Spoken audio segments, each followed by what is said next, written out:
Tony's last meal and if he would include meat because he's a vegetarian. We got into some interesting topics. But I also revealed one of the greatest Creative Tony stories of all time. Back in the day when he was a carnivore, we had a big party up at his cabin in Tahoe. Dude, it was a meat festival. Chicken, steaks, burgers, sausage. Dead animals everywhere. All over the place. And at one point, like, something happened to the grill. Like, the grill collapsed or something. So Tony goes, I got this. This is a true story. Tony goes into the cabin or into the garage or whatever. Dude, he resurfaces with a shovel wrapped in foil, put a steak on the shovel and stuck it in the fire. That's how Tony used to roll. Man, that is a shovel steak. That's a 2 lifetimes ago, Tony. That's a true story. You want to talk about I don't know that, Tony. No. I don't know that, Tony. Yeah, he was a good Tony. How does a guy go from cooking steaks on a shovel to being a vegetarian? Now I don't he know. eats like bark and dirt and all kinds of stuff. I got to say, my favorite part when I was walking down to do the podcast yesterday, this was like off the record, off the scenes. All I hear down the hallway is Paulie Mack say, hey, Tony, bring your vegetables into the studio. It's time to record. He's walking around with a bushel of carrots. He's like, grab your veggies. Grab your pea snaps. Dude, he had a barrel, a handful of carrots in his hand. I'm like, bro, grab your carrots and let's record. Grab your peas. Come on in. Anyway, I look forward to that very much. Paulie's podcast, always entertaining, even more so with the water boy. Yeah, and Murph is a veteran. We put Murph on the podcast. You came on the podcast, I'll never forget this, down, I want to say at Pebble Beach. When you had to stick around late one day and we were doing some stuff, I go, Murph, get over here. Yeah. So Murph's been on the cast. Now you've been on the cast. We get OD next time. You're next. That's it. Yeah. We got people joining Jackie's army. Now I'm joining the Paulie Mack podcast army. Yeah. You know Triple E's over there feeling left out. You know that. Well, Triple E, it took me like however long to get Waterboy in there. Put in a couple more years, and buddy. I'm brain dead, dude. If you don't tell me, I won't even think of it. No. Let him wait a couple more years. And here's the thing. We actually did talk Triple E on the podcast because Tony made the admission that he listened to the leadoff spot every morning, 5 a.m. to 6 a.m. while he's doing yoga. Oh, that's right. And of course, that led to a yoga discussion about how our guy Triple E can put both legs above his heads. Yeah, and then Tony's telling us, like, do it on camera. I'm like, no one wants to see that. Creative Tony might not be updating the promos, but he's rolling out that yoga mat. Did you know that your content was yoga friendly? I had no idea. And I was like, Tony, I really don't want the image of you stretching while I'm giving hot takes. I don't either. I mean, you're giving hot takes. Isn't he supposed to be like in a zen spot? But you're keeping him on edge with your takes. So he's like chanting mantras to himself like he's Dante Whitner. Saying Bobby Boucher's best. Nice, dude. Bobby Boucher. That's it. Simple as that. We'll get into the Paulie Mack podcast, but first you got to get into the Murph and Mack show, and I will tell you that you are listening to KNBR AM and FM in San Francisco, the sports leader, Cumulus Media Station, and that same Murph and Mack show starts right now. Stoop kid scared to leave his stoop.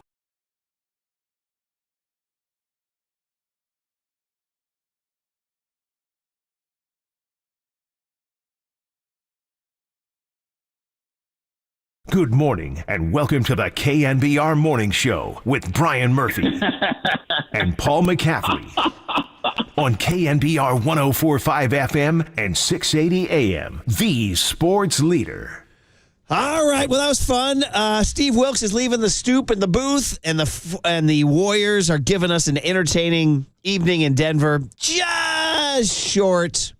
Just short of winning that ball game. Real nice effort without Draymond Green, too. I mean, and these Gary guys, Payton. And Gary Payton. Those guys really competed last night. And like you said, they came up short, but nice effort out there. Nuggets without Jamal Murray, who's such a tough player. So, but man, oh man, watching just something about Jokic, man. Is it the buzz cut now? I'm focusing on the buzz cut. There's so much to focus on. I mean, does he get that thing? Is that a daily? Does he buzz that thing daily? That's a good question. I think that thing's tight. I would assume he's got to have regular maintenance on that to keep it that tight. It's high and tight, buddy. Yeah, it is high and tight. You ever had one of those? You ever had a buzz cut? Yeah, sure. I mean, no, not like that. I used to keep it really, really short, but not a buzz cut. Yeah. Like a Marine buzz cut? Yeah. How about you? Not a Marine, but I've had some pretty short haircuts back in the day. Yeah. Yeah, I used to kind of rock it high and tight. Yeah. And, listen, Waterboy does a form of that. Triple E does too. By the way, so speaking of hair, I'm starting. Yeah. Come on in, Murph. And you know what? Come on in. That's awesome. I'm psyched about that. It made my cut. It's a full 5-minute trim on the morning routine. Yeah. No question. So, I actually enjoy was just those 5. I know. Yeah. But I didn't want to beat Triple E to work because I knew he'd be bad. So I kind of lollygagged around the kitchen for a few minutes. minutes. Took your time. Yeah. But anyway, back to the Warriors game last night. Warriors lose to the Nuggets 108-105. Steph has a chance to tie. Steph has a chance to win. I don't know, were you going ESPN or were you going I mostly went with Fitz. I usually go with Fitz, yeah. So it's 107-105. The Warriors have the ball, and they're inbounding it. And Buki, as I like to call him, he says, go for a 3. He says, go for a 3, go for the win.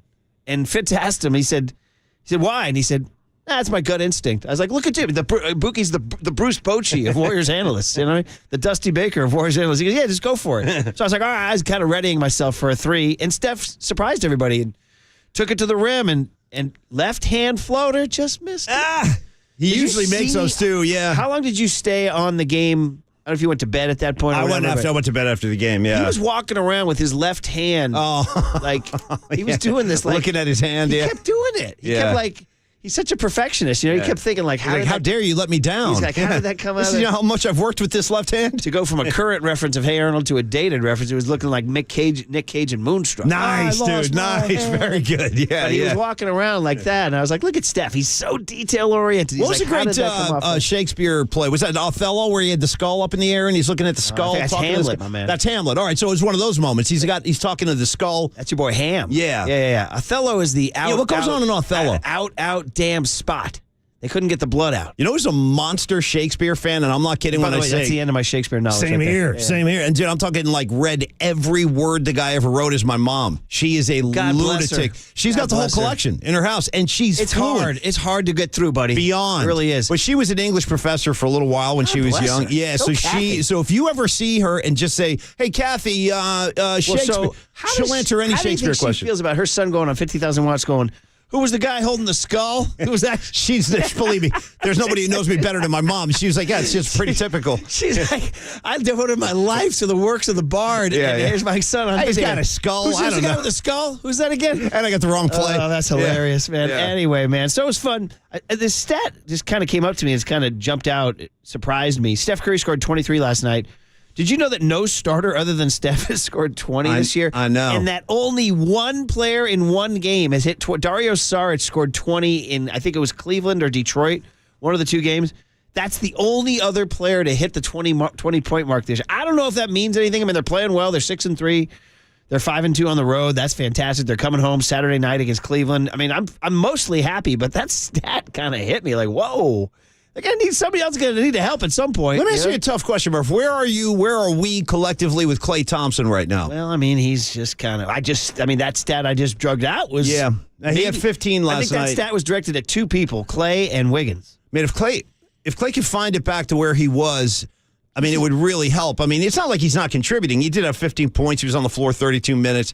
But I'd like more. I'd like a little more from Klay. I'm sure he would too. I mean, it used to be those. I know. Used to be three guys in the 20s. Used to be, Wiggins, Dre, and Steph. So Wiggins has been weird. Wiggs was good for 11 last night. Yeah, it's been weird. Yeah. It's been weird. And then that's when you're like, hey, Jordan Poole, that's 20 points a game walking out the door. No. But no, he's throwing backboard passes when he's down by 20. Yeah, Jordan Poole. So it was an entertaining game. It was a fun game. I didn't expect the Warriors to win that game, but Marcus Thompson's whole column in The Athletic is how it was all told a pretty darn good showing. He said last year's team gets blown out in a game like that. Yeah, he's probably true. That's probably right. The end of a road trip. That's a good point. But apparently, and you heard it from Marcus this morning, and the Warriors they're done with last year. See, now we got Shakespeare controversy. I got Shakespearean controversy. Okay, what do you got? I got somebody up here. I got 831 coming at me saying, I think it's from Macbeth. You guys, Macbeth. So now it looks like the two of us Macbeth are on trial. Macbeth is see what happens? You got skulls. I know. Macbeth is the spot. Harku goes there. I don't know. No, Macbeth is the spot. See, Macbeth. What did I say? Othello? So I don't know what's going on. The reason why I think Macbeth's wife is the one who engineers all the calls, and she has him kill a guy. And I think like the mafia. I think she has him kill Duncan or something, and then they're trying to get the blood out. Out, damn spot. I think that's the deal. Nice. Yeah. Othello's the one who gets jealous. Yeah, like jealous. Me. That's me. I'm Othello. Yeah, I'm a jealous guy. Othello's very jealous. He thinks that his little henchman is looking out at his babe. A lot of people don't know the original title for that play was Othello Mac. Yeah. Othello Mac. They had to abbreviate Today's a win. Today is a win already. They had to abbreviate that. I got Othello Mac out there, dude. All right, well, listen, we'll continue our Shakespeare plumbing in. We'll delve into Shakespeare. Delve into the Warriors. And this Wilkes Booth thing. I mean, we've been riffing. I mean, is it too soon to make jokes about the Lincoln assassination? The Wilkes Booth, you know what I mean? It's hard not to. Yeah. I believe that after J.W. Booth plugged the Prez, he jumped off of the... Yeah, like broke his leg or something? Yeah. He jumped off the... By the way, have you ever been to Ford's Theater? I've not. Dude, I tell you what, that'll trip you out, man. I bet. That'll trip you out. I bet. They take you right to the spot. Yeah, here it is. They're like, here it is. He was sitting right here. I'm like, wait, what? Yeah. Abe Lincoln was sitting right there? They're like, yeah. Wow. They're like, Lincoln. Yeah. They're like, you're standing where Booth was. I was like, damn, this is tripping me out. You see? Really? Yeah. So I stood there at Ford's Theater. And then they take you across the street to the bed where they laid him down. I want to say... So I kind of miss you, Abe. Yeah. I miss you, This is kind of like a final note here, Murph. I know this is like Thursday, but it's like my Friday because I got to go right after the show. So I'm going to tell you what I'm going to do. It's a very important day in Murph and Mac history. I don't even think you know about this yet. So on the other side, I have a very big announcement to make. A very big announcement. Murph has no idea what's going on right now, but stay tuned. I got news that's going to rattle your cage on the other side, Murph. It's something you never would have guessed that I would be saying on the air, but stay tuned. Quoting Shakespeare? Could be. All right. Could be. All right, let's stay tuned. Polymac's teasing things. The Giants are heating up with some names kicking around now. Scott Boras has entered the chat. He's kicking some things around. We got a fun guest list coming your way. The Warriors are coming home Saturday night against Cleveland. Somebody score 20 points, please, other than Steph. And we'll be right back on KNBR 104.5 and 680, the sports leader. Warriors! San Mateo, shout out to you for supporting KNBR, San Mateo's sports leader.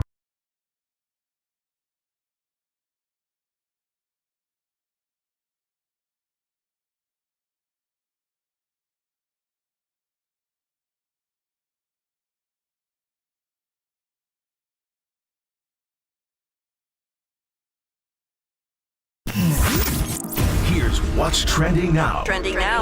On KNBR.com. Steve Young stopped by the afternoon show yesterday with Tolbert and Copes to give his breakdown of Trevor Lawrence and the Jacksonville Jaguars. To hear that podcast and more, check out what's trending now on the all-new KNBR app.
All righty. Good morning on a Thursday. Hey, it's Paul and Max saying thanks for listening to Murph and Mac today. I want to talk to you about Loan Pronto. They have this great new program, the Express Equity Line of Credit, because in your life, there will be unexpected expenses that just kind of clobber you. They come out of nowhere, and you're like, geez, how am I going to take care of this? I'm not even anywhere close to having the funds to pay off any given bill, credit card debt, college tuition, home repairs, whatever you're faced with. Loan Pronto's got you covered. They want to tell you about this Express Equity Line of Credit that can draw $50,000, they can draw $100,000, up to $200,000 out of your record high home value. Now, that money is yours to do what you want. As I said, home improvements, solar panels, whatever. And that's money you can use to pay off all that stuff, credit card debt, whatever it might be. Best part is 9 out of 10 homeowners will not even need an appraisal. You just got to give them a call, talk to them about their Express Equity Line of Credit, and see how easy it is to get a lot of cash in about 5 days. It happens very quickly. So if you're in a pinch, you have huge debts in front of you, you don't know what to do, give these guys a call at Loan Pronto and ask about their Express Equity Line of Credit. Give them a shout, 415-808-5721. Also visit them online at loanpronto.com. Give them a shout, 415-808-5721. And remember, Equal Housing Lender, NMLS 1661781, subject to lender approval.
And now, time for the Protect Your Assets with David Hollander Business and Technology Report.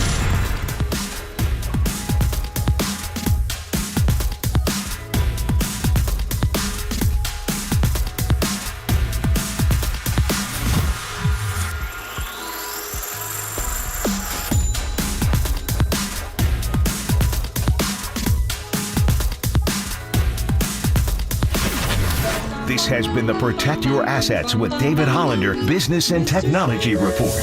Do you want to pay less taxes this year? Learn more. Listen to David's show every Saturday morning on KNBR or call 1-866-PROTECT. Listen to the sports leader anywhere, anytime. Download the all-new KNBR app. Now, Murph and Matt continue live from the KNBR Casino Matrix Studio. Casino Matrix Progressive Jackpots are here. Where are you? Just drop in. Please play responsibly. 1-800-GAMBLER. Curry's got it. Final 10 seconds. Goes around. He does go for the two. Missed the layup. Moody high for it.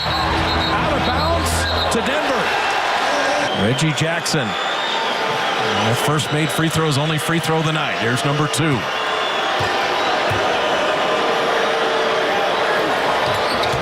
And he missed it. Chris Paul at 3. Klay Thompson at 1. Oh, he didn't get it. And he couldn't get the shot off in time. So Denver remains unbeaten at home. Well, there it is. Why not ease the pain of a Warrior loss with a little Steve Miller Band ditty? Why not? Marcus, there's no rhyme or reason. You're just enjoying it. You just want the tune, right? Well, no, there is a rhyme or reason. Last night, the Warriors lost to the Joker, Nikola Jokic. Oh, dude, you know what? Can I get some applause for this guy? Sure thing. How am I? I'm my brain. I don't work at that level.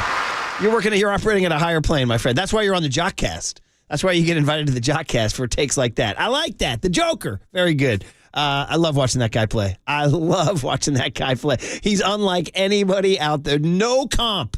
There's zero comp. He is one of one. And the passing. That's a good call. He is. He is totally unique. And just that touch. Yeah. He's a hell of a player, man. He can do it all. I can't get over his touch. One of the softest touches I've ever seen in the NBA. For a guy that size, too. Yeah. Even his, I think maybe the only other guy with a touch like that is on a sweet Lou Williams on a heater.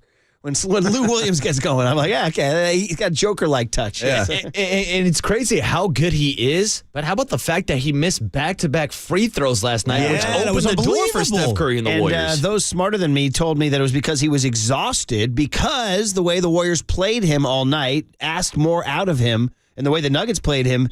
And also, he had to play the entire third quarter because of their bench issues. That makes sense. Warriors outscored their bench 42-12. His probably legs were getting, he was probably fatigued. Hey man, you missed those free throws at the end. These little things matter. Mm-hmm. These little things matter. Just like, another point that was brought up, the Warriors had to call a timeout on an inbound play with under a minute to go because Jokic was all over Chris Paul.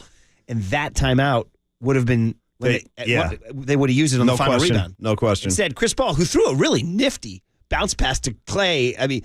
Go back and look at that pass that Paul shoots up to Klay. I know it's just an inch ahead of Klay's hands, but it's a really nifty look from Paul. I love everything that guy does, too. I swear to God, Paulie, it's gotten to the point now where I cannot believe I'm saying this, but when I tune in, I'm looking forward more to Chris Paul than anybody else out there. That's crazy talk now. That is crazy talk. I like Chris Paul too, but I'm not ready to go that far yet. I still enjoy watching. I think it's the newness. Look at the look on Marcus. I think it's the newness. Was that surprise you, He's just Marcus? like baffled. Yeah, You're saying like over Steph Curry. That's what I'm saying. Now, you're looking forward to seeing CP3 over That's Steph crazy. Curry. God's on Scouts honor. Swear to God, I found myself last night going, put Paul. Come on, put Paul. Scouts honor. I'm Scouts honor. telling You you go guys, with the fingers. Yeah. 80% of that is the newness factor. is the newness factor. 20% is I'm just fascinated by how this guy goes about playing the game. There I was yesterday. We had our very first 6B gathering. We don't get gym time till after Thanksgiving. You think Coach Brian's going to stand for that? I said, hell no, guys. We're going outside for a shoot around. Nice. I just pirated a court because I wanted to take a look at these kids, see what I have. And what do you have, by the way? Well, there you go. And then all of a sudden, some guy comes cycling up to me in a Grateful Dead beanie. He goes, "Any talent on this team?" Guy comes in a parka and a Grateful Dead beanie. He goes, "Any talent on this team?" It was my high school basketball coach. No, oh my God, that's insane. He's a Shout out deadhead. Coach Ethan. Oh, All big right. time. You know him. I've seen him up at the mountain. He's one of Rick's homeboys. Neighbor Rick. Yeah. So we had I wanted to not even coach my team for 10 minutes. I said, "Coach, you're seeing you out here because everything I'm teaching him, you taught me." Oh, that's good. He probably like that. Yeah. But the point of the matter is, I was talking Chris Paul to the kids. I was like, kids, don't. I told him, I said, don't really want you guys to watch the NBA because all they do is shoot threes. Well, I got to tell you, this is probably two things I want them to watch: spacing the floor because these kids they'll run, they'll stand. It's next a to rugby each other. scrum. They'll Yeah, stand next it's to a each other. rugby scrum. Yeah, space the floor. Yeah. I said, and watch Chris Paul. Yeah, watch him. That's a good call. There is a lot of court out there. Let's utilize it. Yeah. So anyway, you were saying? Well, I was saying, like, just as I find what you said kind of hard to believe, like that you're tuned in to watch Chris Paul first. But while we're talking about things that are hard to believe, the moment has come. I think the moment has come for me to tell all of y'all something you thought you'd never hear. Marcus, maybe a drum roll would be good for this occasion. Yeah. I don't know what's coming, by the way. Well, listen. I have no idea. They said it couldn't be done. Keep that going. You might have to keep hitting that. They said it couldn't be done. They said it was an impossibility. They said there's no way Paulie... Keep that coming. But I'll tell you one thing, Murph. Feels like the Murph and I will be checking in, and I will be sending reports from the Metallica gig in Detroit on my new Twitter handle. OMFG. You said... I had to put an F in there. You might as well. Whoa. We got double ovations. I know. See what happens? See what happens? Triple E standing ovation. Danger, Will Robinson does not compute. Give me a does not compute right now. I need a does not compute. You're riffing. It's not April Fool's. This is a true story. And by the way, it's the first time I've ever said this sentence I'm about to say. Can I follow you? If you want me, you can hit me up at Paulie's Pod. Paulie's Pod. I'm going to go follow you right Paulie's Pod now.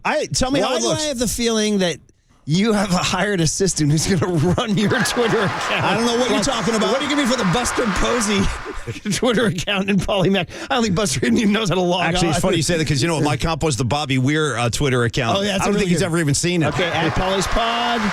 You have 2 followers. Okay. Matt Leland is one of them. Okay, nice. And now you have, let's see here. Now you have 3 followers, buddy. There you go. It's Matt Leland.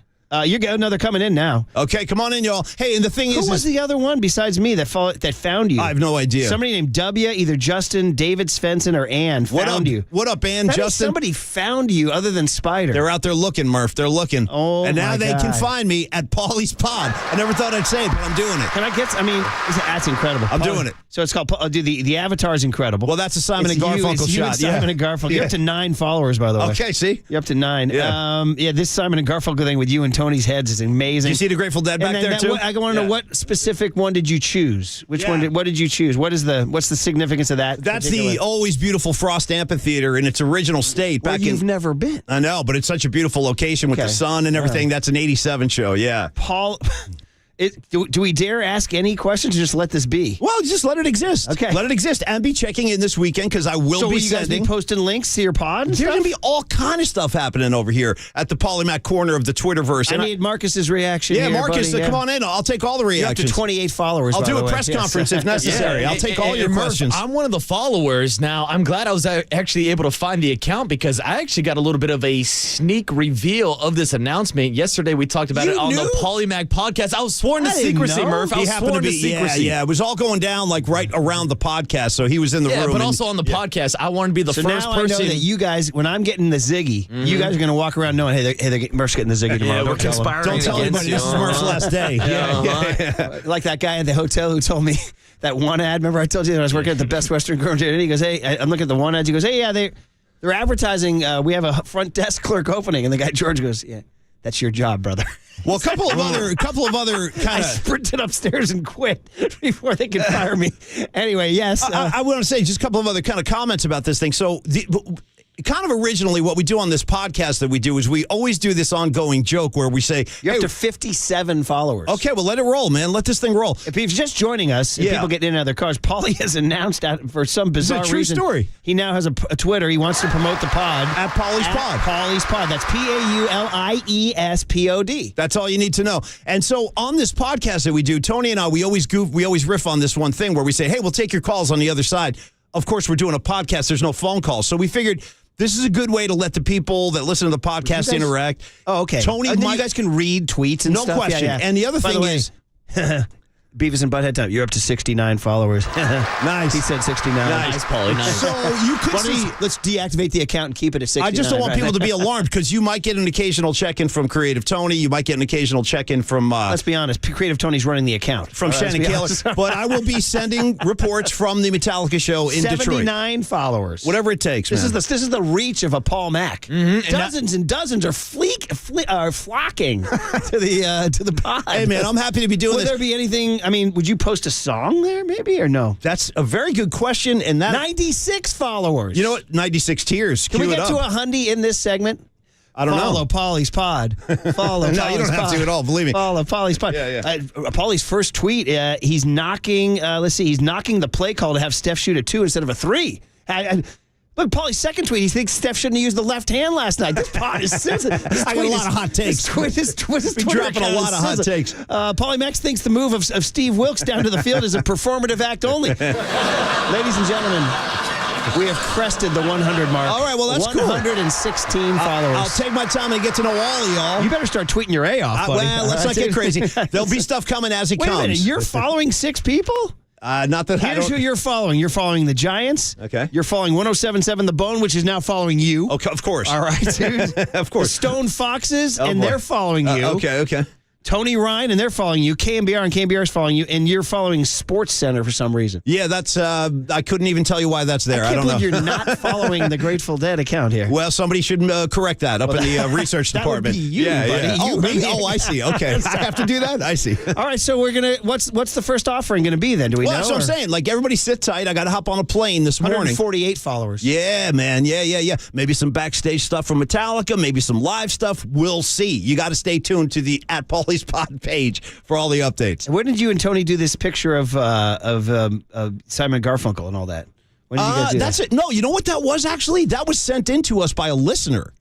Somebody sent that picture in on the text line, and I laughed so hard. You haven't done a Simon and Garfunkel, have you? No. But I printed that out, and we laughed so. 163 followers. See what happens? Yeah. We get to 200 by the end of the segment? I don't know. No. And so if you're just joining us, Paulie Mack is live. This is I didn't think I'd live to see the day. 11-9-23.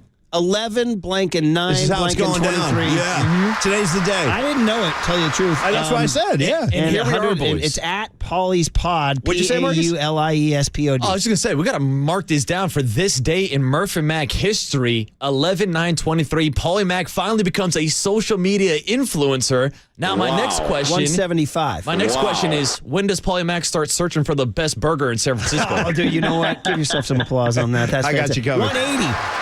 Follow Paulie's Pod. This is like a slot Follow machine. It just Paulie's keeps Pod. rolling. It says Yeah. co-host of Murph and Mack on KNBR and Paulie's podcast with at Creative Tony R.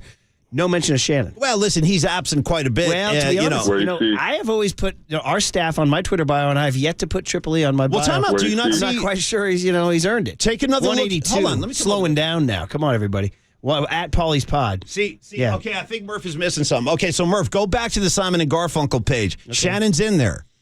Oh, he's in me. Yeah, he's see behind him? you. See him looking? He's kind of looking at you. Yeah, guys. he's like a creepy, like you spirit. have the Garfunkel fro. That Yeah, and I is got the hair flying. I got the sweater. Yeah, hilarious, yeah. dude, that is hilarious. Yeah. Let's see if we can get you to 192. Oh, man. I ain't going to the guest list until we get to 200. At Paulie's Pod.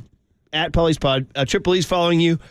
Marcus is following you. By the way, I want to say 408 just gave me a great idea. And, dude, I actually might do that. He goes, Paulie's first tweet should be a video of Ronnie Lott hitting Mark Bavaro on Monday Night Football. That's a great call, 408. One of my favorite hits. Tell Tony. He'll put it up. 203 followers, everybody. Thank we did you. it. I appreciate it. No, it's cool, man.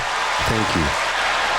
Now, just Paulie, you're reaching hundreds. Here I come. Literally hundreds. Here I come, y'all. All right, there you go. All right, guys. That's awesome. I didn't know that was coming. No. And let's get a guest list on a Thursday, 11-9-23. Should we tell Greg Cosell? Sure, you can send me some Jethro Tull links. I'm looking forward to the first tweet. Yeah. 223. 223. All right. Look at you, buddy. You know what I mean?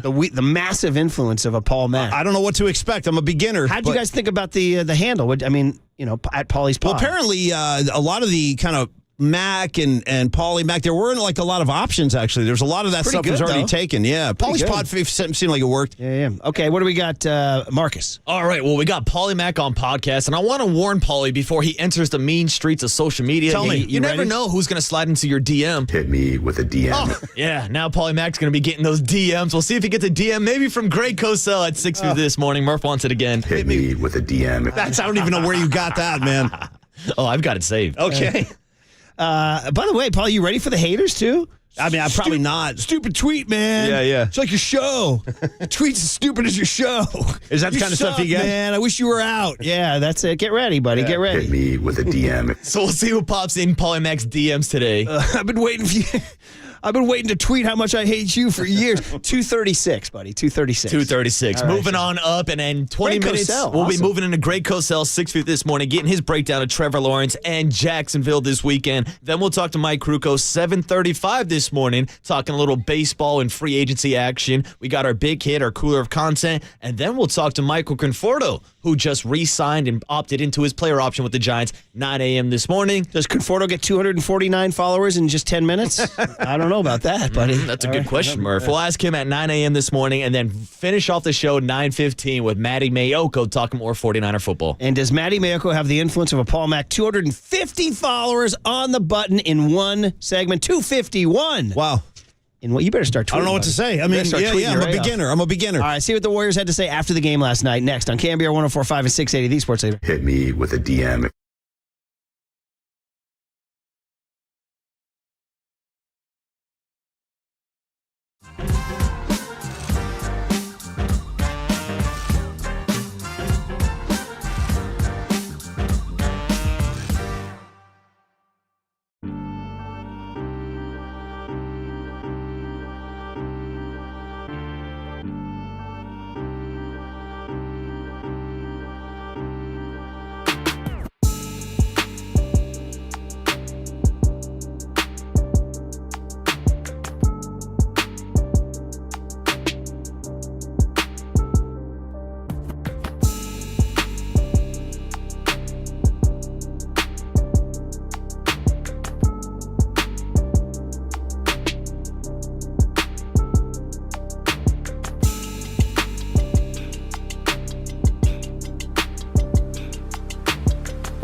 KNBR heads. Our digital team is dropping daily dimes on TikTok at The Sports Leader. We are KNBR. Yeah. Down a couple key guys, and playing the defending champs on the road at the end of a long trip was a hell of a fight. Our guys really competed and gave themselves a chance to win, and tough way to finish, but couldn't be more proud of them and more excited about our team. All right, I want to proudly tell everybody that we are sponsored by O'Donnell Financial Group because planning is a process for loans, insurance, investments, and retirement. Call Greg O'Donnell at 866-496-2300. I don't want to call it a scheduled loss because, you'd like to win them, but, that's talking about a loss that's excusable. You're without Draymond and Gary Payton. You're finishing up an 8-game and 8-city trip. That was low-key brutal. While we were worrying about Steve Wilkes' whereabouts and Nick Bosa and Chase Young and all that, the Warriors had a brutal start to their schedule with 8 games in 8 different cities. Bro, that's that game where you don't even know what hotel you're in or what you're... When there would be 3 or 4 city baseball road trips, the game you'd play on the 3rd or 4th city is name your hotel rooms from each of the 4 cities. Sorry, Murph, what'd you say? I'm too busy tweeting. No, I was just kidding. 270 followers? I'm just kidding. I didn't hear what you guys said. I was too busy tweeting. Anyway, by the way, that voice you heard, Steve Kerr, joins Tolbert and Copes today at 5:30. Hopefully rested. He gets Thursday and Friday off, and then they play Saturday against Cleveland, Sunday against Minnesota, and then Tournament Tuesday coming up, baby. Paint that court. So anyway, the Warriors come home 6-3. Hey, listen. Hey, they could be you guys following the Lakers? You guys see what's going on? Well, I know LeBron James is petitioning for more calls from the refs. I know that. They got rolled by the Houston Rockets last night, who, by the way, are off to a good start. Just throwing that little flare out there. And Dylan Brooks is out here he's talking. He called his shot. He certainly did. Murph, on the streets, they say that's talking greasy. And he was out there talking, right? Marcus talking greasy about LeBron James, and he followed it up. He backed it up. Ready? Rockets 128, Lakers 94. Yeah. LeBron went for 18.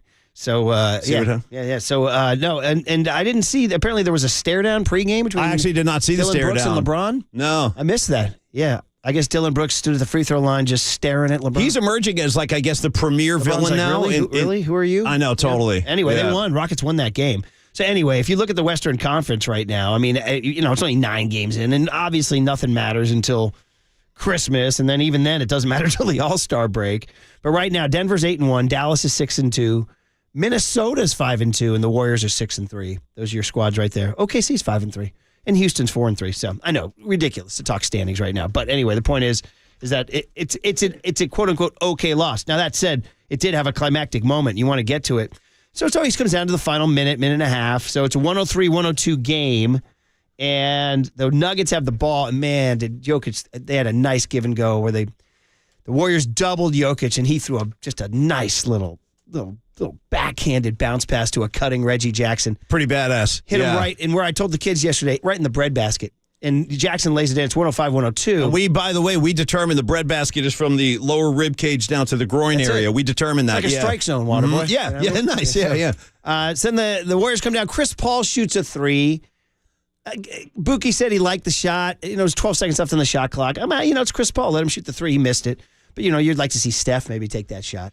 And then the Nuggets come down. It's 107-102. Warriors come down. Steph hits a 3. It's 107-105. And then the Warriors get a stop, and they have the chance. Do you go for 2 to tie, or do you go for 3 to win? And Steph had the ball in his hands. That's the guy you want. So Steph, he went for 2. He drove the lane, did not shoot the 3, did the left-hand floater. He missed it. You're kind of just reading the situation based on where KCP was guarding.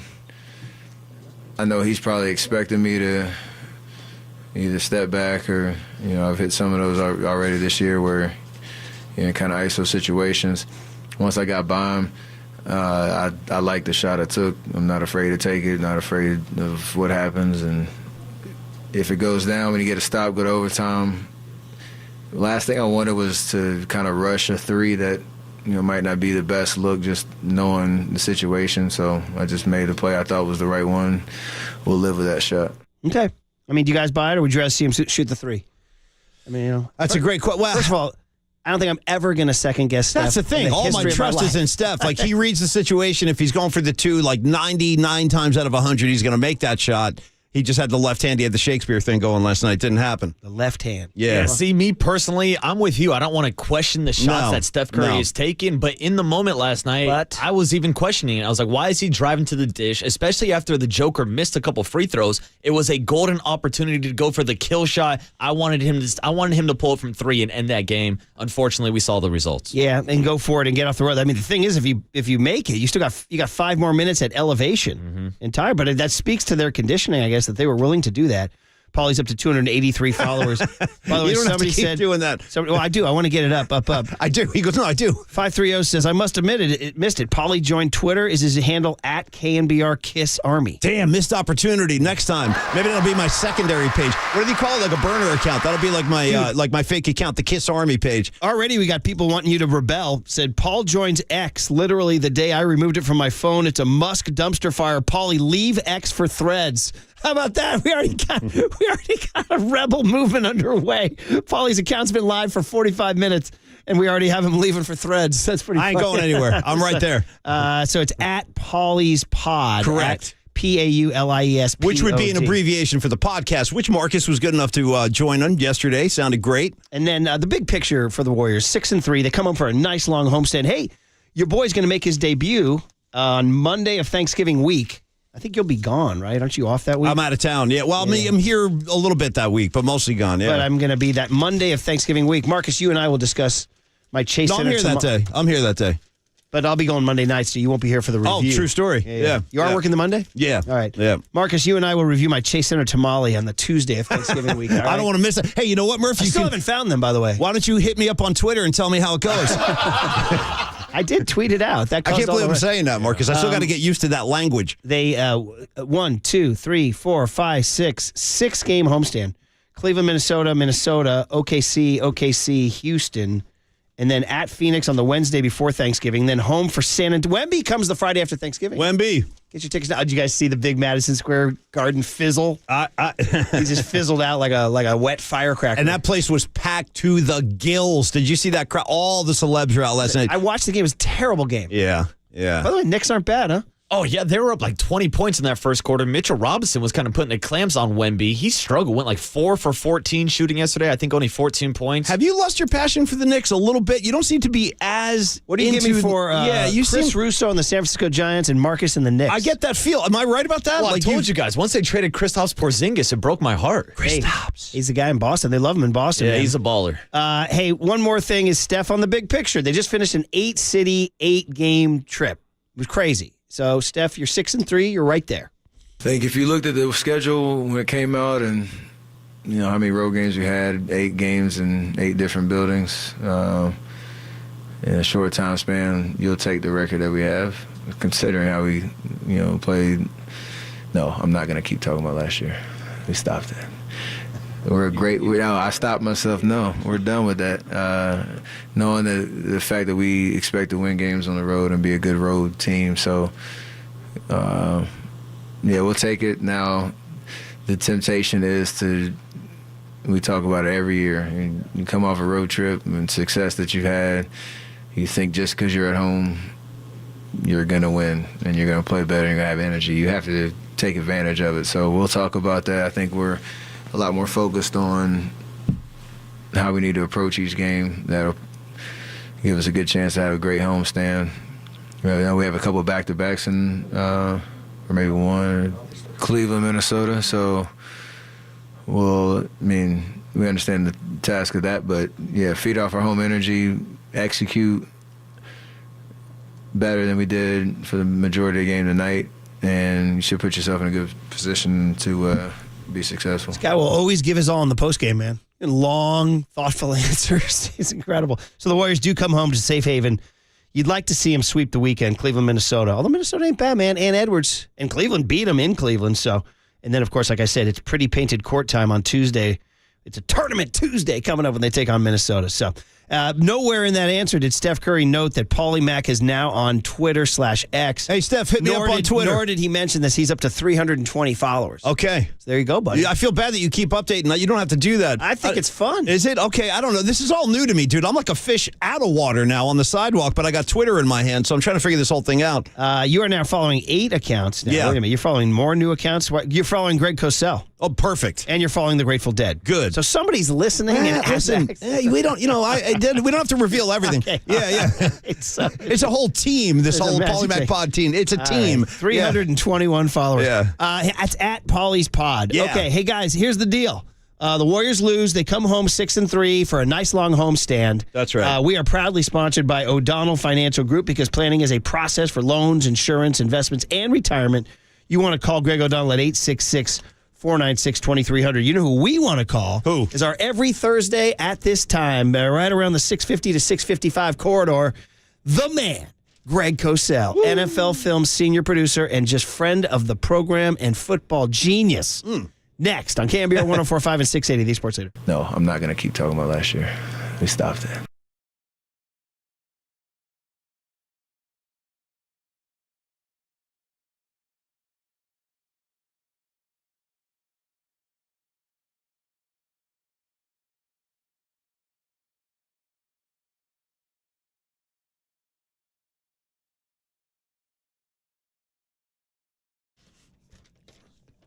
Yeah, everybody, Paulie Mac saying good morning, and let's talk about Prize Picks. Hey, we got a Thursday night game tonight. If you're looking to spice things up a little bit, test your skills out over on Prize Picks. It is the most exciting way to play daily fantasy sports. You select 2 or more players, and then you basically just predict their stats for the night. Entirely up to you. You like defense, you like offense, maybe you like field goal kickers, man. Whatever it is, execute those thoughts over at prizepicks.com. It's very easy. You have some football IQ and skill. You can wind up turning $10 into $250 with just a couple of taps. Easy gameplay, quick withdrawals, an enormous selection of players and stat options are all what make Prize Picks the #1 daily fantasy sports app. If you feel like you're ready, you want a piece of that, get in there tonight. Join the Prize Picks community of over 7 million football fans who have already signed up, and now you're next. Prize Picks will also match your first deposit up to $100. So visit prizepicks.com/leader. That's the code word that will get you the $100 deposit match. So again, head over to Prize Picks, daily fantasy sports made easy. From the Chilton Auto Body Traffic Desk.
All right, now it's time for everybody's favorite fun game. Talk to Steve Moskowitz about what to do when you can't pay your taxes. Even if your heart's in the right place, you have good intentions, but you just can't pay them because you don't have the funds. Steve, good morning to you, my friend.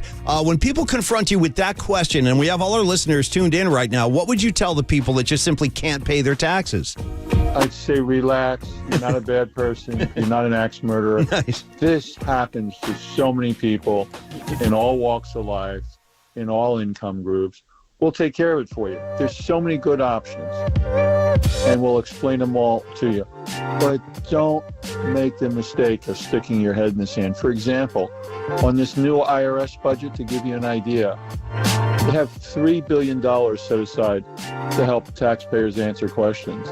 And they have $45 billion set for enforcement. Does that tell you everything of what they're trying to do with the taxes? We want to represent you, do everything for you, so you can have a normal life. And even simple things like enjoy this upcoming holiday weekend. Steve, awesome, man. Thank you so much for sharing that with us and all the listeners, because it's very helpful. And if you think that you want to have another conversation with Steve, go a little deeper on your situation, give him a call at 1-888-TAX-DEAL, toll free. Also, visit Steve Moskowitz online at moskowitzllp.com.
time for KNBR's Opening Bell Report. Sponsored by Protect Your Assets with David Hollander. Concerned inflation will ruin your dream retirement? Learn more. Listen to David's show every Saturday morning or call 1-866-PROTECT.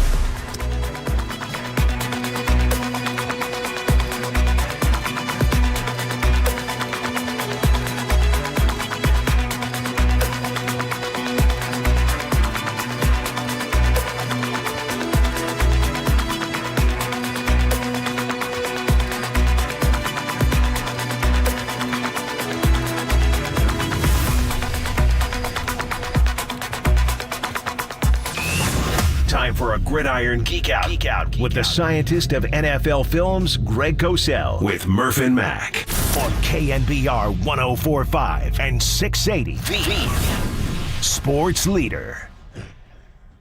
Just gonna let that play there for a second, Paulie.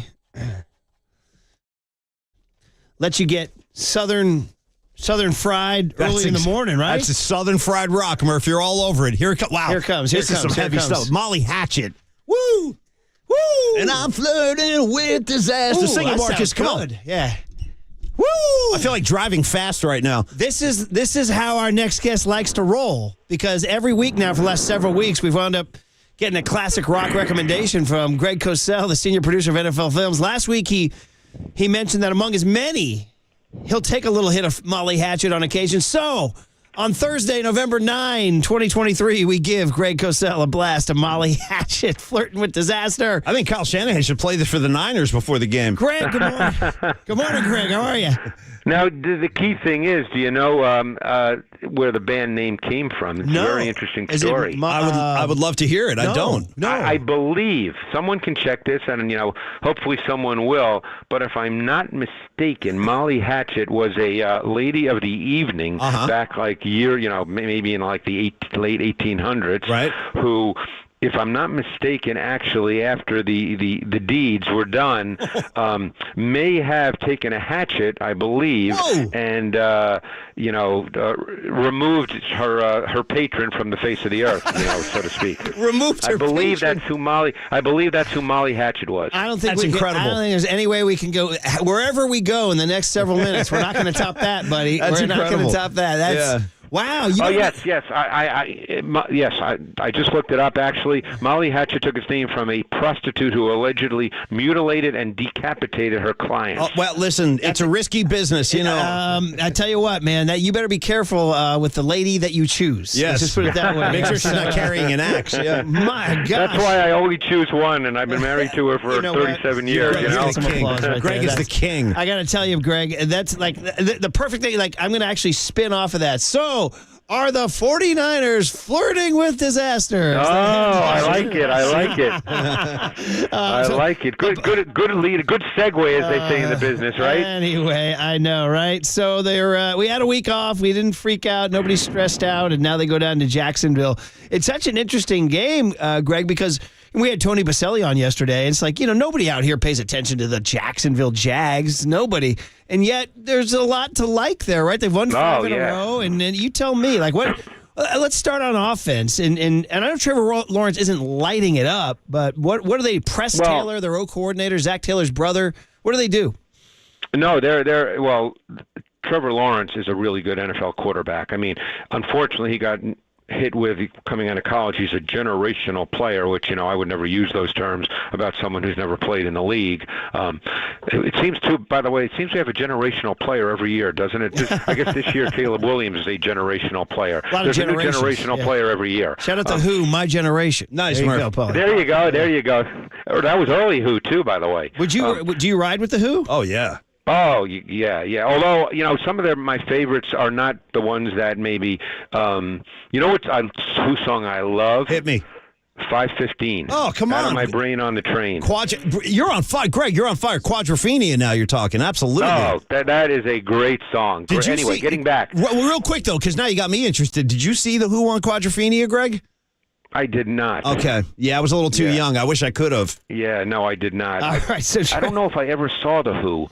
One of the bands I missed, which I wish I had seen, of course. But okay. But anyway, getting back, Trevor Lawrence is a really good NFL quarterback. I think he's reached the point where he's a really desirable combination of efficient with big playability. I think because he's seeing things better than he has. He's now in his third year, so he's obviously seeing things better. Second year with the coaching staff, it's allowed his physical traits to flourish even more. So his arm looks livelier this year. He's not a gun thrower the way you think of, let's say, a Josh Allen or a Matthew Stafford in his prime, but he's got a very good arm, can make every throw, really efficient. He's actually a really good athlete for that size. So, and they've got explosiveness. Travis Etienne, he's actually people may not be aware of this. I think he may be averaging the most carries per game of any back in the league. He's certainly right among the league leaders in that regard, and he can take it to the house on any play. Plus, he's a very good receiver. The last game they played, he was split from the formation and caught a touchdown, so he can split out and be a receiver. And they've just got a really good group of receivers. Calvin Ridley has really helped them. He's as efficient and smooth a route runner as there is in the league. And everybody, threw a fit when they signed Christian Kirk because it was, the money I'm not one of those people. The money is the money to me. Whatever, it's irrelevant. The fact is he's a really good player for them, and that's all they care about. He's a really good player for them. So they've got a really good tight end in Ingram, who's another guy that can split from the formation. So they can formation you in many different ways. They've got speed. They've got efficiency. They can run. They can throw it. They can tack all three levels of your defense. It's a good offensive team. It's a very good offensive team. Well, I mean, and that's against the Niner defense that has just sort of lost its way a little bit. A little bit. Yeah. I don't know if you had any extra thoughts on, when you're on a bye week, you don't study the team. You don't watch the film. I mean, I obviously have seen every single game and every play, but I wasn't studying the Niners this week. I should say toward the end of last week, after I watched their last game, which was Cincinnati, I believe, was it not? Correct, yes. Mm-hmm. Yeah. I think we've discussed this before. I think that they're struggling a bit at the slot corner position. Mm-hmm. Isaiah Oliver is truly not a slot corner, but, he's playing because he's the best they have. Coaches play the best that they have. People might think, oh, well, that's not true, but that's what they do because they want to win games. So if they had someone better, he'd be playing. But I remember him very well coming out of college. He came out of Colorado in the soon-to-be-defunct Pac-12, and, he was an outside corner. He's a big physical kid. He's not ideally suited to play in the slot, but he's had to play there. So I think that's been a little bit of a concern for them. Obviously they feel their pass rush was not quite working as well as they would like it to be, and that's why they made the trade for Chase Young. So, this defense needs to. I'm going to use that classic cliche, which I love. They need to step up.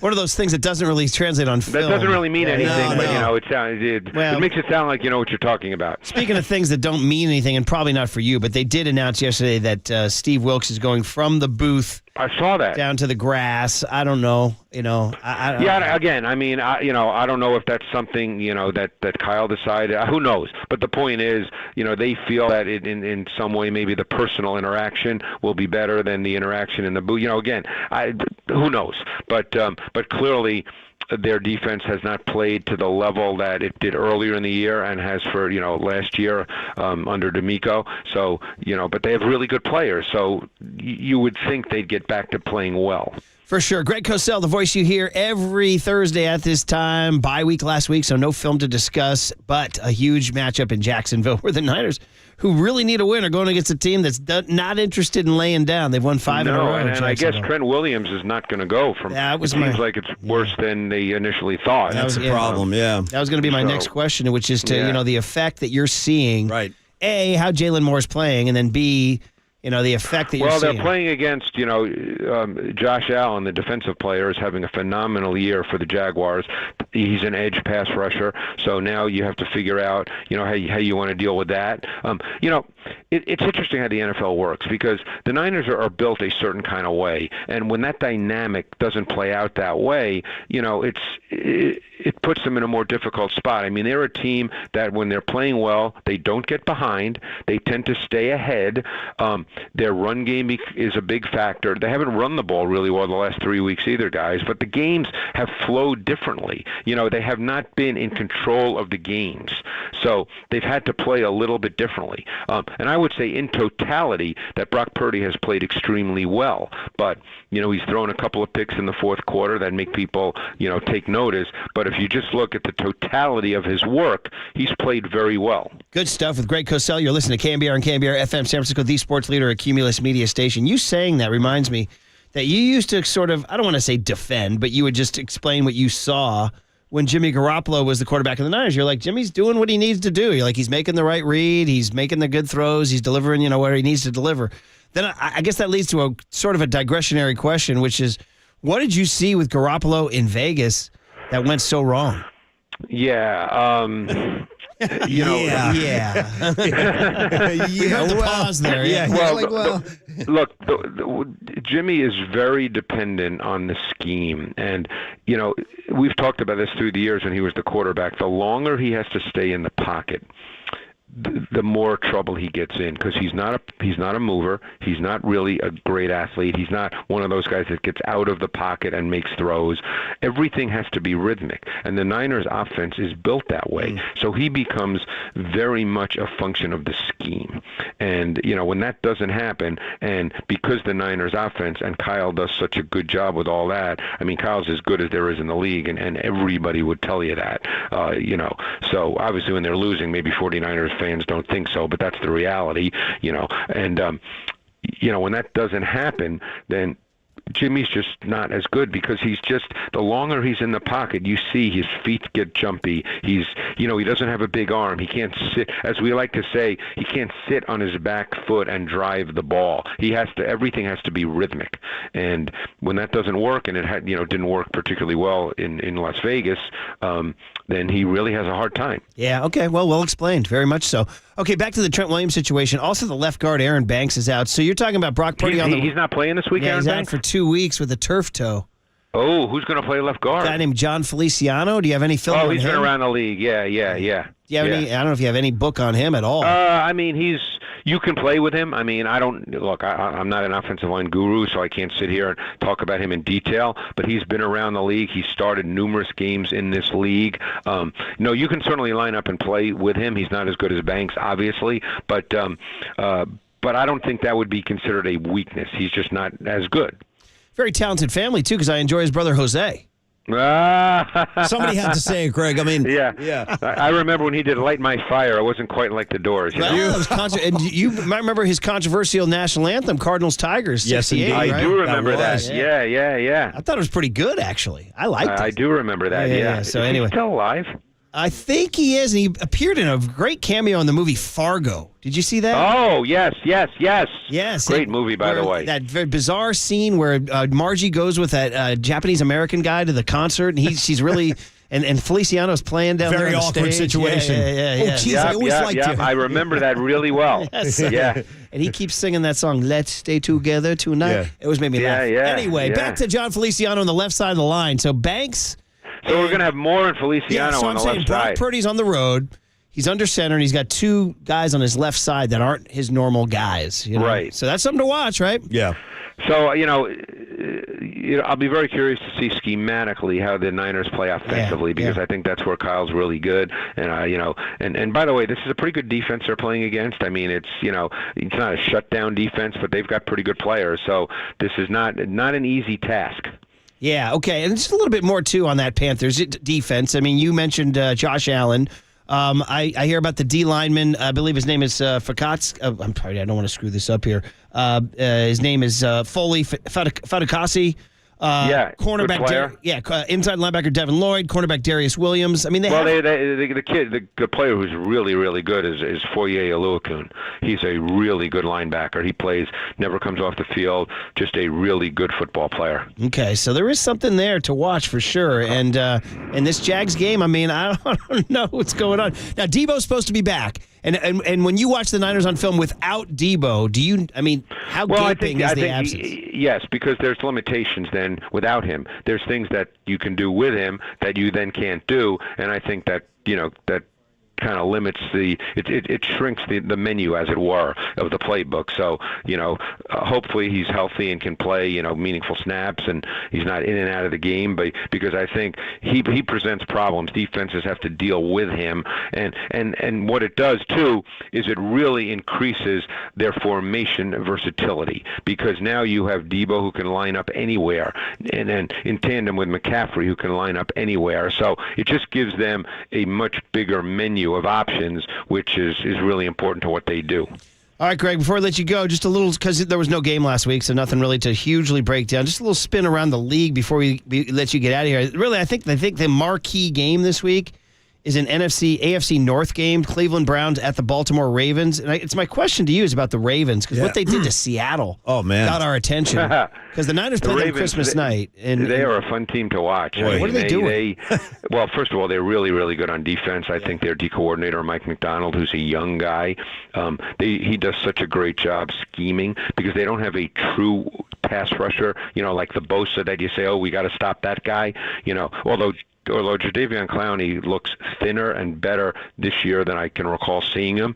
He's played really well for them, but they do a lot with their schematics and their pressures, really good. And what's overlooked because of Lamar Jackson is their run game has been really good. Their O-line is playing at a really, really high level, and Lamar's numbers aren't great, but he is playing really well. You know, the idea is to win the games, and he's playing the way a specific games demand. Keep in mind, in 2 of the last 3 weeks, they beat Seattle and the Lions, you know, so big that they didn't need to throw the ball a lot.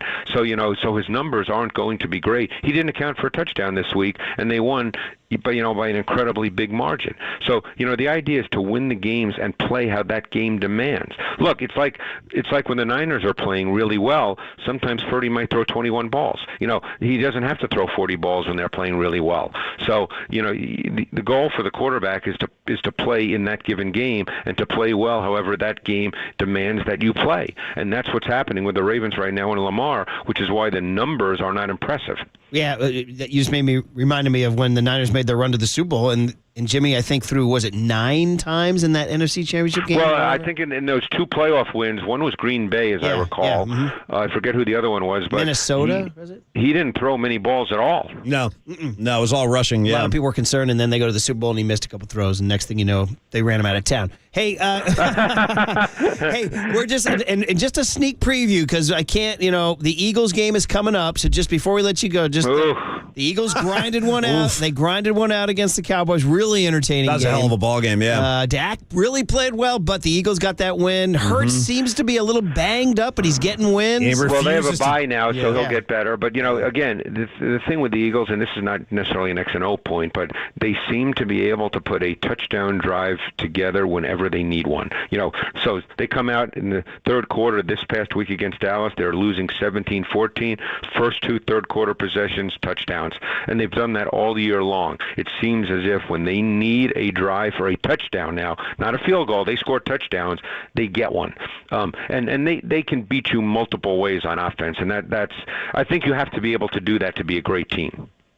Yeah, they're daunting, man. They sure are, and we don't have to deal with them this week. All right, fun. So I was driving in today. I listened to music driving in. Yeah. So some guy who I love, which just to throw out there, just for you guys to think about for next week. Sure. And I actually saw him. I believe it was his last concert in Philly, and then he retired. Is Bob Seger? One of my all-time favorites. So you have come to a very safe space here. Seger friendly, huge Seger fans. Love. Yeah. One of my all-time Well, I mean, we favorites. can go a number of ways. Which way do you want to go? I mean, he has one of those lines. You know how certain, Oh, he's lyrics, a great songwriter, yeah. Mm-hmm. Yeah, just hit you a certain way. Yes, Oh, yeah. So I didn't hear that song today, but I mean, it's one of my favorite songs. But in Against the Wind, he has the lyric. I wish I didn't know now what I didn't know then. Yes, exactly. That is one of the all-time great lines. Oh, man. Now, Greg, I think we can all relate to that one. Against the Wind rules. Can I take you all the way back, though? Can we do a little rambling, gambling man? Oh, Greg? that's great stuff, too. Yeah. Hell yeah. Hey, I'm going to tell you, for me... Well, he's from Detroit, and he and Glenn Fry were big-time friends. Yep, that's right. Was that right? Okay, yeah. Well, I know. And you saw him, you say?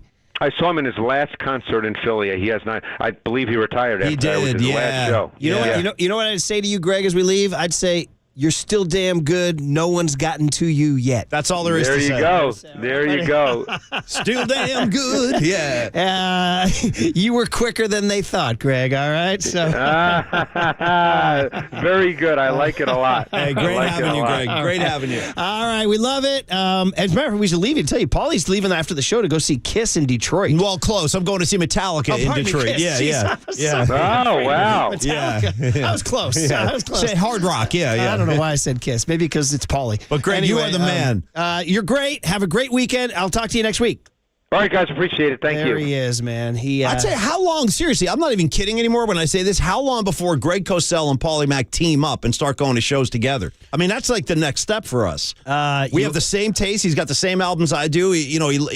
I figure like that's like the next step in the evolution. Yeah. Like Greg and I at a show. Yeah. Maybe a little puff give. We'll see. And by the way, the Fargo police are coming at me saying I'm confusing lines. Margie met Mike Yanagata for a drink at the Lounge in the Ramada. It's Buscemi who took his escort to see Feliciano. But I was with you the whole time there. Oh, geez, I always like you so much. Oh, geez. I got to tell you, I had one of those laughing jags like I have with bodybuilders. Yeah. Just my buddy and I were just, because in the background you hear Feliciano saying, let's stay together tonight.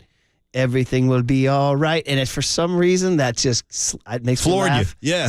You're laughing right now. Look at him. Well, because we would walk around the apartment just saying it. We were living it. It's just, I can't explain it. Yeah. It's like the bodybuilder Tickle your funny bone, buddy. By the way, I'm overnight Dave, are you awake?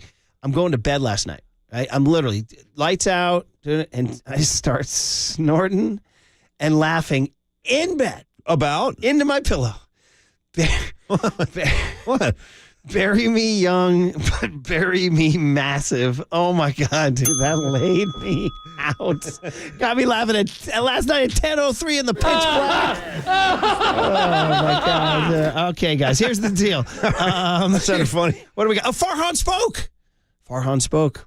We got some developments. We'll get into them next on The Sports Leader. Molly Hatchet took its name from a prostitute who allegedly mutilated and decapitated her client.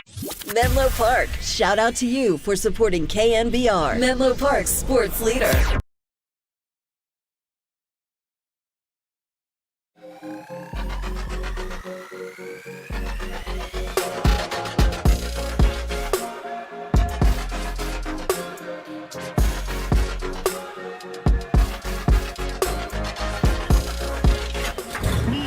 From the Chilton Auto Body Traffic Desk.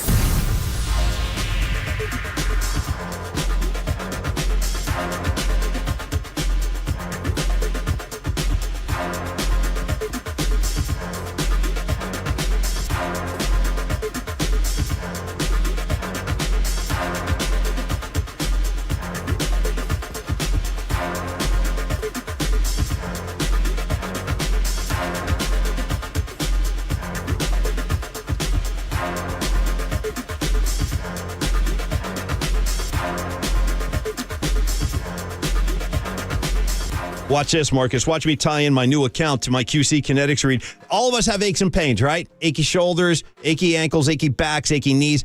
How about achy thumbs for my new Twitter account? I'm kidding, of course. But anyway, listen, if you are... 358 followers. Oh, thanks, Murph. I appreciate that. We're keeping track.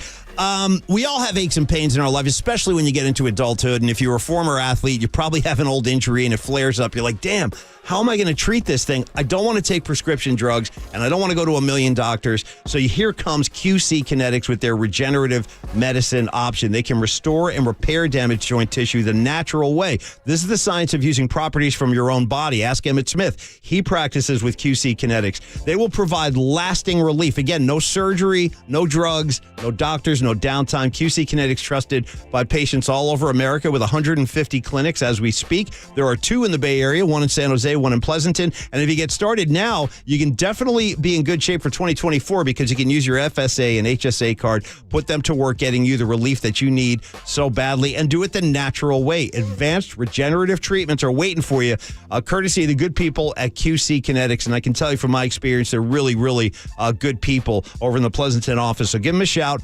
877-70-REGEN, 877-70-REGEN, 877-70-REGEN.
And now, time for the Protect Your Assets with David Hollander Business and Technology Report.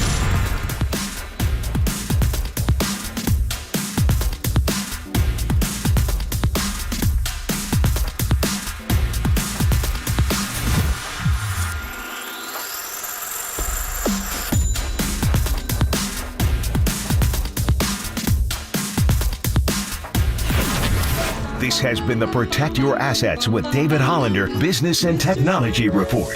Concerned inflation will ruin your dream retirement? Learn more. Listen to David's show every Saturday morning on KNBR or call 1-866-PROTECT.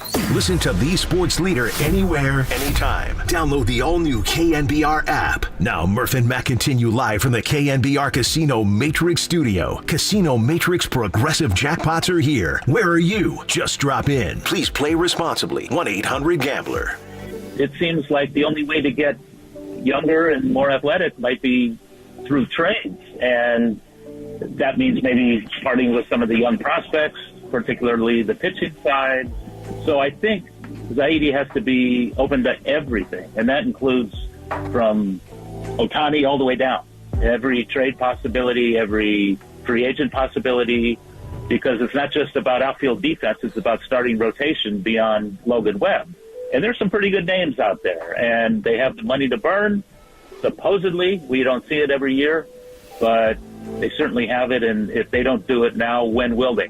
Good stuff from John Shea and from Jose Feliciano covering the doors there, surprising everybody. Marcus, man, that is some good. Had you ever heard this, by the way? I know the original song, but I've never heard this cover. But boys, it's firing me up this morning to get Farhan to light the fire in free agency this year for the Giants. John Shea was great yesterday on Papa London. That was one cut. There's another cut that they used on Instagram on KNBR. You should go check it out. Speaking of social media, Paulie Mack blew everybody's doors off by announcing I'm not even riffing. He launched a Twitter page. Wow. At Paulie's Pod. Come on over, say hello. And in the I'm dead serious. With a DM.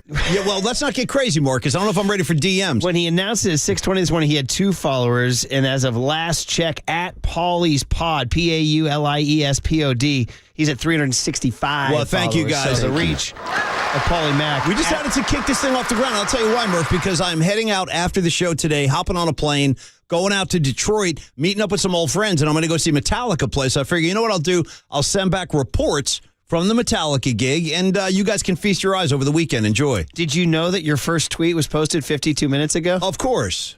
Did you know that you put Ronnie Lott hitting Mark Bavaro? I did. The YouTube clip there? I did. I know. I've been checking it. 365 followers are checking that out. Well, I was actually Paulie Mack's first ever tweet is Ronnie Lott hitting Mark Bavaro. What's more appropriate than that? What better way? 68. Yeah. So anyway, back to the Giants, and I had a spirited debate with my teenager last night on whether or not Ohtani is realistic. And I know Johnny Lund took to the airwaves, and he was like, no, don't even bother.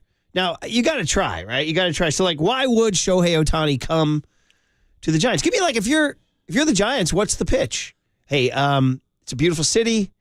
You could, it's a beautiful park. You could be a guest on. You could be a guest on the Murph and Mac show. You can follow. You can follow Paulie You can follow on Twitter. me. You listen to the podcast. You're throwing to Patrick Bailey. I just don't see it coming. I just don't see it happening. I sadly agree with you. I'm sorry, but I do agree. I kind of see him now. Shea's argument was they could pitch to him. Hey, if you go to the Dodgers, you're just another guy with Freeman and Betts. I don't know if that's true. If you go to Seattle, Ichiro has already conquered the Japanese market there. Like, he's the guy. You'll never be as big as Ichiro. I don't know. So that takes out the Dodgers and the Cubs. I don't know what they say to the Cubs or the Rangers. Be like, the Rangers just won a World Series. They don't need you. So, I mean, come lift this franchise of Buster Posey and Tim Lincecum and Madison Bumgarner back where it belongs. You know, I don't know. Is there a pitch out there, Marcus? See, I mean, that's a tough pitch, because why would he leave a franchise that he was trying to lift up out of misery with the Anaheim Angels and then come to another franchise that's trying to get back to the playoffs? That's the thing. Like, to me, it seems like the number one priority for Shohei Ohtani is playing baseball in October, playing in the postseason. And unfortunately, it seems like his best opportunity to do that would be with the Dodgers, who are in the playoffs every single blanket year. Very true. Man. Yeah, that's the problem. By the way, shout out the Angels hiring my guy, Ron Washington, at age 71. That's go, awesome. Wash, go. That's awesome. That's a tough situation. But I love Wash. Yeah. All right, and that's tough. And when we talk about the Angels, everybody talks about Shohei Ohtani. Well, you just heard John Shea talking about trade scenarios. Why not go out there and try to make a trade for Mike Trout? Right. Well, I tell you why. Because there's a trade. There's a Mike Trout type who's 10 years younger. That's Juan Soto. Well, go ahead. Bring him in, too. Are you guys ready to part with some big-time prospects? Your Kyle Harrison's, your Marco Luciano's, your Carson Wisenhunt, your Mason Blacks. I'm going to answer that question. I'm going to say yes. At this point, I think that's what we're faced with. If you really want to get some game-changing talent, you're going to have to give something up. So I'm prepared for that. Mike Conforto joins us at 9 a.m. today. Yeah. And he's a guy. So Farhan spoke yesterday, and he addressed a bunch of stuff. First of all, he addressed the Bochy thing again. Listen, you're going to believe what you want to believe. Farhan continues to say that Bochy wanted to step away. Other people say Farhan told him, hey, man, I want my guy. You better step away. I choose the latter, the second one of those, but we'll see. He says Conforto will still be a part of this outfield. He says they could still sign an outfielder even with Conforto, Haniger, Slater, and Yaz crowding the thing. And Jung-Hoo Lee is the guy. Now, apparently the timing on that's delayed. He has an ankle injury, broke his ankle, and he has to wait a few more weeks before he's even going to do a tryout. And then there's a 30-day window after that. So that's not going to happen anytime soon. He does say they're going to tender Yaz, Slater, J.D. Davis, Wade, Tyro, and Ty Rodgers. That brings all those guys back. Matt Chapman was seen talking to Bob Melvin in the lobby of the Omni down in Scottsdale. If you take him, now where do you do with Casey Schmidt? I don't know. Well, and then Luciano, he's playing winter ball. They say we continue to evaluate him. And they say they would be smart to go get insurance. And they kind of indicated that insurance would not be Brandon Crawford. Would you be willing to put Schmidt into a package to accommodate Chapman? That's the kind of thing we're going to have to do. I have to be open to everything. Me too. And then they got bad news. Their 2021 first-round pick, Will Bednar, he's on the shelf now with back injury. Ouch. But Carson Wisenhunt apparently is looking pretty good. So that was some of the stuff. All right. Other stuff of note. The Phillies announced Bryce Harper is moving full-time to first base. It's a big deal. Yeah. Guy's been a lifetime outfielder. They're moving him to first because they said they got 8 more years on this deal. 8 more years. What was the length of the deal when he signed 13. it? 13. They got 8 more, and they want to preserve his body. He's still kicking ass, Which means that a Sacramento kid, Jesuit High at Carmichael, Sacramento State slugger named Rhys Hoskins is available. And they like bringing NorCal kids in. I would say put your radar up very much. Then again, what does that do to Lamont Wade at first? I don't know. Do you platoon the righty-lefty? I don't know. But Marcus, you got a thought? Yeah, I'm a fan of bringing Rhys Hoskins in, but we've seen Farhan kind of be a little reluctant to stay away from the older free agents. Now, Rhys Hoskins is over that 30 age that we talk about so much here. And he missed the entire season with an ACL. Exactly. So he was out all last season, but I don't know, how much of an upgrade is that over J.D. Davis and Lamont Wade Jr.? Hoskins' numbers are pretty good, man. Mm-hmm. If you extrapolate over 162 games, I have the stat right here. Over 162 games, he averages 36 bombs. Paulie, there it is, 30. Well, that would be... His career OPS is 125. How old is he? He'll be 31 in March. 31, yeah, that's about, yeah. Bryce Harper, I don't know. I'd take him. Yeah. I'd take him. Right. I like where your head's at, because that's what I think all the Giant fans are going to have to kind of commit to that mindset of just being open-minded and saying, listen, whatever it takes, we might have to lose some guys that we really have strong feelings about. I need a bold, creative move. We do. I do. Yeah, we do. It's time. It really is. It's time. And speaking of bold and creative, you're up over 400 followers. Hey, thanks, man. Hey, by the way, I'm going to say this again just so I can get used to my own tongue saying this. Come on over and hit me up at Paulie's Pod. I ain't even kidding. This is real. I got a Twitter page now. Wow. Or do I have to say X? Am I allowed to say Twitter, go retro? Can I be like a punk and say, I want to keep some element of punk rock in this? Sure. So I'll call it, yeah. Yeah, Paulie's Punky Pod. I don't know. Well, people are calling it the Paulie's Pod Army now, like the Kiss Army. I've had a few texts like that. So Paulie's Pod Army is welcoming all comers. Farhan was on the MLB Network yesterday talking about the new skipper. Will players want to come play for Bob Melvin? You know very well that Bob's a players manager, guys who have played from the past, have had great experiences. So even in our conversations with agents so far, that's come up time and time again. I think we've got a lot of great things going for us at the San Francisco Giants. We're playing a great ballpark. We've got a great ownership. We've got a great fan base. And now we've got a manager that players really want to play for. So hopefully all those things work in our favor. We want to be aggressive. We haven't been to the playoffs for 2 years, which is unacceptable for us. And so we're going to be aggressive, and we think Bob's definitely going to help with that. Okay, unacceptable for us. I like that kind of language. Came out with a little different tone. I agree. It was up-tempo. There was a little bit of urgency. To the point. And I like unacceptable for us. So here is, the other one is shortstop. If they give it to Luciano, it's a big deal. I'm excited, but I'm also understanding it's not. What do you think about Marcus's idea of Schmidt at short?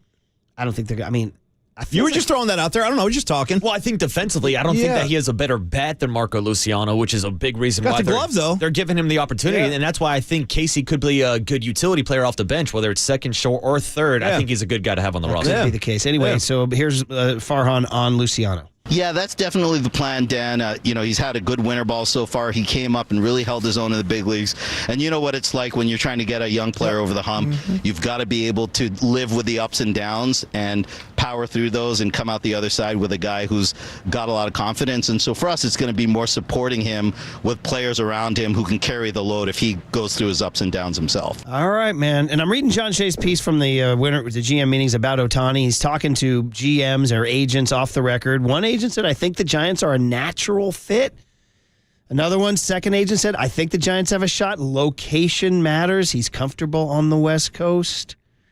I mean, okay. Are you guys going to even let your brand? I was into it with my teenager last night. He was like, why don't you even see it as a possibility? You have to see it as a possibility. And I was like, he's like, you're ruling it out. Well, that's the innocence of youth, and you got to appreciate that. That's what that is, because we're also jaded. Like, I think we understand, as you were saying earlier. I mean, if he wants to be on like I don't know. it's hard for me to wrap my head around Shohei Ohtani He's like, coming. give me a good reason why not. I said, let me just say my vast life experience tells me that he's not coming to the Giants. Yeah. So anyway, Farhan says we've got a good amount of payroll flexibility. Well, that's great news. Anyway, there you go. There's a little Farhan hit for you to get you ready for the Power Hour, which starts with Mike Krukow. Next, we always enjoy our chats with Mike. We'll see what he has to say about all this. And then the big hit is Kyle Speaks. What's the latest with the 49ers getting ready to go down to Jacksonville? You know, Murph. That's a long trip and an early kick, dude. This game is freaking me out. Yes. If you want me to, I can tweet Declan and tell him about your experience and why this is probably not going to happen. I'll tweet him. At Paulie's Pod. Yeah. At Paulie's Pod on Twitter. This is not a joke. This is legit now. No, we're up and running. He launched it yesterday. We're running. Paulie announced it at about 6:20 this morning. Paulie Mac at Paulie's Pod. I follow it. You should too. 425, buddy. Oh, if only we had 420. I know. All right, Krukow and the big hit Niners next on the Sports Leader. If they don't do it now, when will they?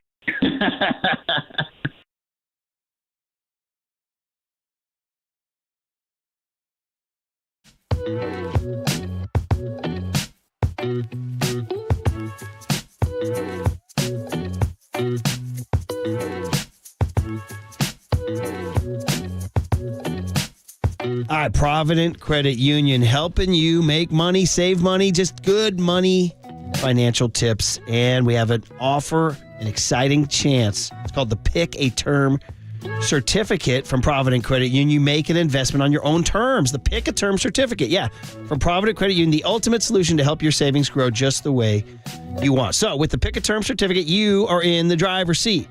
With a 3, 6, 9, or 12-month term, you enjoy an unbeatable annual percentage yield of 4.75%. You heard me correctly, 4.75%. So whether you're budgeting for short-term goals or long-term plans, this offer puts you firmly in control to grow your investments your way. Don't hesitate.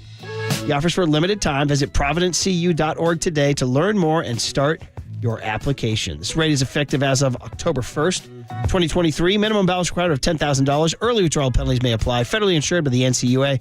For additional information, please visit providencecu.org.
morning, Bay Area. Good morning. Good morning. The sports leader welcomes you to Murph and Max Power Hour. There's no question we've got the best in the booth. That's why Murph and Mac catch up with Kruk right now. Sponsored by your Northern California Honda dealers. Honda is value. Get a great deal now at your NorCal Honda dealers. On KNBR 104.5 FM and 680 AM. All right, things are really ramping up at the meetings, but of course, Kyle Shanahan is going to join Tolbert and Copes today to get your Niner fix today at 3:30, and we'll do Kyle at the big hit at 8 o'clock. But right now, the big time is Mike Krukow on a Thursday. As the meetings are starting drawing down, nothing happening just yet. Everybody's kind of starting to get ramped up about it, getting excited about different possibilities. Mike Conforto opts in. Matt Chapman talks to Bob Melvin. Marco Luciano's playing in the winter. And, of course, looming over it all is Shohei Ohtani. We talked to Mike Krukow on the UMA guest line. Mike, good morning. How are you? Yeah, good morning. Doing well. Are you kidding me? I'm really anticipating that this hot stove season is going to be pretty wild, and I'm looking forward to it. And right now, it's just all kind of just reconnaissance right now. Everybody's kind of laying down the groundwork, kind of kicking the tires to see who's got interest. I mean, and I think it's really a necessary part of our game that that this all happens. I mean, we would all like it to unfold a little quicker. We don't want to see these negotiations go past the New Year's, but quite frankly, they could. We don't know. But I just think there's going to be action. Every organization is, because of the new playoff format, I think it makes everybody a little closer to the playoffs. And I think because of that, teams are more likely to get at it and get after a deal or a free agent or a trade. So because of that, I just think we're going to see activity in our hot stove that we have never seen before. So I'm looking forward to it. Yeah, very, very, very much. So, hey, one other note, non-hot stove, but since we last talked to you, we had Bruce Bochy on, and it was a big hit. Everybody loved hearing from him, and he said awesome. he said one of the things that came out is that he heard from Buster and Bumgarner and even Tim Lincecum. How cool is that? Reached out to him, so he really still has a big part of his heart here, and he said it meant a ton, especially to hear from Timmy. Yeah, Mike. You know, I mean, that's one thing about Lincecum. I mean, he's kind of faded to black. You know, he doesn't come back enough, and you know, he's not embittered. I mean, you know, that's just not his makeup. I mean, he's just a good person, and for whatever reason, I mean, he's really sought his privacy, and I hope that changes in the future, because to see him walk in that stadium and to see the reaction that he gets and the reaction that he gets walking around town, and he'll always get that reaction because he was one of the most beloved Giants players I've ever seen.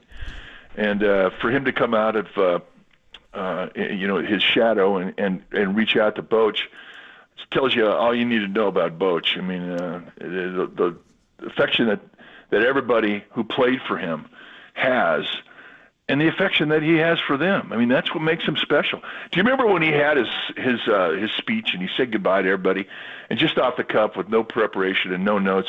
I mean, he touched base with everybody in the stands, literally. And it was one of the greatest speeches I ever saw. But you get an insight to the guy as to how personal he is, how respectful he is of other people, and you know, there's no great mystery as to why guys want to play for him. But when they come back and they congratulate him for his accomplishment in another organization, that says all you need to know about the guy. Hey, Kruk, you know, just to step back and some of the things you were talking about, Tim Lincecum's personality and how he's not a, you know, big spotlight guy. He likes his privacy. It just makes me wonder sometimes how, you know, I know there are musicians like this that are uncomfortable being the center of attention, and some guys don't know how to deal with that. Did you know some ball players that were, you know, stars, but they were reluctant to be in that space, like that spotlight space? Oh, totally. Yeah. I mean, Rick Russell, one of my favorite teammates of all time. And when I got to Chicago, the Chicago Cubs as a rookie, Rick was the mainstay of our rotation, and just a very quiet presence in the clubhouse. Missed nothing. And when we'd have meetings or whatnot, oftentimes he'd be the guy who about halfway into the meeting would open up and the place would get very quiet. But when he stepped away from the game, and I was fortunate enough to be able to play with him in Chicago and in San Francisco. He made his mark with the Giants, but he was almost reclusive after he left the game. He did not like the spotlight. He didn't want to be part of it anymore. And in my career, there were a lot of guys like that. It's not easy for a lot of guys to get up in front of a microphone, to be public with their lives, and and not everybody's cut for it. Right. Talking to Mike Krukow on the UMA guest line. All right. I don't know how many times we're going to talk to you this winter about Shohei Ohtani, and I know we did on Tuesday, but, since then, Farhan was asked about it, and John Shea has a piece this morning in the Chronicle quoting two agents saying, I think the Giants are in it. The Giants are in it. The Giants are... Mike, it's like I almost don't want to get my hopes up, and I don't know if anything happened in the last 2 days that got you excited. What's amazing about this is that this guy, and part of it is the language barrier, I guess, and he just doesn't talk, and we don't know. We don't have any clue. Like, generally, you sometimes have a clue with a guy, but we don't have a clue. Everybody thinks he likes Southern California. I don't think he's ever said that. Everybody thinks he likes the West Coast. I don't think he's ever really truly said that. People say he likes Seattle. It's all speculation, isn't it? It feels like that. Well, all we really know, and again, we can't go up there and interview him. Because of the language barrier, and he's pretty guarded. His time is. Everybody wants a piece of him, and I think to his credit, he and the people that handle his PR, they've done an exceptional job. Because when you think about what he's done in his career, you think about that there are 30 teams out there that would love to hang their uniform on him. But that tells you all you need to know about a guy. Obviously, what he does with the physically on the field, on the mound, in the batter's box. He's unique, but he's also a good guy. He can represent your organization and represent it well off the field. What we know is what Alex Cobb told us, who was his teammate in Anaheim, and he lockered next to him. And the one thing that Alex Cobb said was that, it isn't all about the money to this guy. This guy wants to come into a place where they can win. He wants to come into a place that has history. He wants to come into a place that has a good fan base. Well, the Giants have to be in the mix when you consider that formula. So it is going to be very interesting to see where he does go, because I don't think he's in it for top dollar. Maybe that all works out that way. He's going to get top dollar from somebody. But I do think the Giants are in the mix. And I think that given what has happened to him physically, he's not going to be around for much more than half the year next year, and that is only going to be as a DH. And because of that, I think it enhances the Giants' opportunity to get him. Some teams may not want to give up a year of his pitching or a half a year of him even being out there because of the Tommy John surgery. But so I'm looking at that as a positive. Yeah, Giants could do that, but whoever gets him is going to get him for 10 years. I know, it's just going to be so interesting. So speaking of long-term deals, Bryce Harper's 13-year deal in Philadelphia was cited as a focus for a big announcement by the Phillies and Dave Dombrowski, their GM, their great GM, who said they're moving him to first base full-time, which means that their first baseman who missed all of 2023 with an ACL, Rhys Hoskins, out of Sacramento, California, Jesuit High School, Sacramento State. Guy's had a nice young career, even though he's going to be 31 in March. He's on the market. Mike, Farhan says he likes NorCal kids who are invested in the Giants. They like power.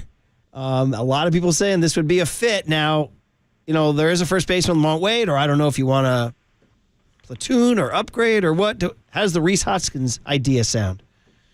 Tremendous. I love that guy. And I love him for all the reasons you pointed out. He understands the region. He understands the history. He absolutely followed that team as a kid. And, I'd love to see him in a Giants uniform. And, he doesn't have to play first base every day. He could be a DH. And I think coming off of a knee injury, maybe that is something that makes more sense to him. I don't know. I do think the Giants will at some point contact him because of his talent and because of his association with the Bay Area, being raised in Sacramento. So, yeah, I think that would definitely be a conversation that Farhan would take, and I'd love to see the guy in a Giants uniform. The other one that was noted was talking to Bob Melvin for several minutes at the Omni was Matt Chapman. And that's another guy, third base. So you have J.D. Davis. Maybe you have up-and-coming Casey Schmidt. I don't know. But this is sort of the dilemma the Giants are going to have, which is to sign possible veterans versus playing some of their youngsters. I don't know. Matt Chapman, there's a lot to like, but you do have J.D. Davis and Casey Schmidt. What would you think about pursuing him? That's a tire you have to kick, no question, because of his glove. And I just think one of the things that this club has to do is improve themselves defensively. And that is paramount. Just because the team pitching staff have so many sinker ballers, they put the ball on the ground. You have to have somebody that can catch it. And Chapman can do that. I mean, he's proven that he's been, if not the best third baseman in at least in the top 5, and that's saying something when you consider the type of third baseman that there are out there. And but he's one of those guys. I mean, he's been a Platinum Award winner, which means he's been the best third baseman in all of baseball. Period. So, yeah, that's a tire you have to kick as far as I'm concerned. Mm-hmm. Yeah, he just won the Gold Glove this year, his 4th one. And I'll say, look at his durability, his last 3 years, 151, 155, 140 games. So, Farhan did say kind of what you said, which is to play an everyday player, you got to have a glove. And that would be it. So, I mean, this is going to be between Hoskins and Chapman and guys like that. He also gave an update on Marco Luciano, said he's playing winter ball, said he continues to be evaluated. I mean, we asked Kipe about this yesterday, but the idea of handing him that job, and we don't know what's going to happen with Brandon Crawford, but it's likely he's not returning. Mike, I don't know how much work should he be putting in the winter, and how, should the Giants just hand him the gig? No, you don't get handed any gig. You got to earn it, and I do think that he has to improve himself defensively. However, I will say that when we first saw him, he was much better than what we had expected. We felt quite comfortable with him there. I loved his at-bats, especially his approach to right field. That is one of the strongest, for a right-handed hitter, that's one of the strongest right-handed approaches that I've seen come out of the Giants organization in a long time. I mean, he kills the ball the other way, which gives you an idea of how much natural power he has. And he's still a baby. I mean, you don't get your power till you're 27, 28 years old. So it's real easy to forecast that this guy is going to be an animal. I think he could evolve into the type of a power right-handed hitter as Luis Robert with the White Sox, who is a young player that's got some pop. And I think that Luciano has that type of ability. And I do believe that a lot of the shortstop position has to be developed simply by playing. There's a certain amount of footwork with every position, of course. We always talk about learning the dance of the position. And I don't think that he has learned all of the dance of the shortstop position. A couple times we saw him go to his right, especially when he came in on the ball going to his right. It was not a natural movement for him. So I do believe that there's a lot of ways that he can improve himself defensively. Having said that, I think that he's more than adequate to give him a chance to go out there and prove that you're an everyday guy. But, he needs to work to do that. And it looks to me like he's not afraid to do that. It's going to be so interesting. By the way, people are sending in notes that the GM meetings got canceled because of a stomach virus this morning. What? Yeah, they're saying. I don't know. I don't have to double check on that. But yeah, they said a stomach virus is going around. So okay. I don't know. That seems kind of odd. Yeah. But anyway, Mike, finally, they're talking about within this next week, Bob Melvin, according to John Shea, is going to start unveiling his staff. One name for me, shout out my high school, Tamalpais High in Mill Valley, Brian Price, who was a pitcher at class of 81 or 82 at TAM, my sister's year. So that would be huge for us in Marin County if Brian Price was named part of his staff. That would be cool. Everybody else thinks about Matt Williams, of course. I think Melvin indicated high likelihood that he would retain Matt Williams. But how interested are you in the Melvin unveiling of the staff and hearing some early names? Very interested. And, the things that I've heard so far is that he's going to bring back guys who have some big league experience. And I think that was missing off the last staff. And I don't want to take away from the last coaching staff at all, because when you see how hard they worked and prepared for every game, you tip your cap. The one difference between a coach that's been in the big leagues as opposed to a coach that doesn't have a lot of time or no time at all is his ability to feel comfortable approaching a situation that he can stop. And I'll give you an example. If, say, you have guys feeling a little chirpy and they're on the plane and, they have a little party or they're too loud or, somebody lights up a cigarette. Who knows? Every once in a while that happens. You need to have somebody come down and approach that and confront that. You need to simply call BS. I think when you're a young coach and you don't have a lot of big league time, it's very difficult for you to approach a big leaguer and to say that, to call BS.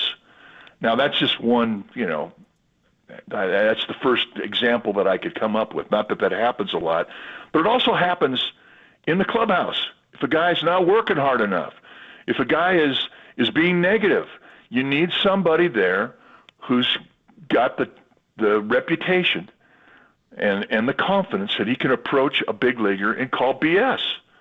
And I think if you don't have the experience, it's very difficult for you to do that simply because you think if you tick off that player, it may cost you your job. And a guy who's got big league experience, he doesn't feel that way.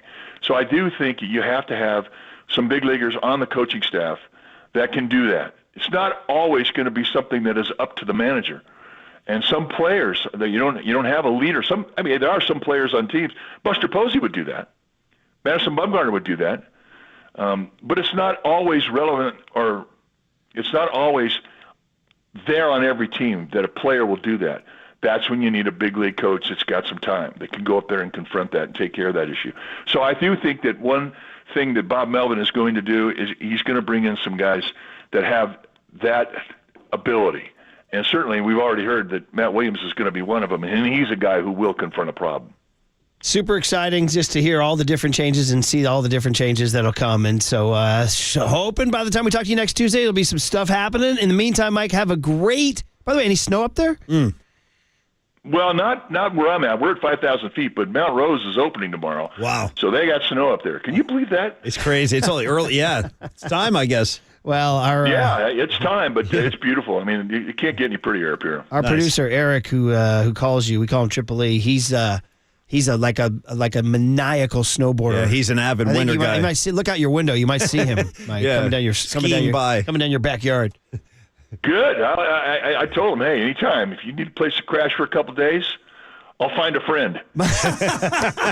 You're the best. That's awesome. Have a great weekend, Mike. Had a bit. Mike Krukow. Very good. Dude, I was going to say, until he said that last line. Yeah. Do not even put that bowl Mike's of water. got some riffs, man. Mike's got a lot of riffs. He's a one-liner guy, man. Do not put that bowl of water outside your door and encourage that stray animal to start lapping up, man, too. Triple E. Can you imagine? Imagine, by the way, just having like Triple E over Thanksgiving, showing up with a cackle. Right around you guys are coming. I'd be like, hey, Triple E, pass the stuffing. Triple E, can I get you some more green beans, or you're satisfied? There's times that we're doing show prep, and I'm in the 1050 studio, the old 1050 studio, which is supposed to be soundproof, and I can hear through the window out from the bullpen. This is Mr.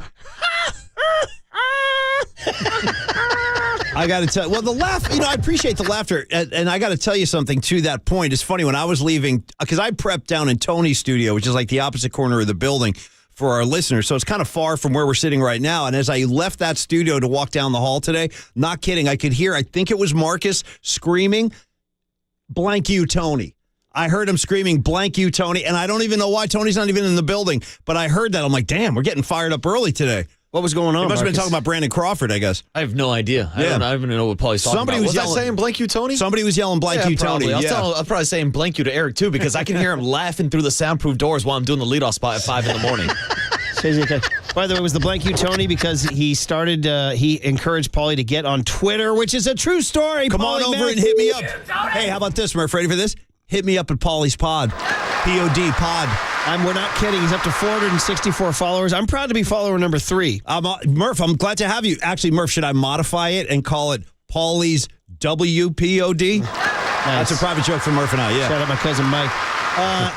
At Paulie's Pod, Pauliespod. True story. You'll know it from the Grateful Dead at the Frost Amphitheater shot, and then the shot of he and Tony, who do the podcast together. Yeah. Their faces are layered over Simon and Garfunkel. That's right. But I've got the afro and the sweater on. We got Paulie to 464 in the first hour and a half of the show. Come on over and join me. 465 while I speak there. Nice, so at Paulie's Pod, go follow him. I'll be seeing y'all. And the first tweet just went out an hour ago. It's a YouTube shot of Ronnie Lott hitting Mark Bavaro in the 1990 Monday Night Football game. Thank you. There you go, guys. Okay. You are listening to KNBR and KNBR FM San Francisco, the sports leader and Cumulus media station. Every word of it. Did you check that stomach virus story out? Is that What true? is that? Yeah. Must be a hell of a virus. And by the way, I was saying about, you have J.D. Davis at third base, and listeners just started pouring in saying, bro, or as the kids would say, bruh. Matt Chapman WAR last year, 4.4, J.D. Davis, 0.9. I mean, it's a significant upgrade. You'd take him, right? Yeah, and that's why we were talking before, Mike, about a Rhys Hoskins situation, which you guys just dove into. And that's why, in my opinion, I'd rather take someone like Matt Chapman at third, and then you can still play JD and Lamont as a platoon at first base. Yeah, MLB cancels remainder of GM meetings after virus sweeps through executives. Is this, I don't want to riff, but is this some sort of some sort of unleashed virus from the NFL or the NBA to try to take down the I gotta tell you, I'm pretty popular MLB GM meetings? You don't want to be on the receiving end of a violent stomach virus, though, man. That is one of the worst experiences anybody could ever have. So if that thing is going around, that's probably a good move. Paulie's at 496 followers. Let's get him to 500 before the 8 a.m. bell. You know what I mean? At Paulie's Pod. At Paulie's Pod. 496. Give me 500 before the 8 a.m. It's like an auction. 500 on It's the like an dot. auction. 501. Yeah. Do I see 501? Can I get 502? Where's 503? Way to go, Paulie Mac. Congrats on your I'm happy to be here. On your half a grand before 8 a.m. Yeah, half a grand. All right, the big hit is the 49ers. As Triple E's headline says, turning the page on the Niners bye-week blues. Okay. Next on KNBR 104.5 and 680, the Sports Leader. Mike Krukow with Murph and Mac has been sponsored by Your Northern California Honda dealers at NorCalHondaDealers.com. the Murph and Mac Power Hour surges on. Feel the pride. Next on KNBR 104.5 and 680, the sports leader. Here's what's trending now. On KNBR.com. The Hitman, Dante Whitner, stopped by the Papa and Lunch Show yesterday morning to talk about Steve Wilkes' decision to leave the booth and join the 49ers on the sideline. To hear that podcast and more, check out what's trending now on the all-new KNBR app.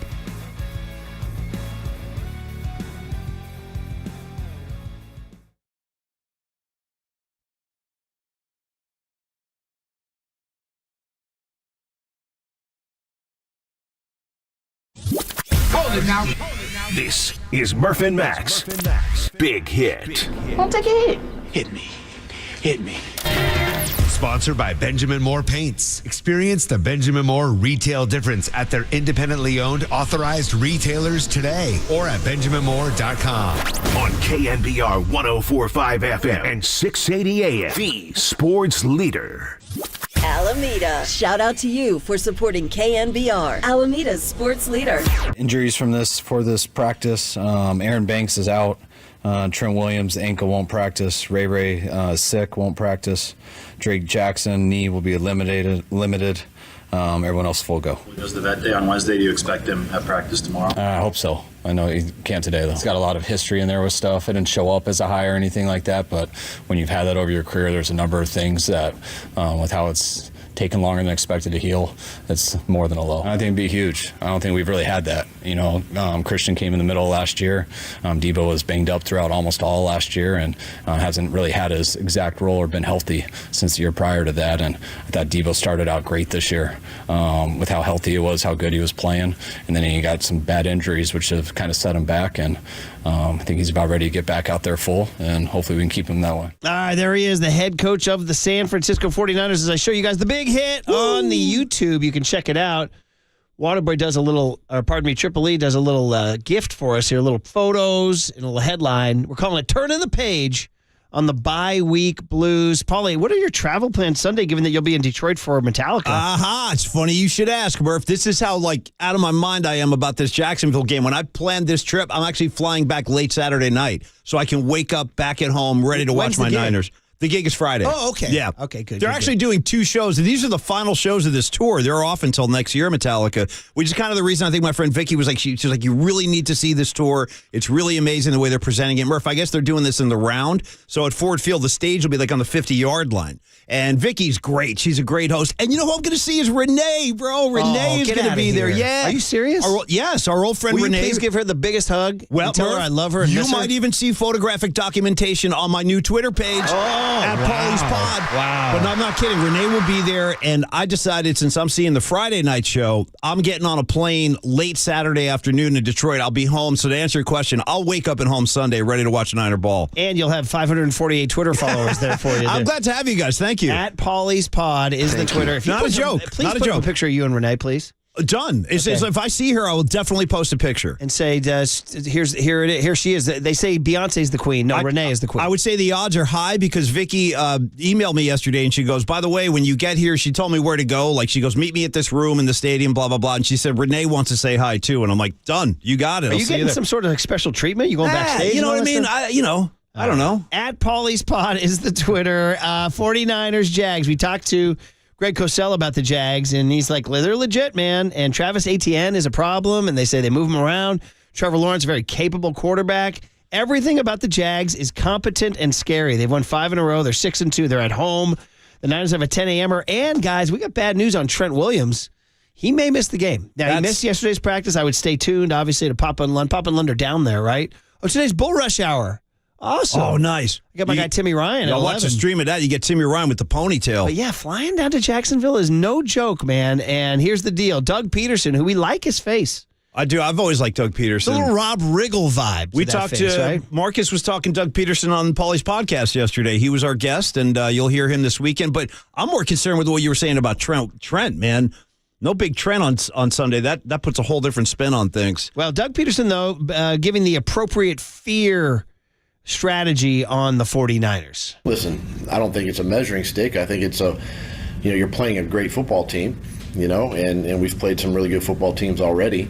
And, our guys have battled and hung in there. It's just going to be another one of those tough, physical, hard games.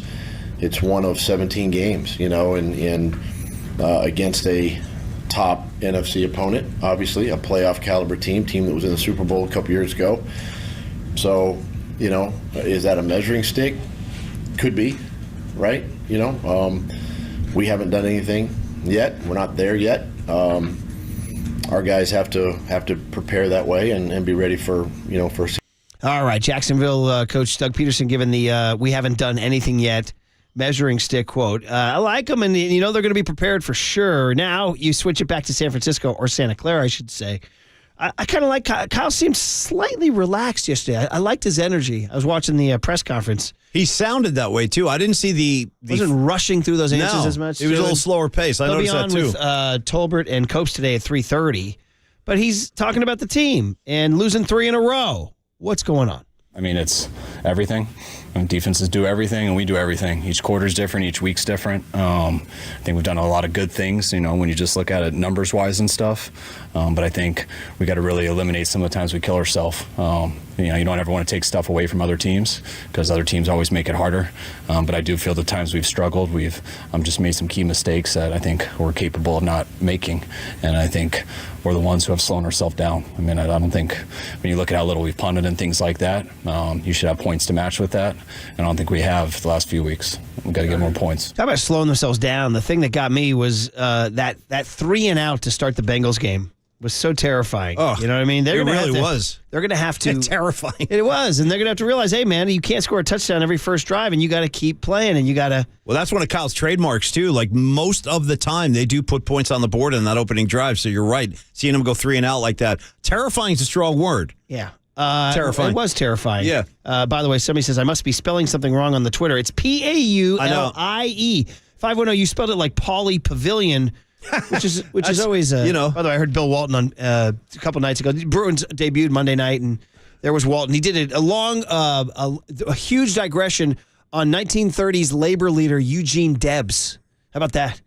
He's like, Eugene Debs. He said, I took Larry Bird to the Eugene Debs Museum. I wasn't ready for that. I thought you were going to make a Grateful Dead reference. Father of the labor movement in the United States. Hey, by the way, the new Vault release from the Grateful Dead has Bill Walton's liner notes. He wrote the liner notes because the show is a Paulie Pavilion show. True story. That's our friend Bill Walton. And that's Paul on the third one, the guy in the middle. Paulie Mac.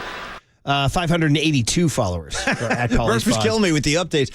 We're like an auction. Do I see 579, 582? Who's got 570? Yeah. Getting to 1,000 be a big ask, but we can maybe get there. Maybe get there. The audience is a big time now. At Paulie's Pod. You want to, what do you say? What do you say? Bang the, who used to say it all the time? Bang the phones or bang the, what was the, smash the phone? What's that? Bang the number. Oh, that's like Scotty Frill. Yeah, bang the number. Come on, we're going to take your phone calls on the other side. We're going to talk about bang the Twitter. Bang the number. Bang the Twitter. Yeah. It's at Shout out Scotty Farrell. He was a lunatic. He used to work at KNBR, Marcus. You don't even want to know what used to go on with that cat. Yeah. Wow. So anyway, then there's the big thing about tired and slow. Tired and slow.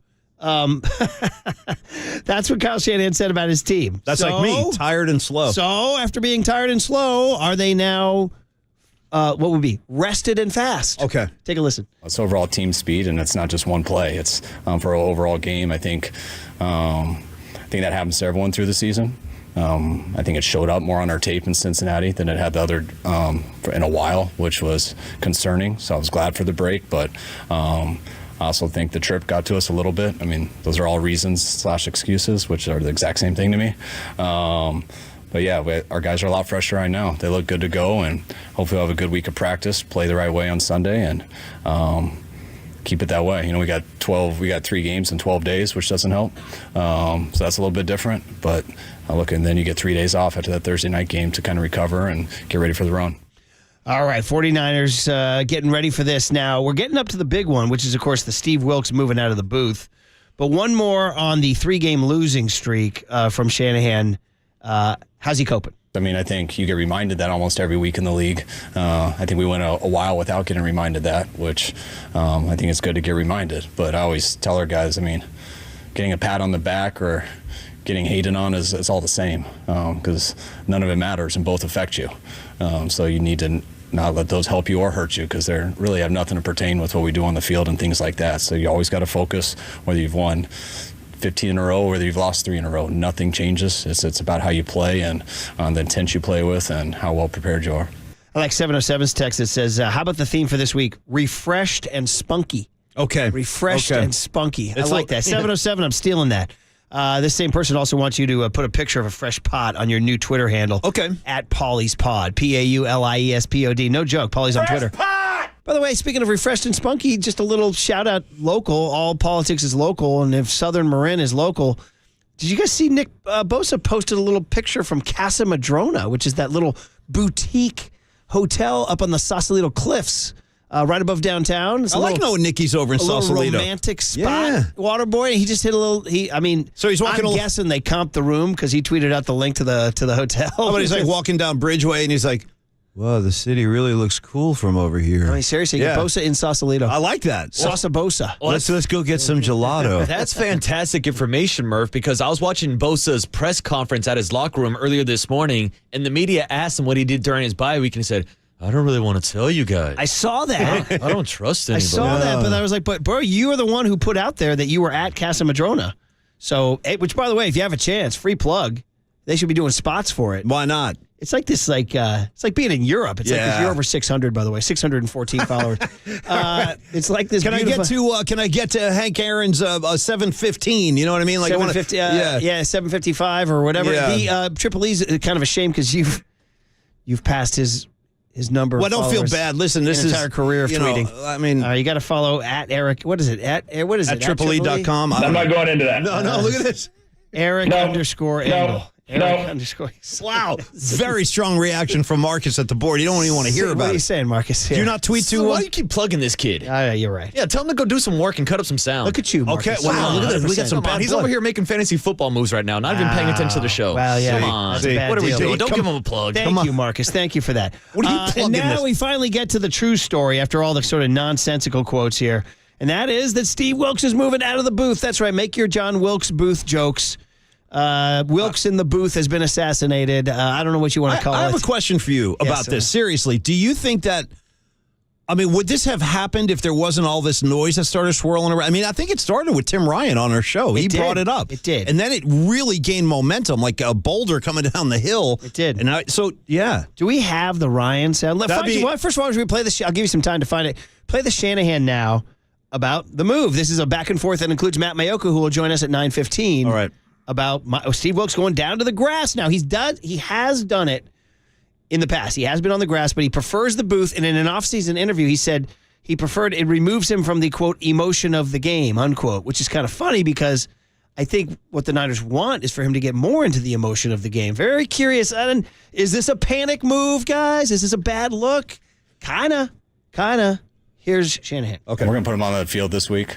Something we've talked about for a little bit. I think there's pluses to it and minuses to it, but we'll see what we like about this week. What is your personal feeling on it? I love being in the box. I think that's the best spot. I feel like you guys would judge me too hard if I went up there. If it ever gets cold enough, I might be. I like a chair and a desk and a lot of stuff to write down and things like that. But I had to do this for 9 years before I got here. I was only in the box 1 year, my last year, so I was 8 on the field before that. There's pluses and minuses to both, so you usually go with your preference. What swung it? Why move, Steve? Just because of some of the stuff you do in the box, all the advantages to it, which are great, but I kind of wanted to be down and be near our players a little bit. They've had that more just with the linebacker communication in the past. And I want him to be down there so he can talk to guys a little bit more. That's a big one there. That's a big one. Can now. we move a chair and a desk down to the sideline for Kyle? Just have him sitting at a desk like he's in a classroom. It's funny. I remember the evolution of coaches on the sidelines. Do you remember, Murph, that George Seifert was the last holdout in the NFL to actually wear a headset? Do you remember that? The entire league started wearing headsets, all the head coaches, and George was the last guy to do it. I do not remember that. Yeah. Are any coaches now going non-headset? No, I think they all have them now. Imagine that, Marcus. There was a time NFL coaches walking up and down, no headset. Bill Walsh walking around. How's Tom Landry going to wear that hat with that headset on? Great question. Unless he goes Madonna. Shout out Bear Bryant. He didn't have a headset on either. He had the hat. Yeah, how did everybody get their Halloween costumes of NFL coaches if they didn't have a headset on? Well, because you had such incredible looks like Bear with the checkered hat or Landry with the suit or Bum Phillips with the hat. Oh, you know nice. What I mean? Yeah. By the way, I'm an idiot. 707 and 510 both said, dudes, Bosalito. There it is. All right. Bosalito. Yeah. Casamadrona. Did I say something different? People coming at me. I don't know. What's the problem? I thought I said Casamadrona. Maybe we should discuss this on my new Twitter page. Discuss the pronunciation. 650 says, Booth to the field. If the Niners lose, it will not be a day on the green. Listen to you. The riffs are flying. 209 says it makes sense. The defensive culture was built with the coordinator on the field. On the field. Well, and that's 925 true. says, I feel like I'm watching the Jerry Lewis telethon with Paulie Mack's Twitter up, which is up to 631. 631. We slowed a little bit. Come on, guys. At Paulie's Pod. These kids need your help. All right. Bang the number. At Paulie's Pod. Yeah, bang the number. Come on. PAULIESPOD. Take your There's calls. already, the first tweet is a YouTube clip of Ronnie Lott hitting Mark Bavaro in 1990. That was my opening statement. And you may get a picture of Paulie and Renee at Metallica in Detroit. You're definitely going to get some Metallica stuff. That's really the reason I launched it today, because I want to put some stuff up from the show. I got to go Lee Hacksaw Hamilton right now, because at 6:31, we're stalling. Burlingame, I want to hear you. Clayton Valley, I want to hear you. Petaluma, I want to hear you. Bang the pod. At Paulie's Pod. Campbell, I want to hear you. Bang the pod. Mountain View, I want to hear you.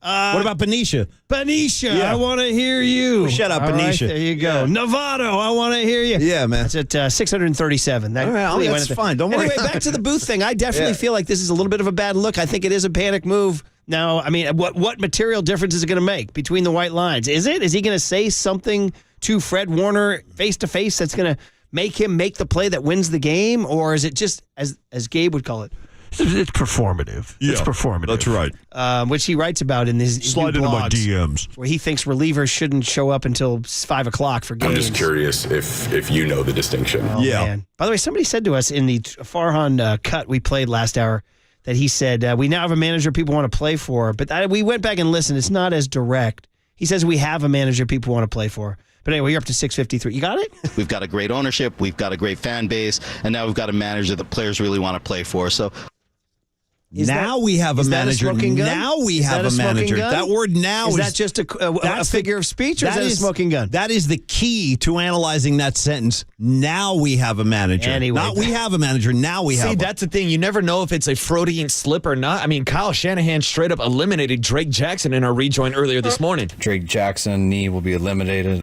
Yeah, we'll just exterminate him. Oh, right. Eliminated. That's Dude. remember the guy who was buying the airline tickets to Pittsburgh, and he kept the tickets to Pittsburgh. And I don't think I know this. Oh, it's an old. Yeah. And the person selling them is very chesty, and he keeps. Oh no! Yeah, well, that's inevitable. That's going to happen. 2 pickets to. Same idea as when you say blanks out for Gabe, right? Yeah, there you blanks go. Out for Gabe. Anyway, guys, I mean, how do you guys feel about the Wilkes Booth? And by the way, we talked about this earlier. Has anybody been to Ford's Theater in Washington, D.C., where Wilkes Booth stood? Kind of gnarly. Little tiny, first of all, sweet seats. Lincoln had good seats.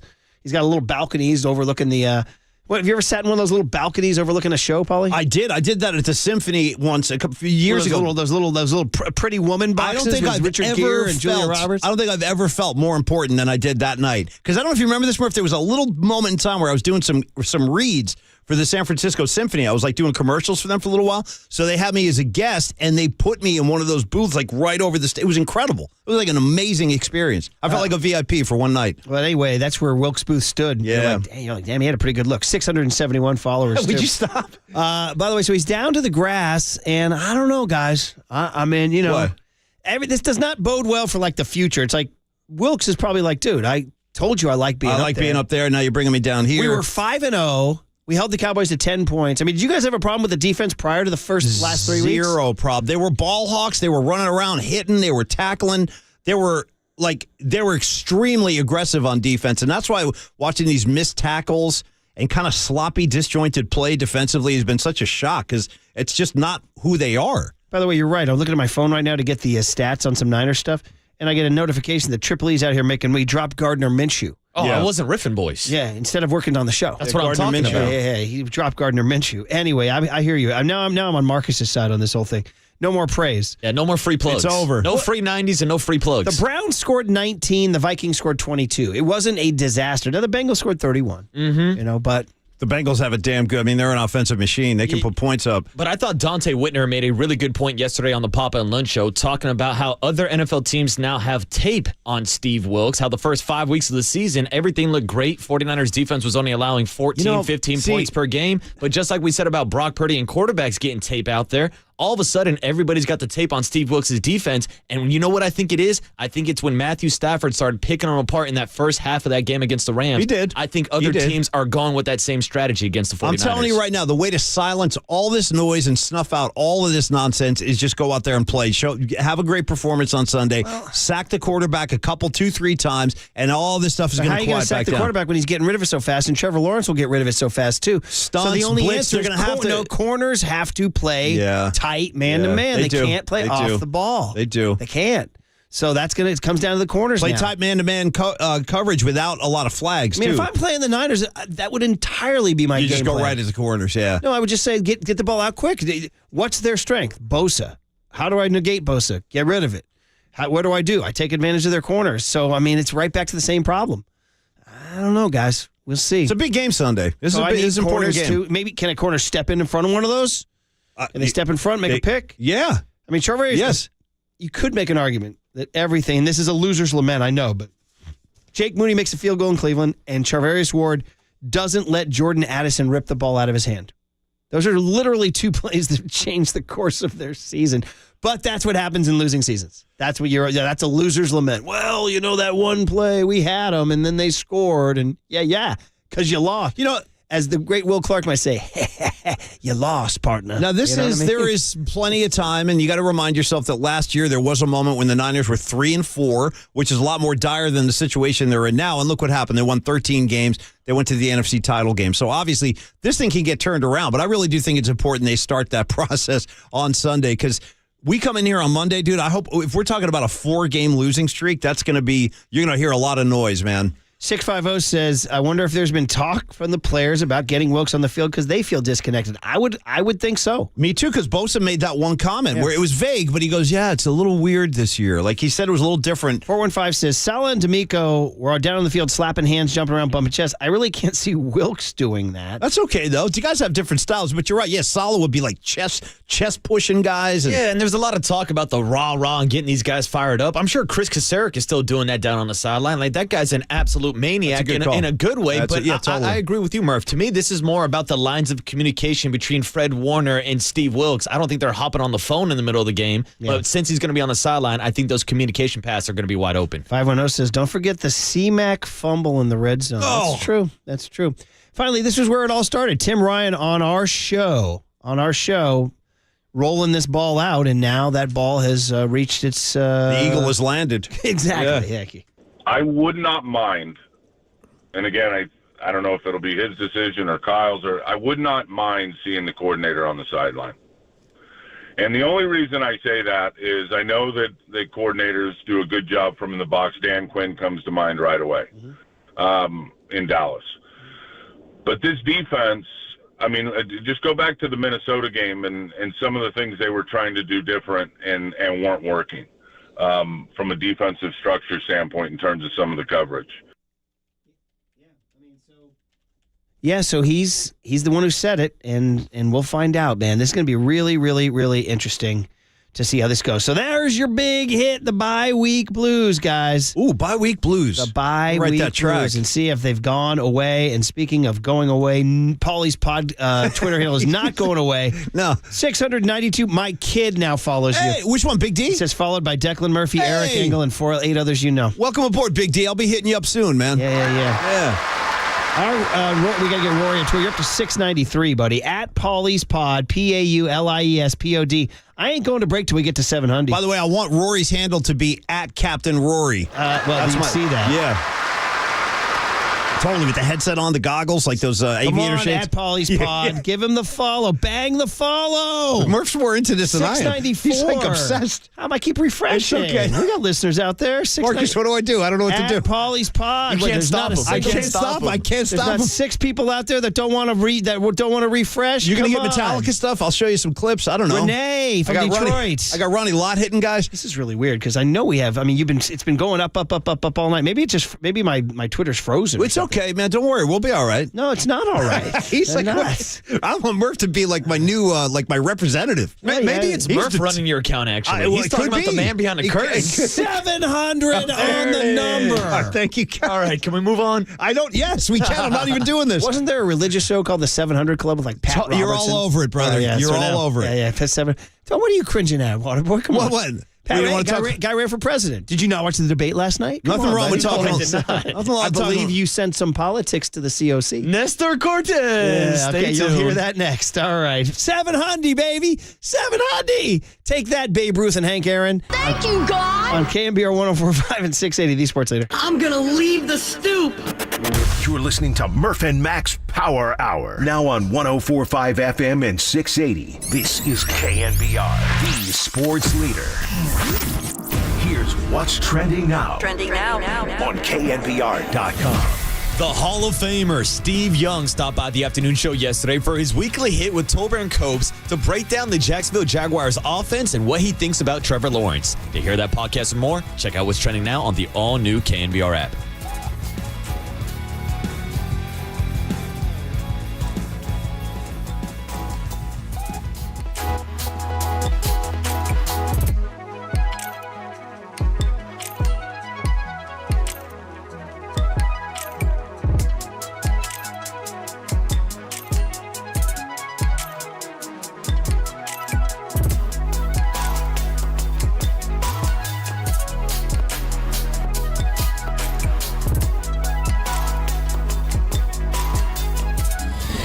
And now, time for the Protect Your Assets with David Hollander Business and Technology Report.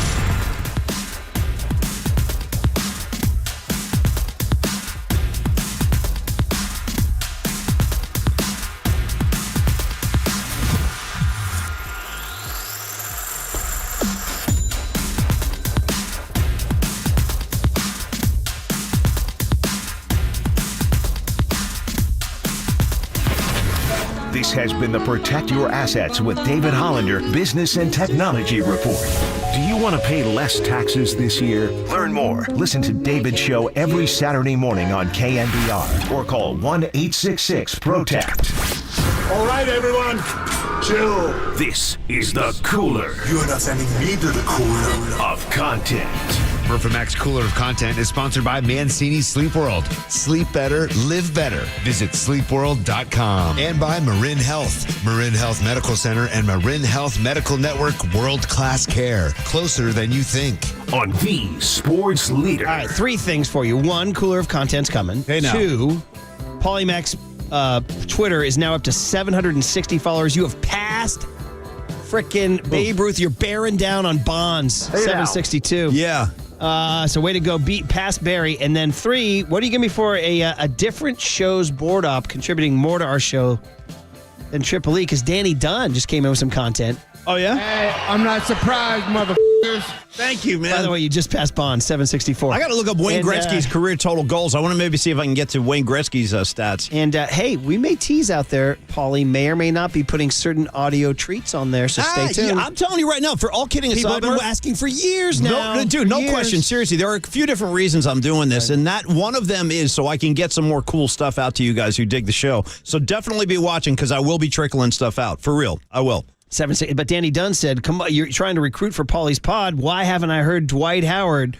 Paulie's Pod, come on, yeah. Paulie's Pod, come on. So there it is. There you go, Danny Dunn. Way to go. I like Double D. That's my guy. He wrote LOL, and last night, little Rory said he read a tweet and read LOL, and I said, Rory, it's not LOL, it's LOL, and he goes, that's what adults say. Come on. How about that? Rory's right. And Declan goes, no, I say LOL. And I said, he goes, and Rory's, lol. I go, we have a generation divide between a sophomore in high school and the sixth grader's fresher than the sophomore in high school. See what happens now. Declan's already out of date. He didn't even know it. Yeah. That's not hilarious. It's like, bro, I'm 15. What are you doing? When you go home tonight, ask him about Raffle, Murph. Okay. Rolling on the floor laughing. Yeah. Raffle? Raffle. I like a good raffle. Mm-hmm. All right. Yeah. We're going to raffle at the cooler at the COC, which is Cam Newton has a podcast. Everybody's got a podcast. Yeah, except you, dude. No, that's a dude. So apparently, I got who's the newest one that have one? Greg Silver and Danny Dunn have. I'm telling boys, you. yeah. Now that I've taken the plunge into the Twitterverse, I feel like the next thing is for Murph to start a podcast. You're going to get this podcast. To go along with his new beard that he's working. There's a lot of weird stuff going on today, man. There's a lot of weird energy. By the time you come back Monday, I wonder how it'll look. I'm psyched. I really am psyched. I got to tell you, I was shocked at the time it saved this morning. And by the way, I got out of the shower and I looked at my phone. I'm like, 5 minutes ahead of schedule. A couple quick things on this. One, even if it does come in gray, it's going to. I want it to come in. Me gray. too. It's just like Jerry Garcia. I think that's cool. Yeah. It'll match your Clayton glasses. I'm wearing the Clayton today. Yeah. You know what? These Claytons are better glasses than the other ones. I also need some new ones too. So you now have my glasses update. So you're all caught up, everybody. Cam Newton has a podcast. The reason why I'm not doing my pod yet, Paulie, is because I'm waiting to unleash it after they blow us out. That's what I'm going to do. That's my strategy. I understand. And then we can reveal all the details. It'll be new and fresh. Let me tell you what happened. Yeah, exactly. It'll be new and fresh. So Cam Newton has a pod, and he talks about our guy, Trent Williams, number 71, the left tackle. And we just had Tony Baselli yesterday going on and on about Trent. Now you got Cam Newton going on and on. Okay. If you gangster, you swinging. You not pushing. Push, shove. Yeah, ain't nobody with Trent. Because, Trent Williams, my dear friend, OG of all OGs. After the game, he confronted Richard Sherman. Way to work out there. Hey, what you gonna do, boy? I'm gonna punch you in your Hey, do it then, boy. When I sit up here and I make a statement and say, if you gangster, keep that same energy after the game, Trent Williams proceeds to keep that same energy after the game. When I say the boy approached him and he said, I hit you dead in your Richard Sherman thought, nah, bro. Well, do it then.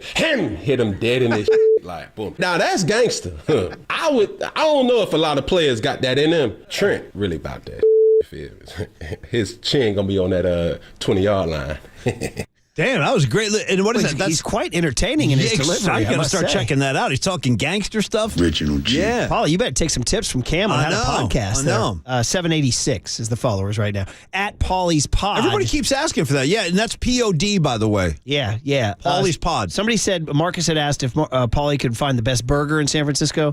They said maybe not, but he could find the best bud tender. But let me tell you something. I love weed. Okay? I love it. It's slowed down right now. It goes in bursts. At Paulie's Pod. Murphy's like obsessed. You're like consumed with this. You're not supposed to be obsessed with the followers. You're supposed to be like, be who you are. I'm not even looking at it, dude. I'm not even, it's Well, I'm just excited for you. Yeah, no, it's exciting. Here's more Cam Newton. I guess this is something that's going around about him. So do you guys remember Jimmy Clausen? I do. Jimmy Clausen played for the high school called Oaks Christian down in L.A., and I used to watch a lot of high school football championships. Lately, I haven't because I've been busy, but I remember rooting strongly against him. They were playing Piner, or I think it was Piner or Cardinal Newman, but he came out with that frickin' Cobra Kai headband. He's one of the most punchable faces of all time. Limos to high school to the signing day. Come on, man. He went to Notre Dame. You don't take a limo to high school. You don't do it. There's a German word for face that needs to be punched, and Jimmy Clausen is that. It might be Jimmy Clausen might be the word. Anyway, so he went to Carolina, and I guess Cam Newton noticed that. He wanted to destroy. Eric is very high on this over the number 2. This is Triple E loves this. I don't even want number 1. Man, Jimmy Clausen, we cool now. Jimbo.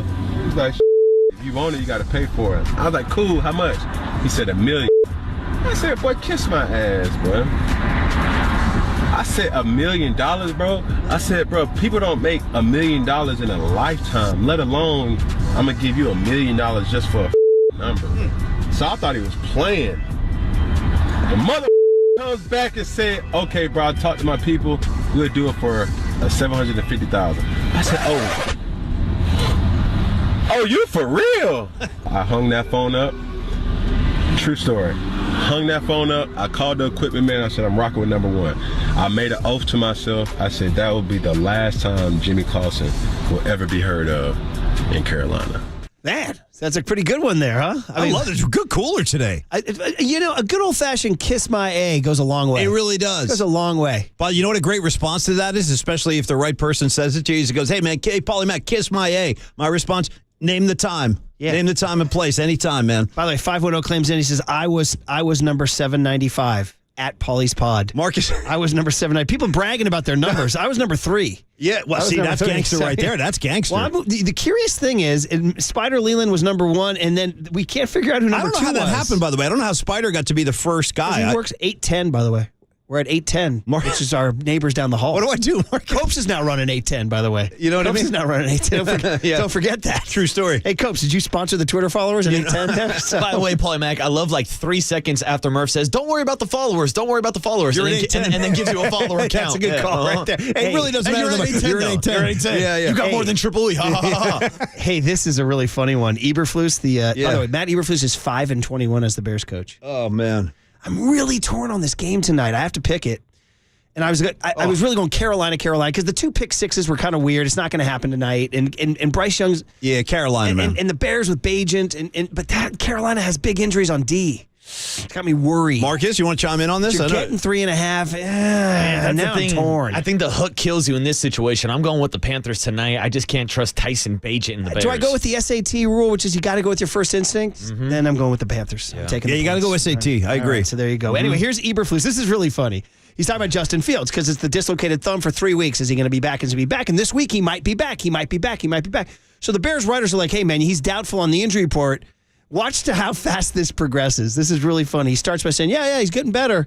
And then listen to how it ends where he just surrenders. Check it out. Right now we're listing him as doubtful, and we'll see where it goes from there. If he's not medically cleared, well, how come doubtful versus out?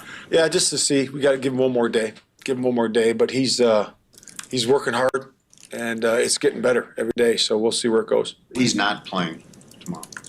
Yeah, he's not playing. What is the medical staff telling you in terms of why they haven't given him the clearance? It's really just the clearance is obviously he's got to be cleared to play with the medical staff, and so it's really about him feeling good about it and the medical staff saying that he can go in there and function. I thought the punchline, Triple E, you got to have the comic sensibility. The punchline was, he's not playing. That's how it ends. That's how I drove in this morning. I heard 2 different national shows play. I'm like, we got to steal that.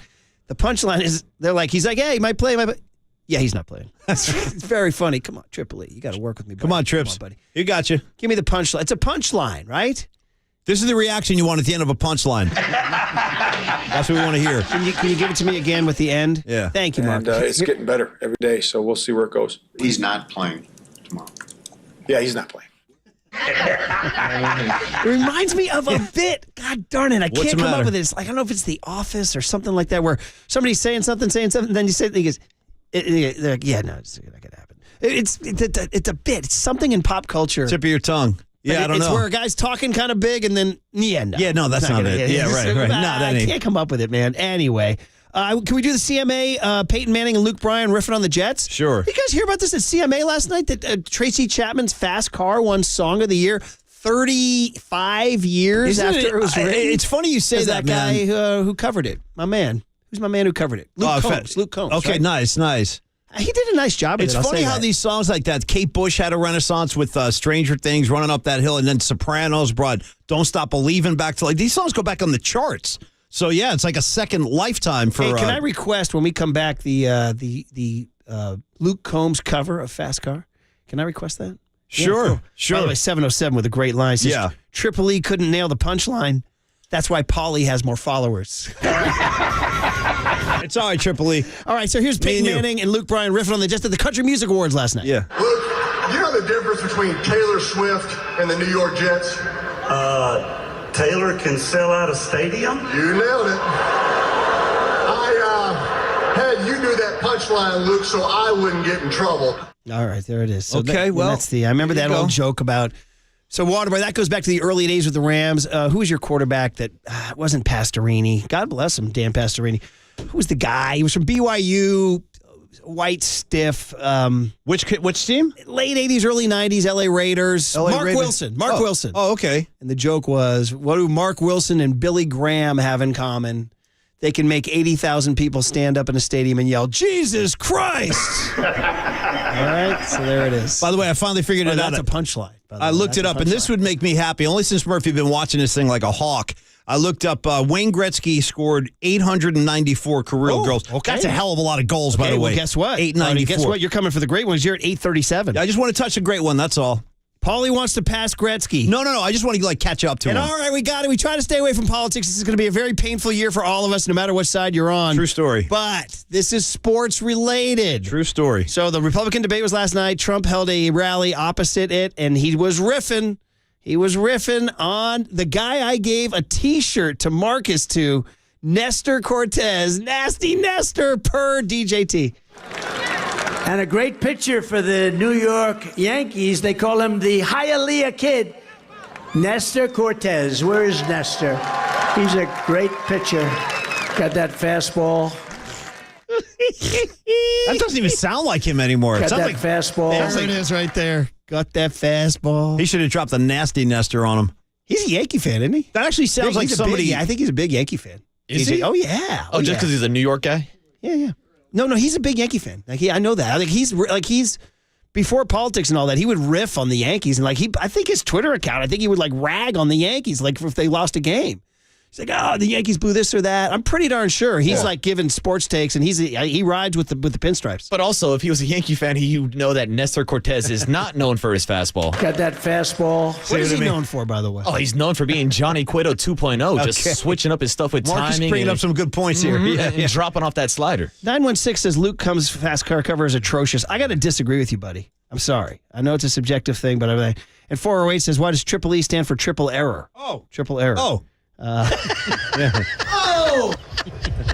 A lot of people talking about the thing I'm looking for is the Rick James on the Chappelle Show about the boots on the couch. It's a celebration. Is there a point in that bit where he just kind of surrenders at the end? He starts grinding his muddy boots into I should have never gave y'all money. into the white couch. He's crawling out of the room. He's like, his muddy boots is driving him into the white couch. Yeah. One guy says he wants to unfollow and then follow so he can be a special number for you. You know what I mean? So if you're at $7.99, he wants to unfollow and then come back and whatever. Hey, man, whatever you guys want to do. 843, bearing down on Gretzky. Okay, well, that's cool. He's got that fastball. See, that I think is cool. Get me up with Gretzky and I'm happy. He's got that cooler of content. All right, Mike Conforto at 9 a.m. Nice. Matt Mayoko at 9:15. Okay, and, buddy. Debatable Luke Combs covers next on KNBR 104.5 and 680, the sports leader. Got that fastball.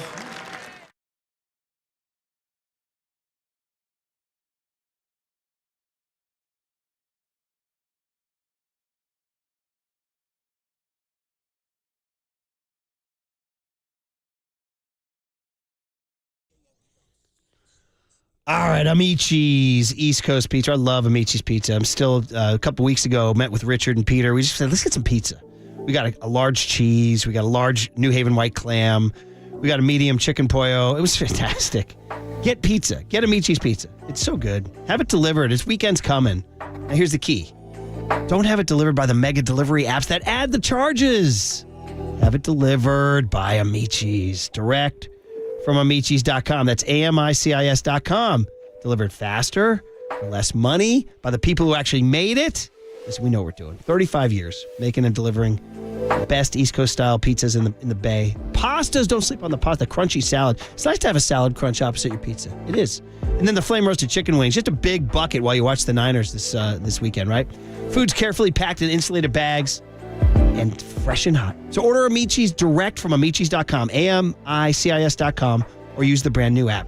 2 words, baby. Amici's delivers.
Listen to the sports leader anywhere, anytime. Download the all-new KNBR app. Now, Murph and Matt continue live from the KNBR Casino Matrix Studio. Casino Matrix Progressive Jackpots are here. Where are you? Just drop in. Please play responsibly. 1-800-GAMBLER.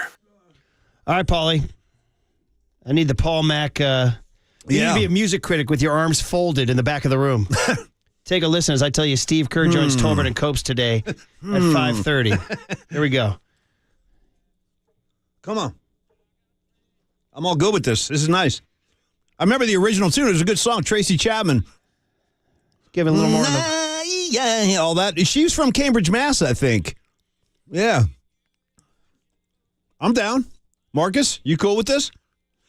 I don't know why this guy 916 says it's atrocious. Oh, no? No, I don't think it's atrocious. It's pretty good. Well, it's a straight cover. Now, it's a big question now. If you cover something. That's the thing. This is the debate. I never know the answer. Do you just cover it straight and your voice is different, or do you put your own spin on it? That's one of the greatest questions in music history right there. This is 100% faithful to the original. I would say that's 100%. great, and I'm fine with that because sometimes as the song is so good, you don't want to start like messing around with it and like rearranging it and stuff. Give me the chorus here. Oh, and that's another verse. Sorry. But I would say this to your point, Murph. The song, there is a Grateful Dead song called Ripple. It's a pretty famous song, and the band Jane's Addiction covered Ripple, and they turned it into almost like a completely different song. And if you're a Deadhead, definitely check that out, Jane's. So I'm fine with this. I like this. So she won. Yeah, I mean, I like it. Yeah. Sorry. But I remember watching the original on VH1 back in the late 80s. So she won. The reason why we're playing this is last night at the CMAs, Tracy Chapman became the first black songwriter to win Song of the Year. It's a little historical note. Is she still even playing? Is she even doing anything? I haven't heard from her in ages, Tracy Chapman. It's kind of odd that Luke Combs and Tracy Chapman are now hanging. They're like buddies. That's the beauty of music, though. That's what's great about it. I like that. Yeah, so it was history. So that won Song of the Year last night. Cool, man. And were you watching that? Were you checking it out? No, I just saw it on Twitter, and I was actually mad because I like country music. You know me, it's a little known fact, but there's not all new country, but there is some good new country. And by the way, our fast car expert, a.k.a. our NASCAR expert, Mike Holder, just walked in, and he said that this track is actually better than the original. Well, there you go. It's to each his own. Listen, holy. Hey, Mike. What are you going to do? I'm fine with you know what, dude? Recency bias. I'm a Holder fan. Bias. Whatever he wants to say. Luke Combs thanked Chapman for writing, quote, one of the best songs of all time, unquote. There are people that feel that way. I remember she was like a big deal, man, when she hit the scene. He was really gracious. He said, this song is meant for me throughout my entire life. It's something that reminds me of me and my dad. Oh, see? And it's a song I'll play for my son, and a song that ultimately will go down in my history. It'll be synonymous with me now as well, which is insane to think about because it's meant so much to me. So I would just tell Tracy, thank you and congratulations. Oh, I'm getting corrected, but I don't know if this is true. I guess it is, but this guy on 818 saying she is from Cleveland. Is that right? I thought it was she Cambridge. might have broken out and played at some coffee Maybe houses. that's it, yeah. We're at 862 followers at Paulie's Pod. Is that past Sadaharu O? Are we past Sadaharu O's home run total? Yeah, he's not playing. Marcus, do you know who Sadaharu O is? Yeah, but I didn't know we were dropping now Japanese home run totals. Because everybody says, because when Aaron went 755, he's like, well, that's the rule. And then you get these hardos who are like, no, that's not the record. Sadaharu O hit 800 and... I think it was like 860. Yeah, that's the same argument for Ichiro having the most hits in baseball. I don't buy into it. Ichiro, you mean the guy that's going to prevent his legacy will prevent Shohei Ohtani from signing in Seattle? Yeah, I don't know if I'm buying that narrative. Okay, what's the Marcus handicap on Shohei? I think the odds-on favorite is the LA Dodgers, and then everybody looks to the West Coast teams. And to me, the number one priority for Shohei Ohtani is playing in the postseason. He's got all the money in the world. He's going to get all the endorsement deals. He can literally play and pay for whatever he wants. I think he wants to win a World Series. Now, who knows if he'll do it with the Dodgers, but they give him the best opportunity year in and year out. They're competing in the postseason. For sure. If you go to a team and take them to the postseason, you can be that guy. You know what I mean? By the way, Sadaharu hit 868. Paulie's at 866. But here's the thing, Murph, just real quick to your point. He was that guy in Anaheim with the Angels. And he also had a guy named Mike Trout on his team, and they failed to reach the postseason. Mike Trout. So if he's going somewhere... He's one of the more... that's mind-boggling that happened. Two of the best players in baseball history were on the same team, and they couldn't make the postseason. And does that say that it's all about pitching? What's terrible for the game, because the best players in the game are not visible on the biggest stage when everyone's usually watching. Does it say that they're not clutch? Does it say that they're not leaders? Does it say that... Maybe it just says back to my original point, it's all about pitching? Or you got to have 25, you can't have 2? I mean, that's the thing, Murph. He's a pitcher, too, but you're right. I mean, we saw it here in San Francisco with a guy named Barry Bonds. You can have all the talent in the world, but if you don't have the surrounding pieces, you're not going to win. Yeah, it's incredible. So, anyway, it's really interesting. By the way, a lot of people checking in. When they want to smack Holler because they say the original's better. All right, listen.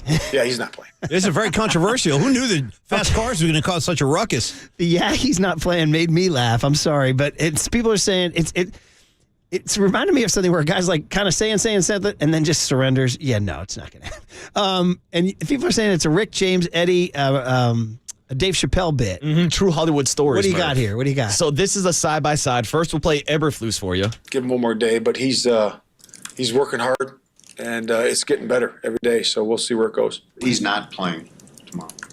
Yeah, he's not playing. So that was Eberflus, and here is side-by-side of the real Rick James on the Chappelle Show talking about the true Hollywood stories. See, I never just did things just to do them. Come on, I mean, what am I going to do? Just just all of a sudden just jump up and grind my feet on somebody's couch like it's something to do. Come on, I got a little more sense than that. Yeah, I remember grinding my feet on Eddie's couch. Oh, that poor bastard. I mean, listen, Rick James, he had some breaks. So within two complete sentences opposite each other. There's no edit, there's no cut for everybody on radio. That is a still shot. No breaks in between. Rick James going back and forth. I never did that. I did do that. What do I look like? Someone who just stomped my feet on someone's couch? Yeah, I did drop my feet. Stomp my feet on Eddie Murphy's couch. Shout out Rick James, man, the super freak. That's very funny. Hey, we are proudly sponsored by O'Donnell Financial Group because planning is a process for loans, insurance, investments, and retirement. Call Greg O'Donnell at 866-496-2300. All right. Mike Conforto, man. Yeah. He opted in, and he's going to hop on. He opted into the Murph and Mac show. So here we go, man. He opted in. The Giants, man. By the way, somebody said that Farhan cut we played from the MLB News 916 texted and said, Farhan's bringing that big Joe Lacob energy. That made me laugh because it was kind of a different Farhan, wasn't it? A little bit. It was kind of bold, no giggles. No, it was like, a little more we up. got this, we got that, we got this. The new Farhan, yeah. Big Lacob energy. You start lifting weights and getting all pumped up. Yeah. What if he went to a little makeover? Yeah. He went to like a guy to he make comes back, he's wearing like rope chains and stuff. And he's just no more giggles, no more snorts. He's just directly barking at people. Next question. What are you looking at? I mean? Yeah, exactly. Yeah. What do you want me to laugh at you? I'm not laughing. I'm here to win. It's not funny. Yeah. You think this is funny? He's going Sabian on us. You know what I mean? Yeah, we're going to kick the tires on Ohtani. Of course we are. Or like the man that Sabian works out with out in New York, Brian Cashman. You saw his We're comments. pretty blanking good. We're pretty blanking good. So the new show, the new Farhan. All right, guys. Mikey Conforto next on KNBR 104.5 and 680, the Sports Leader. We've got a great ownership. We've got a great fan base. And now we've got a manager that players really want to play for. So...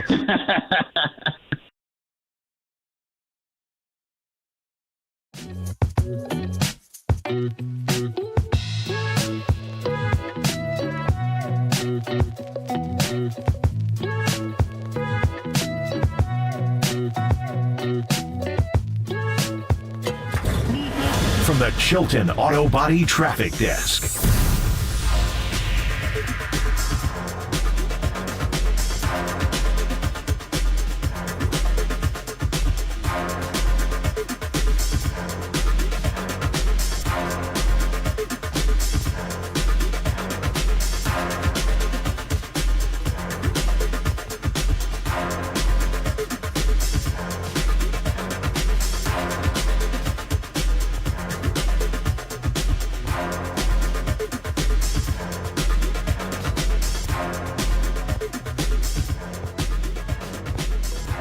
All right, beautiful Marin County and amazing Marin Health, two world-class things, right? North Bay, world-class beauty, world-class secret we call Marin Health. Not just the closest medical care, but the best, with a cardiology team that delivers treatment twice as fast as the national average, a world-class maternity care center with doctors and midwives available 24/7, an accomplished orthopedic team to get you back on the trail, and a partnership with UCSF that expands our world-class capabilities. It's all right here to get you closer to being at your best. Marin Health, world-class care, closer than you think.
Listen to the sports leader anywhere, anytime. Download the all-new KNBR app. Now, Murph and Matt continue live from the KNBR Casino Matrix Studio. Casino Matrix Progressive Jackpots are here. Where are you? Just drop in. Please play responsibly. 1-800-GAMBLER. Swing. There's a high drive down the left field line, deep into the corner. Slicing it is back there, and goodbye! A home run! Michael Conforto down the left field line, past the 339 marker, and that's a 3-run big fly to the opposite field. And now the Giants lead 4-2. There it was, a little baseball for you on Thursday, November 9. Of course, we'll get back to the 49ers at 9:15 with Matt Mayoko. We talked to Greg Cosell this morning, by the way, if you missed it. Some talk about these Jags, man. They are for real. And it's going to be a weird game down there, man. I'm just not quite sure what to expect. And we'll see what the 49ers, we'll see what the 49ers have up their sleeve as they take on the Jags Sunday at 10 a.m. By the way, the spread right now I have at Niners -3. Niners are 3-point favorites. How do you feel about that? For real.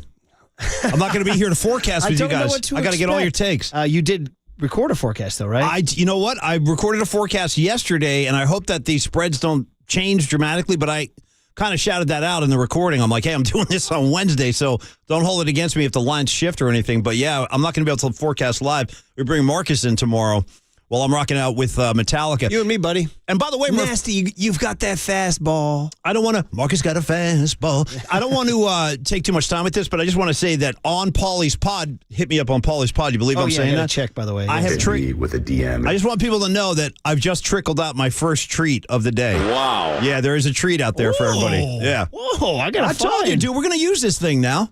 We're using it. 886. All right. And, all right, wow. Just let the people find it. They're little treats. I'm not going to say anything. Yeah, we got treats. There's Easter eggs out there. Yeah, man. You know which one I think you should do? Well, we'll talk. Well, can I? Okay. Yeah, no, go ahead. Go, tell me. That thing I said to you during the break about the manager from the Giants. The guy who used to be the manager of the Giants. Sure thing, man. I'll do it. It's in honor of him being on our show. That's one of the primary reasons I'm doing this, for real, is to get some of that stuff out to our listeners. So keep your eye on the page. I'll be trickling these things out. All right, guys. Here's the deal. You're listening to KNBR and KNBR FM, San Francisco, the sports leader, a Cumulus media station. I do note that the picture is you, Shannon, and Tony. Well, yeah, no, because it's like the podcast page. Those guys might be checking in, too. So your boy's going to get a complex over here to your right. Well, no, you're not on the podcast. I know. You know, what, you should have a separate Murph and Mac page? There's all these imageries. Yeah, but I'm not on your page, right? Sure. Am I? I don't know. What do I know? I don't have a picture of myself. I'm a beginner, avatar. for Christ's sakes. I don't know what's going on. You are on my page because I have the old Scott Bennett Murph and Mac logo. Nice. Oh, the mug. It's a pint of Guinness. Oh, there he is. Here we go. There it is. Very nice. Do you see that, Paul? Remember this logo? Remember this thing? So long ago, it was 5 a.m. Scott Bennett was a good art director, man. How about us starting at 5 a.m.? Yeah, that was crazy. I want you guys in here at 5. People are making sandwiches. Yeah, they're going to be up roasting chickens at 5. I know. That sounds crazy, boys. Who would wake up at 5 a.m. and start talking sports? Shout out Marcus Boucher on the... We did it we warmed the seat for you for 10 years. All right, the connection has been made. What a joy to talk Giants baseball with Giants outfielder Michael Conforto, who's in the news because he just exercised his option to come back to San Francisco. So, Mike... it's the Murph and Mac Show. Brian Murphy, Paul McCaffrey. We talked to you, of course, at FanFest and down in Scottsdale. And gosh, I don't think we really have caught up with you too many times since. So it's great to have you here in this off season. And congrats on opting back in and coming back. And good morning. How are you? Good morning, guys. I appreciate you having me on. It's good to talk to you guys again. I'm sure I'll be seeing you in person here at FanFest again. But yeah, I'm very excited. My wife and I are very excited to be back. Our experience with the Giants was nothing but positive. Obviously, the year ended a little bit, on a down note. But as far as the experience that we had, we really enjoyed it, and that played a big part in us deciding to come back, and we couldn't be more happy, especially with some buzz around the team this offseason.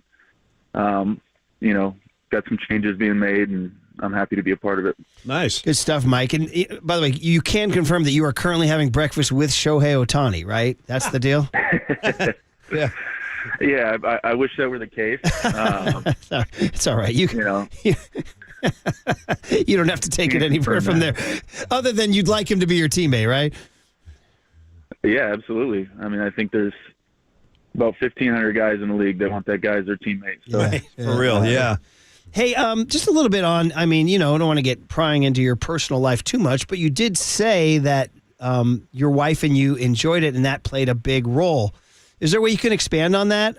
Just what it was about your year in the San Francisco Bay Area that suited you guys? Yeah, well, I think number one, the team does a great job of, the organization does a great job of taking care of the player families. I don't know how common knowledge it is, but, the Giants, at least the team last year, we had, we probably had over 20 young children. And that's a lot for a team staff to try to accomplish. They do such a great job. They go above and beyond for our families, for their kids. My wife and I are expecting a baby boy in December. Nice. Congrats. Congratulations. So it'll be our first. It's going to be a crazy, crazy new life experience for us. We're very excited, but we knew we would be in good hands, and we're familiar with the team and the guys who take care of our families. And, I think that's something that doesn't get talked about quite enough. Really the Giants go above and beyond, and I can't say enough about how they take care of our lives, outside the game. And they make things a lot easier for the players, just to know that their families are being taken care of. And, so that's kind of number one. I think we just had a great group of guys, a really fun group of guys, a really professional group of guys. A lot of them will be back. Some of them may not be back, but and I think the additions that we've made, as far as I can tell with Bob Melvin and, some of the other people that are going to be coming in and some of the, the talent that's out there that I'm sure we'll pick from in free agency, I think is really going to move us in a positive direction. All right, we're talking to Michael Conforto, who just opted back in to be a part of the San Francisco Giants in 2024, and it's good to catch up. Hey, like you said, Mike, with your baby coming, congratulations. Remember the words, happy wife, happy life. True story, Remember man. that, right? So if she liked the situation, you're back. That's right. Yeah, exactly. My life will be a lot easier as long as she's happy. Yeah, that's good stuff. And I've had a lot of advice from all the guys. I mean, like I said, there's a lot of dads on the team.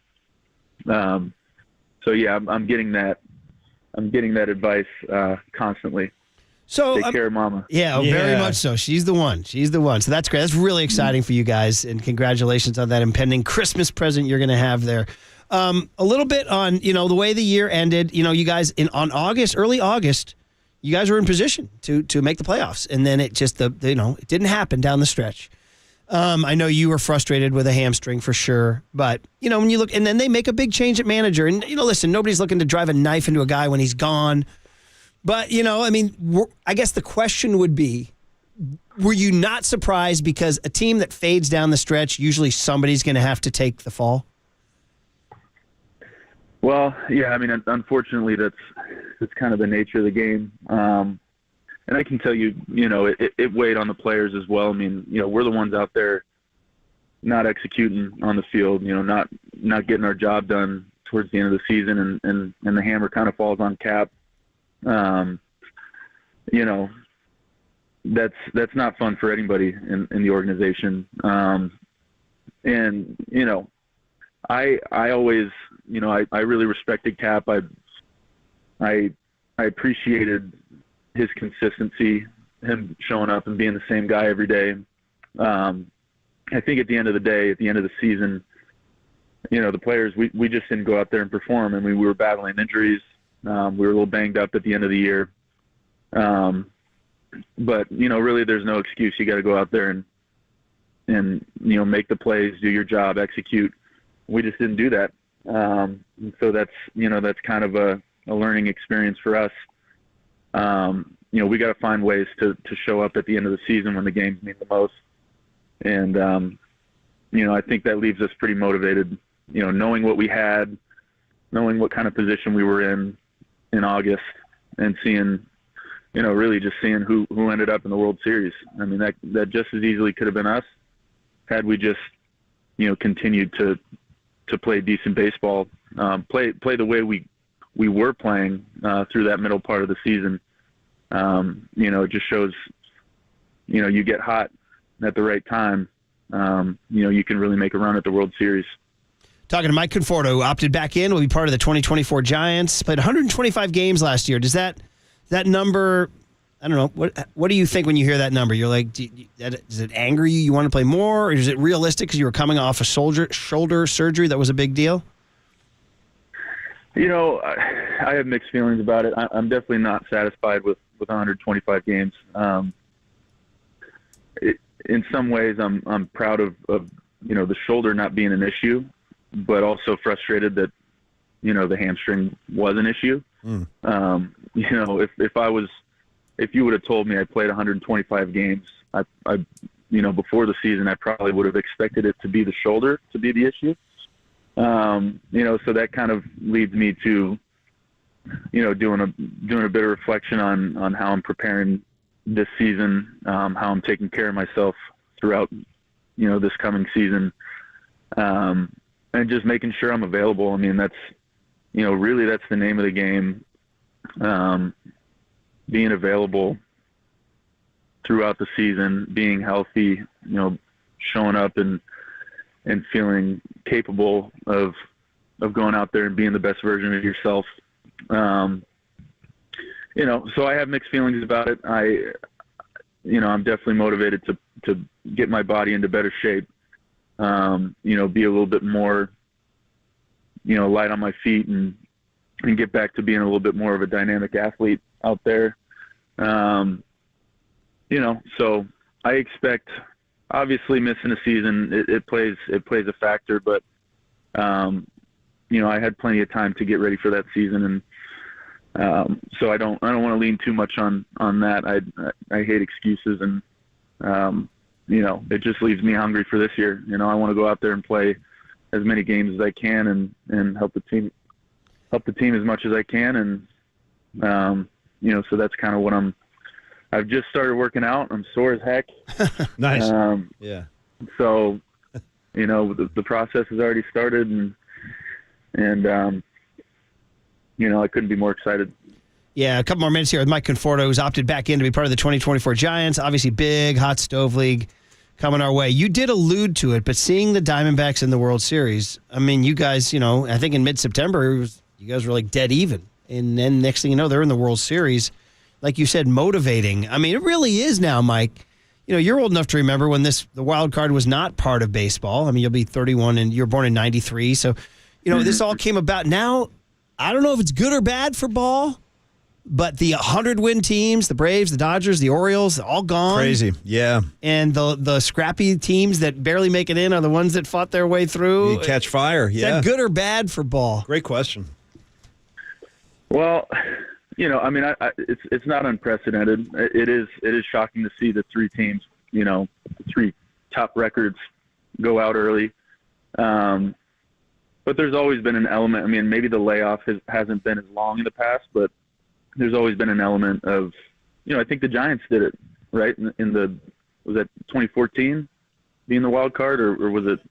Correct, 2014. Yeah, they did win. Yeah, 90 though. I think 84 seemed like a low win total to make the World Series.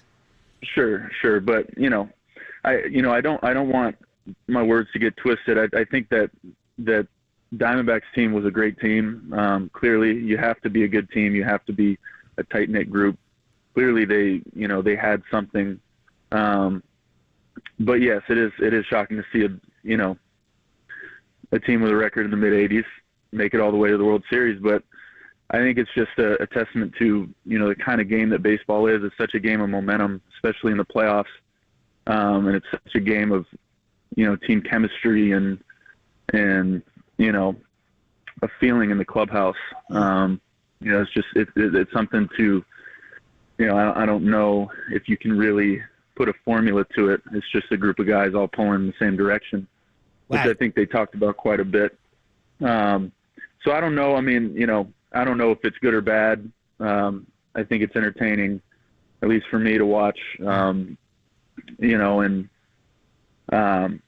we'll see. I mean, we're only 2 years in, so I think time will tell, and I'm sure the game will adjust as it needs to.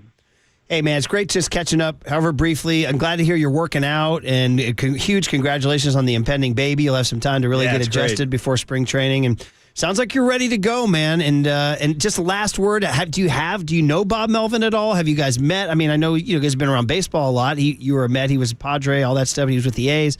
What's your connection with him, and have you guys talked? We talked briefly, very briefly. This was actually before I opted in, so, he was just reaching out saying, no pressure, but, he's admired my game and admired the fact that I was able to come back after missing a year and just, was hoping that that he'd, have me back on the team, which was great. I've heard only really, really positive things from players around the league, guys I know. Obviously I've been on the other, in the other dugout across from him. I don't know him very well, but I'm looking forward to, to making that relationship close and, seeing what all the hype's about. It's good to have another Bay Area guy back and a guy who knows, what this team means to this area, to the Bay Area. And, I always think that's a special thing. Something I recognize coming in as a guy that's not from that area. Right. It's pretty special. Huge, man. Hey, Mike, great catching up with you. Yeah, nice having you, Mike. And we'll look forward to another one. And, hey, go take care of Mama. Yeah. Yeah, I got to go take care of her. Hey, good luck, man. That's great. Enjoy. Michael Conforto here, ready to go, man. Did you notice in that one answer about the Diamondbacks, he said like 4 different variations of non-analytics. He's like pulling in the right direction, team that is tight-knit, and the team that's pulling for each other. All that. He was just saying that's what creates the winning culture. Well, you know what, dude? That's going to fall in perfectly in line with the brand new remade Farhan. Like, he's got like this aggro attitude now. He's got a new speech pattern. Have you guys heard like the new Farhan Zaidi? And now we've got a manager that players really want to play for. So, yeah. He's like, yeah. What? Any other questions? You guys got any other problems? Are you twisting those words there, buddy? Oh, come on. We're just playing around. All right. Now we got a manager. All right. Fun stuff, man. Yeah. Hey, listen, we'll see. Huge pressure. As Johnny Shea yesterday said on KNBR, there's heat's on Farhan, man. He's got to deliver. All right. Here's the deal. Matt Mayoko, the heat's on him. He's got to deliver. Deal. 49ers, Jags. Next on the Sports Leader. And now we've got a manager that players really want to play for us. Livermore, shout out to you for supporting KNBR, Livermore's Sports Leader.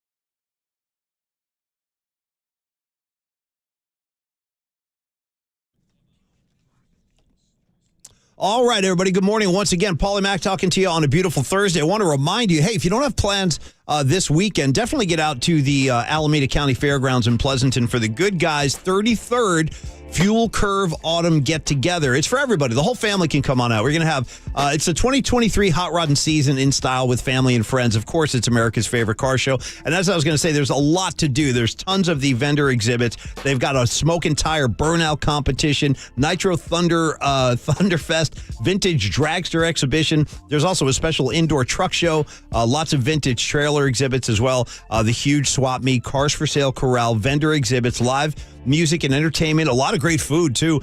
Plenty of activities for the little kids too. So bring out the kiddies; they'll have a great time out there too. And just the over 2,500 American-made or powered hot rods, muscle cars, customs, and trucks of all years on display. That's what we like to go out there, check out all those fine machines. So it's happening this weekend, and on Sunday you get to see who takes home the top awards of the weekend during the award ceremony. For complete details and to register your vehicle if you want to participate or just grab some tickets, get over to good-guys.com. That's good-guys.com. And then you come on out this weekend and hang with the good guys where real car people come to play. Here's what's trending now. Trending now. On KNBR.com. Dante Whitner stopped by the Papa and Lunch Show yesterday morning to talk about Steve Wilkes' decision to leave the booth and join the 49ers on the sideline. To hear that podcast and more, check out what's trending now on the all-new KNBR app.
And now, time for the Protect Your Assets with David Hollander Business and Technology Report.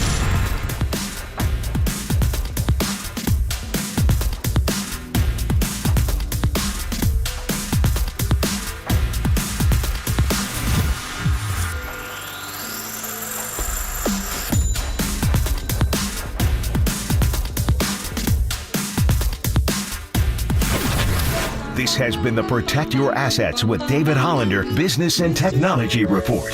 Concerned inflation will ruin your dream retirement? Learn more. Listen to David's show every Saturday morning on KNBR or call 1-866-PROTECT.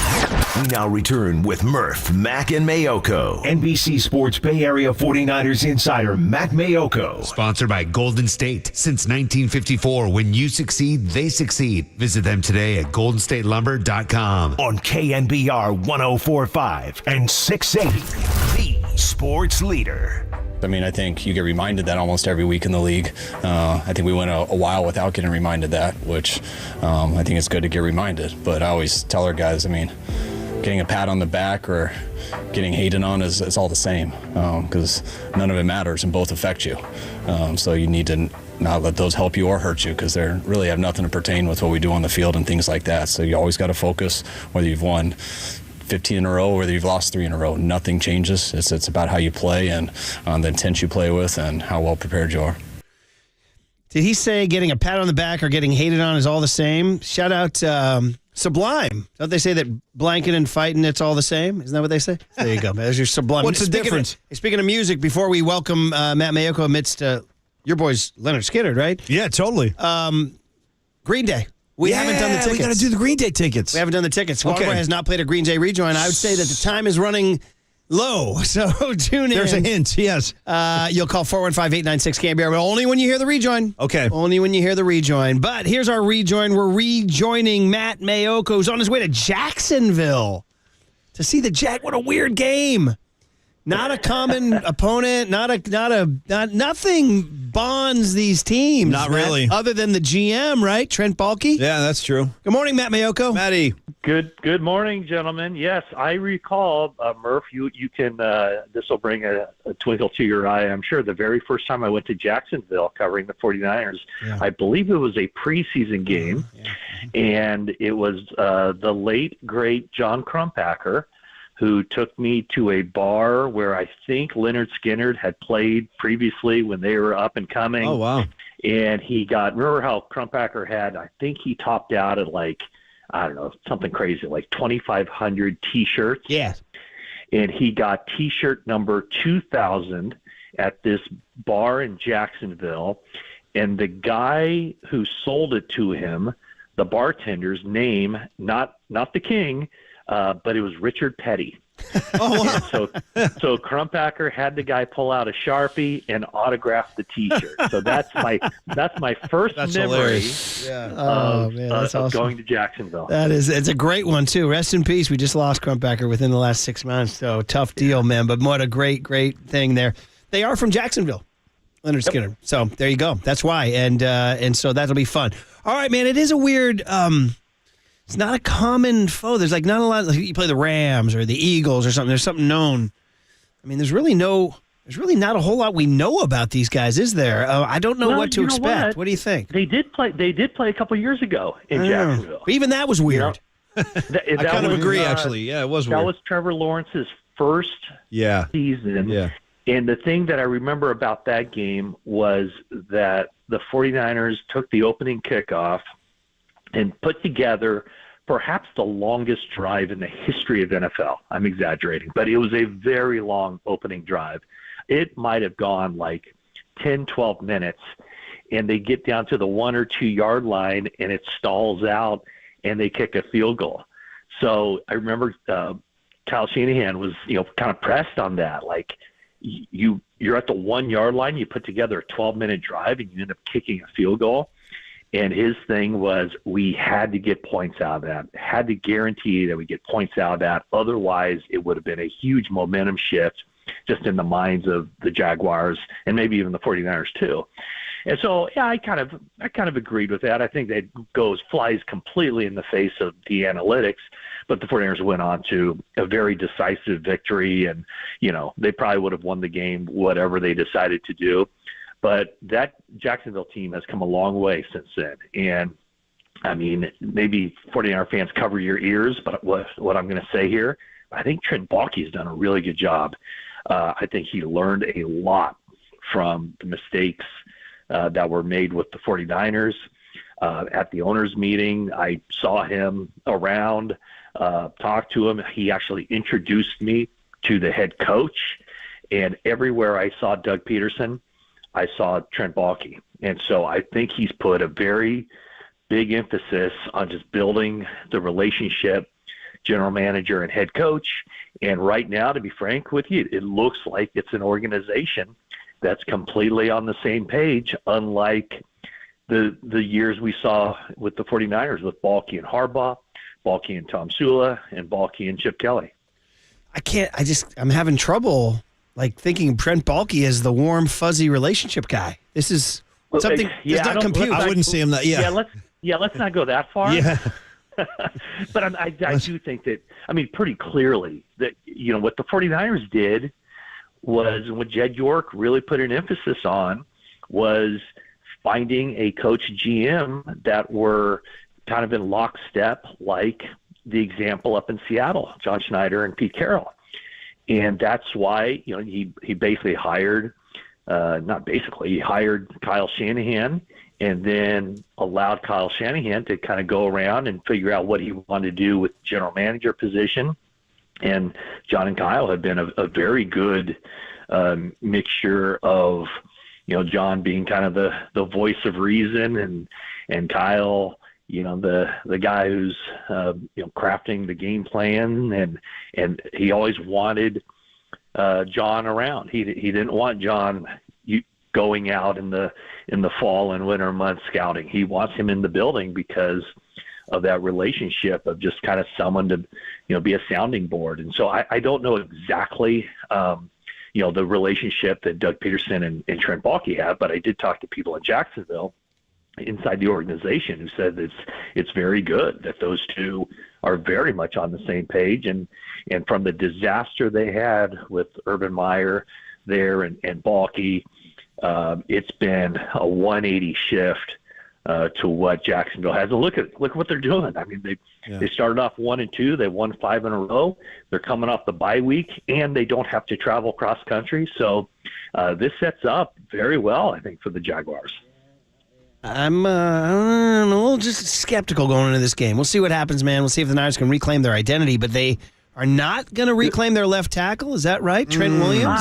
I don't know. Let me ask you this. What skeptical in what way? Skeptical the 49ers can get back on the winning track, or skeptical that the Jaguars are all that? No, it's a little bit of the both. Like if they were going down to play the Atlanta Falcons, my skepticism would be a little bit more moderate. It's a combination. I think Jacksonville presents a weird problem, and I'm sort of addled by how the Niners have looked on both sides of the ball. That's fair. That's the last 3 weeks. Absolutely, that's fair. I'm at the point now. You put a gun to my head. Who am I picking to win this game? I might go Jacksonville, right. Especially if you're getting points. Yeah, the 49ers are. This is something we haven't seen from the 49ers in a while, is that it's almost, I wouldn't say desperation, but whatever the next level down from desperation is, we typically don't see them do the kinds of things that they've done. The trade for Chase Young, that they've done that a lot with the in-season trade. But, kind of the chatter of Steve Wilks, would he be more effective on the sideline? And typically the 49ers have kind of stuck by what they do. This is where he's best suited. This is where he's more comfortable. Let's keep him there. He gets, he's a defensive backs guy, so he can see the whole field up there in the booth. But I'm not saying they caved into the pressure or the chatter, but there's a part of me that thinks they kind of caved into the pressure and the chatter. Yeah. And, they're making kind of a dramatic move, I think, of moving the defensive coordinator from the spot where he has said that he is more comfortable to a spot where he's not as comfortable. But at the same time, I always thought, if things aren't going well, you do have to kind of tinker. You do have to think outside the box. And I think what this does is it gives more ownership to the defensive players.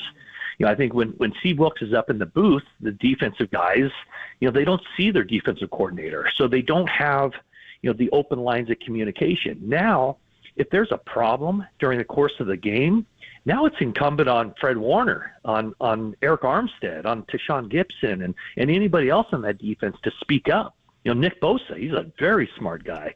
So it's up to those guys now to say, hey, coach, they're doing this on third downs. How about if we do this? So it does give, I think, the players more ownership and more accountability to be able to be face-to-face with their defensive coordinator between series. Well, you're right. And on all those counts, I, too, feel like it's weird, and it smacks a little bit of panic. And Yep. I agree. Yeah, and it's especially because Wilks wants to be up in the booth. He does. He's made that guy known. Comfortable. Yeah. So you're right. And this is a guy who is not some guy who's just like out of college and, hey, my first job, let me figure things out. This is a guy who's been around for a while. Sure. So it's, I think it's notable. And we'll see how it pans out. I don't disagree with it because of the reasons I outlined, but it's interesting. Yeah. Put some respect on Steve Wilks' name. Leave him up in the booth. So anyway, by the way, Maddie, we have made an inordinate number of Wilks booth jokes. Almost too many. Yeah, we've almost overdone it. Yeah. We didn't know if it was too soon. Well, it's so funny. I think that probably 3 weeks ago, I know I asked Steve in the offseason about, where he was going to call the games. And so it's easier for me just to Google, I Googled Wilks booth or Wilks in booth or something along those lines. And I didn't even think about it, but yep, up popped the there it is. Up popped the Ford Theater incident. It's unbelievable. Is it too soon to talk about? That's what we're asking. I think it is. I think we're clear because isn't a frequent banquet line. Other than that, how was the play, Mrs. Lincoln? True story. Yeah. You do That's hear like that. one of those banquet jokes. So it's out there, Maddie. Yeah, it's already out there. Yeah. Okay. It does. I mean, we're not. So circle back to the Trent Williams thing, huh? He's man. He might be out. He might be. I got an indication later in the evening that he there's a decent chance he'll play, but even if he does, I mean we're talking nearly a month without playing, without practicing. Heck, and so if he practices in a limited fashion today, that probably puts him on pace to play. He will be going up against a very good edge rusher in Josh Allen, not the quarterback Josh Allen, but this is a guy in 2019 I followed very closely because in my mind I thought, well, if Bosa goes number one, it wouldn't surprise me at all to see the 49ers take Josh Allen number two. He was a really good player. He just got better and better and just a good guy as well. He played at Kentucky. Now, as it turns out, the 49ers would have taken Quinnen Williams, but he was a guy that kind of been on my radar and I followed. So he's having an extremely good season. So either way, whether it's Trent Williams or whether it's Jalen Moore, the 49ers left tackle is going to have a difficult assignment on Sunday. Talking to Matt Mayoko, NBC Sports Bay Area, as he gets ready to go to Jacksonville, take on this 6-2 Jags team that's very capable on both sides of the ball. They've been winning the turnover battle. Brock Purdy, other than driving a tractor or a picker or whatever they call it at his, I think that's his fiance's spot. It's funny. That's a combine harvester. Oh, wow. Yeah. So you can say Brock Purdy was at the combine. He was hopping on the combine, yeah. Right. You can, yeah. But anyway, the point is that it's funny. People go, he's a farm boy. I'm like, no, he's not. He's a suburban Arizona kid. Right. But anyway, that's like, nobody's talking about him. That's the guy I'm not sure what to expect from this weekend, but he does have Debo. He does have Debo. He has a full complement of playmakers, and Debo obviously helps out quite a bit. The Jaguars' defense is solid. I mean, it's a good defense. But yeah, no, Brock Purdy back at it, and to reference what we just talked about, his last two games, he was really good until he wasn't. Like, the game against the Vikings was his best game until the final 5.5 minutes. His game against the Bengals was probably even better until that play he made to throw a pass in which there was no upside because he had an ineligible man downfield, and he should have known that. So it's one of those things. Other than that, Mrs. Lincoln, how was the play? There it is, Matty. Thank you. Very good. Yeah. Yes. Yeah.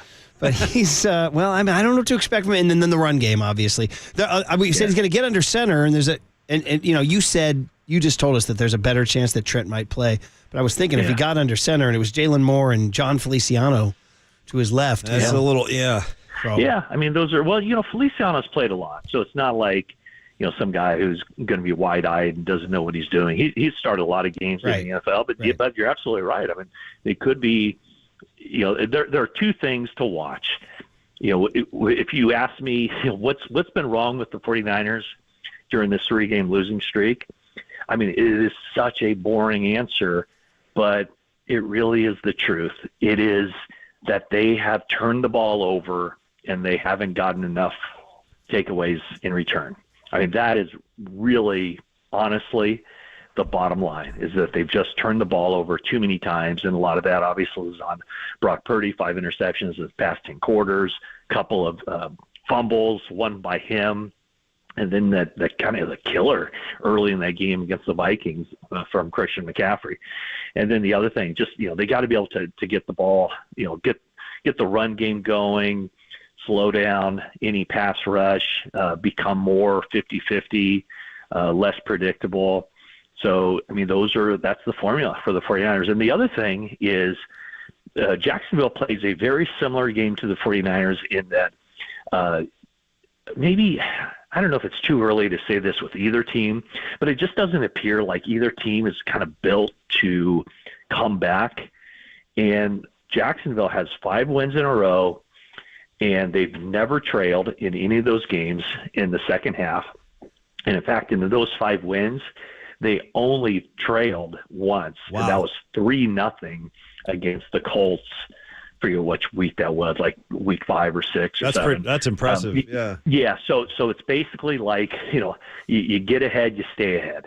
That's when Murph, you're talking to your little league pitcher, what do you say? You say, get ahead, stay ahead. That's right, baby. That's been the formula for the 49ers. That's been the formula for the Jacksonville Jaguars. So, I mean, I guess one way to say is that, the team that maybe gets into the end zone first, team that creates a little bit of separation is probably going to win this game, whether that's in the first half or whether that's in the third quarter. Both of these teams appear to be built on scoring and then maintaining the lead throughout. Maddie, we can go on and on, but 650 ends the conversation by saying, it's a good thing in the offseason the Niners passed on Harvey Oswald as their D coordinator. Well, that's that is too soon. Well, I will say this: he was much better from the booth with that upstairs view. Whoa! Now we got to go. Now we got to go. Okay. Now we got to okay. Now we're. See, you crossed that line, Maddie's like, you want to play? It's funny. Play. I didn't think Maddie would be the guy to cross the line, but it was Maddie all along. Jeez. Yeah, I was in the crosshairs on that one. Wow. Okay. All right, man. We can't end on that. What else can we say? End on that. Yeah. We cannot end on that. How's Jimmy G doing in Vegas? Yeah. As John Candy and Steve Martin said, how about those Bears? Yeah. How about those Bears? We're going to have a good season going all the way. Who do you like in the Bears-Panthers tonight, Maddie? It's a great call. How about them Bears? God, you know where I'll be tonight? I'm not watching that. I'm watching University of New Mexico against St. Mary's. Huge I hear Randy's got a squad, man. How come you never come to the Olympic Club tip-off dinner and watch Randy crush it at the banquet, dude? Come on. Somebody at St. Mary's asked me that question. Like, why don't you come? Are you invited? I've never been invited. It's freaking 2 hours of comedy, man. And Randy's the headliner. I heard Herb Sendek had some. Sendek's coming on really strong. He told a PG-13 joke that kind of was on the edge. Yeah. Oh yeah. I heard. It all centered around Randy too. Oh wow. Maybe I'll show up too, man. We'll go together. Yeah. And let's do it. Murph, can you give me an invite next year? You got it, buddy. You're my +1. You're my +1. Sounds good. All right, Maddie. Travel safe. Enjoy the trip, dude. Okay, thanks, guys. Thanks, Appreciate Maddie. At Mayoko. I got to tell you that whole conversation Now, I'm like, that made me very uptight, that whole conversation. The Jags are doing this. The Niners can't do that. The Jags are great at this. The Niners are terrible at this. Wilkes is coming down. He shouldn't be doing that. Like, as this thing went on, I'm starting to sweat. I'm like, damn. I thought you were talking about Maddie's Dallas jokes. Well, that was pretty intense. I didn't know Maddie was that kind of comedian. Those were a little tough. We got 2 minutes. We got to get out. Okay, see you, man. We got 2 breaks? We got 2 breaks. All right, now I got to go, too. I actually got to go. So, all right, and we haven't given away Green Day tickets on KNBR 104.5 and 680, the Sports Leader.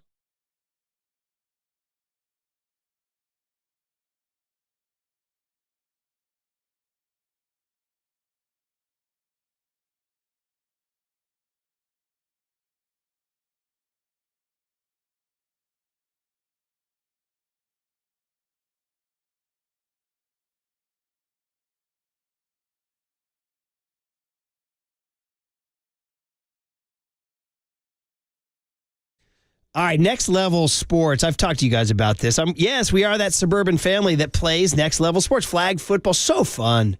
Sundays in January and February, kindergarten through 8th grade, the kids are out there with the flags. They got the cool jerseys on with all the college names, Gators and Bears and all that stuff. And they're playing, they're competing, they're keeping score, they're playing for the championship. It's awesome.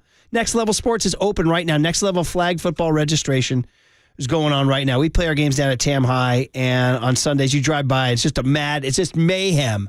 Kids playing flag football everywhere. They're having a lot of fun. Go to nextlevelsports.com. Register. It's filling up. It's closing soon. Nextlevelsports.com. Also, by the way, in the fall, they play basketball. That gets fun. That gets pretty hectic and fun, man. We had some memorable games in the hoops. We haven't done volleyball, but you all can do it. K through 8, your kids should be playing Next Level Sports. It's really fun stuff. And the high school kids coach them with a parent overseeing it, but mostly it's a high school kid coaching them, so it's pretty good stuff. So nextlevelsports.com. Go sign up for flag football right now.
Dub Nation, there's a party happening on our podcast page. Hear every interview from every show on demand at knbr.com/podcast. Now on with the show on the Sports Leader.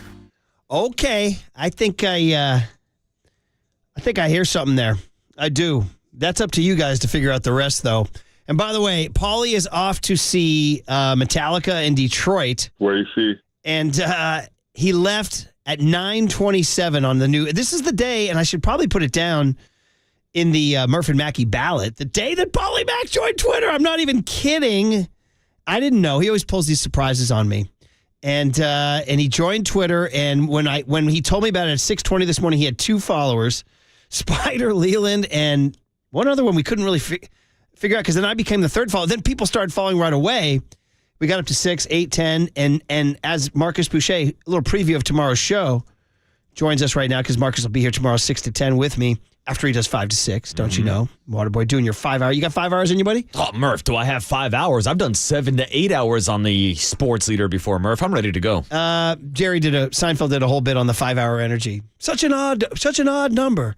I need something to get me from 1 to 6. What do you got? That's whole big. Well, that's funny because I used to take 5 hour energies when I was playing high school football, and I would drink half before the game started, and I'd save the other half the last 2 hours for the 3rd and 4th quarter. Murph. Did it work? It was my secret sauce. Do those things work? I've never done those. I always think those things are like radioactive. It got me a first team all league award, so I'm saying it worked. First team all league. Look at outside you, buddy. linebacker. Check the stats. Way to go, buddy. Did you think about playing in college? See, I got more like recruitment wise for baseball. I don't know why no one was knocking on my door for football. What is that? They don't They don't like hard hitting. They don't like heat seeking missiles coming off the edge. I couldn't tell you. I don't got an answer. Taking down ball carriers, dude. Anyway, yes, the number is 415-896-KNBR if you want to join that party. Also, Kyle Shanahan joining Tolbert and Copes today at 3:30, joining that party. Papa and Lund down in Santa Clara, yes? Yeah, they're down in Santa Clara, and now Paulie Mack has left the studio. Murph, is this Twitter fame already getting to the head of a Paulie Mack? It is because he passed Gretzky. That was his last thing when I checked. Before he left, we made sure to get his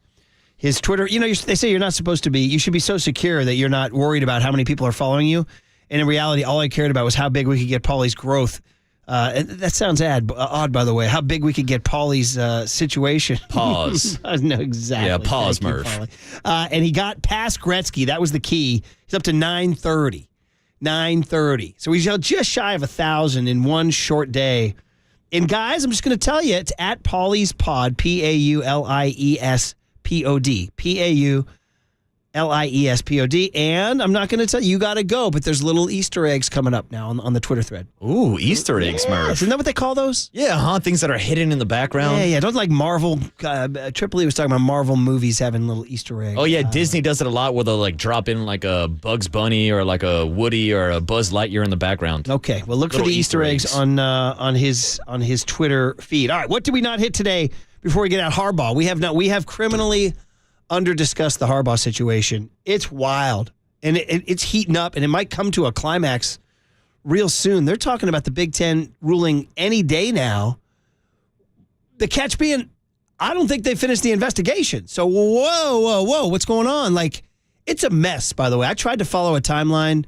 This thing, it's only in the last 3 weeks it's all come about, and I don't think they've finished an investigation on this. And can they suspend it for the season without investigating it? This is getting nutty. Yeah. Does this mean that he's that much closer to being the Raiders head coach? I mean, that's the question that we were debating a couple weeks ago when this story first got released, and whether or not people were calling for the death penalty for the Michigan football program. Somebody actually called for that. Oh, yeah, but I don't think it's that serious. Again, we've gone back and forth over it, but I do think there's a scenario where maybe Harbaugh does get forced out the door, and you know that door is going to be open and waiting for him in Las Vegas. Well, what are you going to do when Antonio Pierce is bringing down practice squad players on your sideline? Probably same thing they did to Rich Bisaccia after he took the Raiders to the playoffs. They got rid of him. Would you take Harbaugh happily? I would take Harbaugh. Yeah. So 100%. Once a Raider, always a Raider, Murph. I mean, Michigan this year is the real deal. Mm-hmm. Like, this is the best team they've had. I know they got destroyed last year by Georgia in this college football playoff semifinal. Mm-hmm. But this year, it appears like they might be able to. Georgia's down just a little. I mean, I know they're still undefeated. They haven't lost a game in like 3 years or whatever.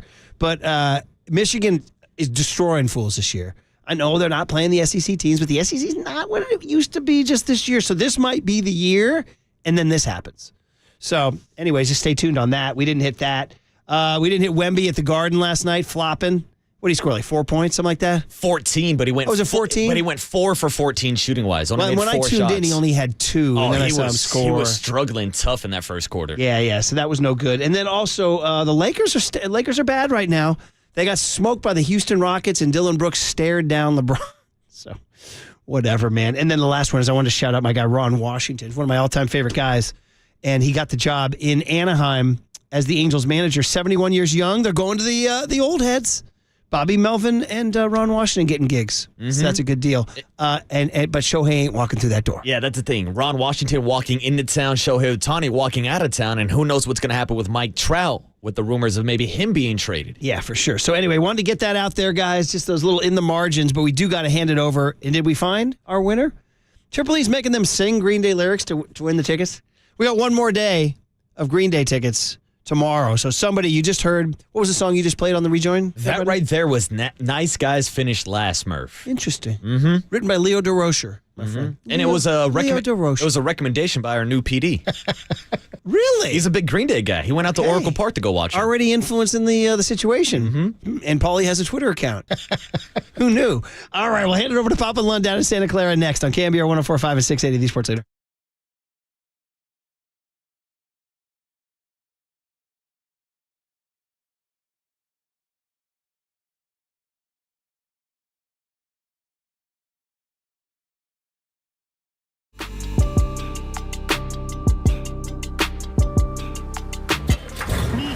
From the Chilton Auto Body Traffic Desk.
There's a party happening on our podcast page. Hear every interview from every show on demand at knbr.com/podcast. Now on with the show on the Sports Leader.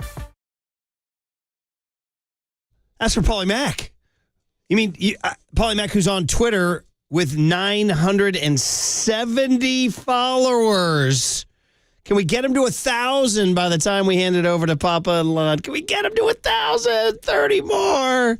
It's fun, and he's going to put some of the fun stuff out there. Obviously, it's called Paulie's Pod. PAULIESPOD is at 970. Brian in Concord won the Green Day tickets. Congratulations to Brian in Concord for winning the Green Day tickets.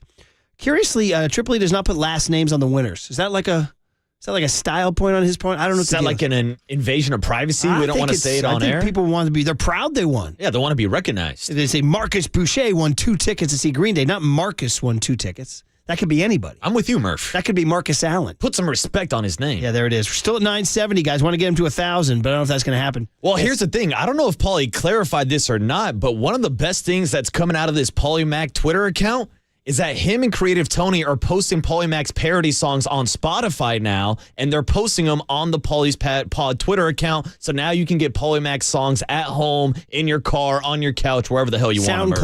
SoundCloud, Paulie Mack. Yeah, but 980 there. Ask and I shall receive. Yeah, Paulie wanted to kind of like make them go to the... You just outed it. He wanted them to go and find out, but I think it's probably a better marketing tool to actually tell them. Oh, yeah. Well, that's the thing. If you're looking to move traffic towards the podcast page, that's what people are showing up for, the Paulie Mack parody songs. 981. All right, down in Santa Clara, we got the boys. We got G-Pop in his Dubs hat after a crushing, well, not crushing, after a good competitive loss to a good Nuggets team. What do you think, Greg? 808 KNBR, should Steph have shot a 3 instead of a 2? There it is. They analyze every single thing. Kentavious Caldwell-Pope took that away. Michael Malone did a great job of breaking it down, and what a brilliant coach he is. Remember, he started, well, I knew his dad, Brendan, when Brendan was an assistant with Boeheim at Syracuse, and he coached in the NBA for years, and we lost Brendan Malone over the summer, but his son is a tremendous coach and just so articulate. He's one of the best coaches in the NBA, and they knew they didn't want Steph taking that step back daddy. So Kentavious Caldwell-Pope pushed up on him, and he got to his left hand. That's a tough shot. You know, he practices that shot a lot. He takes and makes that shot a lot. That's not where they lost the game. I mean, the non-call on the Aaron Gordon goaltend. Yeah, that was crazy. When you know of a player in that situation, and that is probably the hardest call in all of American sport, is for a guy about my size, under 6, to look up and have guys at the rim way above you. You just can't tell. It's more, is the ball still going up or is it coming down? But with a guy like Steph Curry, what's his thought process on that? Aaron Gordon's going to block that shot. He's putting it on the glass. Once he puts it on the glass, he can't block the shot, or it's goaltending. So I think you have to have a little bit of a thought of what Steph's doing there. It was clear he put it on the glass. The one later, the irony is the Trace Jackson Davis play was a goaltend. Do the Warriors, John, do they have a mechanism to challenge that play? Michael Malone was talking about that. They forced him to take the timeout on the inbounds. They were out of timeouts earlier. Yep. Yeah, that's where you would have liked to have had a timeout there. So I think that play, and it really got Steph hot and angry, and he had a chance. Chris Paul's the greatest passer in the NBA since John Stockton. The outlet to Clay was a little bit long, just a little bit long. It was still very creative and nifty, I thought. Yeah, but he's got to hit him. He's got to hit him in the pocket. That was a high level of difficulty. It would have been hard to catch and shoot. A cross-court bounce pass around Jokic. No, he makes that pass. I mean, it would have been hard for Clay to catch and get a shot off in time. So, bottom line, without Draymond and without Gary Payton II, I know they didn't have Jamal Murray. There's no shame in losing that game in November. They'll see him again on Christmas Day in Denver, and hopefully everybody's healthy and they get a real test. Yeah, it was great. Steph was walking around with his left hand in the air like he just wanted it back over and over and over again. It's really fun.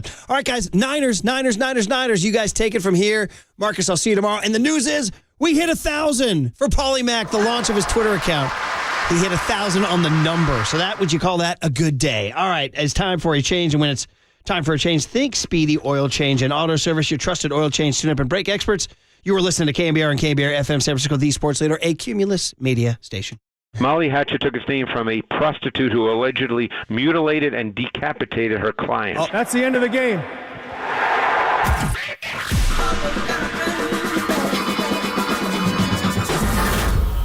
Ladies and gentlemen, Prepare yourself.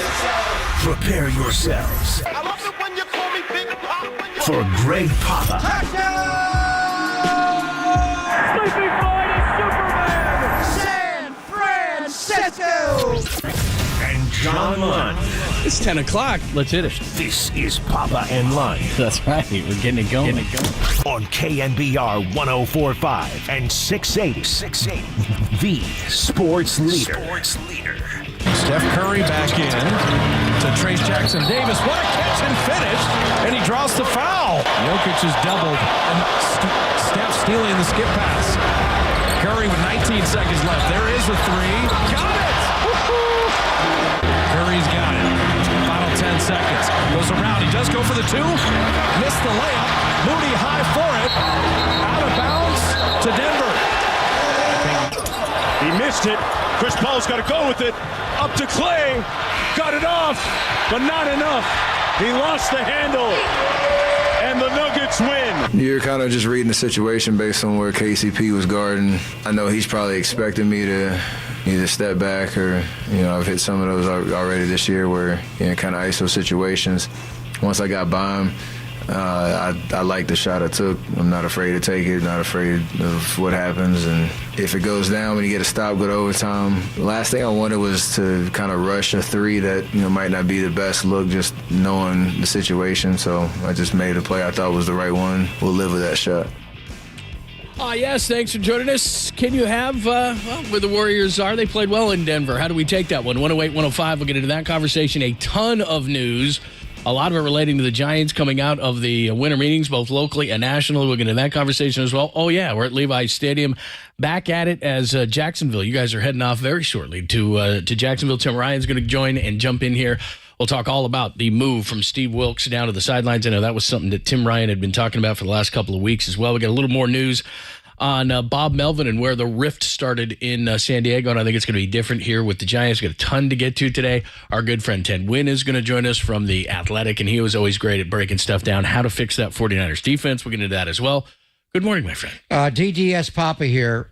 Wait until I put my fingers into your mouth, and Same thing happened. John, what'd you think of the Warrior game last night? I can't believe how much you nailed this, because we're talking and stuff, and they have the new technology with the dentists and everything. I went to the dentist yesterday, and they don't have to scrape anymore, and you don't have to bite on that weird thing anymore. And it's for the it's really it's really not that difficult. But you were talking about this, and so him and I are talking teeth, and they got technology to where they can look at it and they can point at them, and this computer graphic of my choppers, and we're all this kind of stuff. And then so we must have been talking for 30 minutes about everything, and then the fingers with the gloves go into my mouth, and he's got big old sausage fingers. And then he starts talking sports with me. What do you think of the Warriors? What do you think they're going to do against Denver This tonight? is the one time. Can the 49ers fix I can the go defense? I can be Papa. Shut up, Lund, and talk for 10 straight minutes, and he can't respond. Hilarious. We just talked for 30 minutes. And then, how do you respond? I know how to sign, so I was signing. What did you think of that Steph Curry shot last night? Yeesh. So overall, I came away impressed. The way it started, I thought Denver's going to run them. You didn't have Draymond Green, and hopefully he'll be back and get over what's going on with him off the floor Saturday against Cleveland. They're back home, and GP2 was too sick to play. I know they didn't have Jamal Murray, but I think it was kind of a wash with all those players out, and it was not who they are. And right away, guarding Nikola Jokic without Draymond Green on the floor is like going to the dentist chair for 2.5 hours. How are you going to do with it? So Dario Saric tried it. He just bullied him. Kevon tried it. He just faced him up. He's too quick for him. Trace Jackson Davis actually did decent. And that guy is a player. He looks like he's played in the NBA. He looks like a guy who played a lot of college basketball, which is what he is. And then he comes in the NBA and he fits right in. The and one on the lob from Steph. He got the line a couple of times, a putback. He played well. He guarded them well. Nikola Jokic is just great. And obviously, minus Jamal Murray, one thing about him early in his career especially, he'd get the double-double or even a triple-double. He's going to score 10.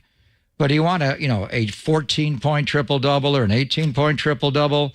He has the ability to get a 35-point triple-double, which is what he didn't have the assist last night. But he had it, 35 and 13 with the rebounds. And when he's aggressive to score like he was last night, he's impossible to guard. He can shoot it with the shot clock winding down. J.J. Redick did a great job of that, just giving you the jab step, and the clock's down to 3. He's in no hurry. He rises up and sticks it or does it off his tippy toes, and then he can take you in the post. He's just a wonderful offensive player. The Warriors tried to play him straight up. They went to double him late in the game, and I just don't think that's a good idea with him. What is his greatest skill? Of all his many skills, passing is his best skill. Do you want somebody else shooting the ball? But not after swing, wide open 3. And so Denver's just a well-coached team, even without Jamal Murray, John. So I think, to me, the one regrettable play of the game was the officials missing the blatant block by Aaron Gordon.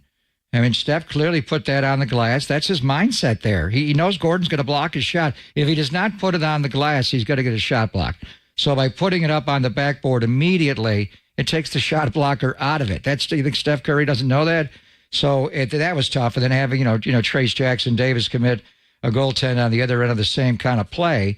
It came down to a wild scramble at the end. Chris Paul, of all people, a little bit too long, but that's a hard, cross-court bounce pass, and Clay could barely get it off. But overall, to start the year the way they've started, 7 of the first 9 on the road?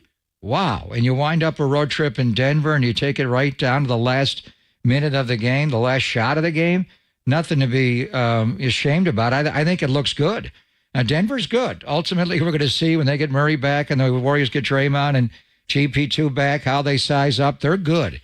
And Michael Porter Jr.'s improvement defensively and rebounding, along with his pogo stick offensive ability, he is just a wonderful compliment to Joker and likewise Gordon, and KCP guards Steph as well as anybody in the league right now. And bottom line, John, we're hoping the 49ers, when they leave Jacksonville on Sunday, has the same record as the Warriors, and they can get to 6-3. 6-3 is not bad when you played 7 of your first 9 on the road. I think that what we saw is, and I was debating this with myself after the game because they won so many championships with this group.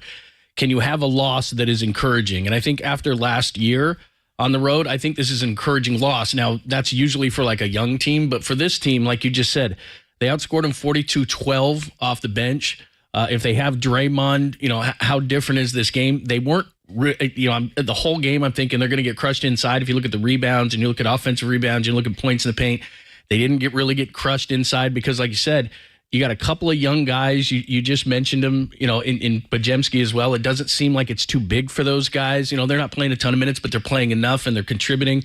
And they went down early, and yet here they are. And it wasn't Steph's best shooting night because, like you said, KCP is a pretty good defender. So all these things are going on. And yet if Paul's pass is different, if Curry's call is made correctly, I know that's a tough shot in the lane for Steph there, the one he got to tie it. But I think most of the time he'd tell you, even though it's a left-hander, it's a tough angle, he probably makes that shot more times than he misses it. So as weird as it sounds for a team that is as accomplished as the Warriors are, to me, because they're playing better defense, they're showing that they're going to win on the road, they're playing better down the stretch, and they didn't have Draymond Green. As weird as it sounds, that's an encouraging loss. Is that accurate? Yeah, I mean, there's no moral victories, but I hear you. They were in the game, not having Draymond. I mean, I know they didn't have Murray, and Murray's a great player, and what he did last year in the entirety of the playoff run to win a title, he's a tremendous player. And he had games where he could not shoot, but he still defended. He came alive. He's a great player. He's clearly their second best player, and he's a champion. So it's hard to see. You also lost Gary Payton II. So you lost your best interior defender, and Draymond covers everybody 1-5.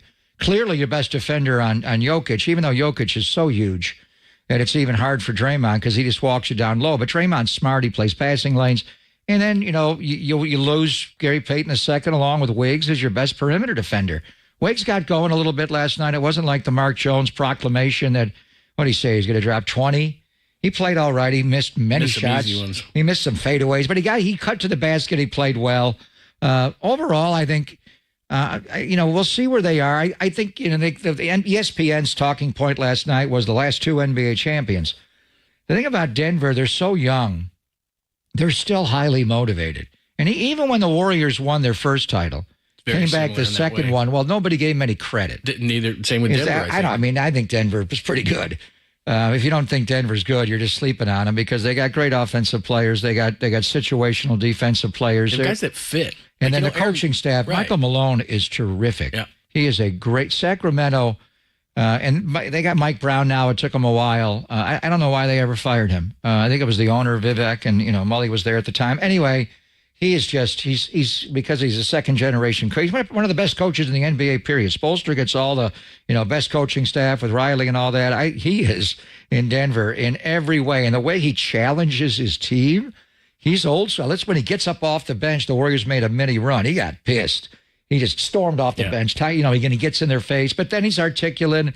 Anyway, they're a good team, but they have an edge to them where they want to go back to back. Yeah. The Warriors, after they won their championship 2 years ago, I don't know if they had to go to Japan. Right. They had the Draymond. They really never got back into the ring for a long time, and then they got competitive and they beat Sac at the end, but it was too late. Wiggs is out. Some of the injuries along the way, whatever. This year, the Warriors are a little bit more pissed off. They're highly motivated. Obviously, the Chris Paul acquisition to this point, there's some bad to it, but mainly it's been largely good. So they could compete. I don't know if they're going to beat Denver in the whatever they play, Western Finals or earlier, but they can compete with all these teams. They're back in the ring where they're in it. Last year, they were at the bottom and they had to fight to get up. The issue, and it's a lot like the 49ers and the Eagles, John, is that altitude is a major advantage for Denver. They've not lost a home game. They won the championship, and they won road games too. But the way they play there and that altitude is a major advantage for them. So them getting off to this 8-1 start, and you're 6-3, you don't want to over dramatize it. But like the 49ers, maybe having to go to South Philly with them 8-1 and the Niners 5-3, and we'll see what December 3rd brings us. But, you're looking at a really tough road assignment. If it's a 7-game series or 60 minutes of football, having to go play Denver at Ball Arena as opposed to Chase, and likewise having to go to Philly as opposed to here. I think they're a perfect illustration. If the Clippers lose again last night and they got all this talent, look, they'll come around. But what they are is, if you watch an Aaron Gordon, for example, for years, it's like, what is this guy? Well, now he's in a perfect spot in Denver. And what is Porter? He's in a perfect spot where he is, and all this kind of stuff. And a guy like Reggie Jackson last night with 20 points and 6 assists, he's not Jamal Murray, but he's a veteran guy who can fill in and kind of give you a similar kind of a game, which he did last night. So they've just got a bunch of pieces that fit. And I think in the fantasy world that we live in sports, we all get so enamored with the big threes and all these guys and all these stars and everything like that. Denver's been together. They have continuity, and you hit it right on the head.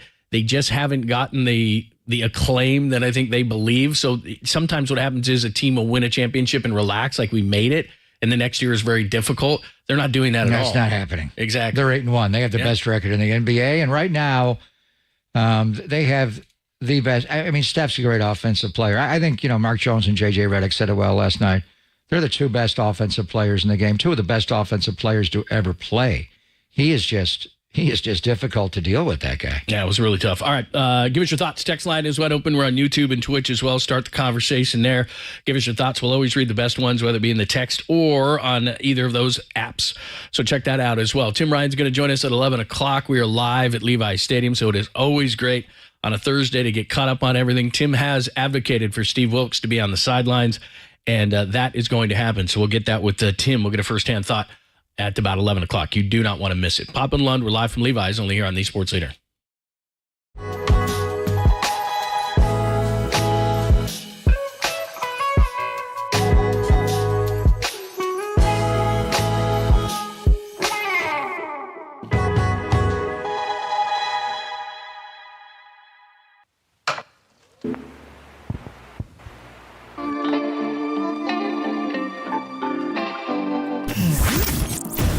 What's trending now? Trending now. On KNBR.com.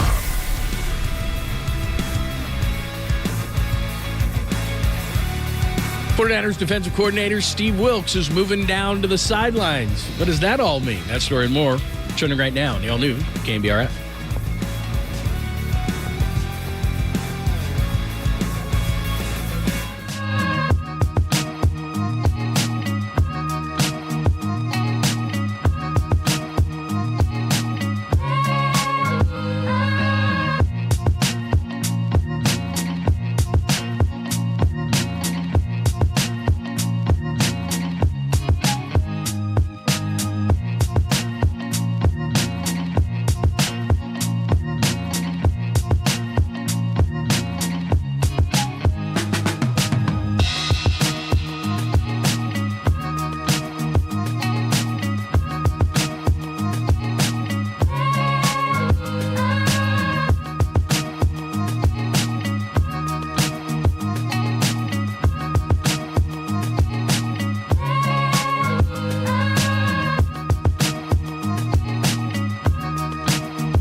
faithful. There's a party happening on our podcast page. Hear every interview from every show on demand at knbr.com/podcast. Now on with the show on the sports leader.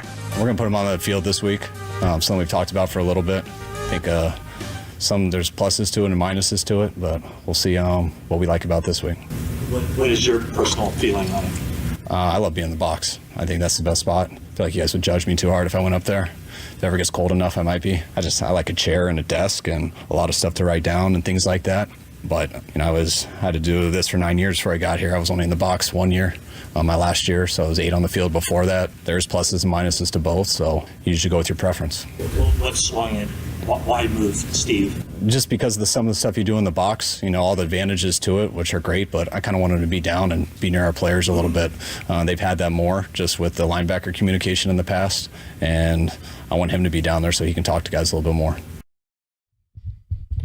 All right, there's Kyle Shanahan's explanation, and I know that Tim Ryan for a number of weeks has been an advocate for Steve Wilks going down to the sidelines. We'll talk to Tim at 11 o'clock, our Tim Ryan Power Hour from 11 to noon every Thursday down here at Levi Stadium. Pop and Lund, thank you for hanging out. Again, we're on YouTube and Twitch. You can get the conversation going there. And questions, good ones, by the way. We'll try to hit some of those on the text line as well. But your thought now that Steve Wilks is moving downstairs. Well, Tim brought it up on the Monday after the Bengal game. And with Murph and Mac, and I was talking to him yesterday about it, and he said it really wasn't anything he had intel-wise from anybody in the organization. He just thought it made sense, and there were some busts. The Cleveland game, they got run on, and mainly on that toss crack going left, the pin and the pull play going to the Niners' defensive right.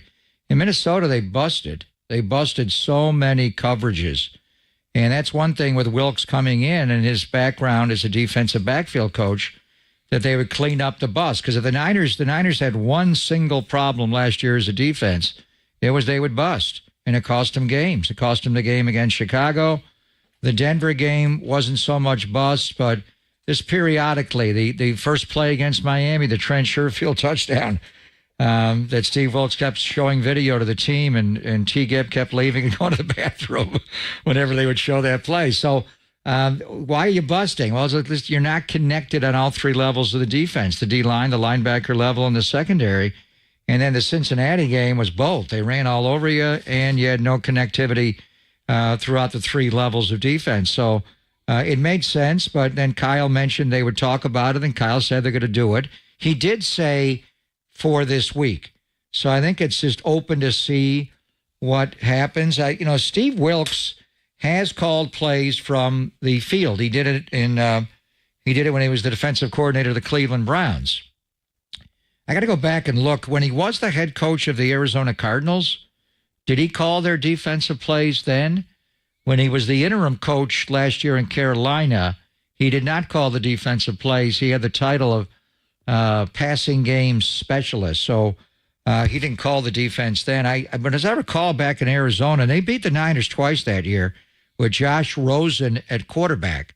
They won 3 games total, and 2 were against Kyle Shanahan of the Niners when Steve was the head coach. So there's different ways to do it. The one thing we've been telling you is he was not calling from the press box level directly into Fred Warner's helmet. He was calling it to linebacker coach Johnny Holland, and then Holland would relay it into Fred Warner. And I was talking to Johnny at practice about, because it's the same deal as the speaker helmet with the quarterback at 15 seconds on the play clock. All communication from any level outside of the playing field is gone.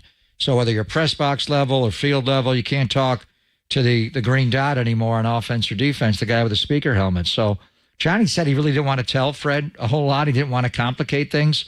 But there are times where, if you're the Steve Wilks and you're upstairs, you call the defensive play, and you call it right away, and it's based on down and distance and who they have on the field, meaning is it 11 personnel, 3 wide receivers, 21 personnel, a running back, a fullback, and a tight end, 22, 2 backs, 2 tight ends, whatever it is.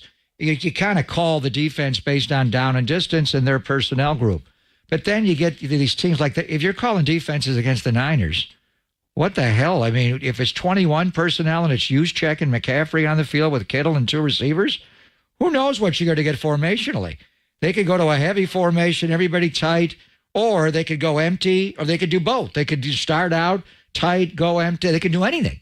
So would you like the ability to be able to just check with Fred at, when the clock's at 17 and maybe change a call or alert to something, or they got a bunch left here, how are we going to play that? Just so, but Fred's a veteran guy and he kind of runs it. So we'll see.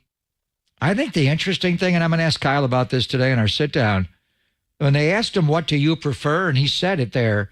He prefers being up in the box. He wants a desk and a chair. Makes logical sense. You've got an overhead. You can see everything. Well, there is and there's not. I mean, some of these, they're right next to us a lot. They're high up on, I don't know, you're working off binoculars the entire game. Can you see it all? It's a long way away. You feel like you're inside a aquarium. Even if the windows are open, you're not feeling what's going on the sideline. So that's what Kyle wants, is talk to your players, be able to, really feel it and fix it on the sideline right now and not wait till halftime when they go down. So we'll see if it makes any tangible adjustment. But what Kyle was saying, when he first became an offensive coordinator in Houston with Kubiak in 08 and 09, then later with his dad in Washington and Cleveland for a year, the first year in Atlanta. And it was Mike Silver that reminded us of this. Kyle's hot. When he's on the sideline, he tears India, and he was getting into Matt Ryan. And they sent Dan Quinn sent Kyle up the next year just because you're yelling at the quarterback too much. Call plays upstairs. We'll have somebody on the sideline oversee it. Mike LaFleur, I think it was. But Kyle did say he preferred to call plays up there because of the vantage point. And, he's got a desk and a chair. And if you notice where Kyle calls plays, he kind of stands behind the defense when he gets a perspective on where he wants to see it. So sometimes when you're on the field, and even when I'm on the field watching practice, you can't see the other side of the field. I was wanting to watch Chase Young really closely, and he lines up on the opposite side from me. It's tough to see his get off and exactly where he's lining up and where his hand placement is. If he's on this side, it's easier. I always like to be behind the offense, looking at it that way. Kyle looks at it the other way. But he does prefer to look at it that way. Head coaches can call plays from upstairs. Just the only one I can remember happening when Sean Payton hurt his leg and he was forced to coach the game from the press box level. But that would be interesting. It'd be like playing Madden. Let's be an NFL head coach from the press box level. All right, we'll get more into this conversation as well. Text line is wide open, YouTube and Twitch as well. We'll get into this conversation a little bit more. Plus, we'll look at the defense. We'll get into Tim Ryan at the top of the hour as well. He will discuss these things with us and a couple more issues around the 49ers. We're live at Levi's Stadium Thursday. It's Tim Ryan Power Hour Day, only here on the Sports Leader.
It's always great to talk to our good friend Steve Moskowitz, of course, Moskowitz LLP, and he's got the answers to all your tax issues. And today it's a big one, Steve. What if you can't pay your taxes?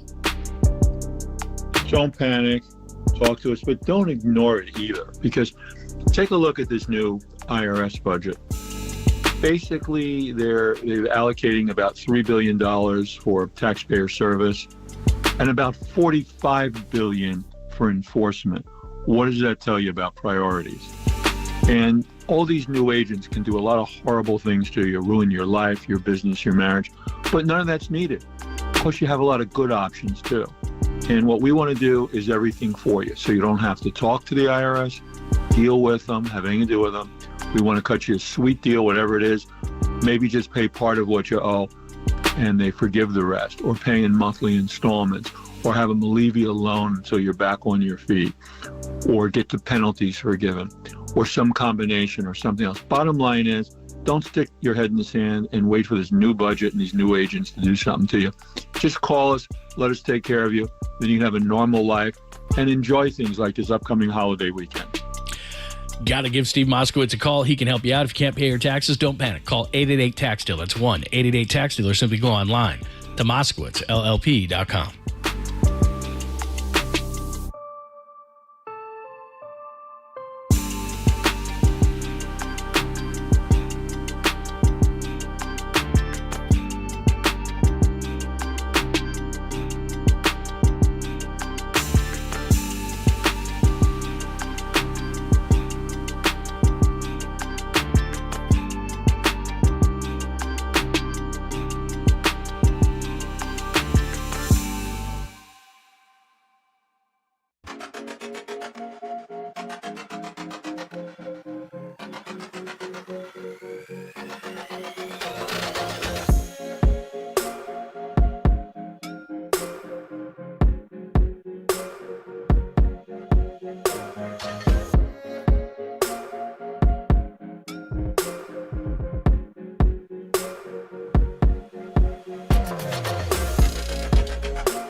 Faithful, filter out the noise, and kick it with KNBR on the gram for everything 49ers. Follow the sports leader on Instagram at KNBR. Josh Allen, the defensive player, is having a phenomenal year for the Jaguars. He's an edge pass rusher, so now you have to figure out, how you want to deal with that. It's interesting how the NFL works because the Niners are built a certain kind of way, and when that dynamic doesn't play out that way, it puts them in a more difficult spot. I mean, they're a team that when they're playing well, they don't get behind. They tend to stay ahead. Their run game is a big factor. They haven't run the ball really well the last 3 weeks either, guys, but the games have flowed differently. They have not been in control of the games, so they've had to play a little bit differently. And I would say in totality that Brock Purdy has played extremely well, but he's thrown a couple of picks in the fourth quarter that make people take notice. But if you just look at the totality of his work, he's played very well. There is Greg Cosell. He's on the other two shows. He's on the morning show. He's on the afternoon show. He used to be in our show. Yeah, we feel left out.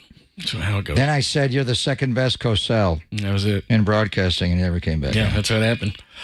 Tim Ryan's going to join us for the Power Hour at the top of the hour. It's just been night and day off as far as the defense is concerned. Now, we'll talk about the offense, too, because that's 17 points for 3 straight games. We used to say 30 for Purdy, and then they got the 42 against the Cowboys, and then ever since then, they've struggled offensively as well, at least to put points on the board. But defensively, just to show you, the first 5 games, Steve Wilkes was brilliant. He was in the booth, 13.6 points per game. Number 1, 266.8 yards. Number 3, points allowed in the last 3 games, 24 points per game, which is 24th, and 395 yards, which is 30th in the league. And moving Steve Wilkes down, sure, let's see that if that helps, if the communication is better. But the thing that's so shocking over the last 3 games is, at some point, they've struggled versus the run. They've struggled versus the pass. They've struggled in getting to the quarterback, and they've struggled giving up explosive plays. That's not this defense. So there's a lot to fix here. They've struggled. There's no doubt. In Cleveland, they got run on. In Minnesota, they got shredded and they busted. In Cincinnati, against Cincinnati at home, they did both. They got run on and they got shredded. So they've got a lot of work to do. The numbers are the numbers. First of all, you got to fix the run defense. They're giving up 122.7 yards per game on the ground with the 160 in Cleveland to get this started. But Joe Mixon in a very productive day, at 4.5 yards a pop, they're in this 3-game losing streak. Jacksonville will run the ball with Etienne. Travis Etienne is a workhorse. The quarterback is skilled. We've talked about that. What Greg was talking about from the Niner perspective, during the 5-game winning streak to open the year, the Niners never trailed. They trailed for 100 seconds right before halftime of week 2 in L.A. when the Rams scored to go up 17-10. Niners came right back down the field. Brock hit Juwan Jennings on the 2-minute drill when Juwan didn't know where to line up. He had the quarterback sneak the Purdy plunge with a second to go, and they tied the game at 17, and they never trailed. These last few weeks, they've never led. They've been behind every second in Minneapolis, every second against Cincinnati. They lost the lead against Cleveland, and they couldn't get it back. Conversely, Jacksonville, during their 5-game winning streak, has led for every single minute. They're young, and they're front runners. So Sean Estes, listen out there. He loves that stat. What's the key to the game? Giants score first. What's the key to the game this week? Score first, Niners, and score more. Remember when we were saying every week they're scoring? What was it, like 5 touchdowns and a field goal to start the game? Start the year, every single game. So that's gone away, and like you said, they're playing catch-up. I think the key... Even in Cleveland, they did it. Right. I think the key is, and we can talk all about the defense we want, but where the tone is set for the 49ers is the run game. And in the first 4 games, David Lombardi has this stat out. In the first 4 games, Christian McCaffrey averaged 115. In the last 4, he's averaging 48. They got to run the ball. Now, I know it's Trent Williams, got to get him back, and there's an ankle issue, and we'll talk to Tim about that, and maybe he plays, maybe he doesn't. But I don't think it's as simple as that. The guard, again, I know that Tim is hit and miss as far as Pro Football Focus, but the 2 guards in the center are not highly rated, and you can just watch the damn game and see that. And it looks like Banks could miss this game coming up. So he's not playing. So Feliciano in there, is that what that's going to be? Yeah, John Feliciano will probably start at left guard. Banks may miss. He may miss Tampa Bay, and then you got a short week in Seattle on Thanksgiving. All of a sudden, it's Thanksgiving. The 49ers, when they play on Sunday, John, it starts a stretch where they play 3 games in 12 days. So I don't know. You did the Turkey League on their field now. Yeah, I don't know if they're going to be able to, get Banks back at all. I think Trent will play in this game. Just looking at his movement on the side, it's much better than it was last week. And he said he's going to play. Now, today's a big day. You'd like to get him on the practice field. But yes, you want to run the ball. They're not running the ball the way they used to, and getting Trent Williams back will help that. But I'm wearing the Yak Bros hat. When we left you yesterday, what do they want to see? Kyle said going into the bye week off the Bengals game, they looked slow and tired, and their energy level was low. Yesterday at practice, they were fast and they were fresh. And in particular, Christian McCaffrey, his body just has a way of revitalizing. He gets worn down a little bit, and he had the oblique, and he played through it. Their production wasn't the same. Do you think that will change, though? Yes. We did get into the conversation early in the season that he was being overused potentially. Well, he's going to be used because he's so much better than everybody else on the team, and Mitchell and J.P. Mason are good players. They're just... But if you're tired, don't you want to see him maybe a little bit less so that you can get him from the longevity of it? That's up to the guys that have been doing this a long time. Obviously, Anthony Lynn. He's just so much when he's on the field. It's like taking Steph Curry off the court. But we're not playing 82 games. You're playing 17. You've already lost 3 of them. So that's a call Bobby Turner makes. But you always want McCaffrey on the field, and there's no situation. Some guys get subbed out on 3rd or 4th down, 3rd down to pass pro or run. He's a great pass pro, and he's great running routes. Do you want to take him off the field on 4th down if you go for it? Hell no. So it's different. These are competitive games. You're blowing people out. Maybe you have a chance. The point I'm making is his body looks fresh. You could see it. When he started the season, he was shot out of a cannon. He was hopping everywhere. When he came off the Thursday night game against the Giants, his body was fresh for the Arizona game. He got worn down a little bit. You can see the reps were less, and now he's back. He was back to flying. But the main guy that I saw yesterday, Mr. Yak Bro, along with George Kittle and Brandon Ayuk, it's Debo. Debo is flying around. He is fresh. And he's just the way he's running routes. He looks like Ayuk. His route running ability is just so much better than it's ever been. So Jacksonville's good. And everything you're saying, they are hard to run on. The way they run this defense with Walker at one side, Josh Allen on the other. They got some big guys inside. Oluokun, the linebacker in the middle, makes every single tackle. This is one of the harder teams to run on in football. Kyle said it yesterday that this is the second best defense they faced to Cleveland all year. Although they take the ball away more than Cleveland takes the ball away. So that's where it's at. And then the bottom line with the 49er offense, they're turning the ball over way too much. And it's not all Brock interceptions late. The McCaffrey fumbles, and that was more. The one in Cleveland was a killer. With the Dallas game, and then later the one in the Cleveland game, he had 2 in 3 weeks. But the first 5 games, the 49ers turned the ball over twice and were a +7. The last 3 games, they've turned it over 7 times, and most of it's been Brock. Obviously, 6, 5 interceptions and a fumble. Yeah. So -3. So in this defense, they kind of major in taking the ball away. That's what they do.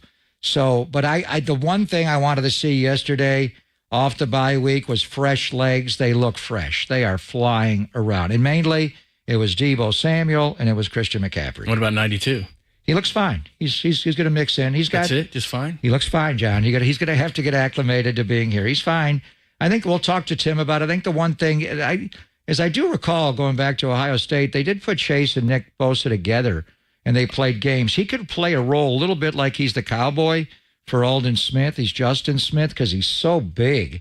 You could line him up over a guard, and I didn't see him do that at all, so I'm just spitting. I'm just spitballing. I don't know what they're going to do. But once you get into the game and you want to twist the front a little bit, Chase Young could be, the guy that gets upfield on the TE stun, and then have Nick, who's such a good rapper, coming underneath it and get him, more in the B gap from outside. But the first thing you see with that guy is his size. He is huge. He's learning. They're, right before they started practice, they have to go over the technique, and he was long arming a lot. It's a different way. He's down. It's not just a 3-point stand. Down in the 4. He's down in the 4 every time. I stood right next to him and watched them all. His get off is he doesn't get off as fast as the other guys. He'll get there. He'll learn it. And then once he gets there, he's violent because he's so big and strong. But the one thing they were working on, we saw Khalil Mack do it with a swipe and stab, that 1-arm move where they just hijack guys. And actually, Aldon Smith taught him that move, and Nick is so good at it. Armstead's great at it. Is that long arm when they extend an arm to get up on him, just long arm the guy, but he's powerful, so he'll mix in. There's no question he'll be on the side. I would say, I don't know, maybe 30, 35 snaps. Kyle said he was going to be really involved, so it sounds Let's see how he does in practice today. I think he's going to be fine. He just got here. I think he's going to be great. I like him. I loved him at Ohio State. I think you get into new atmosphere. I think it can change a lot for you. I think the guys will freelance on bad teams and do all these things. I think atmosphere matters.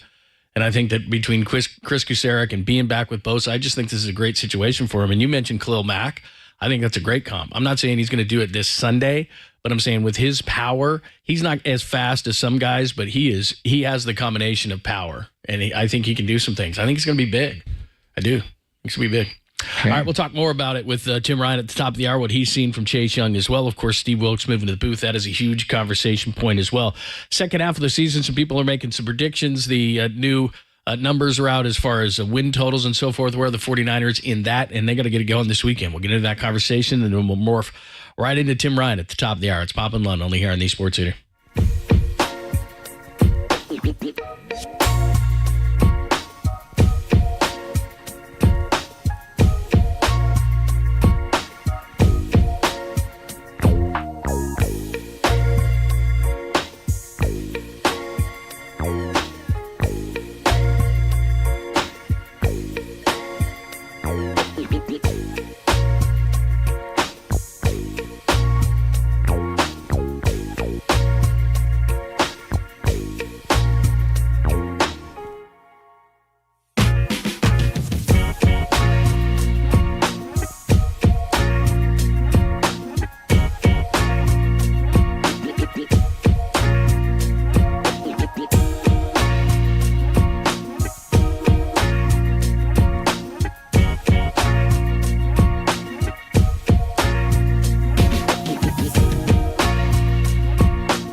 I'm Greg Papa on KNBR Now, and Sunday morning at 10 a.m. you'll hear me call a football game from North Florida. Is your home ready for kickoff? Everyone knows that hosting friends, family, and fellow fans is the best way to enjoy a football Sunday. So get ready for an elevated game day by staining your deck or painting your fan cave with Benjamin Moore. Football and painting season now in the second half.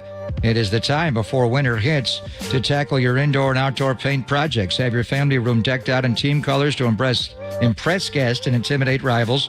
Update your kitchen with a fresh coat of paint for prepping tailgate treats and pregame snacks. A freshly stained porch or repainted exterior will allow you to grill outdoors in style all season long. So change your luck with a fresh coat of paint.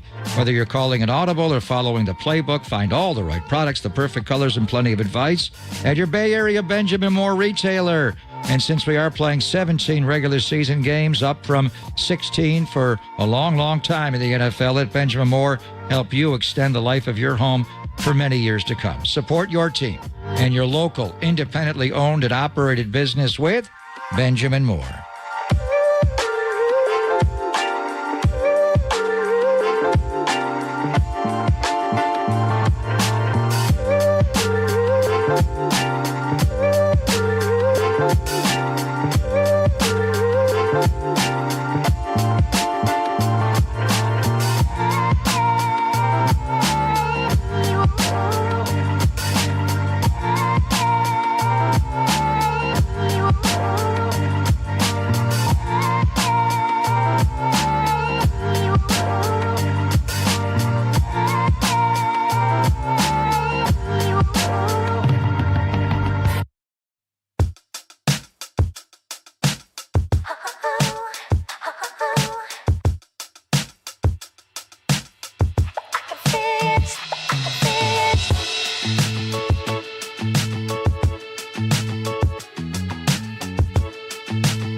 Listen to the sports leader anywhere, anytime. Download the all-new KNBR app. Now back to Papa and Lund live from the KNBR Casino Matrix Studio. Casino Matrix Progressive Jackpots are here. Where are you? Just drop in. Please play responsibly. 1-800-GAMBLER. Listen, I don't think it's a measuring stick. I think it's you're playing a great football team, and we've played some really good football teams already. And, our guys have battled and hung in there. It's just going to be another one of those tough, physical, hard games. It's one of 17 games, and against a top NFC opponent, obviously, a playoff caliber team that was in the Super Bowl a couple years ago. So, is that a measuring stick? Could be, right? We haven't done anything yet. We're not there yet. Our guys have to prepare that way and be ready for for. That's Doug Peterson, of course, the Jacksonville head coach. Early one coming up this weekend, 10 a.m. When are you guys leaving for lovely Jacksonville, Florida? In about 5 minutes, yeah. No. Tomorrow we're actually leaving earlier. Oh, really? That's why the schedule today is a little different. So usually right off the practice field today is when the players get a little free time. They get massages. They get a lift in. I do interviews with them, and Steve Wilkes talks. I want you to hear his thoughts today. Chris Furster will talk. I do the long sit-down with Kyle. Kyle goes on KNBR with Tolbert and PD at 3:30. That's going to be a little bit later. Boss. That's going to be a little bit later today because they're going to go right into meetings. So what they want to do is look at the practice video from today right off the practice field as opposed to tomorrow before, because we are the answer to your question is we're going to Jacksonville a little bit early tomorrow. I haven't looked at the flight plan. How long is that flight? That's damn long. 6 hours? About as long as you can get. It'll be worse coming home. Yeah. That's for sure with the winds. But it's a long flight. So I think I'm going to leave you the last hour of the show tomorrow, and the schedule is a little bit different today because they want to leave. Because you don't want the players getting in, Right. Normally we try to get to the hotel by 11, put them in bed by midnight on Friday night. You don't want to roll in there at like 1 a.m. Especially in Jacksonville, because there's nowhere to go and nothing Waffle to do. House. I already have a reservation for 2:30 in the morning. I am. You know what you need to do? Would you do this? I've already texted Steffi Graf and see if he'll join me. But would you do like a Gabe Kapler review of Waffle House? I'm not doing that. That would be amazing. I am not doing I'm that. having the waffle a little thin for my taste. I'm telling you, the cheddar hash browns are going to be the way to go. Are you carb conscious? No, but I'm not. The big place my mom and dad went to all the time in downtown Williamsville, New York, a suburb of Buffalo, was the Waffle House. But I don't think we ever actually ordered waffles there, but it was called the Waffle. But it wasn't like wasn't the chain. This Waffle House. No, right? it was a local place that just grew up and got to be the place. And it was great. I mean, everybody in there knew my mom and dad. It was fun when I was going. Even now that they're both gone, I go in there occasionally and talk to all the waitresses, and they were at their services anyway. So I'm familiar with the Waffle House, just not this one. But I'm not. If I do go in the middle of the night, John, you will not be getting any video of that. You know why? Because I've been watching so much video of the Jacksonville Jaguars. I have more to watch. So I like to watch every game chronologically just to get a feel. And I even go back and watch. Like where are they now? Where were they? And watch their preseason games. And some I listen to more than I watch on the All-22. But what he was talking about was I just watched the second week of the year a couple of nights ago. They held Kansas City down to 17 points. Kansas City was having a hard time scoring on them. The problem is Jacksonville only scored 9, and they had chances. If it was 17-9, they were driving for a one-score game to tie the game, and Trevor Lawrence just missed a lot of low red zone throws that were open. Calvin Ridley is a tough guy to cover, and they've got Evan Ingram now, and they got Christian Kirk, and they can put all three of them in the slot, but their lack of offense and finishing cost them that game. Then they got just rolled by C.J. Stroud in Houston. And then they went to London. And that's where they go to get right. They beat Atlanta the first week. They stayed around to play. First time any team has ever played two in a row. That was not fair. And Buffalo got in late, and they outplayed Buffalo. Matt Milano got hurt earlier in the game. Buffalo was asleep in that game. And they got rolled early. They had a chance to come back and do something. And then, obviously Tre'Davious White was already out with the ACL. So they won that game. They beat the Colts. The one time they've been on national TV was the Thursday nighter on Amazon Prime, and that's the game that Trevor Lawrence had that big bulky brace on his left knee. You weren't even sure he was going to play. It may have been C.J. Beathard, 580 Miller Avenue, but he played, Trevor, and he ran. He led them in rushing that night, and they played great.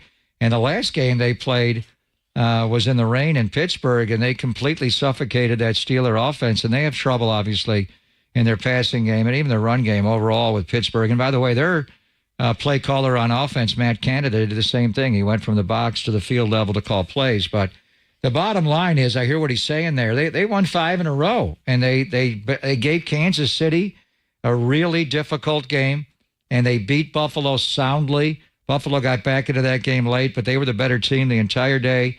They went to Pittsburgh and muzzled that offense.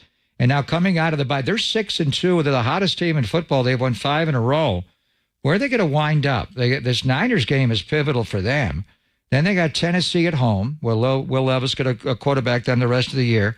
At Houston is all of a sudden a hard game. Then they get into the AFC North gauntlet, where they play Cincinnati on Monday Night Football, at Cleveland, Baltimore on Sunday Night Football. 0-3. They could lose all 3 there. Yeah, and at Tampa Bay, we'll see where it goes. They're in the easiest division in football, and they've played a favorable schedule. It doesn't mean they're not good. It just means that the 49ers are going to be, I think the question was, a test or a litmus test or whatever the term was that Doug Peterson was using there. They're good, don't get me wrong. But you've said this before, and I agree. They're not Cincinnati. I don't think they're on that elite level. They're going to be there one day. Yeah. I just don't think it's this year, but maybe later in the year. That's a very winnable division, and they should win that division. The reason I don't like Jacksonville Will they win Sunday is the question. The 49ers going to get back on track. But the reason I don't like Jacksonville is I was in a suicide pool, and I took them. I knew there was a personal reason. I took them at home against D'Amico Ryans in Houston, thinking, that's an easy win. 37-17. They weren't even close in that game. What the hell? I want to see that. That's the last time they've team. lost, John. I want to see 5 in a row since. Team. 5 in a row since. Yeah, well, they played a questionable team. You are. So, I mean, look, I'm not saying they're not good. He said that about Cleveland. He said that about Minnesota. He said it about Cincinnati. No, I didn't say that about Cincinnati. Yes, you did. I said that. Yes, you did. I said that Jacksonville has played a favorable schedule. Good for them. You only can beat and play who you play. They beat Buffalo. But let's see. Buffalo's not good? You know what happened there. Jacksonville got to stay there for 2 weeks. For Buffalo? That was ridiculous. And that Milano, was a schedule loss. And Matt Milano got hurt in the first series of the game. That was a schedule loss. I'm with you. I think Buffalo was still asleep. They're like, what time's the game? It's over. And you didn't play very well. So we're going to try something new with the broadcast on Sunday just to break things up. Tim's going to do play-by-play? No, we're going to move Tim from the broadcast level down to the field. And he's going to do like Tony Siragusa used to do. The goose, huh? You want to do that? That was amazing. If you can give me a big old monitor like he had in the corner of the end zone, I'll do it. I guarantee you we'll get you a better monitor on the field than you will in the booth. Yeah, no kidding. When we go on the road, what this guy has to do? He has to memorize the play you saw because he's not going to get a replay of it. It's called on-the-fly broadcasting, John. It's hard. Flying by the seat of my pants. It's harsh, but he's the guy. That would be pretty cool to stand underneath the goalpost like Goose. Well, we used to have sideline reporters all the time. But I mean, he was like part of the broadcast. Didn't Link do that with you? Yeah. Like he was on. He had open mic on the side. Goose was open like the third. Yeah, and you see different things from that. Was awesome. Hockey does it all the time inside the glass. That's cool. Should we do that? Should we move you down to the field? I hear that's the whatever you think, Coach. I'll do it. Whatever you think. It is your Tim Ryan Power Hour. He was a proponent and is a proponent. That means he'll do it, but he wasn't like it. Yeah, go ahead. He was. Never know till you try, bro. That's right. I'm with you. That's my philosophy. You know what? It's we'll see how it works out with Steve going down there. I got a couple things to say. Number one, I think it'll definitely help with communication. You got a middle linebacker that's been running this defense for years in Fred Warner and probably knows the defense better than Steve. And credit to Steve for coming here and learning the whole system. It's not his system, John. It's Robert Saleh's system. So I think that it can help with communication between and not just hearing it, but feeling it. Something tangible. You can feel what the players are telling you rather than, something that might get lost in translation. For example, a player says, hey, this isn't working. We need to try this. The message goes upstairs. Through somebody, right? Through somebody, through a liaison, and whether that's, Johnny or Daniel Bullock's, somebody who's probably Johnny Holland delivering that message, it's something can get lost in translation. Now, I never played with a coordinator that was up in the booth, and I know there's a lot of guys that do it, and they do it well.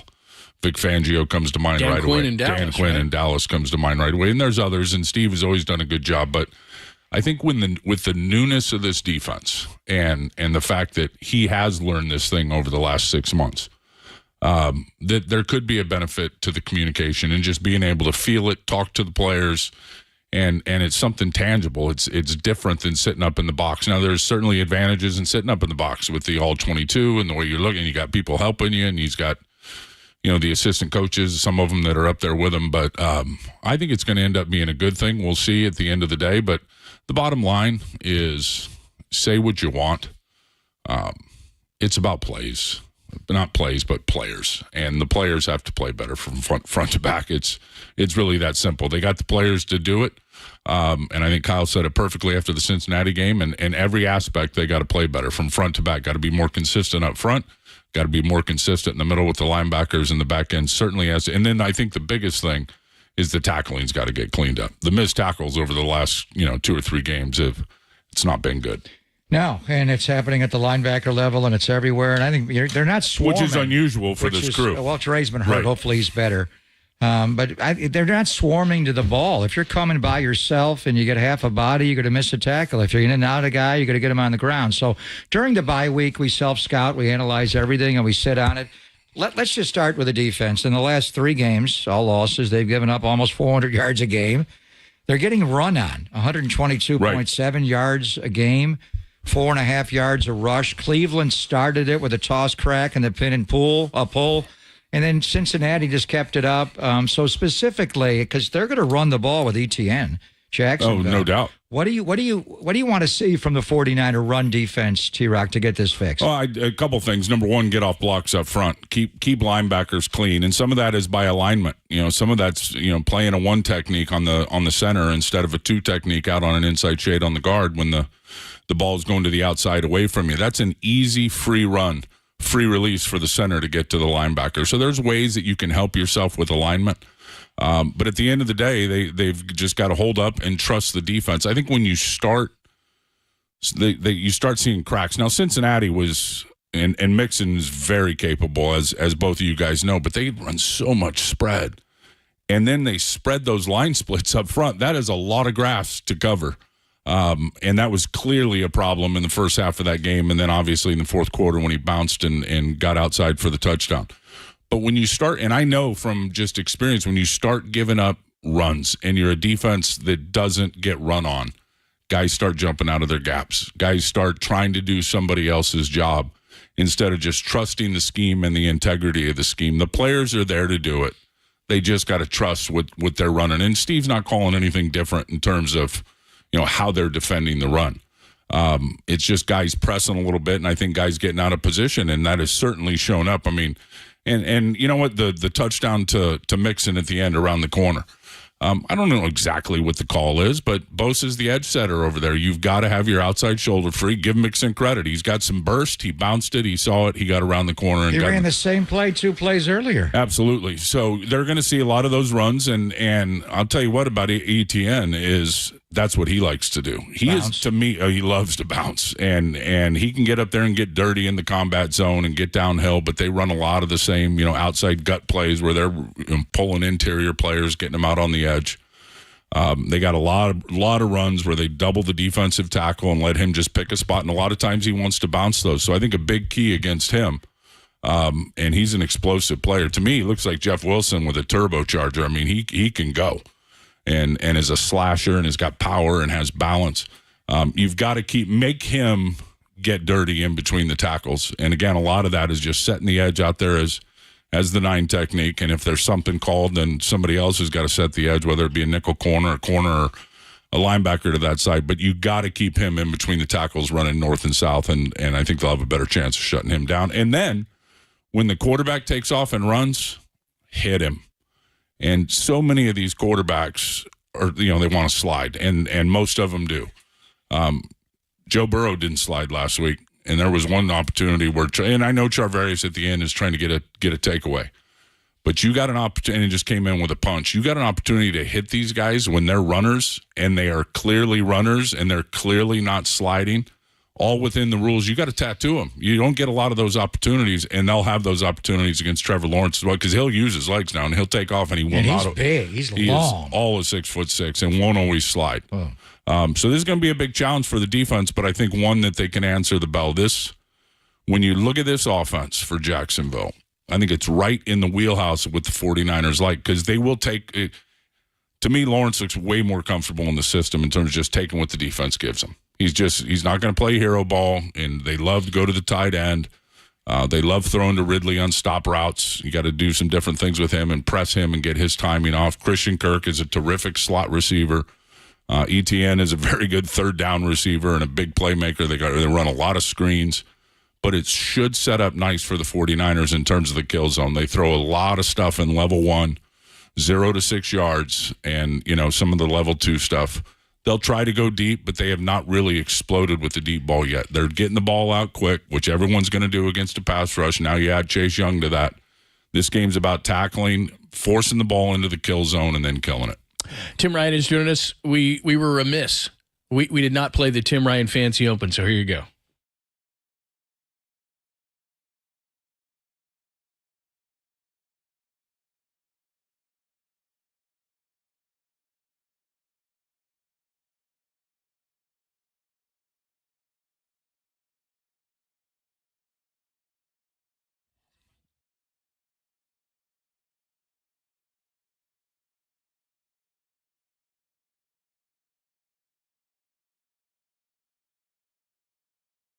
All right, there we go. Fancy Open. It's official.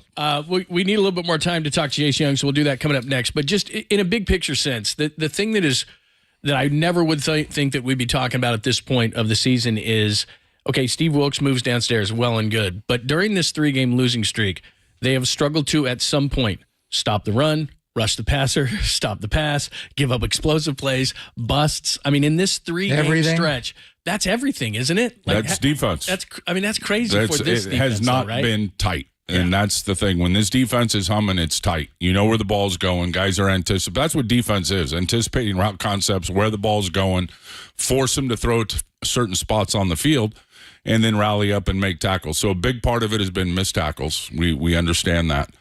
You can go back to the Minnesota game and the zero blitz call right before half. Again, risky call in that situation. But one, if the play is executed, that play never happens if it's executed by the players. So again, the players got to play better. It's really that simple. I don't think there's any magic formula where now we're calling cover 3 every time. We're doing no. He's going to continue to mix it up and call cover 3, and that's obviously the bread and butter of this defense. And then you're forcing offenses to play on your terms.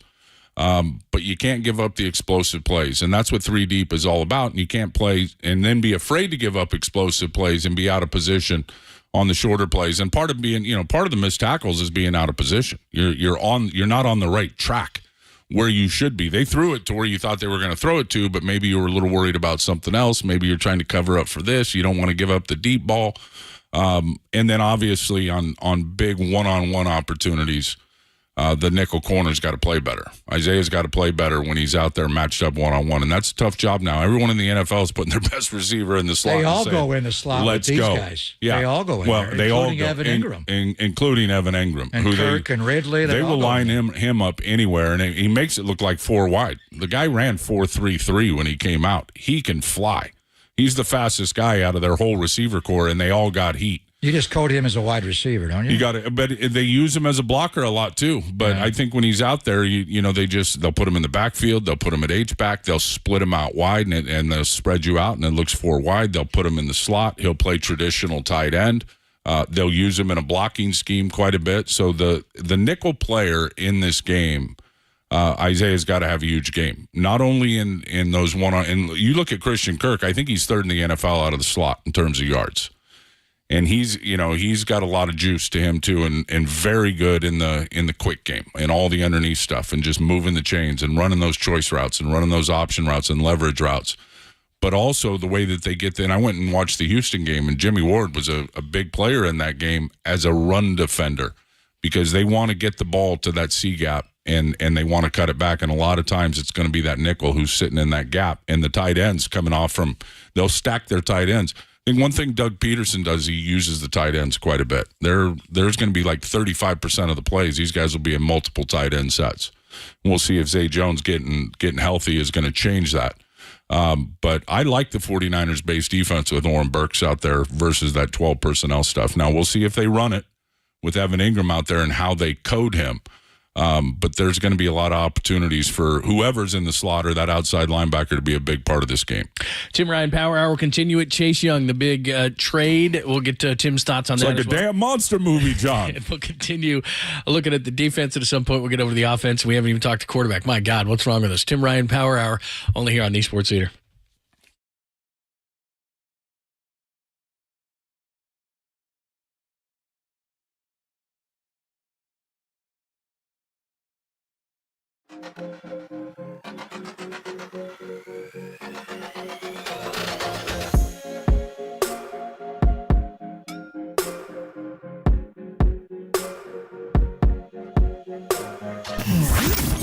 Here's what's trending now. Trending now. On KNBR.com. The Warriors drop a tough one in the Mile High City. 3 takeaways from their early season test against the NBA champs. That story and more trending right now on the all-new KNBR app and KNBR.com.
weekend's bull rush continues with Papa and Lunch.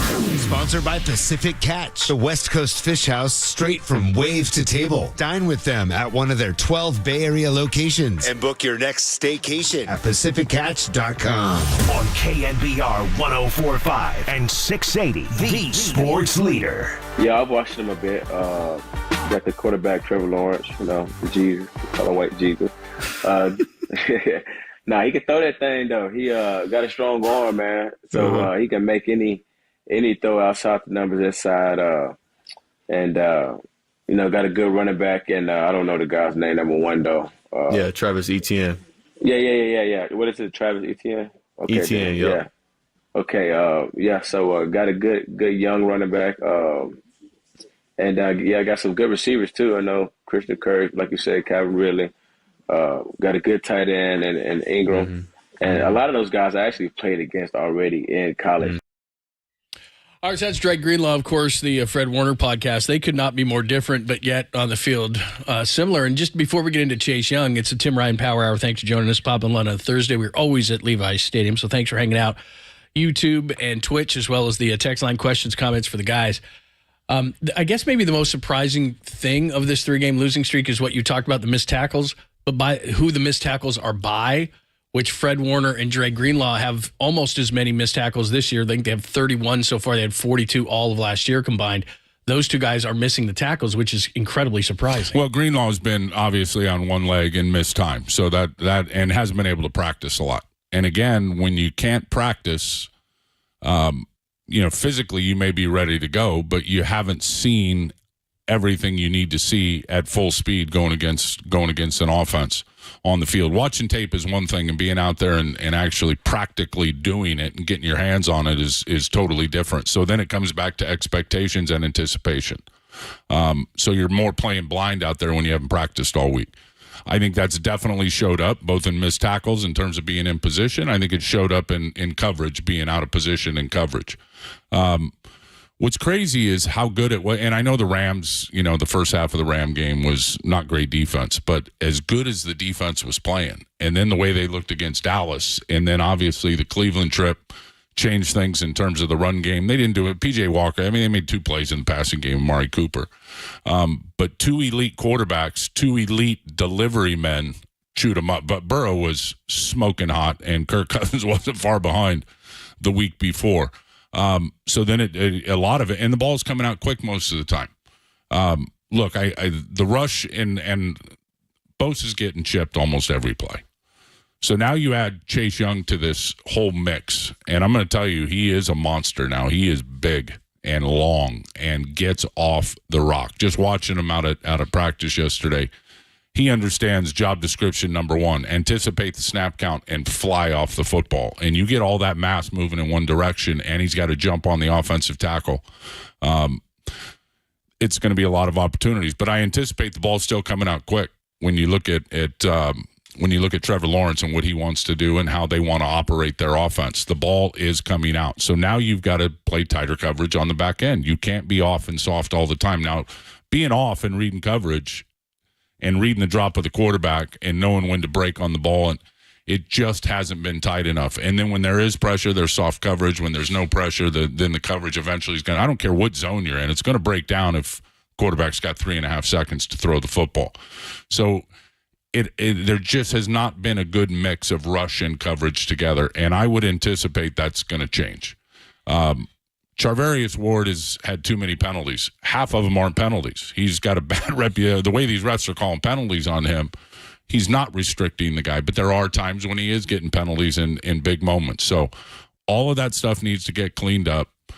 The linebackers got to be better in the throwing lanes in terms of getting underneath stuff. So now the a guy looks open on an in cut, but if the linebacker is in the right area on the field and on the right track and getting the right drop, and then obviously play action affects that. They've been giving up some running lanes. Now the linebackers are going to get a little quicker up to the line of scrimmage.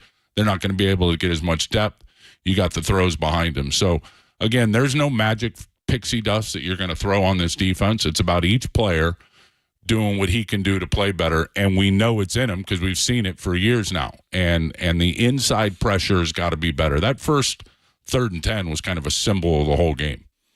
in the way that thing went down. And then Burrow able to get away, extend the play. Then there's a penalty on the play. He still makes the, and Armstead just too high. And Armstead played pretty well. He gets good pressure on the inside. Sacks. Yeah, and really his first full sack of the year, he came in, I think, with a half sack. Right. But, that first one, and then Bosa's getting blocked off by, I think it was Kappa that was blocking, and that credit to the offensive lineman. That's why you play through the whistle, and he was able to push him off of Burrow with a block. But that was kind of a symbol of how the whole game went. And we need the Hargrave digger to start burying people again. It's been... What's going on with him? I don't know. I just think, his best rushes in the Minnesota game came at the very end. I sensed this, and I told you a couple weeks ago, I told you in the Cleveland, I'm feeling like this team's a little tired. Totally. And we didn't even start the trip and yet. Hadn't even started the trip yet, and then just coming off a 3-game homestand. And it's not that Kyle's working them too hard out there. And I just felt a lethargy, if you will, just a little lethargic, where in this league now, you play your best on Sundays or you get beat. So I would expect the bye week is going to be a big help to these guys from the neck up in terms of mentally refreshed and physically reloaded. I mean, the back-to-back, Cleveland and go back to the upper Midwest. If the game was not a Monday night game, if it was a Sunday game, they would have stayed somewhere on the East Coast. Right. To come back twice, and then we got in the break of dawn as Monday turned to Tuesday. Quarterback's in concussion protocol. Since he's coming off a bye week. Coming off a bye. Cleveland's coming off a bye. Now, this game, Jacksonville's coming off a bye. They played one game in 23 days going into Sunday. But what I wanted to see yesterday at practice, because Kyle said it, slow and tired. You said it. You could see it even before. They were just slow and tired against the Bengals. They were getting beat to the punch, in Bill Walsh's boxing analogy. I saw quickness back. McCaffrey's body looked lively. Deebo Samuel, the way he was running routes. He was running routes like Brandon Ayuk. We'll see about Trent today. I think he's going to try to get back out there. But what did you see from practice today as far as getting refreshed, getting fast again? Well, hopefully Trent is going to be able to go, and I think he is trending closer. There's no question. He's had that ankle that's been dogging him for years now. And, obviously if it were up to him, the guy would have been out there on one leg. We know what he did to finish the Cleveland game. He is built of the right stuff in that regard. And they've missed him out there. And I think Jalen Moore's done a pretty damn good job. I mean, you look at McCaffrey's touchdown runs over the last couple of weeks, and he is caving the side down on those double teams. He's doing a nice job. The sack at the end of the game, I don't think it was all his fault. Trey Hendrickson, is a hell of a rusher, number one. I think just looking at his set on that play, I think – anticipating that if he does give up pressure, it's a run by pressure and the quarterback's going to step up. And Brock's pressing at the end of the game and tries to take off horizontally, and he tracks him from behind. I'm not so sure that was all Jalen Moore's fault. But getting Trent Williams back will be a big shot in the arm for the run game. Feliciano, I think, is going to be okay out there for Aaron Banks. As I say about John, he started a lot of games in this league. Don't let the bad fit fool you. Like, his pants may be a little big. He's not going to have his knees uncovered with his thigh pads up in the middle. He's an offensive lineman. He's an offensive lineman, and he gets the job done. And I think is going to be fine out there. Burford needs to play better. The run game, in terms of the consistency, now penalties and some negative plays have hurt it a little bit, and the running lanes have been inconsistent. And the trick to the running game is not to fool people. The trick to the running game is to block people and to get movement. And this team, when you look at Jacksonville, they got good players. Fatu Kasi's a good player. Robertson Harris is a good player. They'll get Devon Hamilton, who's just getting back in the lineup. They've got some good down linemen, but they don't have a DJ Reader, a Cincinnati player who was an absolute beast. And it was hard getting that guy blocked. And it's hard for everybody every week to get him blocked. So the offensive line's got to play more consistently, no question. But I'm with you on McCaffrey. I don't think there's any doubt the batteries were recharged, and I only did 4.5 a carry or whatever. I love the fact that Brock is using his legs and taking off. And then Deebo Samuel, when you look at this, and I'm with you on the route running and the quickness and the burst, and that was all out there at practice. But you look at this defense, and they are a bend but don't break defense. So there's going to be a lot of space on the back end underneath. They don't give up a lot of big plays. What they try to do is they're going to give up yards. They try to get off the field on third down. They try to play great red zone defense. And those are probably the two areas they've improved the most if you looked at last year's team, Jacksonville, versus this year's team. So Deebo Samuel on all those crossing routes, and catching and running and getting yards after the catch and breaking tackles and making guys miss. They got good safeties in Cisco and Rayshon Jenkins. Got a good corner in Tyson Campbell. Darius Williams, another pretty good off corner. But I think crossing routes, and when you look at what Debo can do once he gets the ball in his hand, and there's going to be space to deliver the mail. And say what you want to say about Brock. I love all the people where it's time to sit him down and say, I mean, what are you watching, people? That is ridiculous. Seriously, what the hell are you watching? Has he made turnovers the last 2 games? Yes. Some bad decisions. Minnesota game, I'm giving him a pass. I don't think he could even think about what he was doing because of the headshot that he took. And that was obvious. And nobody knew it until, long after the game. But going back and watching that tape, I don't think there was any doubt that he wasn't clear-minded and clear-eyed. This last game, I just felt he was pressing a little bit. The 2 interceptions, and all 4 of these interceptions the last 2 games have come in the second half, and 3 of them in the fourth quarter. And the first one last week, the one Pratt got on the broken play, that was at the late third quarter. That was at the end of the third quarter. Minutes ago. Yeah, exactly. And that was just a broken play, and it was a good play by their defense. It was a little zone read. Probably should have handed it off. Didn't hand it off. And then there was a shovel pass, looked like it was connected underneath. And I think Sam Hubbard took that clearly away. If Brock had to do it all over again, and there's going to be linemen down the field, just run or slide right there, and especially when you're in strike position like that. So that there was no points on that. And that was a first and goal from the 8. No points on that. And then the very next drive, didn't see the middle linebacker, and you look at their linebacker, he made a good play. That's all there was to it. Logan Wilson. Yeah, and I don't think, that's this. It really looked a lot like the last interception in Minnesota, where you had the clear out and the dagger coming underneath it, and in Minnesota it was a safety. This time it was a middle linebacker who slid right back into the throwing lane. It was the same concept, and I don't think the timing and the spacing was exactly right by the receivers on either one of those plays. So yes, he's had a couple interceptions at key times and a couple of bad decisions. He was picking that defense apart.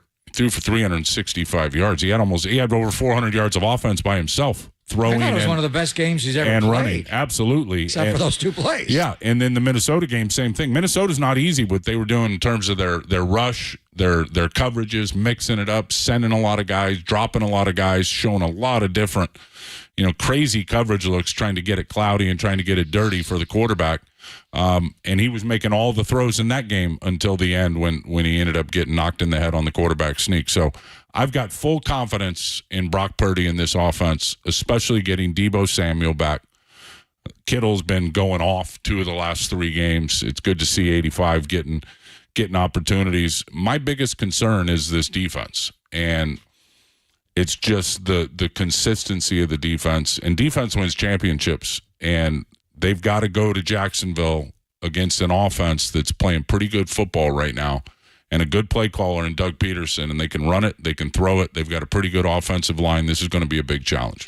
I'll get more into it. Second half of the season for the 49ers. Again, we're talking about adjustments and things that need to be done. We'll continue the conversation. Text line is open. You got questions, comments, thoughts for Tim and Pop. Let us know. We'll get into that coming up next only here on the Sports Leader.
it's Greg Papa here at Levi's. I can almost smell, if it was a game day, the Slice House locations they have here for Tony Gemignani. They get a Tony G slice of pizza.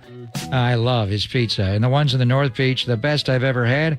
Tony has been ranked #1 in the entire world, and it's my go-to spot for Neapolitan, New York, Detroit, Sicilian, and Grandma Papa-style pizzas. They also make fresh pastas, and their spicy bucatini. Have you tried it yet? One of my all-time favorites. And don't forget about Tony's other locations like Capo's, where he makes delicious tavern-style cracker-thin and deep dish pizzas. And one of his specialties is the Chicago Italian beef sandwiches. Ginormous, but really delish. Save room for dessert. You want their super delicious cannoli or tiramisu. And early in the morning, if you're not ready for pasta and pizza, take a morning stroll through the North Beach and try his homemade sourdough bread, pastries, and New York bagels at his bakery, Toscano Brothers. And again, when you come to Levi's for Niners football, Chase Center for Warriors basketball, or Oracle Park when the Giants come back, visit Tony G's more fast and casual restaurants, the Slice House. No matter where you go around the Bay, you want to get Tony's Pizza, ranked #1 in the entire world.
Now back to Papa and Lund and Tim Ryan's Bull Rush. Oh, my goodness. You talk about a tidal wave rush?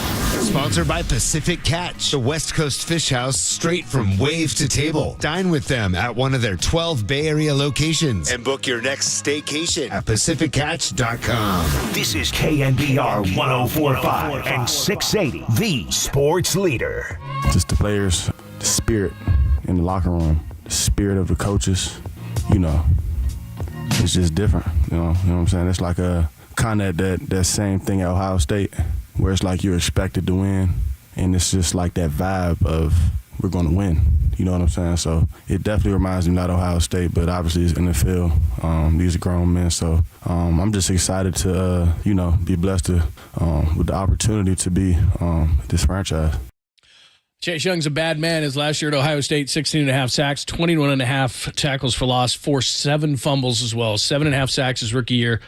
Rookie of the year, and then he busts up his knee, and he's still kind of coming back from that. But single-handedly beat the 49ers in the COVID year with the long arm. Oof. Nick Mullins. Oof. No doubt. He was working on that long arm yesterday in practice. It's a long arm, He's too. a beast, isn't he? Yeah, I can't wait to see him on the field with the gold rush and with those 4 guys rushing the passer. And then still you can't forget about Randy Gregory, who can still bring it off the edge as well. Hasn't had a huge opportunity to do it, but when he's played okay. I think there might be opportunities to get Chase Young and Bosa together on the same side. Start running some twists in some games. And I think if you go back and you study Chase Young and say what you want about his discipline, or I don't know what the whole scheme was. I mean, I know Ron Rivera and Jack Del Rio pretty well. Haven't watched enough of their tape to have a real comment on some of those comments that came out of Washington. But I know one thing, he is built to the right stuff in terms of physically, and then watching him come off the ball yesterday, and then just my history of remembering him working games, working twists, working stunts. There's so many times as a setup guy, you got to set up the guy who's rapping, or you got to set up the guy who's trying to clear it out, and then you wrap and wrap tight. And he seems to have a really good timing and good feel for all that stuff. And especially when Bosa's getting so many chips, I don't mind the twist and the stunts. Now, when there's no chipper over there, I like straight rush. Just let Nick go, let him work the guy over a little bit. But I think there could be some opportunities to have those 2 Buckeyes there together and running some twist games. And look, I don't care what the protection is. And these guys will chip. They run a lot of 5-man protections, but the ball's coming out in 2 seconds. And it's coming underneath, and it's getting thrown to the kill zone. But they do a lot of what I call 75 protection or 65 protection, where they'll keep a tight end in and chip, and then he flashes out. 49ers have seen a lot of that. And I don't mind twist games off of that stuff and just kind of neutralize that chipper. But when it's a 5-man rush, let these guys rush straight, and then it's about gut pressure, and it's about Armstead, and it's about the Gravedigger wreaking havoc in between the offensive guards. And they can get after this center a little bit, and Fortner. And I think if you look at Trevor Lawrence, that's when he does get off balance. That's when he does struggle. That's when he will give you takeaway opportunities, is when you get that inside gut pressure and he can't step up. So, again, this will be a big day for the defensive tackles. And they'll be going against another rookie offensive tackle out there in Anton Harrison. They got Cam Robinson back, who's a good player. But as always, player for player, and it hasn't gone right for the 49ers in the last 2 or 3 games in terms of that consistent rush. I love this matchup in this game. And now you add Chase Young to the equation. I think it's going to be pretty good.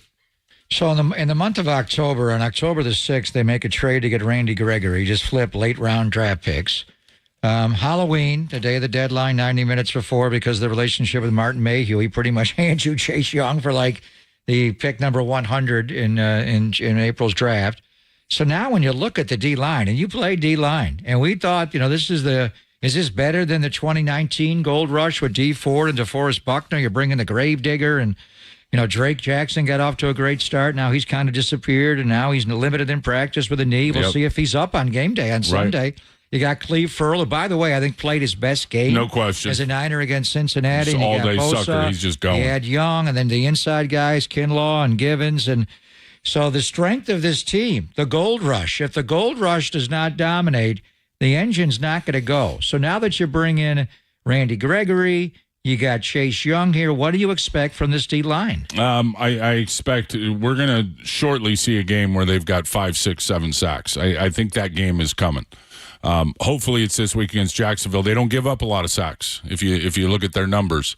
But sacks come in bunches, and the whole thing about the Gold Rush, it can be as lethal on paper as even on the field. But if the quarterback's getting it out versus soft coverage, it's going to be hard for those guys to get home and to get the payoff. So I would anticipate that you're going to see the rush in the coverage start clicking and start working together. And maybe having Coach Wilkes down on the field will help kind of facilitate that a little bit in terms of what they're, just listening to the players and what they're running and what they're covering in terms of how they're using their coverage. I think there's going to be an opportunity where you get up and you press coverage a little bit, especially Ridley now. He's a great route runner in terms of his route tempo and knows how to set it all up. One of the best. You play off coverage against him, he's gonna pretend he's going deep and run comeback and stop routes all day long, and it's easy pitch and catch for Trevor Lawrence. But I think you can get opportunities to get up and press him and throw the timing off of all the great things that he does. And then you get the quarterback to hitch it, hold it just a little bit longer, and this rush will get home. I don't care what the protection is, unless it's full-blown max protection, 7 versus 4, which is rare. They'll obviously, if they're going to take a deep shot and it's coming out quick, they'll keep 7 in and throw it deep. Or if they're trying to get a deep ball, they'll keep 7 in. Everybody does that, but not a lot of max protection going on around this league with, only 3 guys going out in the route. So I would think that, when you look at man for man, and I don't care what the protection is, you're having 2 one-on-ones. You can't, with 4 guys rushing, you're going to get 2 one-on-ones. One of those guys has got to win and got to win quick, and I think it's going to come in short order. That's we're going to start seeing this gold rush come to life, because if you're going to get to a Super Bowl in this league, you need to have a couple things. You need to have a great quarterback, guy delivering the mail, and if you don't have that, you better have a great defensive line that's going to give you a shot and kind of set the tempo for every single game. We've seen that here with the 49ers. If you've got both, you got a chance to get to Las Vegas and win it all. So it's time to start taking those steps and these guys executing like they're capable of doing. Well, and the whole thing defensively, too, is something that let's go back to something we talked about earlier. It all ties together. Because right. if you're giving it up in the run game like they were, and all of a sudden you're sitting in 3rd and 4, 3rd and 5 and less, and all of a sudden the ball's coming out quick. If you're stopping the run and it's 3rd and longer, then they have to hold it for a second, then you get home. I mean, it all ties together. Got to earn the right to rush the passer, Johnny, and rush the passer, and he's going to have to hold it for 2.5 seconds, and then the rush can get home. There's been so many plays this year because of the short yardage and the down and distance that, the rush is getting home in 2.5, but the ball's coming out in 2.4. I think it all starts with defending the run. And this group, they don't run it great. When you look at their numbers, neither did Cincinnati. When you looked at their numbers. Neither did Cleveland. When you looked at their Minnesota. None of these teams have been juggernauts running the football, but they've been able to scheme it up and find cracks both inside and outside on the perimeter and more on the perimeter. So to me, I think the big challenge this week is, as we said earlier, keeping ETN in between the tackles and making him get downhill and getting dirty in the combat zone. So I think there'll be a big emphasis on that. But you're absolutely right. You got to stop the run, earn the right to rush the passer at 3rd and 6+. All right, we'll get more into it. A final look at this Jacksonville game. A couple of things, adjustments for the second half with Tim Ryan. Got 15 more minutes of the Power Hour with Tim down at Levi's Stadium, as we are every Thursday. Pop and Lund, only here on the Sports Leader.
Let's go to Modesto Toyota. That's right. Let's grab the keys. Let's go get your new Toyota. Right now, we've got great savings and end-of-the-year deals with, get this, no dealer markup.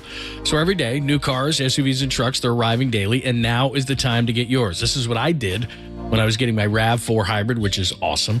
You check out the incoming vehicles, ModestoToyota.com. You pick out the one you want. There it is. Got all the bells and whistles. You need all those things. Yep, it's that simple. And there's a huge selection of hybrids as well, like the one I got. Or you can check out the fully electric BZ4X, and it's an awesome price right now. The BZ4X, all electric, that means gas prices out the door for you. Modesto Toyota's been family-owned since 1965. They've grown every year because they take care of you, the customer. I've seen that firsthand again and again and again. Now, that means getting you a great deal with the very best price and, of course, great customer service. So let's go. Let's grab the keys at Modesto Toyota on that new car, SUV, or truck you want, and the time is right. No dealer markup. That's right, no dealer markup, and you get a great deal on your next Toyota at Modesto Toyota, where, as I just told you numerous times, I get my Toyotas. My son got his Toyota there as well. I think we are contractually obligated as a family to get all of them there, but I gladly will take that. I signed it after all. Check it out online right now at ModestoToyota.com.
Faithful. This hour, we go from snap to whistle. It's the mindset of full speed, nonstop, snap to whistle. This is Tim Ryan's Bull Rush with Papa and Lunch. Sponsored by Pacific Catch, the West Coast Fish House straight from wave to table. Dine with them at one of their 12 Bay Area locations and book your next staycation at PacificCatch.com.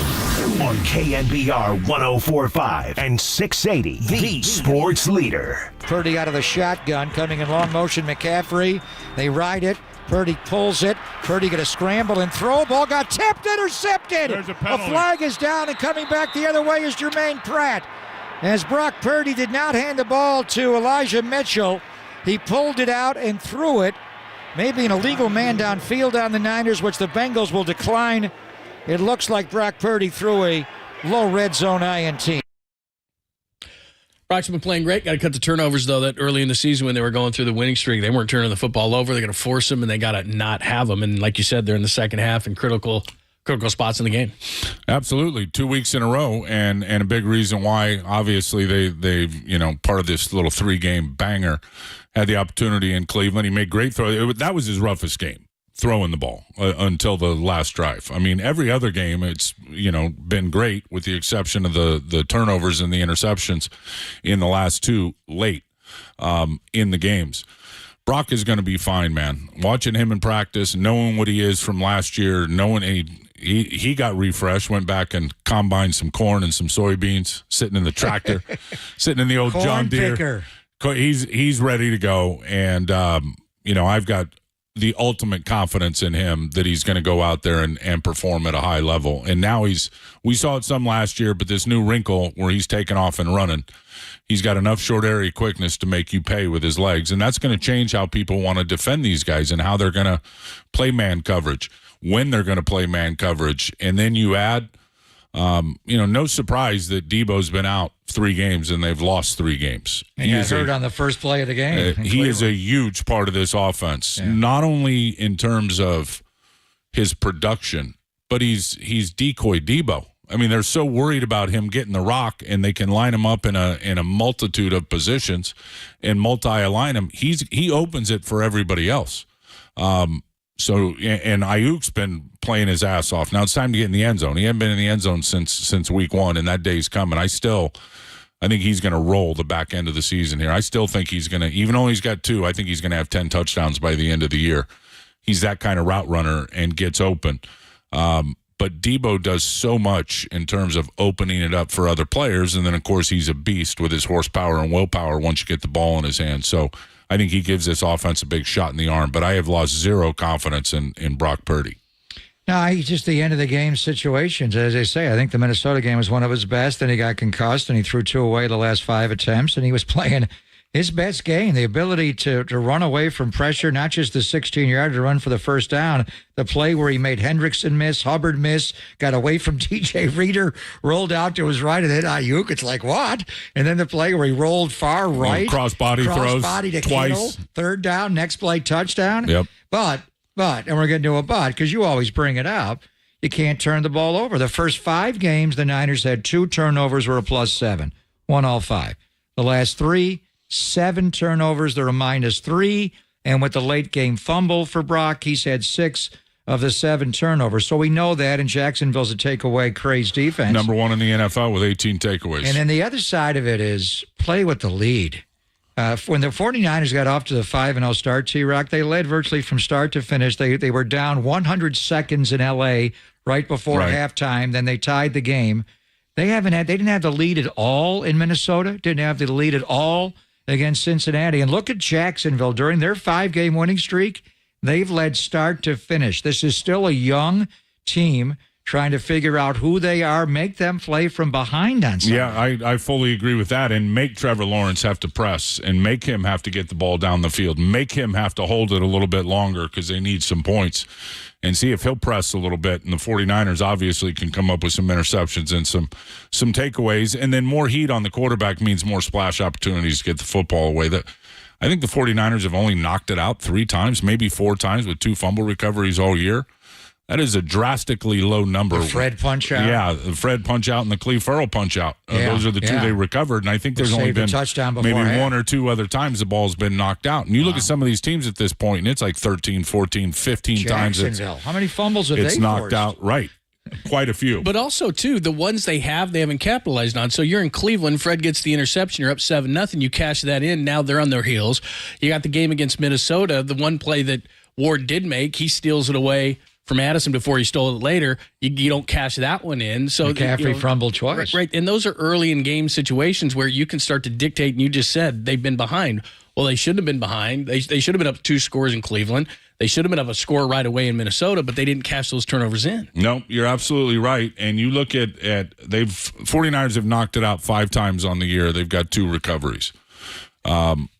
Jacksonville has had it knocked out 17 times. And teams have recovered it 9 times. So unbelievable. And Trevor Lawrence, not great ball security when the pocket gets dirty. ETN, not great ball security when he's running through traffic. I saw Agnew in the Houston game lose one on an in cut. There's going to be opportunities to knock this football out, and that's a number that's got to grow, no question about it. I think one thing about this Jacksonville team, and John, you referenced their schedule, and they're going to see a different 49er team, I think, than what has shown up on tape the last 3 games. There's no doubt there will be more pop in the legs, even after the cross-country trip. Debo back in the mix. Hopefully Trent Williams back in the mix. Defensively, Chase Young in the mix, and he will not. I don't think he'll start the game. I think you're still going to see Cleve Furl, and you referenced it right. Played his best game last week, against Cincinnati 2 weeks ago. But you're going to see him in there and probably get 20 times rushing the passer, maybe more depending on how the flow of the game goes.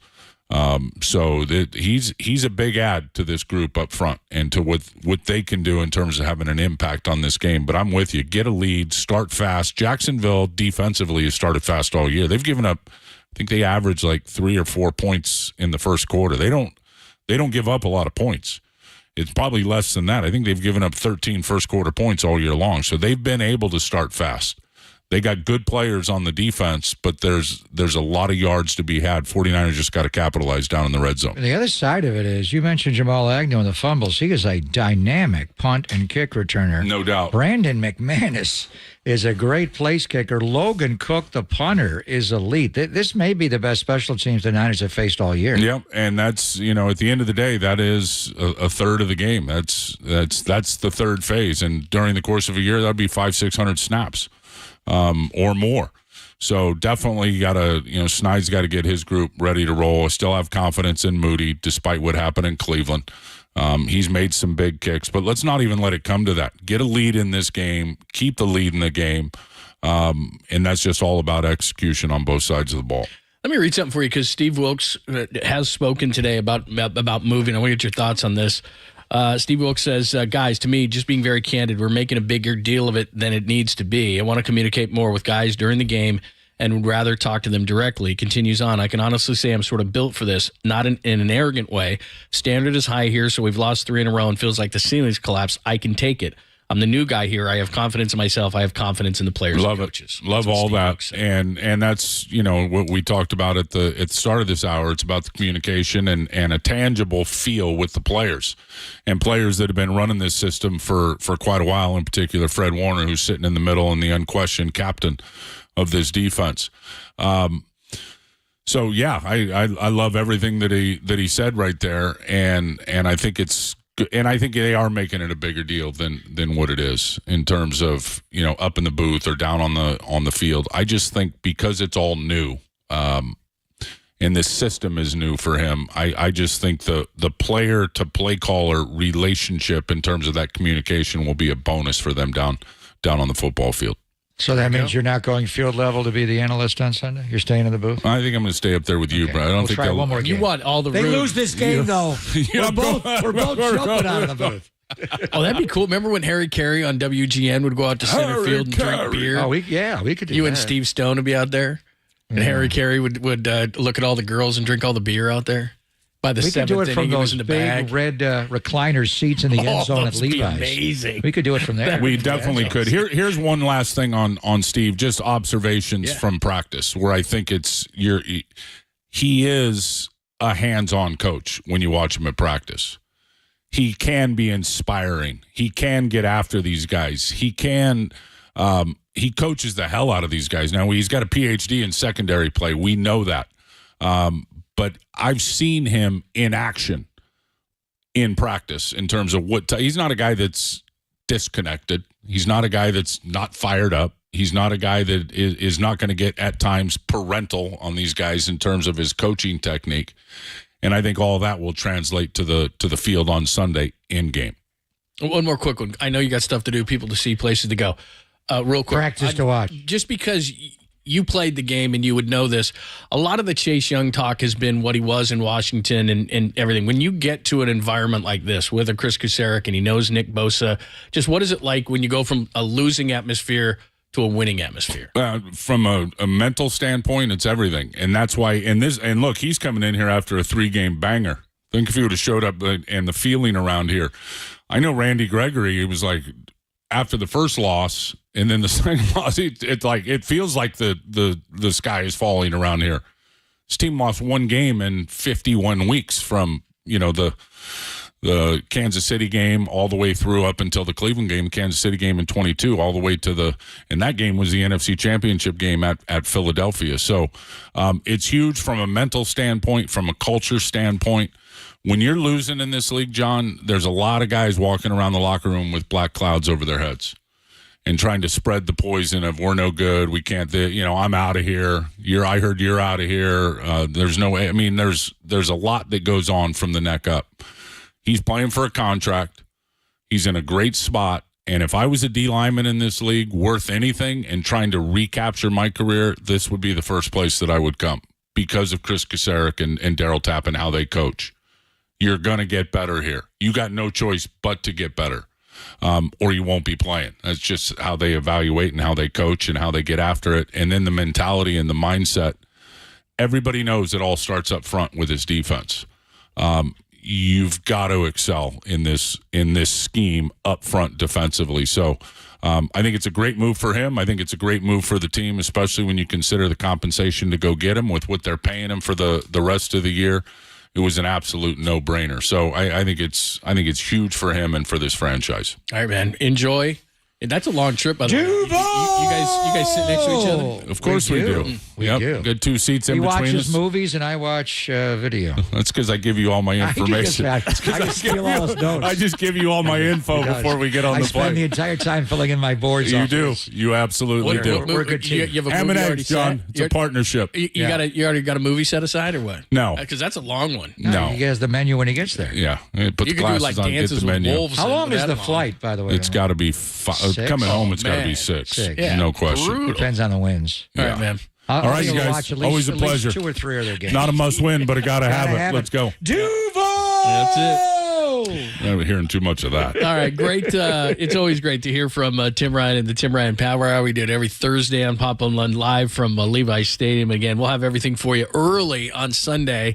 Adam Copeland and I and Dennis Brown. I don't think I said that correctly, but the you boss get the idea. man. The 3 of the us boss man. will be on the air at 7 a.m. sharp, so don't miss it. I don't know what you go with, Bloody Mary, Bailey's Coffee. Maybe just both. Go straight. Yeah, at the same time. So if you want to double fist, that's fine. But 7 a.m. be here. We'll have everything for you. Tim and Greg will have the call, obviously, post-game, all that kind of stuff from Jacksonville. Try to get back on track on that whole thing. Just Steve Wilkes' reaction to this whole thing. When did he talk? He already talked to the media about today? So. That's the quote we schedule's just got. changed today. I think they're going to watch. Again, I told you that because of the long flight tomorrow, they're going to watch tape. Oh, that's why, because they're going to have to watch tape right after practice today of today's practice. So Steve Wilkes already spoke to the media and Chris Furster as well. So we'll try to turn that audio around. Yeah, So he went to the podium earlier today. Yeah, so we'll play it for you. But he says it's too much of a big deal. Just wanted to communicate with the guys. The one thing about Steve Wilkes, too, if this was a young coordinator that they had brought in, it might be a little bit different. But Steve Wilkes is like, look, been there, done that. He said not to be arrogant, but I got this. We do have it. Let's play that real quick. This is what Steve Wilkes said earlier this morning. Oh, I mean, guys, to me, I think just very candid, I think we're making a bigger deal out of it than it needs to be honest. But I just want to be able to communicate with the guys a little bit more during the game. Certain things that I'm seeing, I'd rather be able to talk to them directly than to communicate with coaches. I think our coaches do a great job, number one, throughout the week, but also in-game adjustments. That's one of the things I've really, pride ourselves on and how we communicate as a staff and making the right things throughout the game. So it's just really with me, just wanting to be able to communicate with those guys a little bit more. Okay, there you go. Yeah, again, whenever it doesn't go well, in the bottom line, the defense the last 3 games has just not played well. And as Tim said, it's more players than plays. There have been a couple of, very well-known blitzes that just did not work. Obviously, the cover 0 to Jordan Addison right before halftime in Minnesota. But that 3rd and 2, who was that, to Cam Akers, the back, I think, out to the right? Mm-hmm. That didn't look good. And, you got caught in a blitz, and they threw right behind you on a screen. The Niners have been screened to death. here. That's a big thing they've got to clean up, is the teams know with this gold rush and wine nine, they're getting up the field, they're screening right behind them. They've been doing it, during this 3-game losing streak. ATN is a good screen player, as Tim noted. So you got to clean that up. So I just feel like they're blitzing about the same as they blitzed last year. The players are not playing as well for whatever reason. You have a couple of areas on the defense where they are attacking. I mean, Cincinnati went right at the slot corner a couple times in one-on-one situations. They went right in the low red zone and created a bunch formation, and they created another one where they went at Isaiah Oliver. These coaches are on it, coming off their bye. Steve Wilkes is a very impressive person. He's different. Robert Saleh was very different Monday through Sunday at 1 o'clock, and then on game day turned into Robert Saleh. D'Amico was more demure, and I remember a lot of talk with D'Amico about Saleh in 17 and 18 before Nick Bosa arrived here, that I need to bring in a veteran coach, and he's too young for this. He's never done this. Yes, he's worked with Gus Bradley and Pete Carroll in cover 3, and that was not Kyle's first call to be the defensive coordinator. It was Raheem Morris is who he wanted. And then, D'Amico, Robert Saleh did so well. He got the head coaching job with the Jets, and D'Amico came in, and then you wondered, he was a good player. Can he really run a defense? Does he know more than just being a linebacker? And there were some rough moments. Even last year, Kansas City came in here and laid 44 on the 49ers. But then they got going. They got going. Well, now it's time to get going. So they're right at this point. And Kansas City out-schemed them. They attacked Charvarius Ward in that game. They had jet sweeps. They attacked Nick Bosa. They didn't block him on some. It got ugly. Very similar to Cincinnati, except Kansas City scored more points. So it's the obvious thing for people to point to the new guy in the building, and I think that's part of it with Steve. But he's coached in this league for 15 years. He's been a head coach in Arizona. He's been an interim head coach in Arizona, interim head coach in Carolina. I find him to be extremely impressive on every level. He's different than D'Amico, and he's different than Robert Saleh. So the bottom line is, for whatever reason, the players hit a wall. They did not play as well. They got sloppy with their tackling. There were a couple of missed calls here and there that are really overrated to some degree. The one before halftime did flip the momentum of that game. That was a big one. But in any event, and we'll see. And I think he downplayed where it's going to be. And there's a chance he comes down for just this game, and they look at it, and he goes back upstairs for the game the next week against Tampa Bay. Well, you know how superstitions work. If they win, he's going to stay down. It's going to be if it's effective, and if he's able to, how he sees the field. It's not just, I know it's a bottom line business, but it's not always bottom line. The media can have their opinion, and the outside world can react and overreact. If he feels more comfortable calling plays upstairs or down, he will do that. But right now, I think the head coach wanted them to come downstairs. They wanted to tighten up some things as far as busts in the secondary and get lined up and answer questions, looking someone in the eye and not just doing it through an all call from the press box level into Fred and even Kyle. So they'll try it for this. But the bottom line, John, is the highest paid players on this team have got to play better. Nick Bosa's production has been there as far as quarterback hits, but not sacks. Javon Hargrave was dominating people early in the year. He did not show up on the stat sheet against Cincinnati. Eric Armstead did have 2 sacks in that game, but that 3rd and 10, that first 3rd and 10 of the game, if he gets him on the ground, and he had him, he just hit him a little bit too high. It reminded me, remember the playoff game last year against Dallas when he didn't sack Dak Prescott in the end zone? It's like, what are you doing? He got him right there. It's like he was worried about roughing him. So sometimes Eric, being a former basketball player, his size can be effective, and sometimes it works against him. And then Charvarius Ward has just not been the same guy. Isaiah Oliver in the nickel. So your best players, and Greenlaw's been playing hurt. So we'll see where it goes. It's a very demanding business, but it's an easy thing for the media to pick on the new defensive coordinator. The bottom line is that the highest paid and best players on this team on defense are not playing like it. Yeah, I think it's really simple to look at this whole thing. The Minnesota play, which admittedly, and we've talked about it, and Kyle admitted it, and Steve admitted it, that became the catalyst for everyone to jump on the fact that the defense isn't playing well. But I have a philosophy in general that goes all across sports. Players play, coaches coach. He didn't make Javarius Ward misplay that ball against Minnesota. The missed tackles, he doesn't teach missed tackles. I mean, go across the board. Again, I know that nobody wants to criticize Nick Bosa, but these other guys like TJ Watt and Myles Garrett and all these other guys and Michael Parsons, they all get doubled too. They all get a bunch of attention. I love Nick, and the numbers are great in terms of Pro Football Focus and everything else. But they paid him all this money to make big plays, and he's got to figure out a way to make big plays. I mean, look, Mixon went outside him. I mean, that's just a fact. I'm not ripping on the guy. Happened twice. But the fact is that everybody from him, your best defensive player, all the way down, need to play better. And everybody can make Steve Wilks the scapegoat, but that's just not the way it's gone. Yeah, okay, miss call against Minnesota. But other than that, players play and coach is coach. And it's just the obvious reaction of fans and members of the media, some of them, is fire the coach middle of the... Well, first of all, there is no one qualified on this defense to call the defense. There really is none. They did have a guy in place last year, if D'Amico, but there's no one. I love Johnny Holland. I love Chris Kasarik. I love Daniel Bullocks. There's no one you have that can call your defense. So that ain't happening. You're not doing that. So whether he calls them from upstairs or downstairs, Steve Wilks is clearly, and he's good at it. He's done it for a number of different places, and he has gone upstairs and downstairs. We talked about in Cleveland.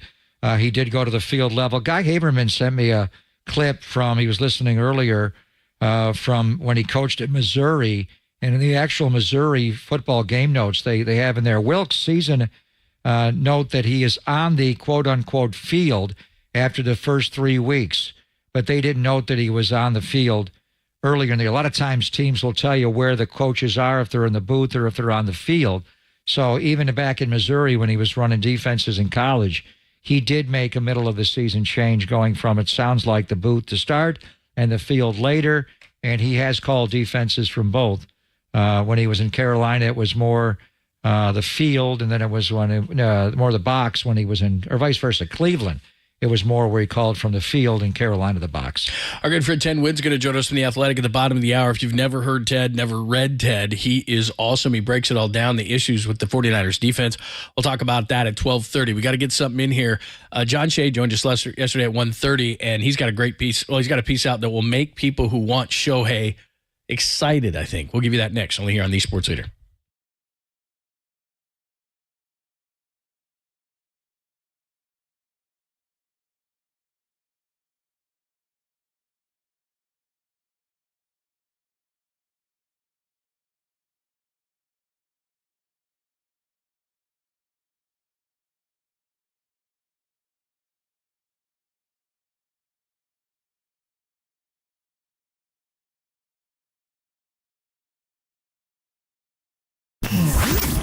Here's what's trending now. Trending now. On KNBR.com. Warriors go down late in Denver. Steph had a shot. No. Klay Thompson slipped out of his hands. But can you have a moral victory? That story and more trending right now on the all-new KNBR app and KNBR.com.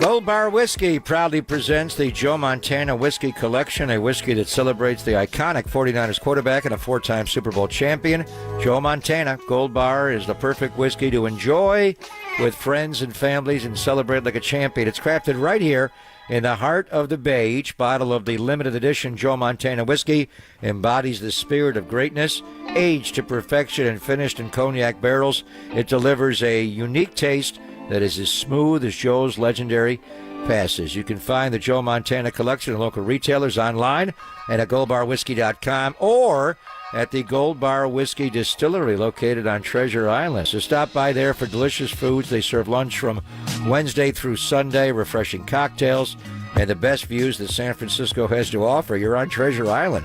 For more details, including location and hours, visit goldbarwhiskey.com. This is a totally new whiskey blend from Gold Bar Whiskey. It is not double casked, but triple cast in cognac barrels. So wherever you are on game day, at home, a tailgate, or at the bar, make sure to order a Golden Joe for a refreshing game day cocktail. Gold Bar, the official whiskey of the San Francisco 49ers.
Now, time for the Protect Your Assets with David Hollander Business and Technology Report.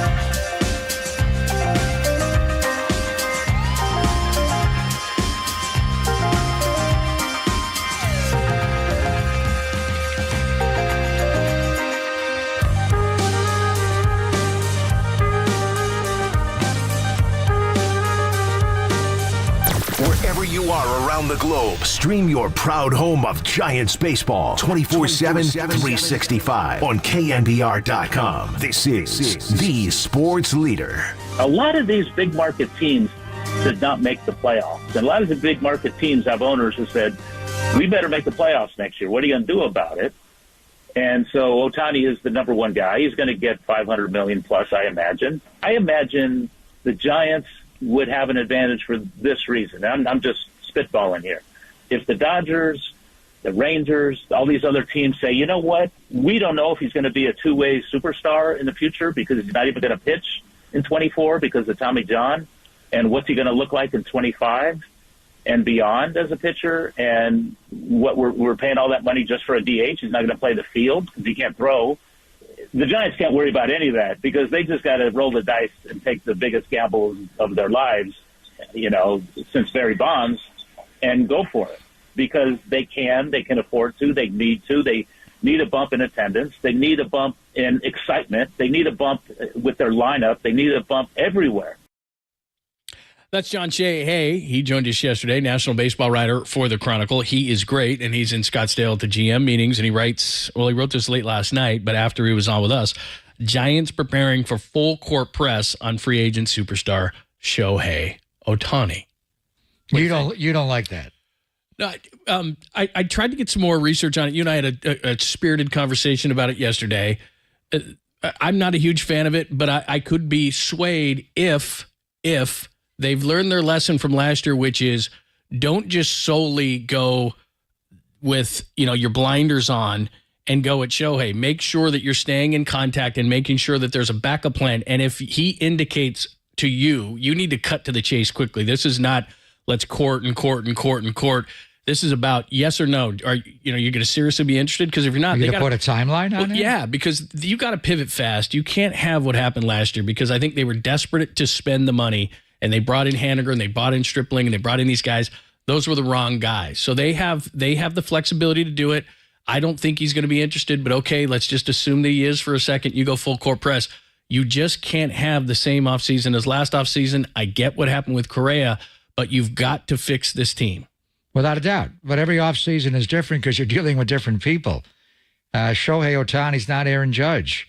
I mean, we can debate him as a hitter, but as a person, they're worlds apart. The representatives are totally different. Shohei doesn't talk much. He's mysterious. You really have no idea what he's thinking. So I think, the report is a full court press, and they're going to go hard for Ohtani. I don't think it's as big of a risk it was before because he is hurt. To me, the risk was the pitching and the hitting component and the taxing of the body and the already signs that he was starting to feel it from a pitching standpoint. He already had Tommy John surgery. He complained about things, and then now it's blown. So to me, it's not a risk. And how is signing Barry Bonds a risk? You got the greatest offensive player in the game, still in his better years coming. It's the greatest free agent signing of all time. That and Randy Johnson, and the second signing of Bonds was even better. So maybe the top 43 two. versus 500. I mean, this one's a lot more risky. I mean, for money wise, but I mean, money's relative here. Do you think this guy is not going to be a good hitter anymore? I mean, how's the Tommy John surgery going to? He walked into Major League Baseball, won the Rookie of the Year as an offensive player. I just didn't like him pitching because I thought he was unrefined. He's gotten way better. His stuff is overpowering. But he's still erratic as a pitcher. As a hitter, he's a force. He's Bryce Harper, but better. He takes a controlled, easy swing. He does strike out a lot, but when you watch him in the box, he's beautiful to watch, and he drives the ball with such power, and he has great speed. I mean, last year he had 8 triples, 26 doubles, 44 homers, and he shut it down. With 6 weeks to go in the year, Johnny played 135 games. He would easily hit 50 or more. I think if you take the pitching element away, which is taxing on him physically, mentally, everything, and just have him hit, he would be a force. He could hit 60 home runs, even in this ballpark. As a left-handed pull hitter, this ballpark, like Bonds, is not going to intimidate him.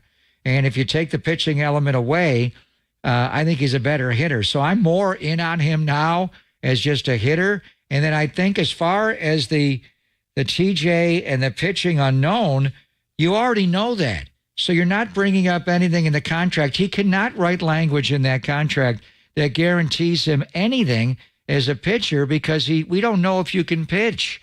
And we don't know when that's going to be. And the history of guys having 2 Tommy Johns. So we can protect ourselves if you don't pitch. The thing is, if if you put those parameters on, you won't get him. Then he moves on. I'm not paying him for a hypothetical. What I know he's going to be is a left-handed DH. Could he learn to play the outfield? I don't know if other teams are just going to ridiculously guarantee him pitching money when we don't know if he can pitch or not. So I think the bottom line is, and I hear what you're saying, you still have to go out and buy 1 or 2 pitchers. So you can do that. That's the now. issue. So do that right now. Yeah, but what I'm saying though is that So I talked to a baseball guy today, and one of the things is that will the Giants, and you still got to stick by what Greg Johnson said, because if you're going to go out and you're going to spend $50 to $60 million on Shohei, because this thing is going to get really expensive, and that doesn't solve everything. The Angels never made the playoffs with this guy. So what you got to do is you got to go out and say, okay, he is the center. You don't have a Mike Trout. You don't have an Anthony Rendon. You don't have any of that stuff. So you got to go out and you got to get him, and you've got to say, okay, we're going to spend that for Shohei, and then we're going to go out and get another pitcher, and we need another hitter as well, because 2 pitchers. Yeah, because the problem becomes if he's in the middle of your lineup, hey, that's great, but it's exactly like Aaron Judge last year. He's going to walk 4 times a game. Am I going to pitch to him or J.D. Davis? Am I going to pitch to him or Mike Yastrzemski? Like, you've got to surround him with something. The other thing that I was told today is there might be a reliever element to this. Now, I don't know if that's going to be easier, but some teams are saying, look, make him a bullpen. He might be a bullpen guy. Well, and then here's how he changes your organization. I was told this today too. The minor leagues, he changes a lot in your organization. Your minor leagues would probably start to go around a 6-man rotation, because he's a 6-man rotation guy. Eventually, that's next year. And then if you look at this roster, they'd probably have to make other moves too, because he's your full-time DH. So it's not giving a guy day off. It's not putting Flores in there. It's not, he's your DH. Or Conforto or Haniger right. sharing these guys, it. Yeah, right. We know all that. So I know that, but these are major changes that your organization is going to do so that you can fit this guy in there. That's fine, but I'm just simply saying my major concern, why I've soured on it, is that you're going to focus so much of your time and effort on him that you lose other guys, and then you're desperate to spend your money like last offseason, and you sign the wrong guys. I think they were talking to other guys. It's just Aaron Judge was front and center. But while you're doing that, you can still other talk guys to are other coming guys. off the board. I understand that. I think you have to wait until where the unfortunate thing was Correa was the shortstop you identified, then you flunked him on the physical, and you couldn't get the other shortstops. Is that you can't sign anybody until you know if Shohei's going to say yes or no. So that money, you can go out and get a pitcher right now. But if that money is earmarked towards him and you're not sure what it's going to be, how do you know what your budget is? They have about $70 million to spend before they hit the line this year. You could still go out and buy Blake Snell or Sonny Gray. What I would concentrate early in free agency is the starting pitcher market, because that's going to be in demand. Shohei's in an area going to go himself. fast. You're right. Yeah, well, that's where everybody is. So go get 1 or 2 of those guys. But you need another stick too. Okay, but then you're going to do that later. I think if you put Ohtani, I'm expecting Conforto to be. He showed glimpses. I think he's going to get traded. Okay, maybe. All right, maybe. But let's get back to Shohei, because you bring him in. I don't understand the fact that he's hurt as a pitcher. To me, makes it easier to put those parameters in his contract based on, I don't even know how you would do it, innings pitched, but then you're going to incentivize him to want to start. You're going to have to deal with that financially. But as far as just saying we're not going to engage him, didn't we talk about the payroll also being a separate budget for Shohei Ohtani? That's more Greg Johnson and Larry Bear and business side. How much more money can we generate? Can we say that Shohei Ohtani's presence will pay for X percentage of his contract and what he does? Let's get Larry on, because I don't know what that number is. He's not going to say that now until they sign the guy. But yes, you can, overall marketability, you're going to fill up the ballpark by signing him more than any other player in baseball. You're going to bring fans into your ballpark that wouldn't come before, watch your games, market your team. He's the single biggest star in the sport, domestically and certainly internationally. And then the other thing is, that's their number one thing, by the way, even more than the baseball player. And him as a player, don't you want him in the middle of your lineup? But what I'm saying is, this is a boring team. And they won 107 games, and they still didn't get the residual they should have gotten off that. They need a star. So if you want to sell me on you need a star, I'll go with you on that. But again, he also is a pretty good baseball player. He's damn good. Yeah, as an offensive player. Yeah, and then the but pitching element away. I think he's better than you're giving him I think credit he's for. erratic in the injury part. I was waiting for him to get hurt. Now he is hurt. Now I don't have to bring it up that he's not hurt. What if you blow out your arm again? Well, I'm fine. Well, now we know you just had your second Tommy John. So how do we write that in the contract that protects us? And now we can talk about it openly because it's already out there. You just had your second Tommy John. How do we do that? That'll be creative without. And Are also, they desperate enough to not do that? I'm not doing anything desperate. But here's what I'm saying. You can protect yourself, but he cannot run the franchise on how he pitches. But we're going to decide if you pitch or not. But the thing is that if, let's just for the sake of conversation, because I think the Dodgers are as desperate or more so than the Giants to get him because they've been setting this up for over a year. So if the Dodgers say, look, we don't need to put any parameters like that on, and the Giants do, then you lose the guy. Then you're just going to pay him all that money to I don't think you can do that. Okay, I don't think we don't have any idea what it's going to take to get him to sign. The other thing is, it's possible, like last offseason, when you went up against the power of the pinstripes, it's just the power of blue, and ultimately he goes to the Dodgers. That is a possibility. And it would it's be a probability, right? We don't know. We have no idea. The guy doesn't talk. His agent doesn't talk. This isn't Scott Boras and his rhymes.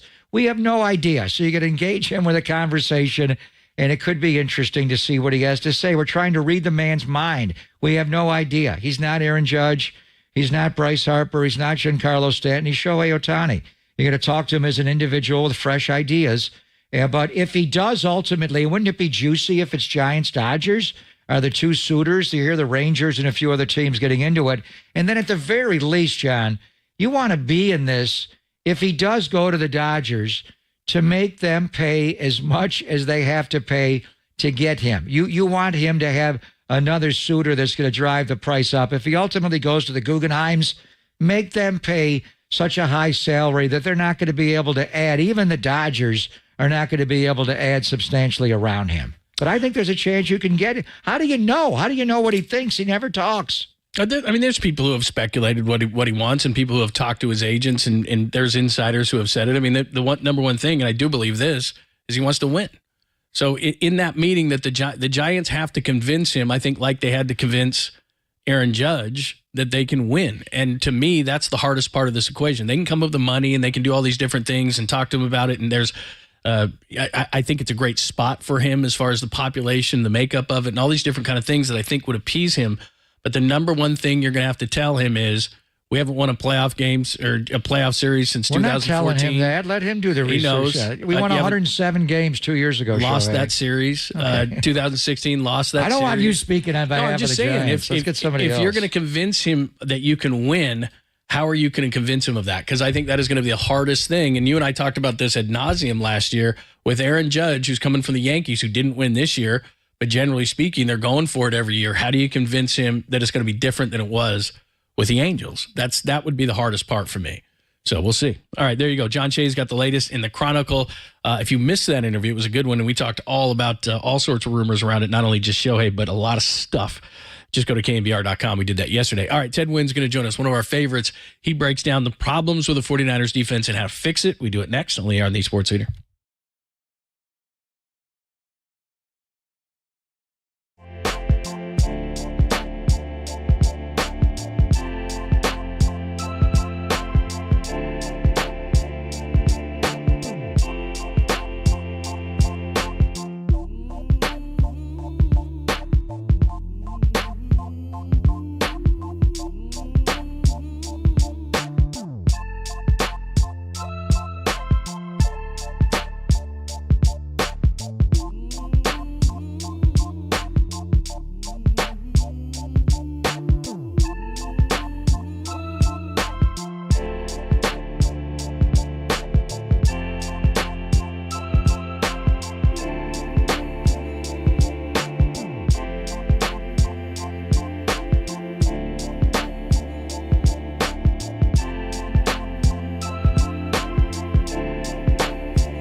you are around the globe. Stream your faithful home of 49ers football 24/7, 365 on KNBR.com. This is the sports leader. I always tell our guys, getting a pat on the back or getting hated on is all the same, because none of it matters and both affect you. So you need to not let those help you or hurt you, because they really have nothing to pertain with what we do on the field and things like that. So you always got to focus, whether you've won 15 in a row, whether you've lost 3 in a row, nothing changes. It's about how you play and the intent you play with and how well prepared you are.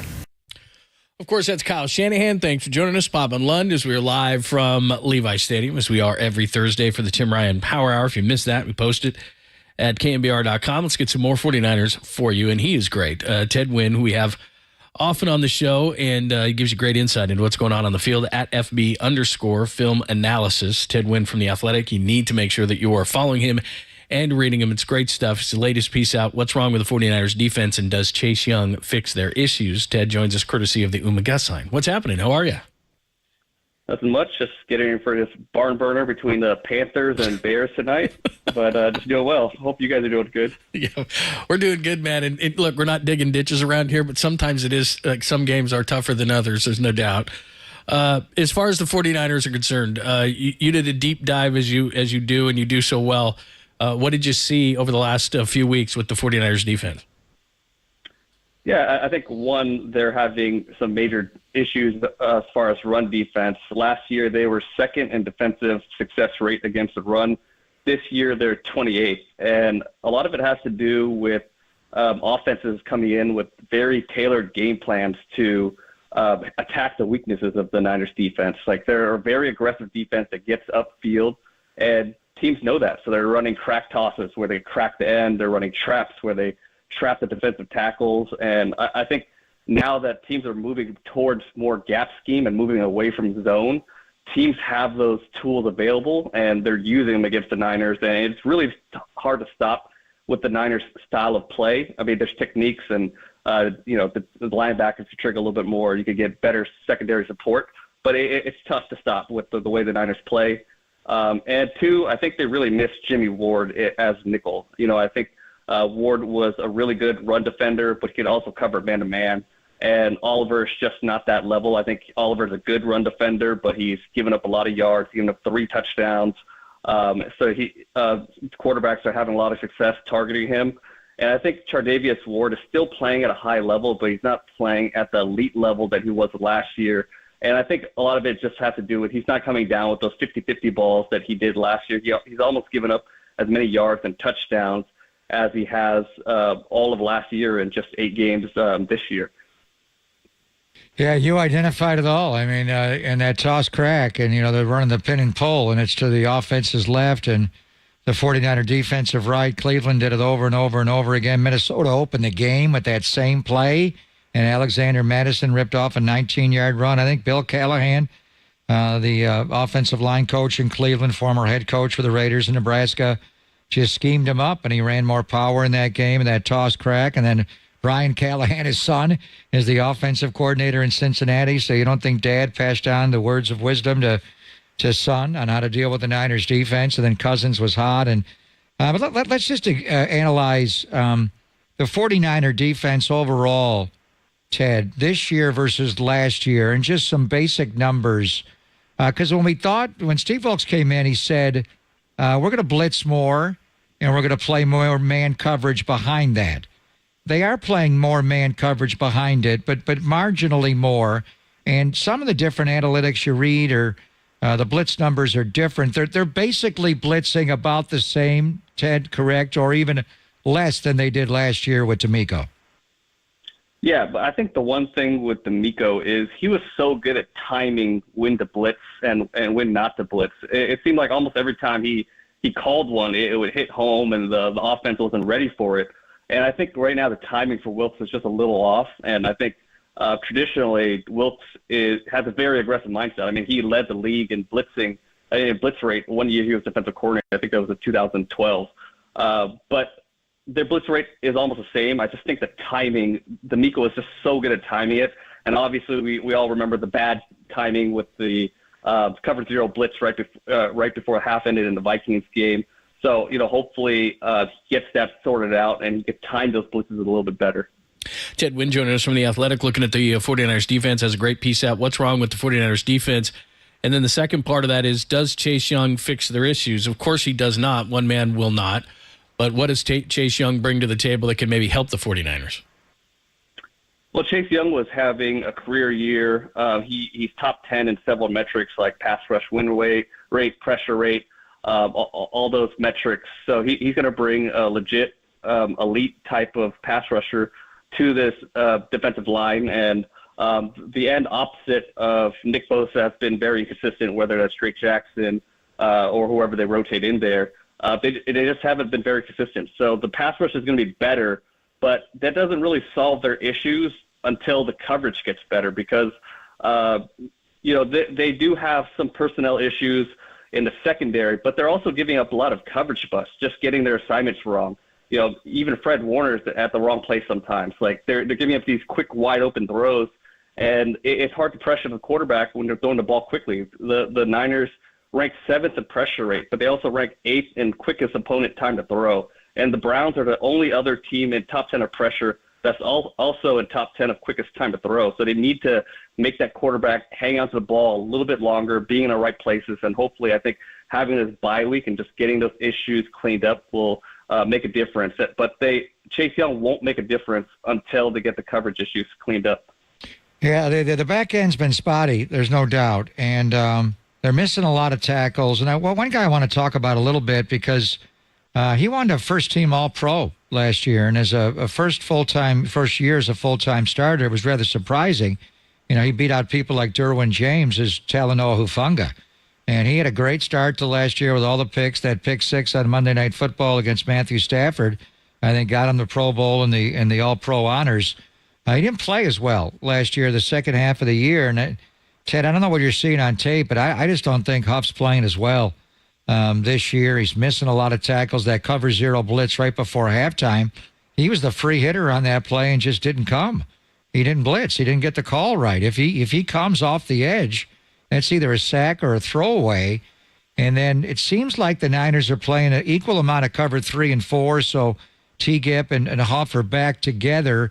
And overall, I think, and Dante Whitner brought this up the other day, Dante's was seeing, Deshaun Gibson more in the box and Talanoa playing more in center field. And his skill set, Huff, is to be more down low. And just what are you seeing overall from Talanoa Hufanga this year? Yeah, I absolutely agree. I mean, one of the reasons why the Niners defense was so good last year was because Hufanga was so disruptive. He would get knife into the backfield, tackle running backs for tackles for losses. He would get sacks and, make all those plays around the box. And, even in the secondary, he was coming up and hitting guys. And you just don't see those impact plays from Hufanga this year. On top of that, he's missing tackles as well. So I don't know what it is. I don't know if it's injury related, that he's playing a little bit more hesitant and he's just not coming up with as much physicality as he has, or he's just not trusting his instincts right now, which is one of the reasons why he was so good last year, because he's so instinctual. But he just seems like he's hesitant, and the tackling issue is just kind of a mystery because he just he's just diving and just not getting just not wrapping up and just kind of diving in the wrong position. Ted Wynn joining us from The Athletic, taking a look at the 49ers defense. Has a great piece up right now in The Athletic that you need to check out. Since you brought up the missed tackles, in your metrics may be different places have different numbers, but what I saw was 31 missed tackles between Trey Greenlaw and Fred Warner, and all of last year they had 42. I don't know what your numbers say, but in addition to Hufanga, you wouldn't expect those two guys to be missing the tackles that they are, but they are missing those tackles. And to me, of everything that has happened so far, maybe outside of the pass rush, I thought it would be better. But those two guys missing the amount of tackles they have, to me, is very surprising. Yeah, I agree. I think Greenlaw's has to do with, he did miss that Browns game with the injury, which I thought was really impactful. And I have a very high opinion of Greenlaw. I think he's one of the best linebackers in the league. He's being overshadowed by Warner. So him missing that Browns game was an issue. He didn't quite look like himself in the next two games as well. So, hopefully he has his bye week to recover, and we see the old Dre Greenlaw. But, having him make an impact is an issue. You do a great job, Ted, of following the Niners, but the entire league. Jacksonville Jaguars, boy, last year they were 2-6 and riding a 5-game losing streak going into the bye. This year it's all upside down. They're 6-2, and they're the hottest team in football with a 5-game winning streak. They too, like the Niners, are coming off their bye. How good are the Jaguars right now on both sides of the ball, would you say? I think they're good in surprising ways. I think a lot of people expected the Jaguars to take a leap this year, but they thought the offense would be the thing that was carrying them. But right now, the defense is what's carrying them. They have a legit top 10 defense, and they didn't make a lot of personnel changes during the offseason, but there's guys that have taken the next step, like Devin Lloyd, guys in their secondary are playing well. They're covering tight. Josh Allen, he's been one of the best pass rushers in the league this year, so he's going to be somebody that the Niners have to watch out for. But offensively, they're not the explosive unit people thought they were going to be with Trevor Lawrence, and he's kind of had problems with turnovers. But they're a very efficient unit. Travis Etienne is, arguably a top 3 back right now, and Calvin Ridley hasn't made quite the impact that people thought he was going to make, but he's still a very good receiver, and they're figuring out better ways to use him.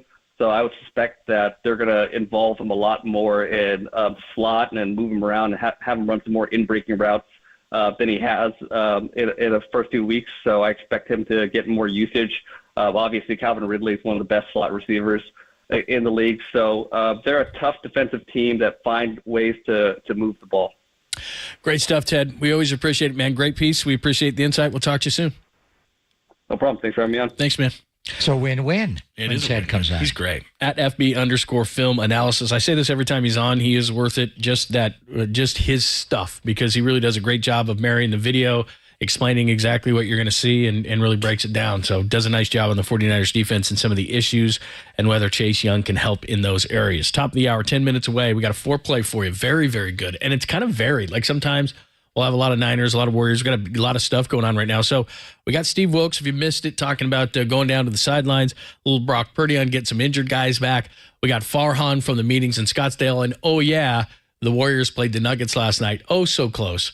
So we got all those for you, reactions from that game as well. We'll do it all in about 10. It's Pop and Lund live from Levi's on the Sports Leader.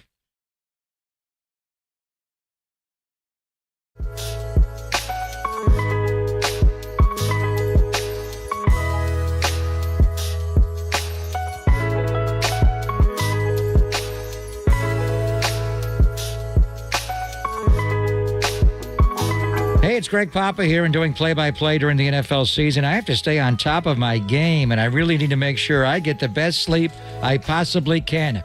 My Sleep Number smart bed helps me get the proven quality sleep I need. Sleep Number beds allow you to adjust your perfect firmness and support to sleep comfortably every night. And while you're sleeping, Sleep Number smart beds automatically respond and adjust to your movements to help keep you asleep all night long. My Sleep Number with the 2 herniated discs is 100, and I sleep great. And now, during Sleep Number's Veterans Day sale, save 40% on the Sleep Number Special Edition Smart Bed. It ends Monday, November the 13th, only at Sleep Number stores or at sleepnumber.com. Sleep Number, the official sleep and wellness partner of the National Football League.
Listen to the sports leader anywhere, anytime. Download the all-new KNBR app. Now back to Papa and Lund live from the KNBR Casino Matrix studio. Casino Matrix progressive jackpots are here. Where are you? Just drop in. Please play responsibly. 1-800-GAMBLER. I take a sixer to old Milwaukee or Lone Star. Nothing snooty. Why is this so important to you all of a sudden?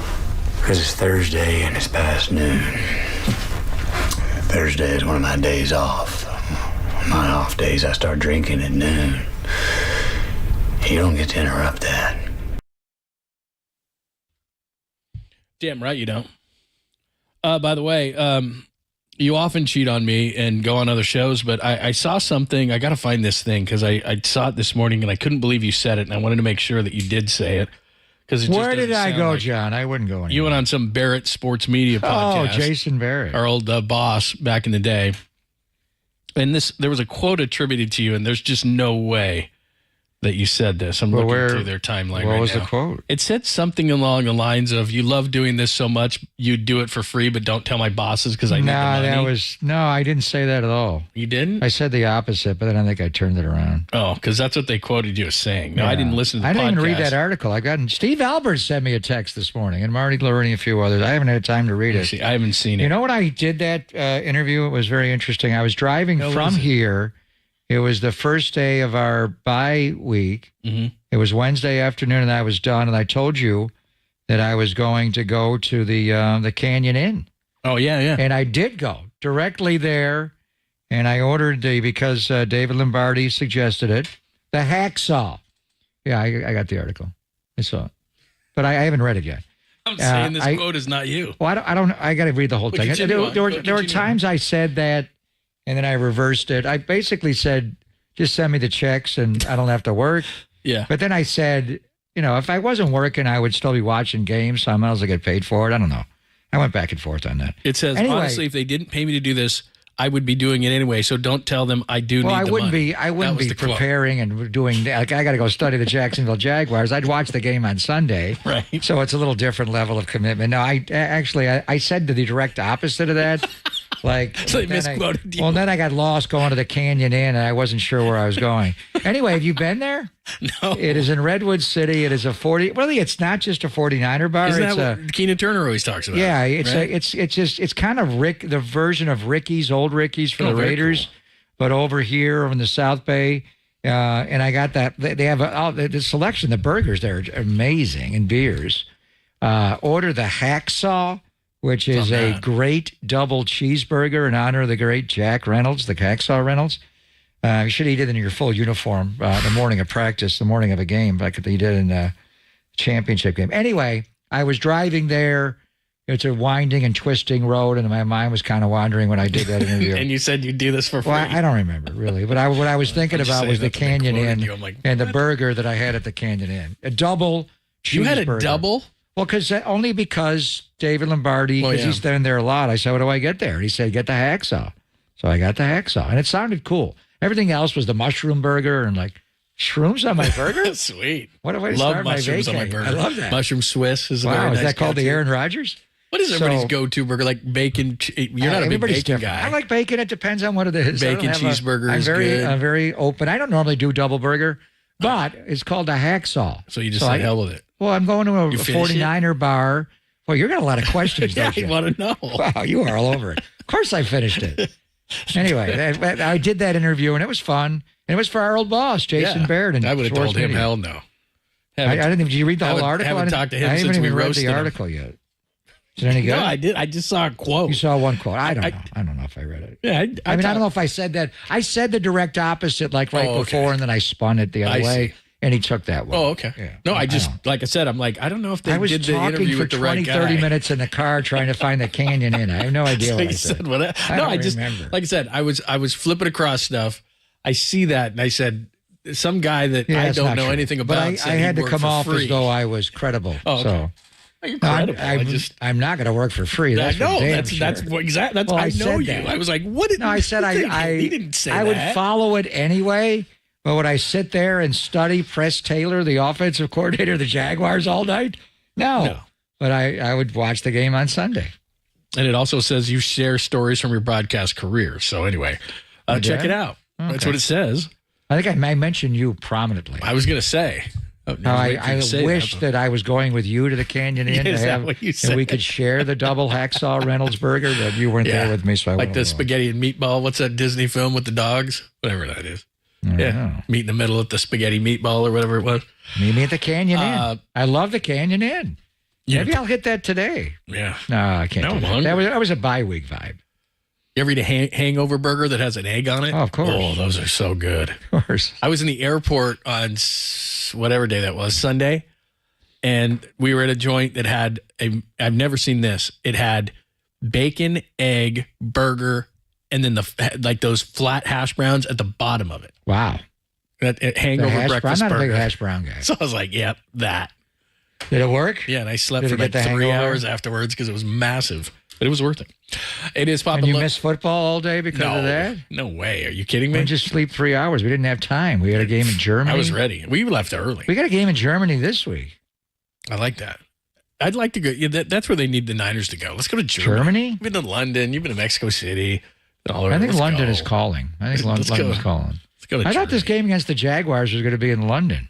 Yeah, but what if it would be in October? Like that game, like last month. Let's do Oktoberfest in Germany for a Niners game. Really? Ooh, be crazy. It is popping London on KNBR, AM from San Francisco, the sports leader at Cumulus Media Station for playtime. Time for some foreplay with Papa and Lund. I'm Dirk Diggler. 4 chunks of audio that really get you going. I have a gift, and I am trying to not be selfish about it, but to use it. On KNBR 104.5 and 680, the sports leader. Lots of talk about Steve Wilks, the defensive coordinator of the 49ers. He's become a bit of a scapegoat as far as this 3-game losing streak is concerned. He's going to be moved down to the sidelines for Sunday's game. We'll see what happens after that. This is what Steve Wilks said about that move this morning.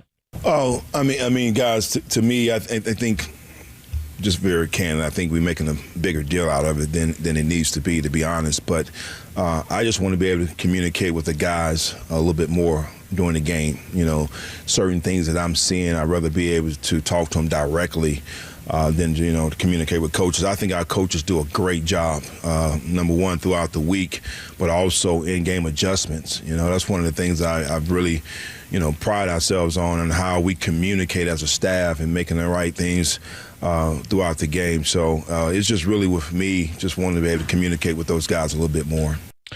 I agree with him, by the way. I think that, okay, if something's not working, then you try to change things up. I completely understand that. I understand the communication part.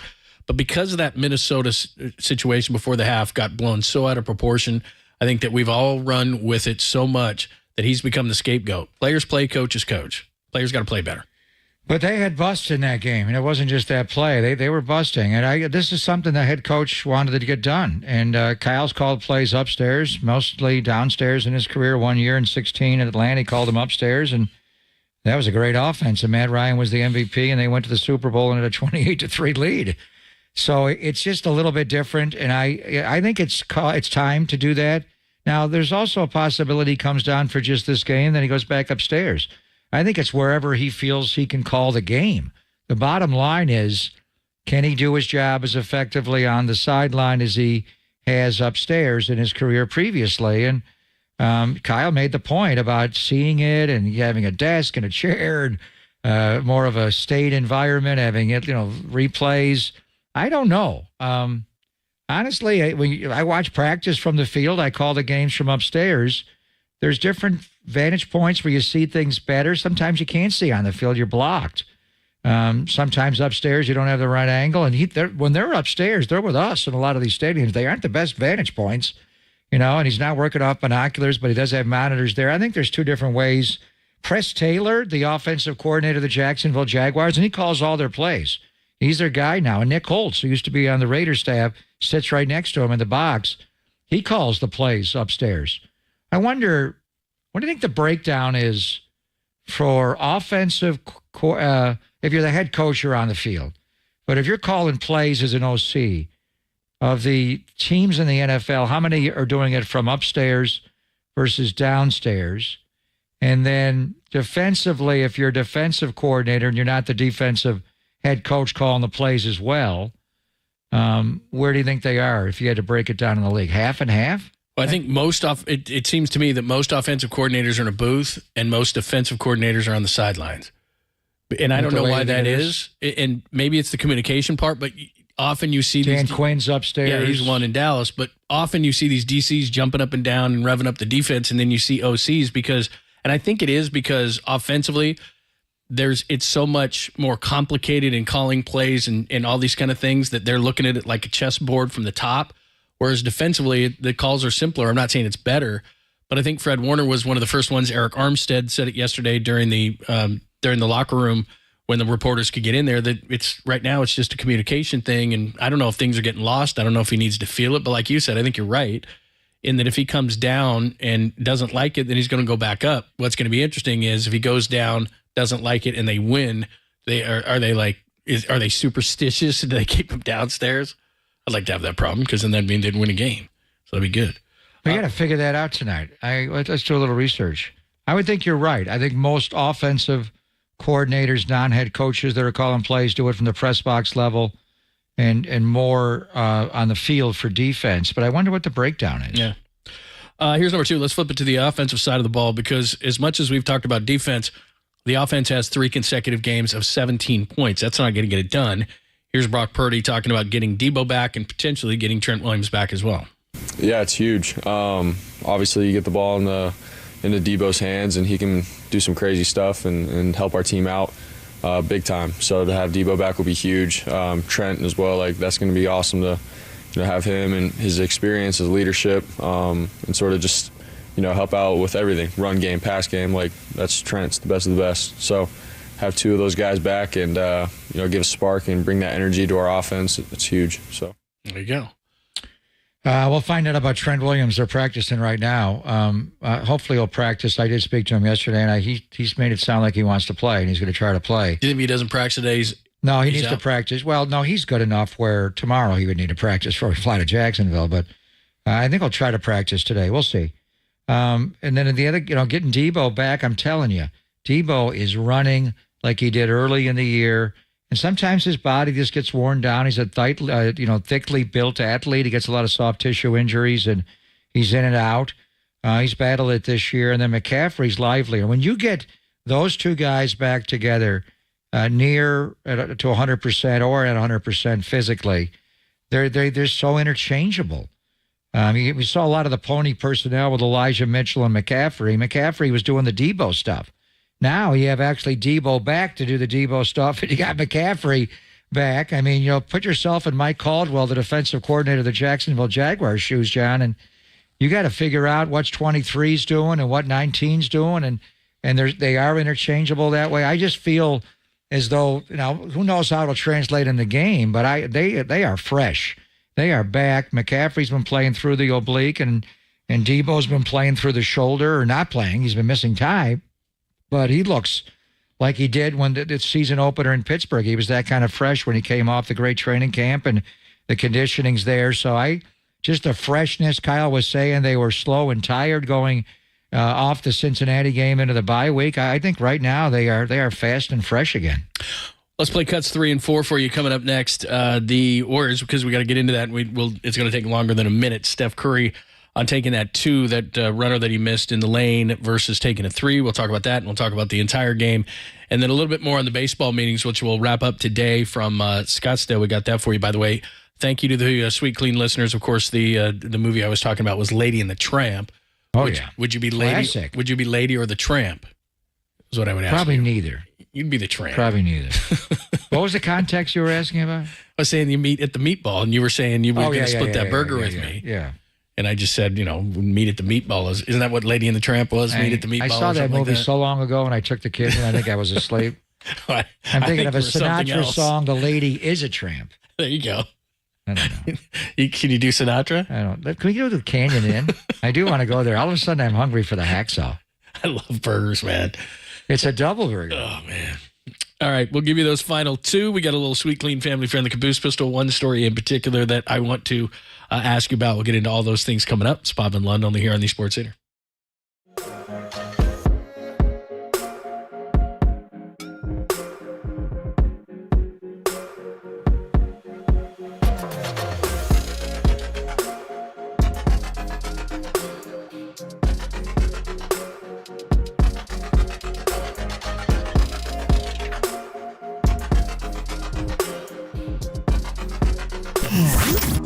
Here's what's trending now. Trending now.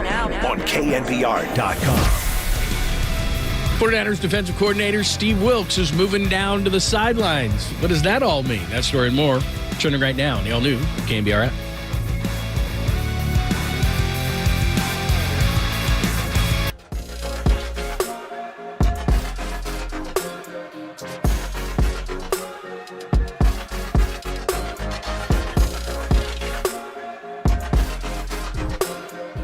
Good afternoon to you. Greg Papa here. Are you considering remodeling your home or designing a new one? Most likely you'll want to consider new ways to help your family feel healthier and happier in the spaces they live. So many architects and builders who team up with Golden State Window and Door Design are experienced in working with many of their vendors, including Marvin.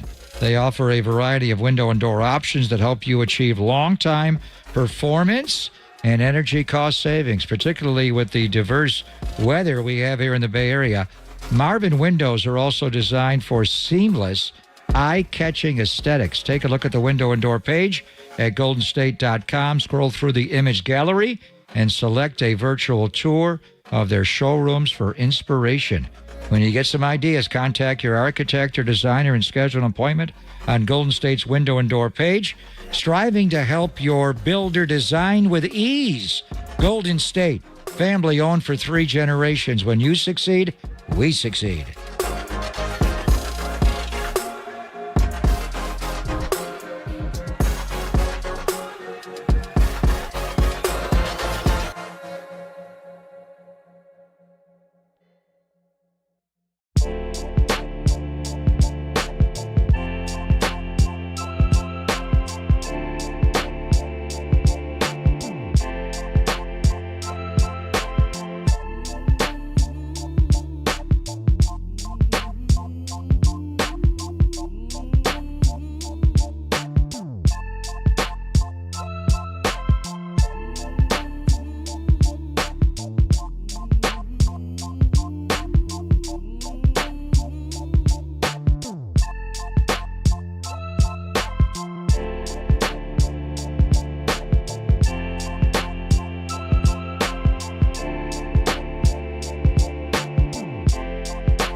Protect your assets with David Hollander Business and Technology Report.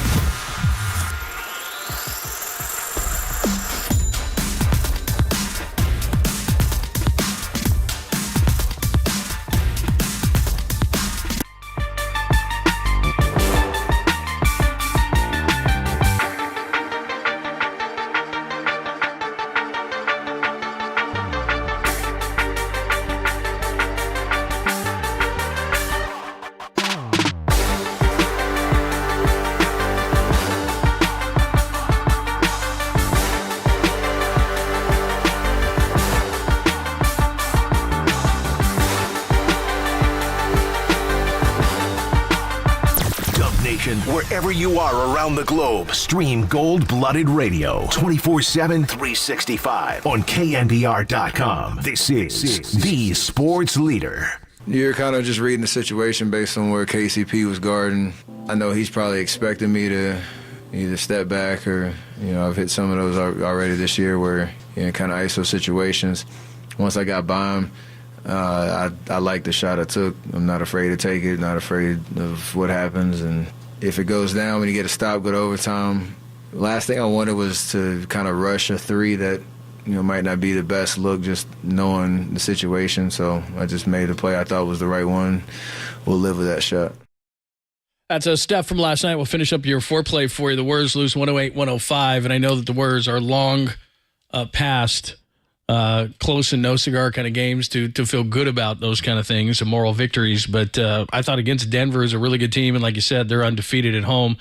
To do what they did, come down the stretch, do the things defensively, I'm encouraged only because they're playing well on the road again. They're closing out games. They played well down the stretch. They missed some shots. Chris Paul, that pass to Clay was a little too far ahead there, but they did some nice things. Size, even though they didn't have a lot of size, especially without Draymond Green, they didn't get killed in the paint. They didn't get killed on the offensive board. So, again, yeah, they're way past moral victories, but I think based on the road last year versus the road this year, I think that's an encouraging sign. I agree. I think it was a winnable game, and when it started, I thought they're going to get rolled. They got down 12 right away, but then they got a lead, and then Denver took the fourth quarter over a little bit. They're good. I mean, they didn't have Jamal Murray last night, but Michael Porter Jr. is a different player. He's always been a great offensive player. I mean, he reminds me of Durant a little bit, how so long he is, and when he gets into that jump shot, you can't get to it. But now he's defending, he's rebounding. Aaron Gordon's a better player than he was with Orlando. Archbishop, midi guy. Obviously, the Joker, Steph, is so amazingly skilled, but Joker's right there with him in a different body. And then KCP plays Steph as well as anybody, just top blocking him and face guarding him and all over him. And that last play, if Steph takes a three there, the Warriors take the lead. He was going for two in the tie. And I think KCP was instructed by Michael Malone, John, to take the step-back daddy away. And so he kind of pressed up on him. Steph got around him easily and got to the bottom of the circle, a little bit left of it. And he's practices that shot over and over and over again. He takes that shot. He makes that shot. This one just lipped out, and you saw by his reaction. But I think that was the one where Aaron Gordon didn't get the goaltend call. That's if they're going to come up with the 2-minute report probably right now and say they were wrong, doesn't do you any good. And those are hard calls. Probably the hardest call in all of American sport is for an official under 6 feet tall to look up and see these 7-footers at the rim 4 feet higher in the ground than they are, right around 10 feet and trying to block a shot. And it's tough to see, but when you can just tell the ball Steph was going to place it on the backboard. Once it hits the glass, that's his mindset. He can't block the shot. So that's one you wanted to have a timeout left and a challenge to overturn that. Because they get that call, John, it may be a different ending. But Draymond didn't play. GP2 didn't play. They didn't play Jamal Murray. And you started the year 6-3. 7 of the first 9 were on the road. Wow. And to be 6-3 after that, again, I know what the standard is for this team, but based on last year, it was pretty good. Plus, here's the other thing, too, that continues to happen for the Warriors. And again, without GP2 and forcing a member of the bench in Sarge to go into the starting lineup, they outscored the Denver bench 42-12. So, we're early into the season, and I understand that, but the days of, everything falling off the cliff because Steph leaves the game, I think those are over. And again, it's another encouraging sign. yeah, you want to beat Denver. Yeah, they could have won that game. Steph, a lot of times, is going to make that shot that he missed, that he talked about coming in here, that 2-pointer. If Paul puts that ball, which he normally would, on Clay, and that's a tough pass, who knows if Clay can make that shot. But they were right there at Denver, probably the toughest place to play in the NBA against the champs. And as you said, to go 6-3 when the majority of those games were on the road, and now they get a little home cooking. That's, again, good signs. Yeah, and again, because of the Draymond not being able to play because he was in a family situation, Dario Saric goes in the starting lineup. He didn't have Gary Payton II, but normally those are a big part of your bench brigade along with Paul and Moody, Kuminga, Pajemski. I like Trace Jackson Davis. Yeah. He just looks like a veteran. He's one of those guys, he's just not awed by it. You can see it in the preseason. The Steph pick and roll game, they'll be able to finish around the goal, the and one, getting to the line, a putback. That guy is a player. I mean, even when Draymond comes back and you got Kevon in the mix, and obviously Sarge can play stretch 5, that guy, I mean, the both of those two young rookies, John, are contributing right away. They're players. Yeah, you know, with Pajemski, and I give him a ton of credit, he only played 11 minutes, but it doesn't look like it's too big. And when I saw him in the summer league, I was like, ugh, this guy, he missed a lot of take shots. A minute. Yeah, but he seems to be playing with a lot more confidence. And so even if they can get some minutes like they did from him, now they may not need to when GP2 is back. I understand that. But as you said, they're always going to need size. So Trace Jackson Davis, as you said, he just doesn't look overwhelmed by it. And when you come from a program like Indiana, play as long as he did, his dad's Dale Davis. I mean, hopefully he's not. He just doesn't seem awed by this thing, which some of the rookies who have come in their first year have been for the Warriors. So now they start a 6-game homestand Saturday against Cleveland, a team that they lost 2 on the road trip last night in Denver and Cleveland on Sunday. Cleveland's size did bother the Warriors. Then you have this funky Minnesota, Oklahoma City. You're playing like a baseball schedule, back-to-backs. It's not back-to-back days. Those teams have to hang around. It's kind of nice. If you're the Minnesota Timberwolves, our friend the other Jim side Peterson. would be like hanging around in Oklahoma City. Well, you go to Bricktown. You hang out at Mickey Mantle's. And then they got Houston at the end of this. Who's playing a lot better. So, but still, Cleveland, Minnesota, Oklahoma City, Houston. 6-0, bro? 5-1? Yeah, the thing is, 5-1, you're not going to take 4-2, are you? You'd love to be, but in the past, you'd be like, oh, they're going to roll those teams. Minnesota's actually playing defense, and they have good size. Anthony Edwards. Like you said, Cleveland's got size. OKC, especially with Holmgren, has and Wemby Sean kind of Gilgeous-Alexander. He didn't play Friday night. He's been going off.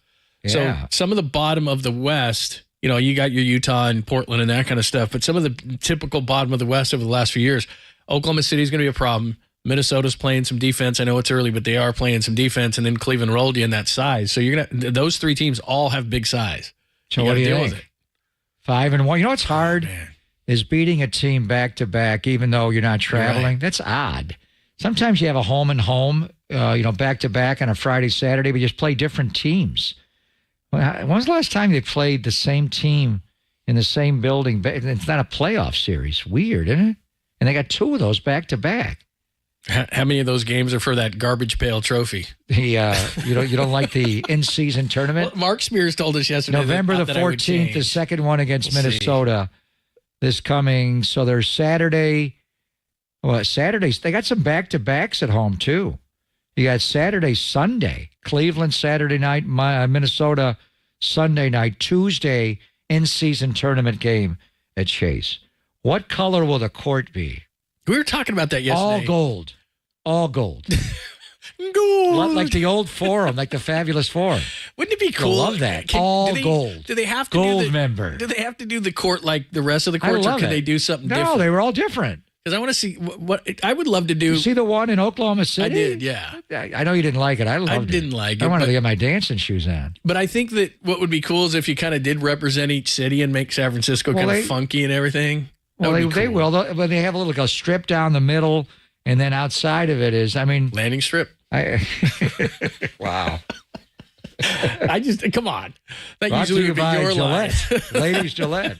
That would be your line. What are they going to be? What's the court going to be like for the Minnesota game? I want it all gold. All gold. I just didn't want to wear sunglasses. Sometimes I felt like I was watching Oregon play. No, but that court, you can't even see the players. It's like they're in a forest. You can't find them. I kind of like what Brooklyn does, where they do the what is that, a gray or whatever it is? It looks like the players are in color and the court's in black and white. Oh, that one's cool. I like that one a lot. That one's cool. Yeah, that one's pretty cool. I didn't know that they would do that, but yeah. I want it pretty cool. all gold. You want the gold Well, member the 14th against Minnesota is a in-season tournament game at home. And then the night after Thanksgiving, Victor Wembanyama, San Antonio. And that's a in-season tournament game. Oh, it is? Yeah. He's freaky. Watching Make the court all black in honor of the Spurs. Back to Oakland, silver and black. All right, we got a couple of caboose stories for you, but we got some baseball too. So we got into Ohtani again today, and John Shea wrote a piece that the Giants are going to go hardcore for him. But both Ken Rosenthal, a couple other of the insiders, I don't know what John Heyman wrote because he blocked me. But there Arson. Yeah, but why don't you make up with him? We need him. All I did was say arson judge. Just make it up. Whatever I said, and he got all offended by it. It's like, dude, come on, just wear it. Laugh. He's the one that broke the Ron Washington's going to manage the Angel story, and you didn't have it. I had to bail you out. There was other guys mad at just reach out to him and make it up. And say sorry. No, don't say anything. I don't know. Just say, hey, you must have accidentally Well, how do you get him to blocked me. unblock you? I don't get worried about it. Just like, Kawakami blocked me a long time ago. Say, whatever. Arson, you are the George Kittle of Baseball Insiders. You're the best blocker out there. Very nice. How do I get off your block? Why don't we get matching ass tats? Yeah. We've had him on the show Miller. before. I don't know why he's so now he won't upset. come on anymore. Make up with him. Yeah. You don't want him. All right. But there are a bunch of guys who are writing all the rumors, and we love the rumors in the offseason, so we got a few names. Heyman and Rosenthal? What do we got? For Giants, you mean? Yeah. Yeah, it's some interesting stuff, and a couple of guys they've been interested in the past that could be available. There's a couple of teams that are possibly cleaning house, Milwaukee, Chicago. They said the Reds have a glut of infielders that they could move a couple of those guys. So who might the Giants be? Ellie De La Cruz? I don't know if that's the Are one they they're going to trade him? Yeah. Move that guy, please. All right, so we got some of those rumors. So we'll fit in a couple of cabooses, and then we got some of these trade rumors for you that I know you love. So we'll get into that next. We're live from Levi's on the Sports Leader.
It was a 5-shot revolver. It was loaded, wedged in the crack of her buttocks. Papa and Lund presents the Caboose Pistol. The old caboose pistol, everybody has one. A few stories that slipped through the cracks. Did you say caboose? I know some women who could hide a machine gun in there. Yeah. I'm sorry, we're getting off track. On KNBR 104.5 and 680, the sports leader. Stephen A. Worst day of the week to be horny. Worst day of the week to be horny to me is Sunday night. Because chances are most people got to work Monday morning and the week hasn't started yet. And a lot of times you want to relax, wind down, and enjoy the end of the weekend before you get into the muck and mire, the hustle. The worst day to be horny is Sunday. The best day is a Friday and Saturday night. Because Friday and Saturday, she looking to go out in most instances. I cannot express to you how creepy that makes me feel to hear Stephen A. talk in that context. How did that come up? It's bad enough when he talks sports, but when he talks about love making and tries to go down to a Barry White type of voice, my skin crawls. It's actually the first time he's ever made any sense. Except, why not Sunday? Get right to sleep. Dude, when it strikes... Why not every day? I'm telling you, as a man, you never turn it down no matter what. Wow. It's like never. Does sound like Bill Clinton, though. A little bit. He was a different president on Friday and Saturday night. I got a meeting tomorrow morning. Man. Friday and Saturday night? Where are the cigars? You know, the boys, we're on the same wavelength here because let's start with this. This is a kind of an interesting story, and then we'll get to some of the baseball stuff we promised you. British food influencer, his name is Harrison Webb. He posted a video on Instagram in which he shared his new recipe for quote-unquote come-over chicken. He said, excuse me? Come over chicken. Come over to your house or yes. Come over to my house? Either or. It says a creation that he promises is so delicious it will lead to a passion-filled romp. Is it salty? What do you mean by come over? What kind of sauce are we? I've had this in my mouth before. It says it's a mouth-watering recipe, a spin-off of what he used to say, marry me chicken. No, thank you. I'm good. But it says it will get your significant other to walk down the grocery aisle and down the aisle at your wedding. So what if we have Mrs. Stephen A-hole may have this on Sunday night? Could turn the whole thing around for him. This is a quote from him, Harrison Webb. Wow. He said, this is going to get you laid. You've probably heard of marry me chicken, but have you heard of come over chicken? He said... Well, what's in it? Let's see here. Is it an aphrodisiac? What has he got? Oh, here it is. Yeah, it's right here. Chicken breast, egg, parsley, Parmesan flour. Doesn't sound like it's anything special. It sounds like what the hell, man? Everybody makes that. Come on, dude. It sounds like fast asleep chicken. All right, well, I'll make it, and I'll report back. You're going to make come over? Yeah, I mean, I'm looking at it right now. I mean, that looks like good chicken. Oh, John. I mean, you know, is that getting you going a little bit, Stephen A? No. Anyway, that's what he says. He's got the recipe in here. You can look it up for yourself. He promises for you to have some lovemaking. All right. It says, chef guarantees his come over chicken recipe will get you some, he says, quote unquote, all the time. He says it never always fails. Works. So we'll see. 50% of the time, it works 100% of the time. Sex fan. I would love the name. Yeah. What are you serving? Come over chicken. Right. Come over chicken. If you say so. Yeah. So anyway, all right. I see this next story, and it's about this story, but it's also like I've always thought this with a police officer. If you're rushing somewhere, if you could get away with this.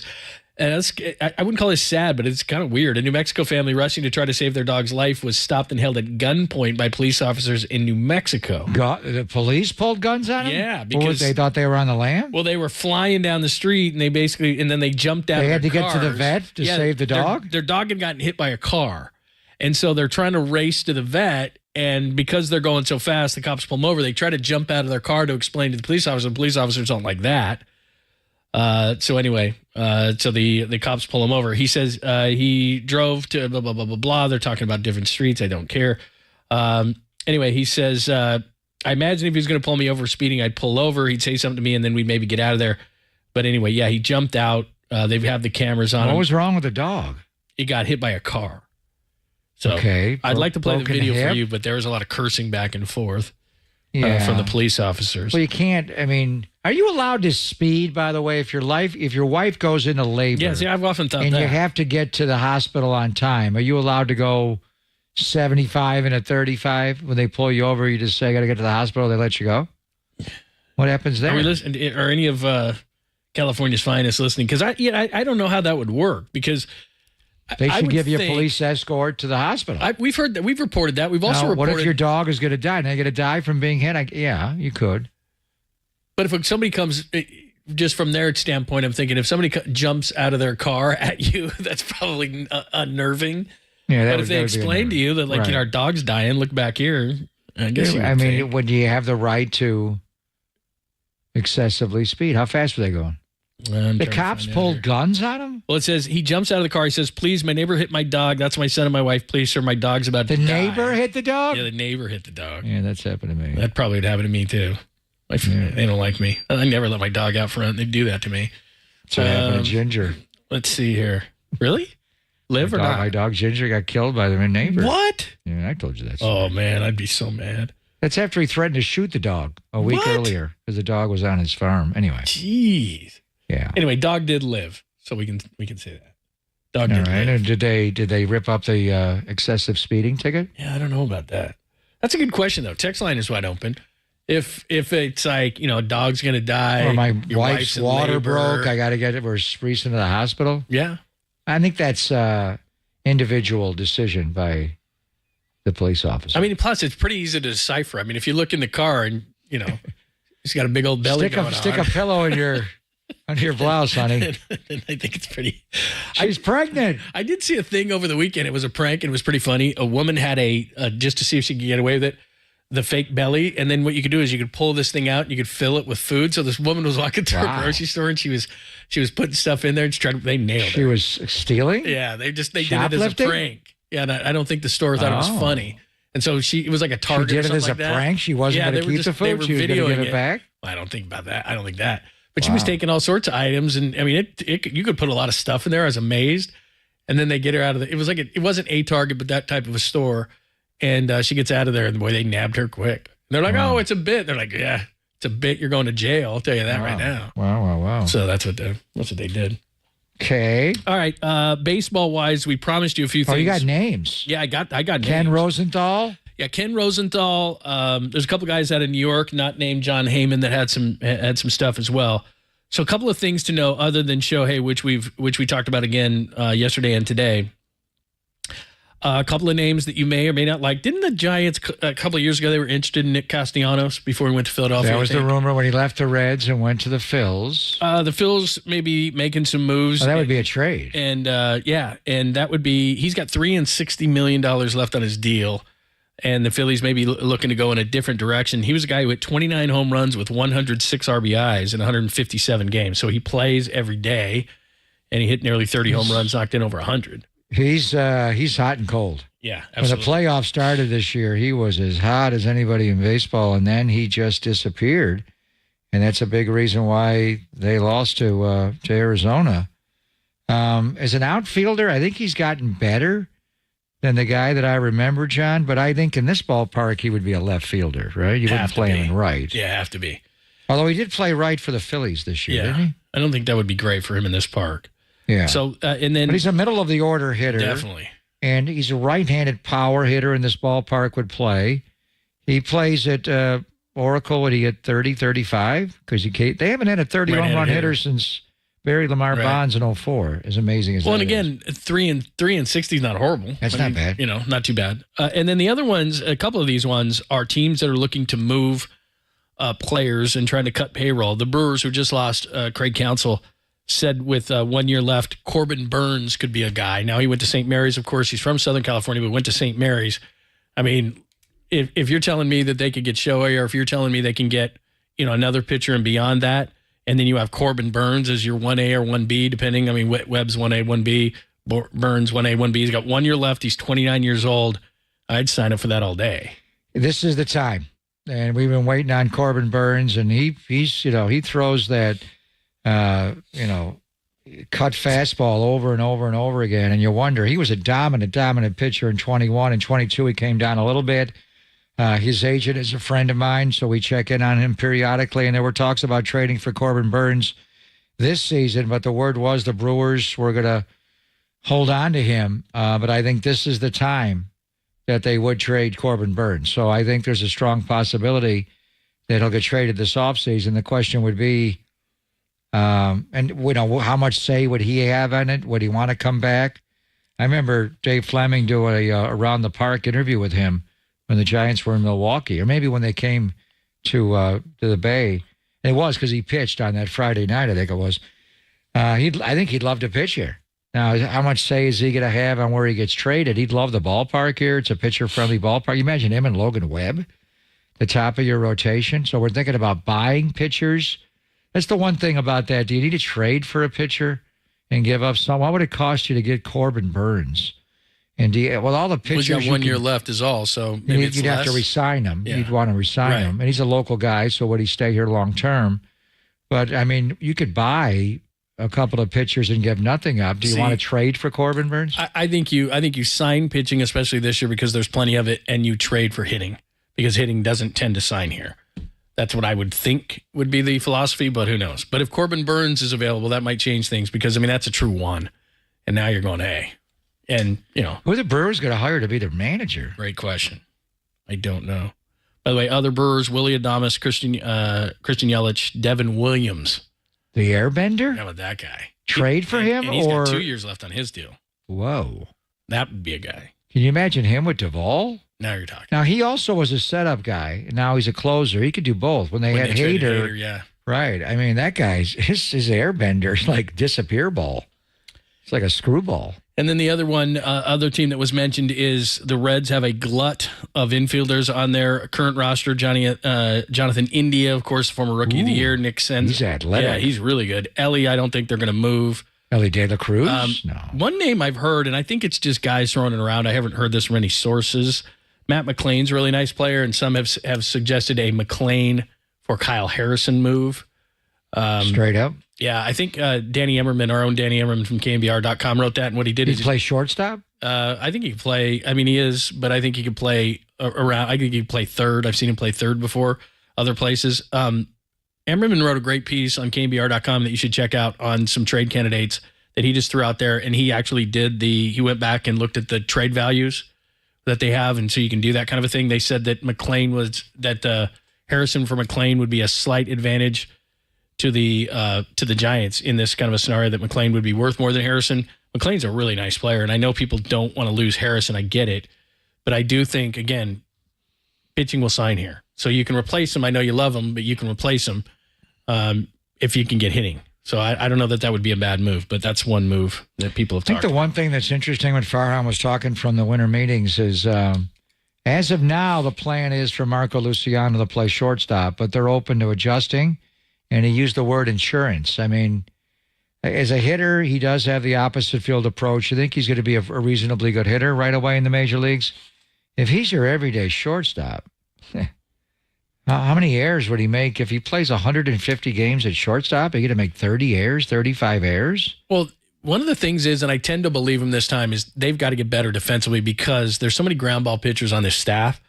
So while I just wouldn't overpay for Matt Chapman, but he's so good defensively. And like you said, to get a good shortstop, Estrada's pretty good at second.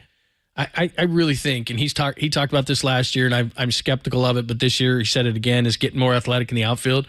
That's why I think Bellinger would be so big, because you can put him in center, you put Yaz in right. All of a sudden you're pretty good defensively, and I don't know who you're going to throw in left, but it's not as challenging of a position. But they have to get better. They have to. Because they have pitch-to-contact guys. Well, I mean, you get Matt Chapman. That guy can play the left side of the infield himself. They're not going to allow you to do that. But what happened to him last year? He wound up hitting 240 with 17 got off to a great start. homers. He did hit 39 doubles last year, but he got off it through May the 9th. He had 349. His ops was over 1,000. And then after that, May 10th on, his on-base plus slugging was 660. Jeez, and he had 203. Yeah. And he wasn't hurt.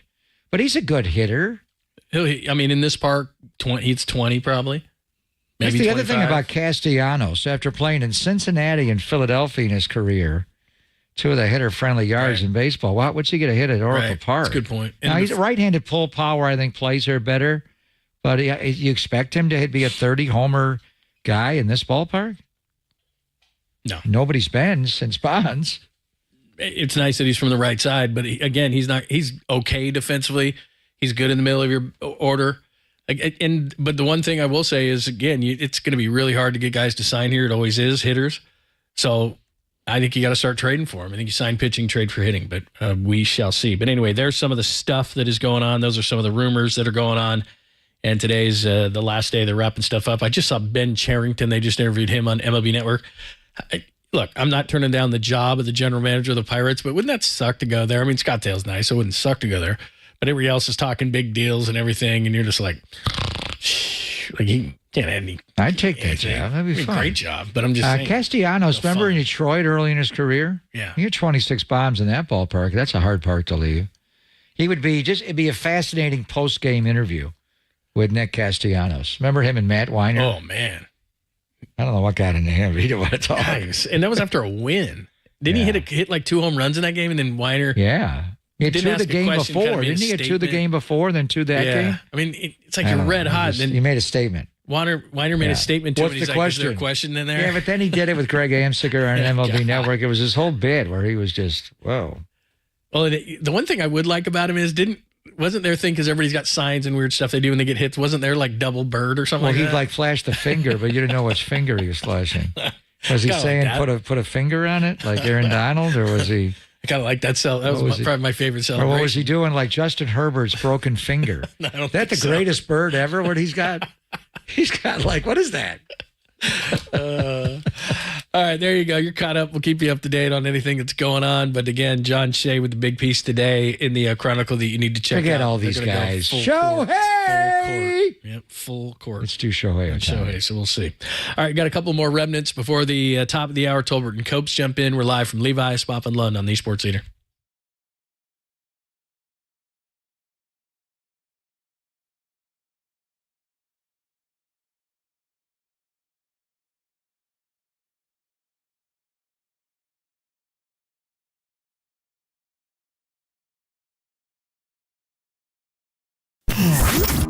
Here's what's trending now. Trending now. On KNBR.com. 49ers defensive coordinator Steve Wilks is moving down to the sidelines. What does that all mean? That story and more trending right now on the all-new KNBR app.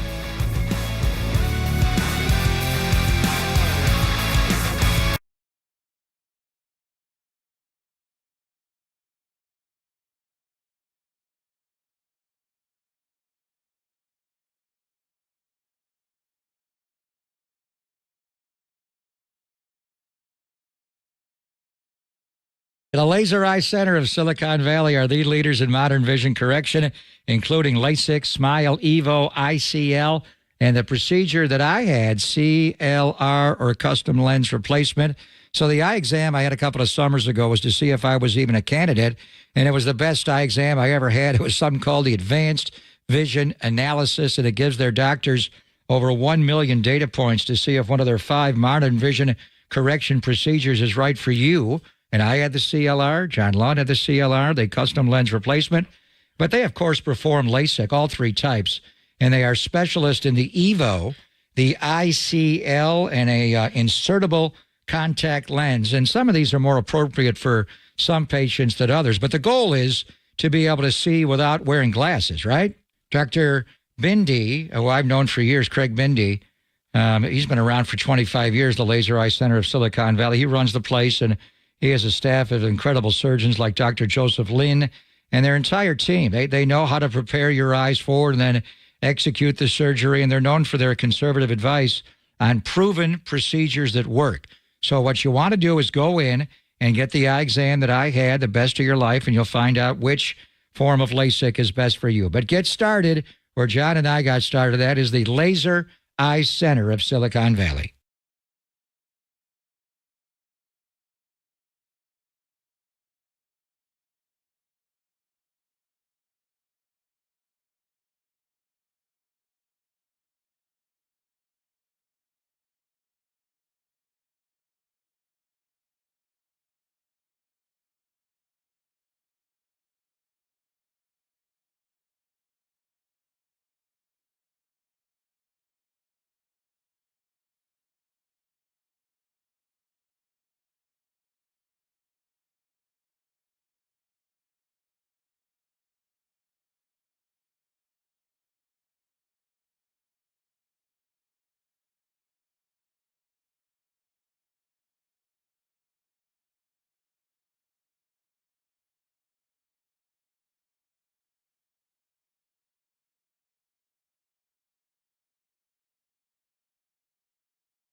Listen to the sports leader anywhere, anytime. Download the all-new KNBR app. Now back to Papa and Lund live from the KNBR Casino Matrix Studio. Casino Matrix progressive jackpots are here. Where are you? Just drop in. Please play responsibly. 1-800-GAMBLER.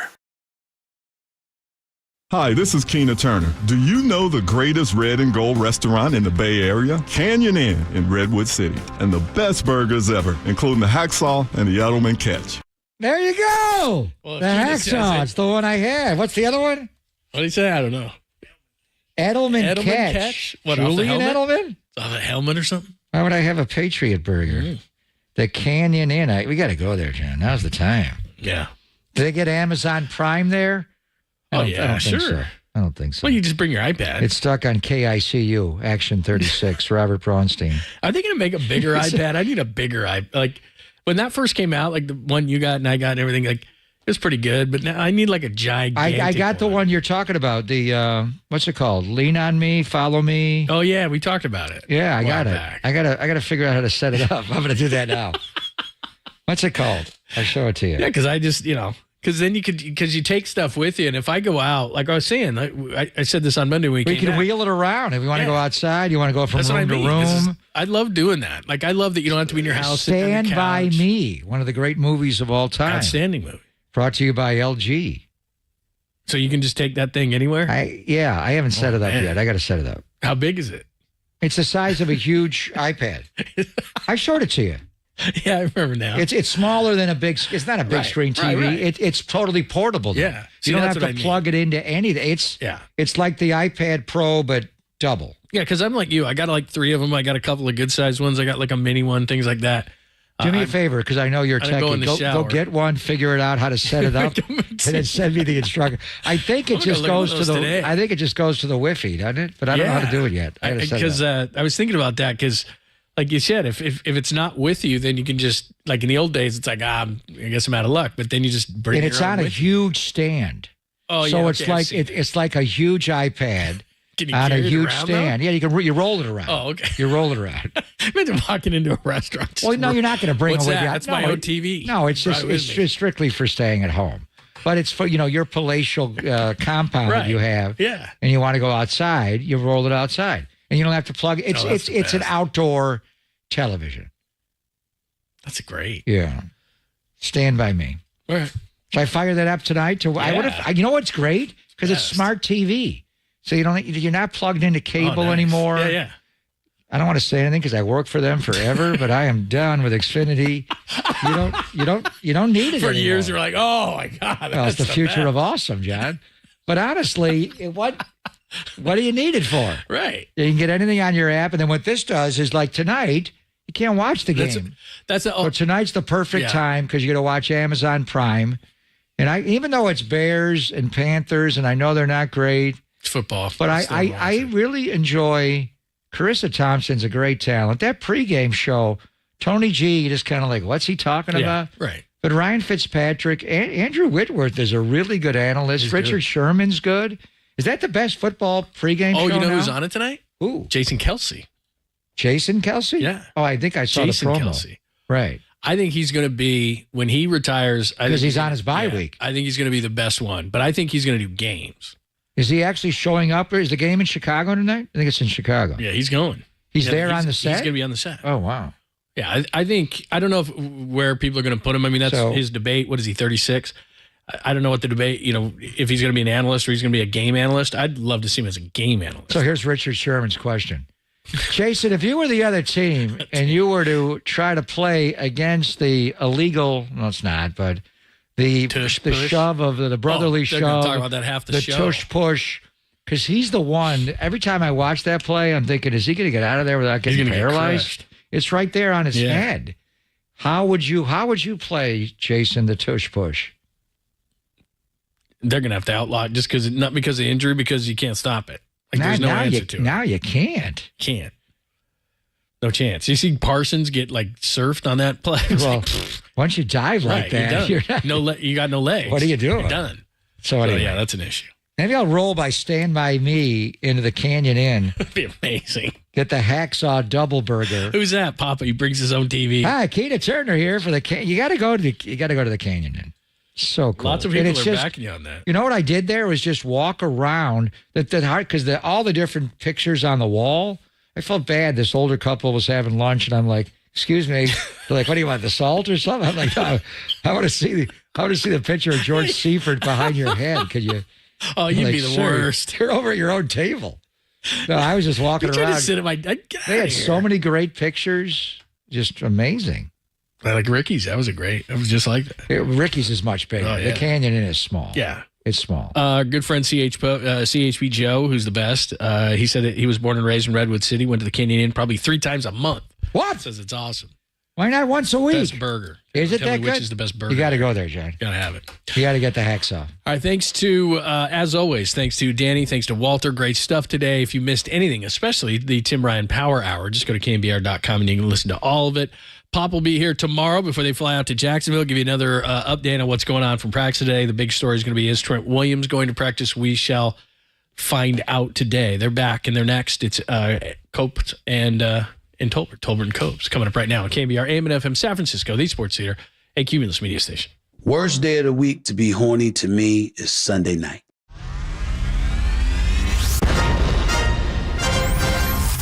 The NBA brought him to the Bay. while his co-host was born and raised here. Adam, that is great co-host work right there. That is amazing. You're lucky to have Adam, Tommy. Oh, absolutely. It's time for Tolbert and Copes. Let's get it on! Tom Tolbert. Yeah, thank you. Now if I could ever get some beer. And Adam Copeland. Adam Copeland has arrived! On KNBR 104.5 and 680, the sports leader.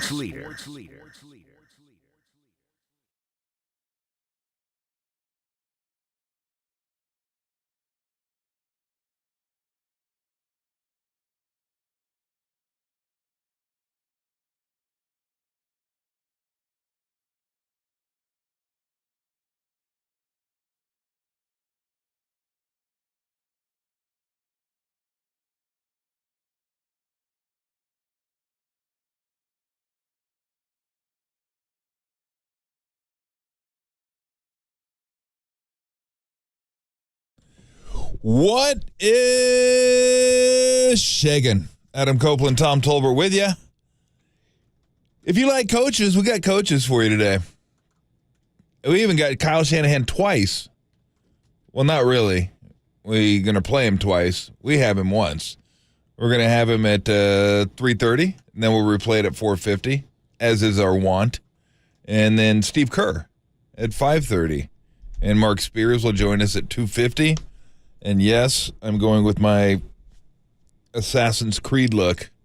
I just got the hood pulled down, got the daggers in the arms.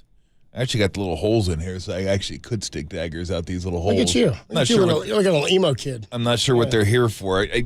I'm not using them, by the way. Looks like you are. It just seems kind of looks like you're using them. It seems kind of creepy, like you're sneaking, like I don't know, you're doing something you shouldn't be doing, like sneaking a finger in there or something, like out of the hole there. It just, I don't know, it just seems kind of weird. Yeah, what Tom's talking about is the maybe it's how you carry your 4-pack. If you can remember Avril Lavigne, she had like the holes in her. Oh, she did, Skater Boy. That's what I'm saying. Is like that's sort of that's kind of like the generation I think about and the style of person who would wear. But I'd never see it in orange. Like, that's what I mean. Is that seems more like a dark sweater color thing to have. Yeah. Like something with like a Misfits logo on it, maybe. You know what I thought? A Misfits. Yeah. I had a Affliction shirt, a Misfits shirt one time. There you go. Yeah. Very, very cool. I think it's gone. No, it's not. I put it up somewhere, but I don't know where it is.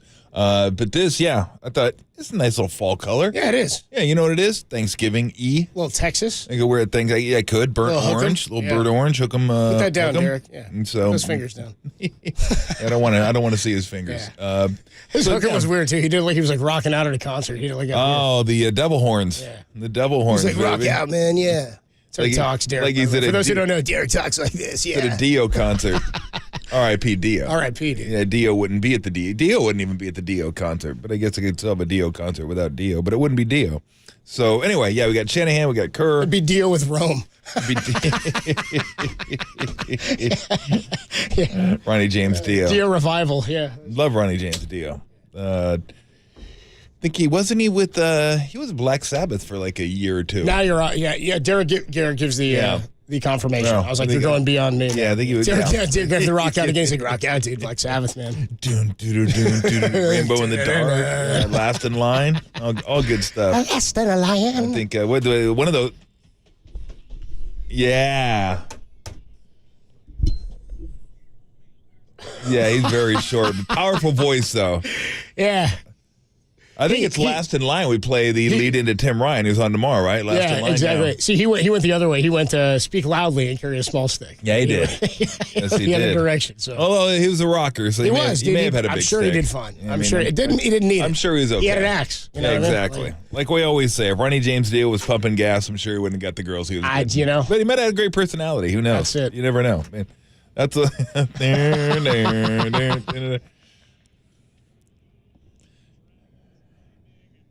Holy Diver. He has definitely got some killer heavy metal songs. No doubt about it. No doubt. I got a bunch of Dio songs on the list that I listen to occasionally. You got to mix them in. We're starting to get some big shows back too. I know we get to Dio. Yeah, I don't know. If we go Scott Fridays. We go Dio Thursday here on Tolbert and Copes. I don't think so. I don't think that's gonna fly. Yeah, we might have to. I don't think Dio. We would be recycling quickly.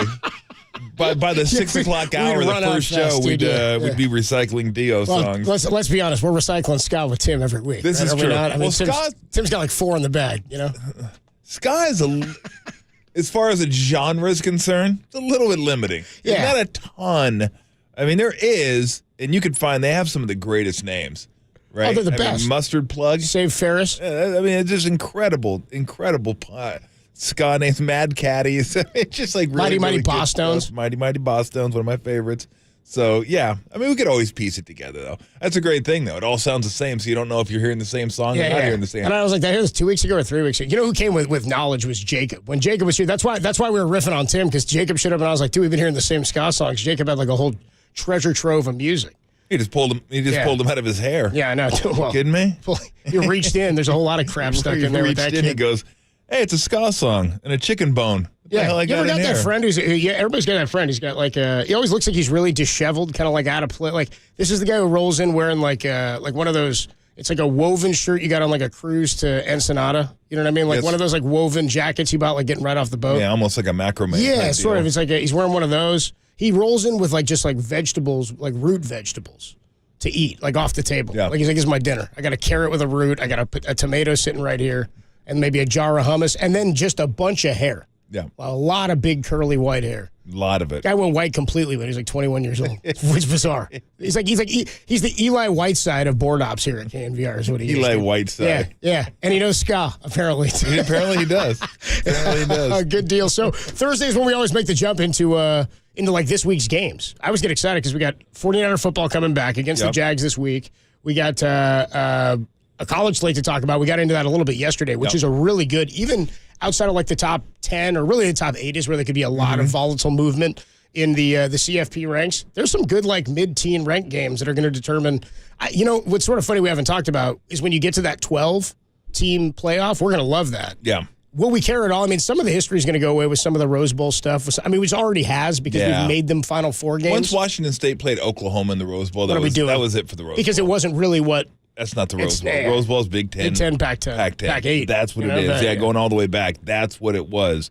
So once I saw Oklahoma playing in the Rose Bowl, I was like, okay, we're kind of done with the whole tradition of the Rose Bowl. Like, they're going to keep all the bowl games. They're just going to be part of the playoffs now. And I'm not sure, because I think the first round's going to be on site, and then they'll move to the bowl games. Are they going on site? Because we talked a lot about that. Going on site. We want to see that first round. I want to see, at the Horseshoe or at Alabama hosting a playoff game. You may not see them because they're getting buys. The first top 4 is getting buys. So 5 through 12 will play, and I think 5, 6, 7, 8 will have home field. That's the thing. If you're a top 4 seed, you're never going to get a home game because you're going to go right to a bowl game after that. But I'm still down for it. We're going to get different matchups because that's the one thing about the bowl games, and I love the bowl games. But that was the one thing I don't like is like you'll get an Auburn, Wisconsin 3 years in a row because it was Big Ten 3 versus SEC 5 or something like that, and they all ended up like in the same spot, and they ended up playing each other. So I know the bowl games have the tie-ins for travel and all that, but I kind of dig the bowl games where you get these different matchups. Like I think the Vegas Bowl now is SEC Pac-12. I went last year. Who was it? That was Miami. It was Florida though, wasn't it? Against. Was it Florida? It was Florida. It was Florida. I went. Was it was Florida, a Oregon blowout State. in Oregon State. Okay, yeah, it was a terrible game. Pac-12. Yeah, it was the day before the Raider game. The Mac Jones, the miracle, Chandler Jones miracle game. The miracle in Vegas. Yeah, I can come up with better alliteration, but anyway, I like that one. But I do. The miracle in Vegas. That'll fly. Fantastic. That'll keep them. Yeah. No, there's a lot of miracles in Vegas. She works at Cheetahs. Thank you. Fantastic. We're calling it the Holy Roller Part 2. The ball never touched the ground, though. But I'm ready for it. I'm ready for the playoff. Playoff's going to be fun. Yeah, it's going to be a lot of fun. We'll probably spend the next little bit of time here getting into some of this because we had Niners to get into for a lot of the show. And again, you mentioned Mark Spears at 2:50, Kyle Shanahan 3:30. If you miss it, we got it for you at 4:50 and 5:30. Head coach of the Warriors, Steve Kerr, 3-point loss last night. I wanted that one. I did because I felt like I asked these guys. I was like, "Is that one where you would have stole it because you didn't have Draymond and Gary Payton?" And they kind of were all in agreement in the bullpen that I was a fool. That Jamal Murray made it more of a fair match, and I said that's fair. I think that the consensus was it was a game where you shouldn't feel bad about losing it.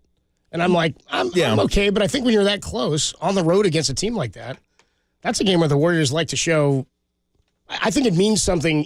Like to us, again, we talked the regular season doesn't mean much, but you talked yesterday about sort of solidifying your foundation and what it is you do well in this part of the year. And again, it's November 8th. It wasn't, or 9th now, but it wasn't the end-all, be-all. But I think getting a win like that on the road this early in the year after you were this bad in this scenario last year, it says something different about the team that you have. Not that this loss changed that, but I think winning says more than when you lose. Yeah, it didn't really make a difference to me. I mean, yeah, of course you want to win. I just mean, of course, it means more than when you lose. Yeah, I just look at it this way. My thoughts on each team didn't change after last night because they weren't completely whole. Yeah, nothing changed. And I think the Nuggets actually probably lose a little bit more with Murray compared to Green and Peyton, just because they're not as deep, and he's their second best player. So when you lose your second best player, it's tough, and you put a lot of effort, or you put a lot on the Joker's shoulders. He handled it, but they did what they wanted to do.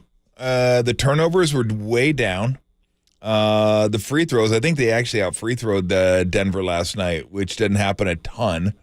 And I think Jokic had, what did he have, 5 assists? Yep. I believe is what it ended up being, and that's perfect. Like, you hold him down to 5 assists, you're kind of doing what you want to do. You're making him score.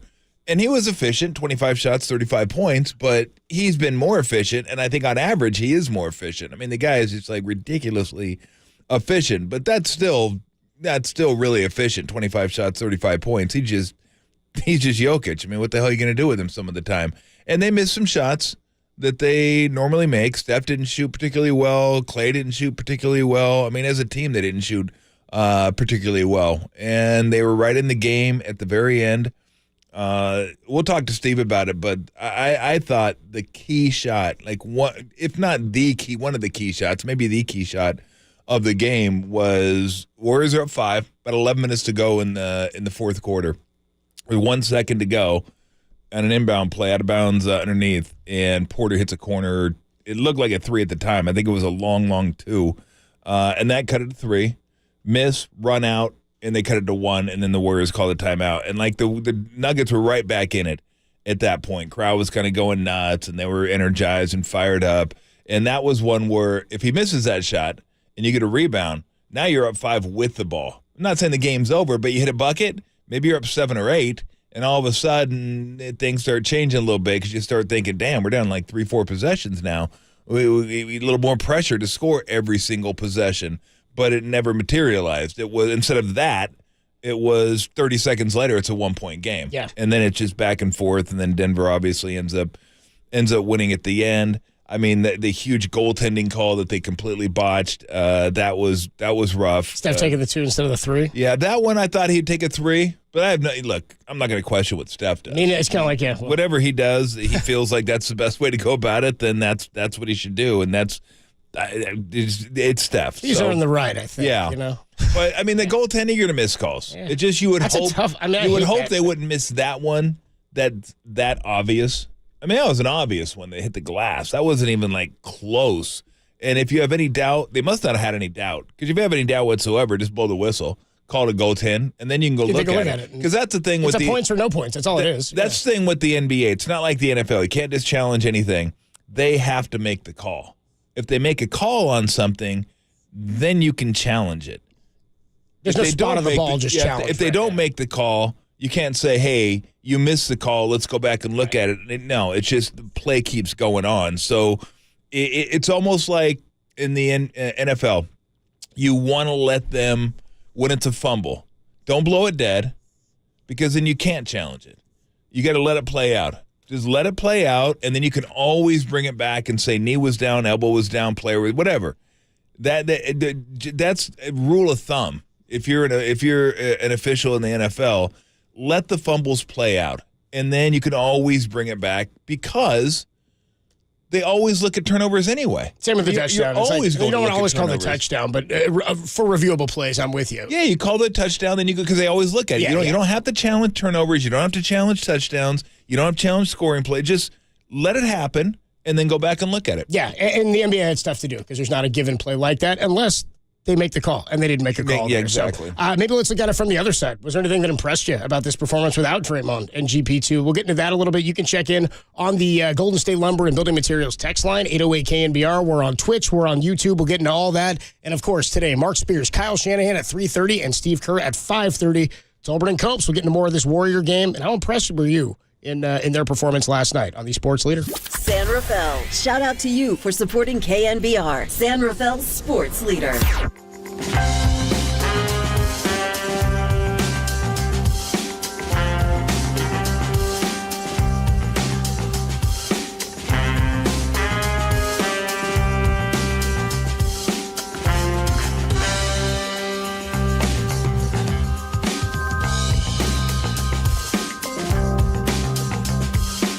With no Draymond or GP2, the Warriors gave it all, but they came up short against Denver, losing to the Nuggets 108-105. Denver pushed on that line, by the way. That story and more trending on KNBR.com and the KNBR app.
What?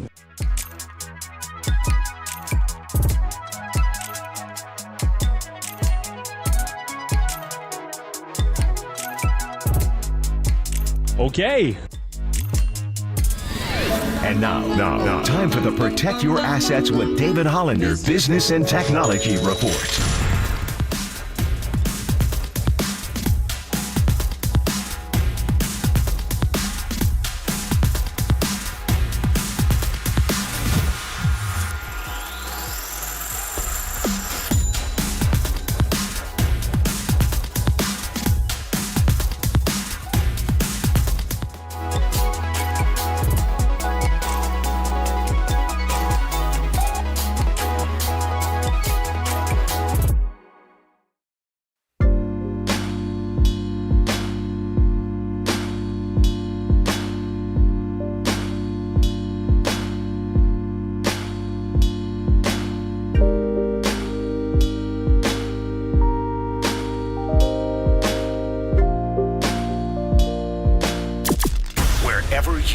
We're streaming 24/7 at KNBR.com. This is Tolbert and Copes. Tom Tolbert and Adam Copeland on KNBR 104.5 and 680, the sports leader.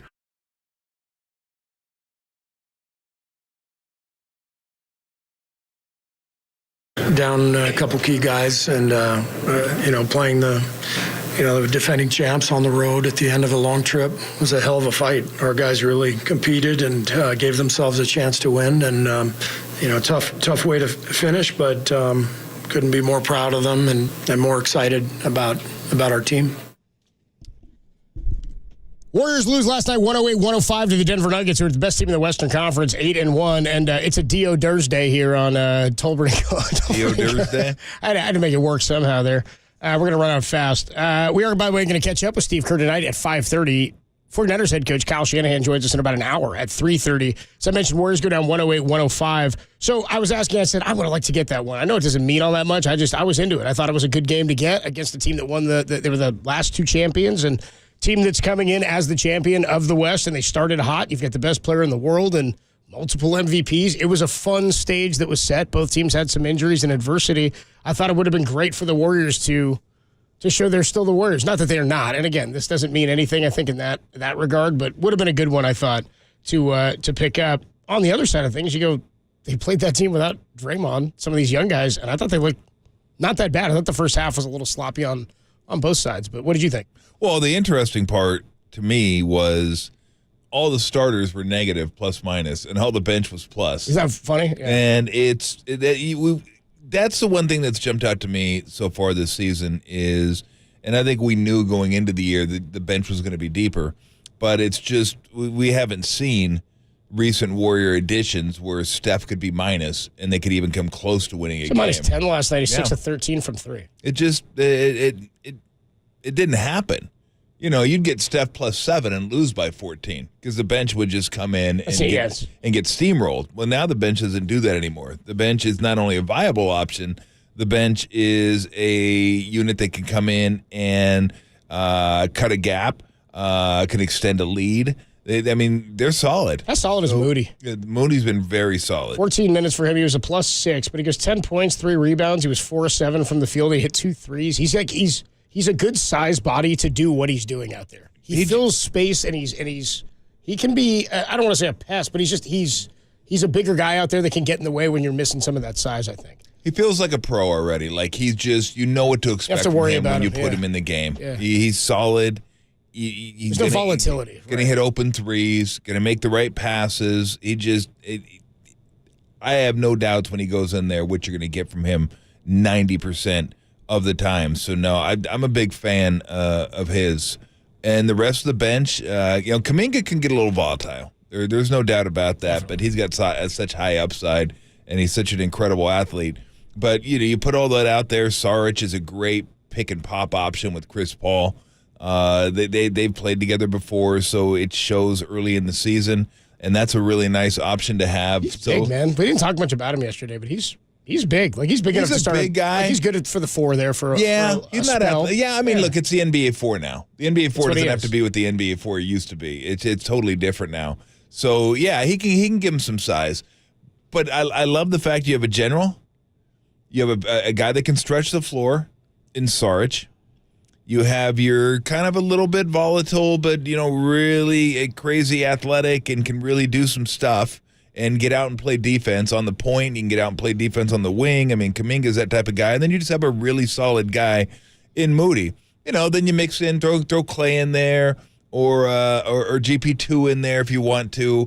And it works. It kind of all works together. So, yeah, that has been one of the more pleasant surprises of the year. I mentioned Draymond's offense a little bit as well, but that's another one that the bench has just been not just kind of when you go in there. That used to be the whole thing with the Warriors bench. Go in there and just don't kill us too much. Like, just if you could keep it where it is now, that would be fine. They were a positive. Yeah, not only that, we're not expecting you to extend a lead here. Just don't sink us in the 5 minutes. It used to be Steph came out of the game, you hold your breath for 5 minutes going, oh, man. Hope it doesn't get away in 5 minutes. Now, you don't even think about getting away. You're like, these guys can extend the lead, and they've proven that. They've proven that this year so far. So that's a really, really positive sign for them.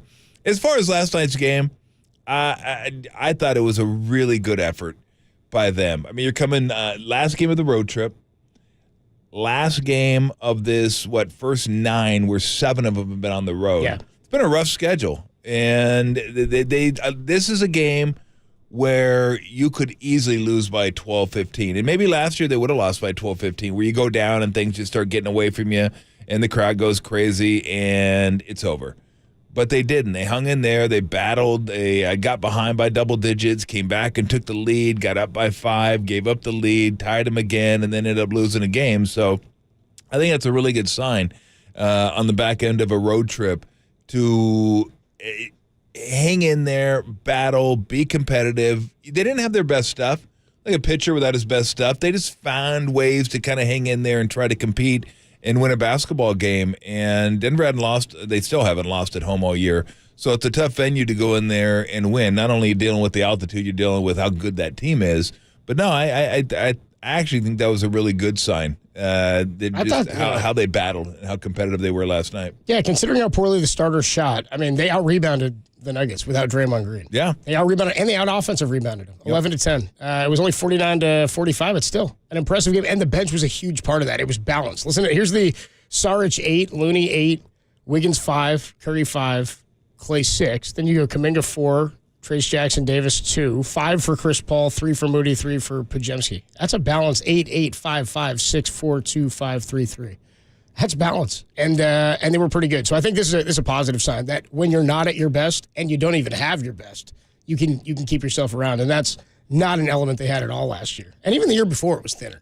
Even the year they won the title against Boston, they didn't have the same element. We'll get more into this definitely with Mark Spears at 2:50. Again, head coach of the 49ers, Kyle Shanahan, coming up at 3:30, and Steve Kerr at 5:30. You don't want to miss it. We are streaming on YouTube right now. We're over on twitch.tv/thesportsleader, of course, at KNBR.com and the KNBR app. Warriors fall 108-105 to the Denver Nuggets. Let's get into more specifics of the game. We talked briefly about that 3. Should he have gone for the 2 instead of the 3? And are you surprised that it didn't go in? You said you weren't going to it's funny to ask that. It's funny to question Steph, but then also to be like, are you surprised it didn't go in? Like, yeah, actually I am. Well, yeah. As a matter of fact, I'm not questioning him, and I'm surprised it didn't go in. And we'll get into more of the details of this one. Some big positives I think we saw in last night's loss. More to come here. Tolbert and Copes, Mark Spears at 2:50 on the Sports Leader.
Listen to the sports leader anywhere, anytime. Download the all-new KNBR app. Now, Tolbert and Copes continue live from the KNBR Casino Matrix Studio. Casino Matrix progressive jackpots are here. Where are you? Just drop in. Please play responsibly. 1-800-GAMBLER. Curry's got it. Final 10 seconds. Goes around. He does go for the two. Missed the layup. Moody high for it. Out of bounds to Denver. Reggie Jackson. First made free throws, only free throw of the night. Here's number 2. And he missed it. Chris Paul at 3. Klay Thompson at 1. Oh, he didn't get it. And he couldn't get the shot off in time. So Denver remains unbeaten at home. Sounds from the Warriors lost last night at Denver. End of that game. Klay Thompson, who ball goes through his hands. Could have been a great moment. Would have been cool if Klay hit another game winner here, 2 in the last week or so. But they fall to Denver. I said to Tom, we went to break. I go, you're probably right. It wasn't that big of a loss. He's like, I think I was into it and I wanted it. You wanted it? I kind of got into it. I was like, I kind of miffed that I told you I've been watching a lot of Nuggets, and I'm enamored with, I think everybody is, of Nikola Jokic when you watch him. But the way the Warriors played last night, I thought it was a good performance. We talked briefly about the Steph thing. I want to ask you about something I was asking when we went to break there about Podziemski, who played 11 minutes last night, which is, this is kind of inside. He's a rookie. He averaged 8.8 rebounds a game in college. Or was he in Santa Clara, WCC, right? So I was asking you, I thought that was a huge asset. He's a guard. It's great to have a guard who can rebound like that. It's like Gary Payton. When he goes up and he comes down and he does the swing in the elbows thing, like some guys just play bigger. At one point, he was playing power forward. Remember that for the Warriors a couple of years ago in the playoffs. So he's an energy guy. He's a young guy. But a lot of the young guys the Warriors have drafted over the years have sort of been applied early on, or they use them a little bit, or they work them in, and then we frequently see them fall to the back. It seems kind of like he's playing in minutes while they have a really veteran-laden team. Is it giving him a better opportunity because of that, or is he a more proven player? What about him and his skill set and the rebounding allows Steve to play him now? Well, I just think he's competitive, he's mature, and he's not going to play too much if GP2's in there, right? So, but I think he trusts him to go in there and play, limited minutes. What did he play? You said 11 last night? 11 minutes, 2 or 3. It was a plus 8, so, 5 points. Yeah. The thing I like about him, too, is he doesn't seem afraid. But he also doesn't seem too aggressive. Like, you don't want to be too aggressive because, well, you got Steph, you got Klay, you got a bunch of guys out there that are veterans and you're rookies. So you pick and choose. Take your spots. Opening, take it, not pass it. You just I always use it. Just keep it simple. Keep it simple and you're good. Harness, energy, block, back. Exactly. Sounded like you were doing there. Kevin Nealon from Grandma's Boy. Yeah, but I think it's from Happy Gilmore, isn't it? Oh, was it Happy Gilmore? Oh, I thought it was. Maybe he's done it twice. He's the same character, basically. Yeah, that's true. He's the boss in Grandma's Boy because he's wearing more of the shirt. He's got my type of beard in that. Yeah, dude, he's like sitting on the couch barefoot, but he's the golfer in exactly. Harness, energy, block, bad. But that's what he likes about him. I think it's the same thing he likes about Trace Jackson Davis, is that he keeps it simple. He runs the court, makes himself available for lobs, sets some screens, and just do the little things. Don't complicate things. Don't try to make things complicated and get too fancy out there. The NBA is not a place to prove what you can do. You do that on the practice court, or you do that during summer league and do that during summer work on your game. You do what you know you can do out there, unless you're like one of the elite guys. And if you want to try some stuff every now and again, go ahead. You've earned it. But, yeah, I think he just likes his aggressiveness. He likes the fact that he rebounds. That's a skill that translates, rebounding. If you rebound in college, you're probably going to rebound in the NBA because you have that mindset. Rebounding is a mindset more than anything. Yeah, sure, there's some technique that goes along with it, and you got to pursue the basketball. But that's either in you or not. Like, I'm going to go get the ball.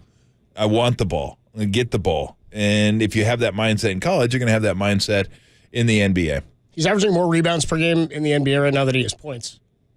3.3 rebounds per game, 2.5 points per game. And by the way, he had 2 assists last night, too. Yeah. Came in had 2 assists, had an offensive rebound, 2 defensive rebounds, 2 or 3 5 points. I just think it's a nice addition to the bench. And that's what we talk about when Steve, for I think I'd say the last 3 times he's been on with us, has said this might be one of the deepest teams we've had in years. He said it's the deepest we've been in a while. And I think a lot of that comes back to the veterans you have, but the ability to place. It's funny, they have developed pieces right here into this depth, right? Moses Moody is a piece they've developed. I'm I love the role he's in right now because he doesn't have to do too much. You said this last year. They streamline his abilities because he wasn't the superstar player they were after. This guy's a first rounder too, wasn't he? Was he into the first? Was Moody? Yes, 14th.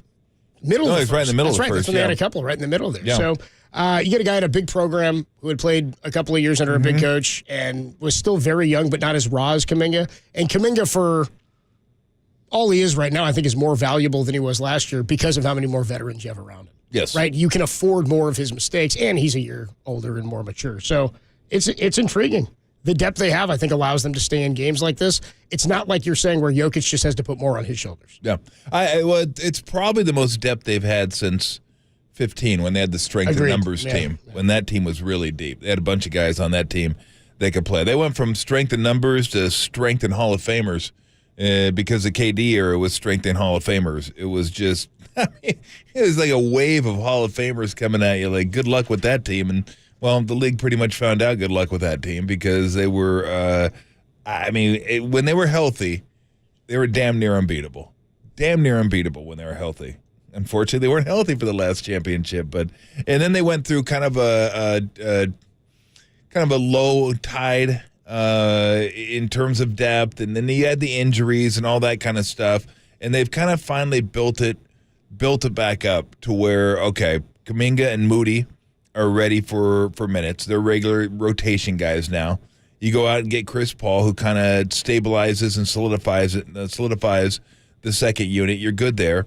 You had GP2, you let him go, and then you decided, okay, this whole youth thing isn't going to get it done all the way around. Let's trade Wiseman and get him back, so they get GP2 back.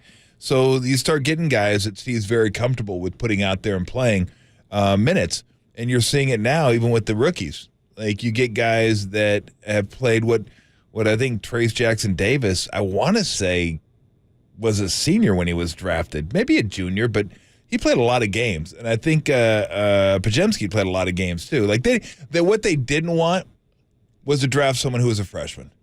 They didn't want to draft someone out of high school. They want to draft one of those guys again. Trace Jackson Davis is 23. Okay, yeah. And Podziemski is, I think he's younger. I think he's only 20. He's only 20. But is he 20? How many college? Maybe he played 2 years. He may have played 2 years in college. 2 years in right. college. And he played a lot. I think he started. Yeah, you look at when they tried to do the whole, let's have the vets and the young guys. What did Wiseman play? Like 3 games? Yeah, because he got suspended after, and it was like early. Remember? It's like 3. Yeah. And then Kuminga didn't go to college, and Moody played 1 year. So, I mean, you got a bunch of young guys, and it just he doesn't want to do that right now. I think what they want, what Mike Dunleavy wants, is we need veterans, we need guys that can play, we need guys that can help us win right now. Because this window isn't going to last forever.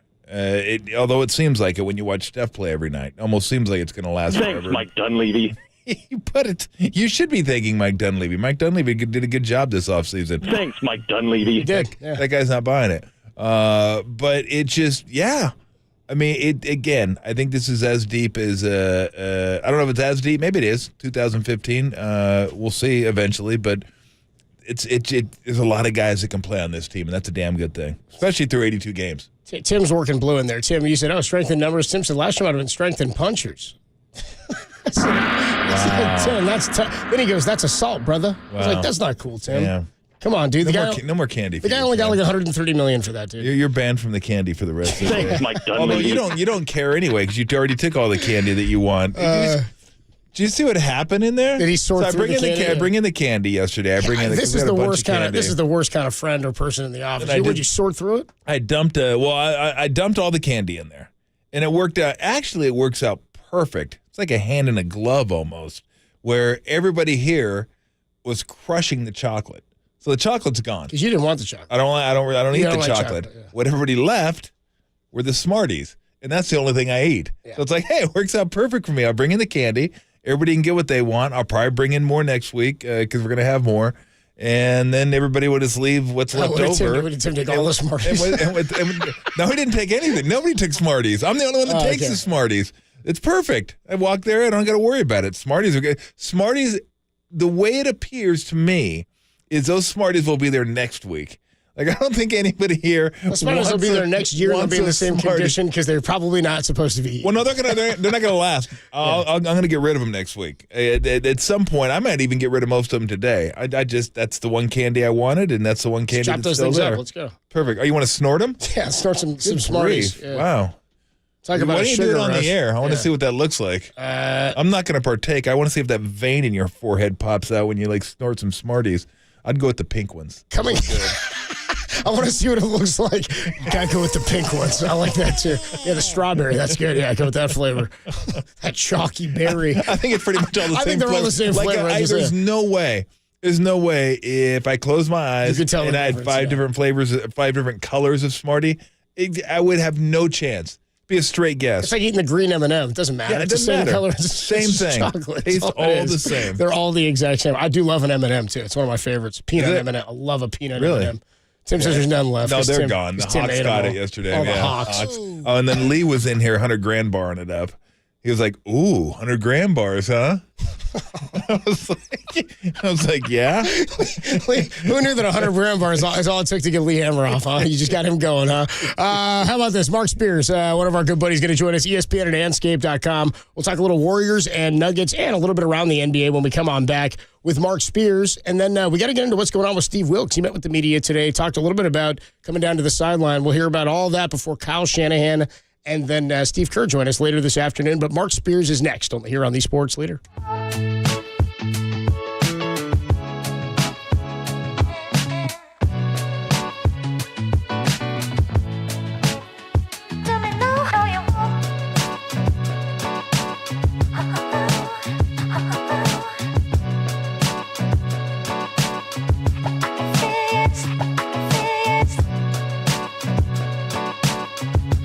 Steve Wilkes spoke to the media this morning and said he made the move from the sideline, from the booth to the sideline, and you guys are making it a bigger deal than it needs to be. There's more on that story. We'll talk about it in a little bit. Trending on KNBR.com.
Tom Tolbert and Adam Copeland. Tolbert and Copes. Download the KNBR app and listen anywhere, anytime. We are KNBR 104.5 and 680, the sports leader.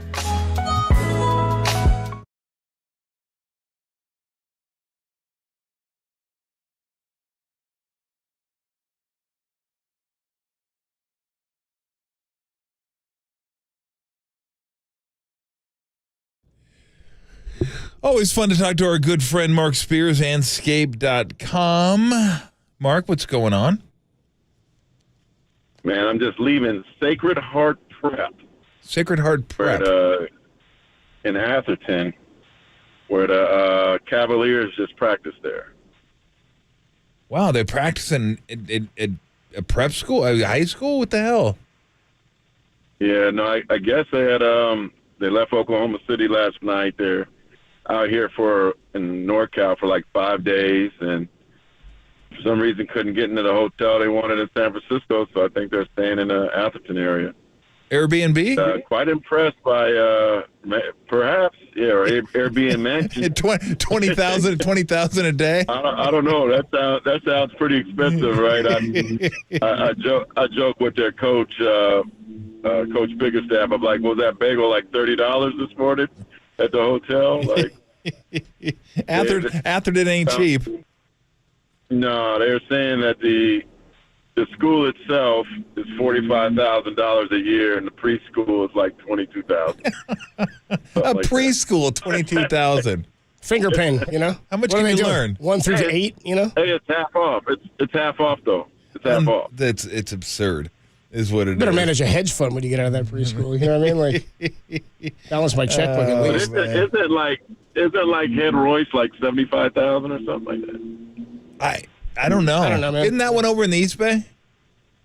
Yeah, it's in Oakland. Head Royce, yeah. I think I always thought that was a terrible name for a school because it made me think of head lice. Yeah. It just sounds like a bad name. I thought you were going to say something else, but I'm glad you didn't. No. I wasn't going to go that far down the toilet.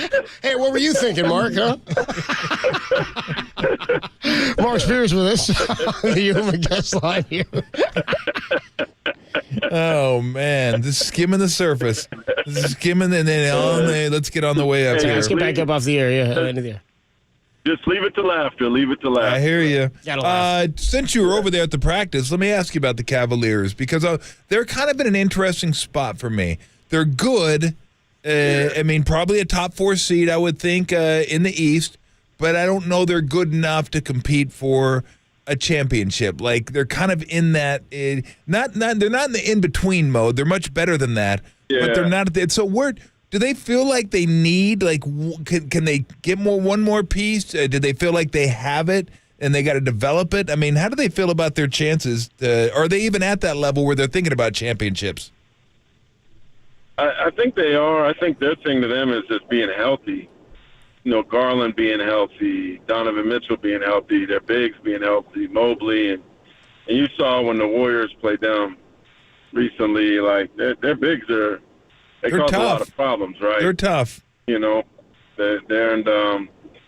probably their 2 bigs should have been on that USA team over the summer. They probably would have helped out a lot. But, you know, I think they're waiting for Karis LeVert to maybe take off and be in that extra score that they need. He's shown, especially in the NBA bubble, that he could be a special scorer. But I think I'm with you. I feel like they're maybe a Zach LaVine added away or OG Anunoby away to, you know, Cat Carney away from being a true problem. I think you got to show up, you got to play them, you got to respect their bigs, but ultimately, I don't think that I or you or most are anticipating them to holding up the trophy.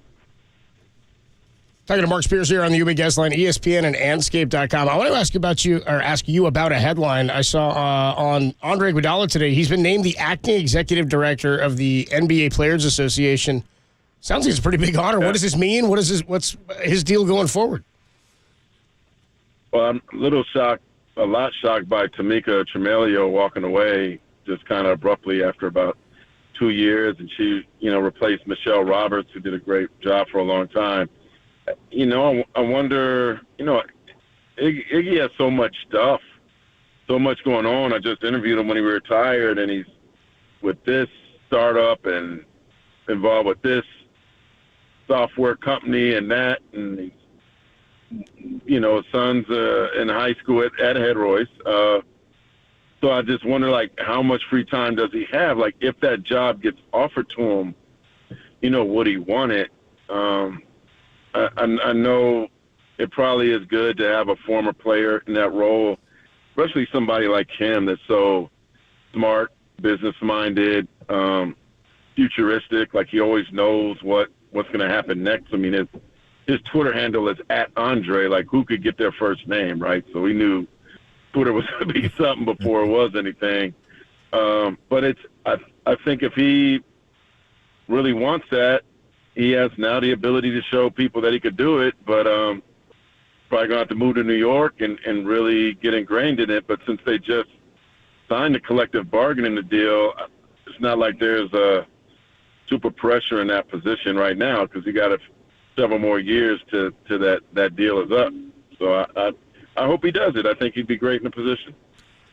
Did the opening round of the midseason tournament sway you one way or the other?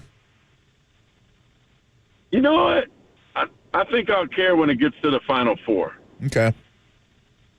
Like, care when somebody can actually make it. Like, I think I told you I'm going to Vegas. Yep. I got my hotel and all that. So right now it just seems like an odd trip I'm going on.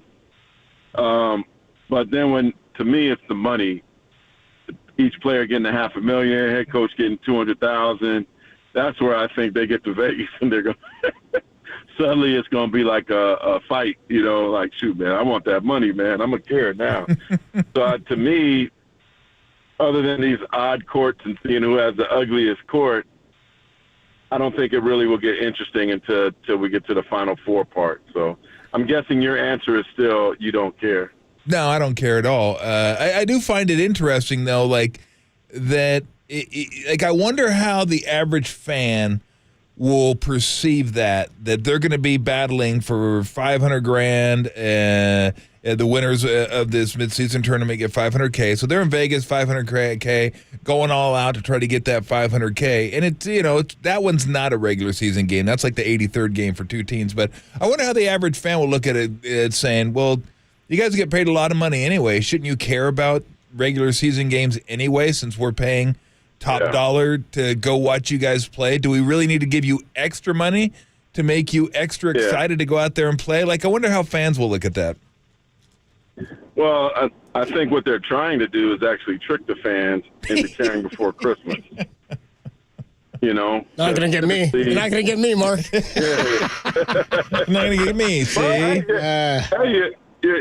You're talking about it now, so it's working. Right? We're mocking it now. That's not really the same thing. I mean, I just wanted to ask you. Yeah. We've been talking hoops anyway. Yeah, right? but I'm going to tell you what. I mean, big fella, if you get your trip to Vegas, I mean, that's cool, right? Yeah. Oh, yeah, for sure. It's better for you than it is for us. Yeah, if you go to Vegas, I go to Vegas. Hey, ask me to go to Vegas to watch it, I'll go. Yeah. Yeah, but I mean, Tom, you'd have to go, right? No, I'm not going. No, he's not going. I don't travel. Nah. No, I don't go. I would love for you to go. Okay, well, we'll see. Go visit my mom. Do I got to go to the game? Hey, he'll go and do the show from his mom's house, dude. That's what'll happen. He won't even go to the game. I'll call the game from my mom's living room. I want you to present the trophy at the end. Oh, yeah, please. They're going to have to give me $500,000 to do that. You kidding me? Yeah. I think that. And then I'll award Tom $500,000. Right, I'll hand him a check. Right.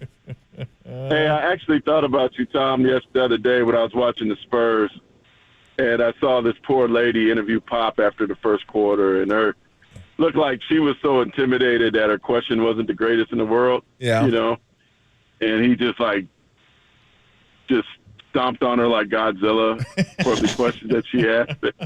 And then I'm like, I think Tom is the only one that made Pop laugh during the question.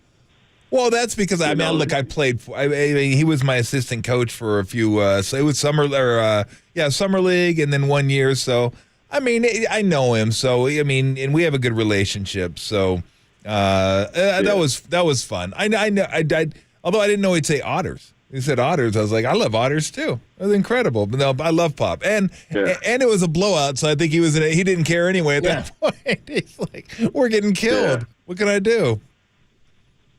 Yeah. No, he gave me some beautiful words, man, after about the Hall of Fame stuff, man. So he's a great guy. Really, he pulled me aside during the Warriors' first game against them, told me some really cool stuff, man. That's cool. So I appreciate him. He's good people. I need some of that wine, though. I need some of his wine. Oh, he has plenty, I'm sure. Yes.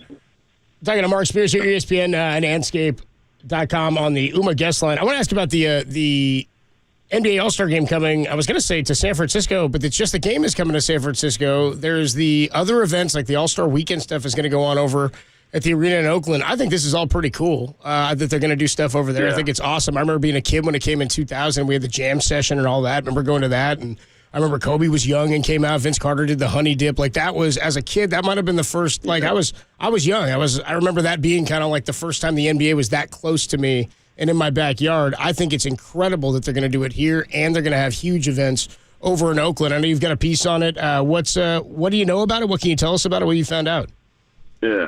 Well, first of all, that was the first All-Star game I ever covered. Oh, cool. Now you're bringing me back. I just remember it being really rainy that weekend. Yep, I remember that too. And going to this party afterwards, and it was like the headliners were the Isley Brothers and Snoop Dogg, and there was this group that opened up for them, and their singers were just hanging out. It's called Destiny's Child, and it was at the players' party, and Beyonce just hanging out, with everybody else.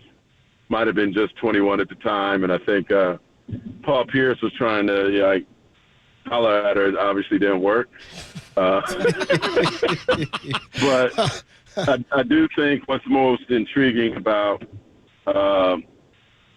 my conversation with Adam Silver is, and definitely like to hear what you guys think about this, but Jetty had a conversation with Chris Paul, and Chris Paul told him that he thinks the NBA has kind of put the players in a bad spot for the All-Star game because you got this, last year they picked teams before, guys had to switch locker rooms and get their trainers and all their stuff in different locker rooms. And by the time we did all that stuff, we're kind of annoyed and tired. And then you got a 30-minute halftime. And so I think the challenge is the NBA always tries to make the All-Star game their Super Bowl, because that's the one game thing, right? And he basically said if you trim down all the festivities pregame, and I understand that you want the intros to be cool, and then trim down the halftime show, that he feels like, Chris Paul told him he feels like they'd get a better game. So Adam said he's going to try to do that in Indianapolis next year, where he's going to try to normalize the game much more and hopefully get a better contest by doing that. Well, real quick, they have changed the game back to the older style, right? It's not the pick teams anymore. It's back to East-West, and it's back to the that top might be vote part getters of each position. everything I just said, right? Yeah, right. I'll be honest. I think that's a cop-out. I mean, they could still ramp it up a little bit. Last year, look, it wasn't like last year was an anomaly. This is the way that game's been going for a decade now.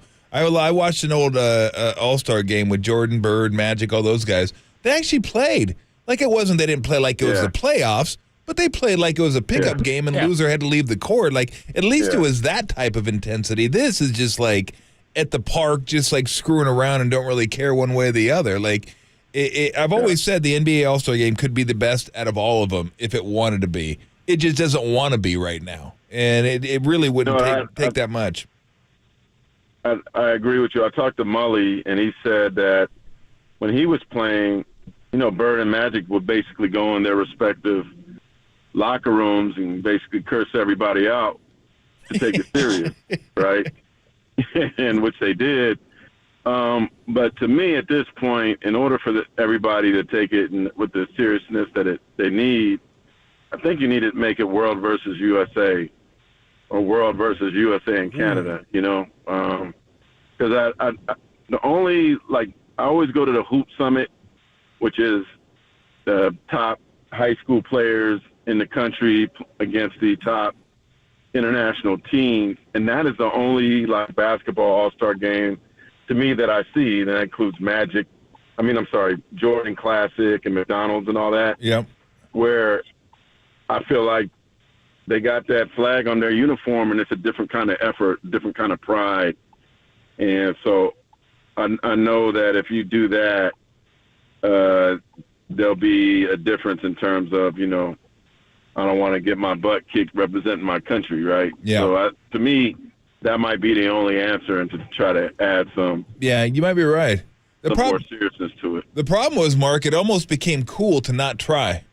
And that doesn't do anybody any good. It's like the best part, and I didn't really watch much of the festivities. I'm not a huge All-Star Game guy, although I watched it just to see if anything cool happened. Like when Steph hit a million threes, that was kind of fun to watch. But it's like it's a bad sign when the best part of or the worst part of the All-Star weekend was the actual game. Like all the other stuff was like, I want to watch that. Oh, the game's on? Oh, that sucks. I don't want to watch the game. Well, that rookie-sophomore game, it's pretty awful too. Awful. Which really terrible. Awful. Is shocking to me considering they ain't done nothing.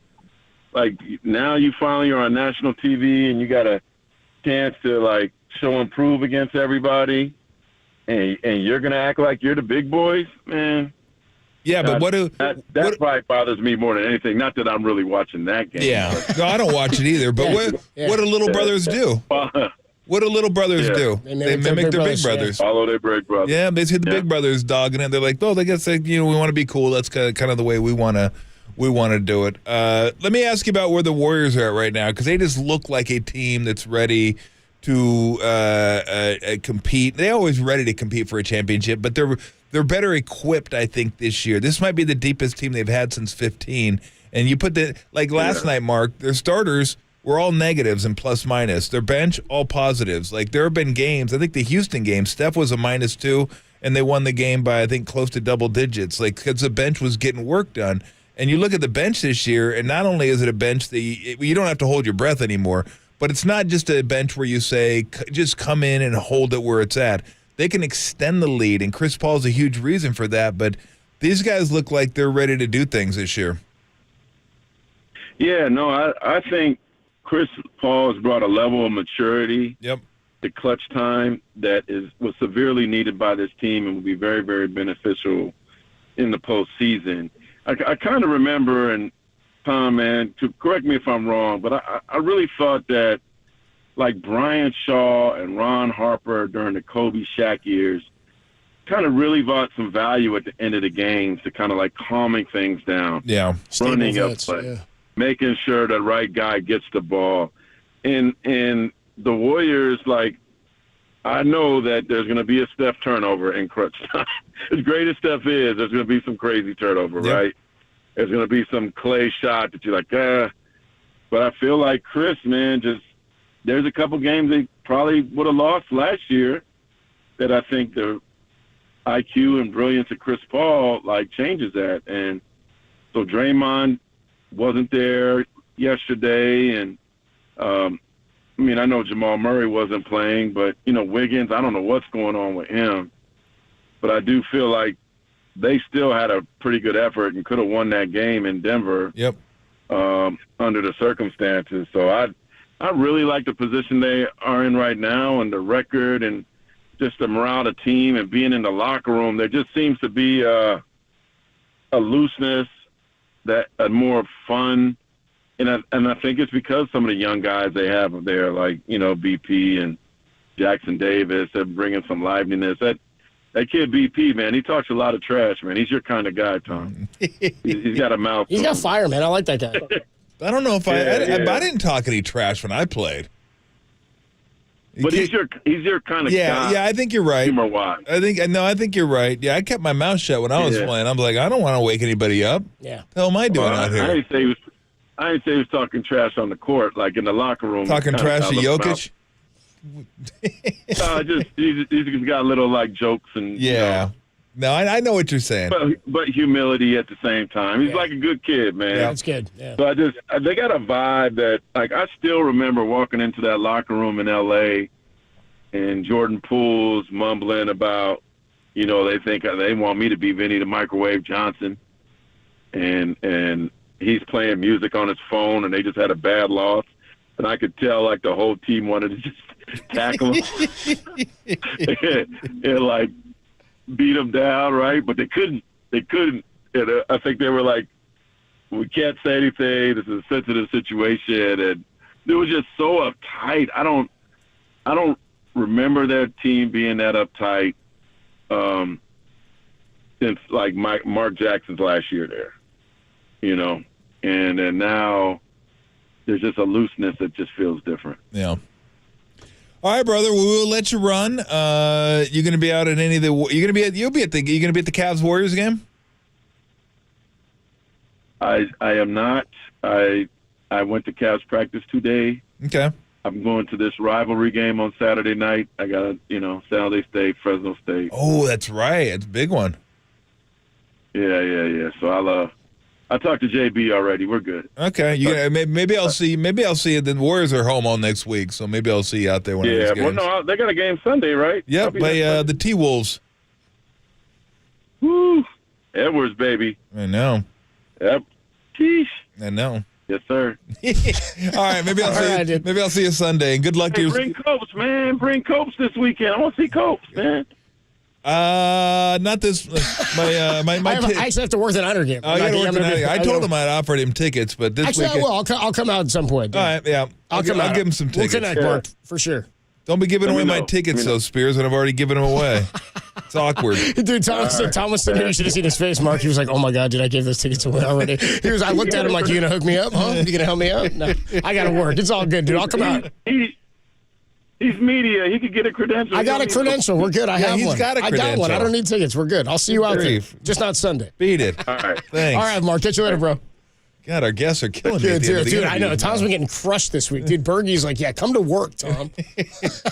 Mark's like, Tom, load him $50. All right, when we come on back, how about this? Head coach Kyle Shanahan's going to join us in about 15 minutes at 3:30 to get into the Niners and the Jaguars. Also, there was news yesterday. Steve Wilks is going to call plays from the sideline today. I saw some of his quotes to the media.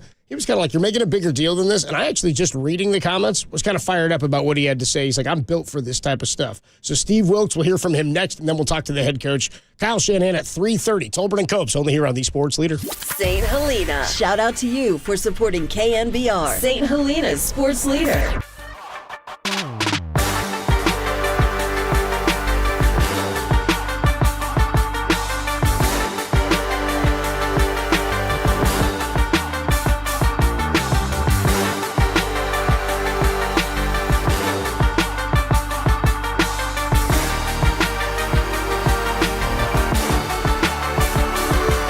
Shams Charania, Andre Iguodala has been appointed the acting executive director of the National Basketball Players Association. There's more on that story trending now on KNBR.com and the KNBR app.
station wherever you are around the globe. Stream Gold-Blooded Radio 24/7, 365 on KNBR.com. This is the sports leader.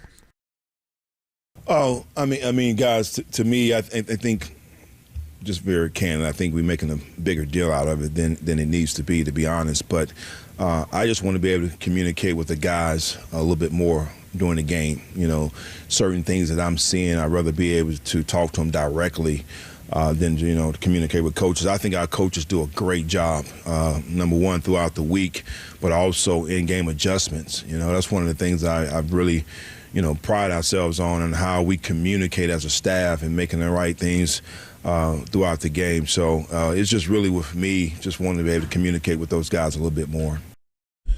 That was the voice of 49ers defensive coordinator Steve Wilks, who, when we spoke to head coach Kyle Shanahan last week, he joins us every week throughout the football season, and he'll join us in about 10 minutes here on KNBR. He said he spoke to Steve Wilks about it. He said we were going to talk about it, or they already had. Didn't tell us what the decision was. We found out yesterday that he was going to come back to the sideline. But Kyle also said this isn't something that is brand new to him. It's not like he way more prefers that. He goes, it's just different. And I think Steve Wilks understands that when you're the new guy and there's 3 straight losses, then there's different expectations. Actually, he did elaborate on that. Here's what else Steve Wilks had to say on the criticisms that he's gotten as the new guy in the building. I can honestly say I'm sort of built for this, not in an arrogant way, but I've always believed is certain, it's 2 things. It's what you hear and what you listen to, So I hear a lot of the outside noise. I don't listen to it, good or bad, As you mentioned, I've been doing this for a while, and I understand the emotions of this game and what we play at this level. I try not to be emotional, We're 5-3. The standard is so high here, all right? And we lost 3 in a row that everybody feel like the ceiling is collapsing on us. We're in a good position. We need to turn it around. So we got a lot of football ahead of us. We want to start progressing, get better in November, and start playing our best in December. So I've seen this. I've been around this. I can take it. I'm the new guy in, It is what it is. I have confidence in myself, most importantly. I have confidence in those players and the coaches that we're together, and we're going to come through this. He hears Jimmy. He didn't just listen to Jimmy. He hears it. I love that. I mean, I hear the noise. I just don't listen to it. I will say this. I know what he's saying there, but I come out of that and I'm like, this guy, think about this and when Josh McDaniels getting criticized, or like Brandon Staley. Yeah. Yeah, that's what he's saying is he knows the criticism is out there. He's saying he's not letting it bother him is what he's saying. And also the cadence, the way he talked, how he's like, I'm experienced in this, man. I walked away like, cool, man, I'm not really worried about this. If that's what he's kind of just like, you guys want me to do that, that's what I'll do. But yeah, it's maybe going to help in some capacity. But again, they were 5-0. Yep. 5-0 and he was in the booth. This guy's been doing this a long time. I trust Kyle to make the picks. I know there's 4 other teams in the league that snatched coaches off of this staff to be head coaches, right? Or 3 other teams, whatever it is. So I think the right decision was made with Wilks. I was happy when he got here. I was intrigued and interested in how the defense would change. And I do think it's underperformed and it's different. But maybe, to what he's saying, again, you don't want to play your football now. You want to play it a month from now and beyond. I'm sure there are things that he wants to do a little bit differently, and maybe this will change a few of the dynamics. I have no doubt about that. But to me, it's funny. Not funny, haha, but just funny that when people always want to go to the coaching, and coaching plays a part, there's no doubt. But the players got to be better too. Across the board, they just haven't been as good as they could be over the last 3 games. So we'll see if he goes down there. I mean, what if he goes down there and lose again? Then what do you do? Put him in a blimp and hope that works? Yeah. I don't know. Put him on the other sideline? If you call players from the midfield, yeah. Make him wear a phony mustache? I mean, I don't know. What the hell did he do then? Groucho Marx glasses and what was wrong with that? Yeah, what was wrong with that one? There had to be something wrong. So to me, again, I've said this pretty much from day one. It's been a long time since I've been here, but I don't discount coaches, but I give most of the credit to the players, and I give most of the blame to the players. There's a lot of people that want to give credit to the players and blame to the coaches. They don't want to blame the players. But A lot of this is on the players, and they got to find a way to play better. I mean, one of the things I wanted to ask Kyle about was the running game. Like, what's been kind of the biggest culprit as to why the running game hasn't been as good as we know it can be? Obviously, there's one big answer, like very large answer, over a 300-pound answer. His name's Trent Williams. I mean, that's a huge reason. But still, you would expect him to run the ball a little bit better. And I'm wondering if he sees anything. Is there something there that, like, on a priority list, getting Trent Williams back is going to help? But even getting him back, I'm sure there are things he wants to clean up. He got hurt in the Browns game, and he left and he came back in. And then he has not played since that game. Yeah. He left for a little bit in the Browns game. And McCaffrey got hurt that game too, right? Is it the same game where McCaffrey got banged up? Yes. And then left the game, came back, and then left for good as well. But then he didn't miss time beyond that. So Ray McCloud, Aaron Banks, and Trent Williams all did not practice today. But again, Thursdays sometimes would be a veteran rest day. Yep. Hey, Trent did? I've got do I have a, I'm sorry, I'm looking at my mistake. There we go.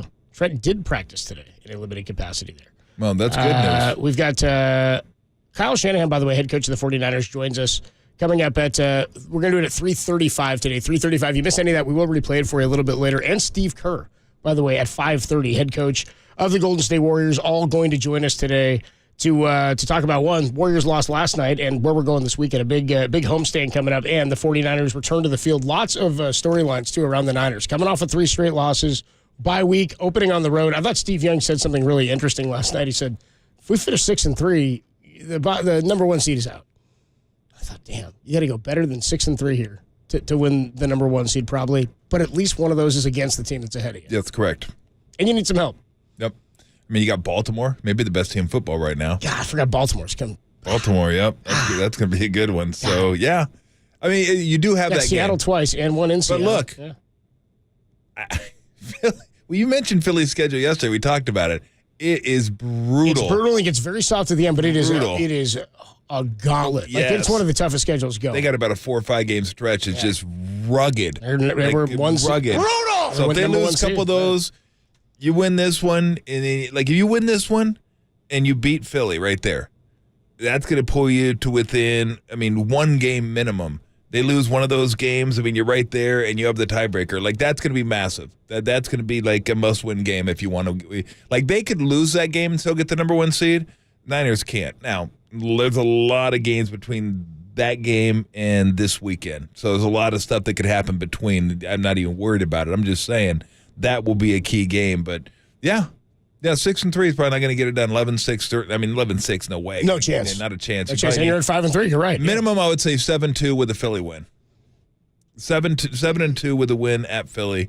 That'll probably get it done. Probably. Not for sure, but probably. And you have to beat Philly, right? That's all part of this. 7-2 and beat Philly. And you have to beat Philly as Correct. part of your victory because you need one more game of help and you need to own the tiebreak there. Mm-hmm. That's tough. Yep. That's a tough deal. But all starts against Jacksonville this Sunday. We'll talk more about this with the head coach of the 49ers, Kyle Shanahan. He's going to join us at about 3:35, and then we'll talk more about it, break it down. We'll replay it for you if you miss any of that. We are streaming, by the way, live on twitch.tv/thesportsleader, YouTube. We're on KNBR.com, the KNBR app. We're also on your radio right here, KNBR 104.5 and 680. It's Tolbert and Copes. Kyle Shanahan, head coach of the 49ers, joins us next on the Sports Leader.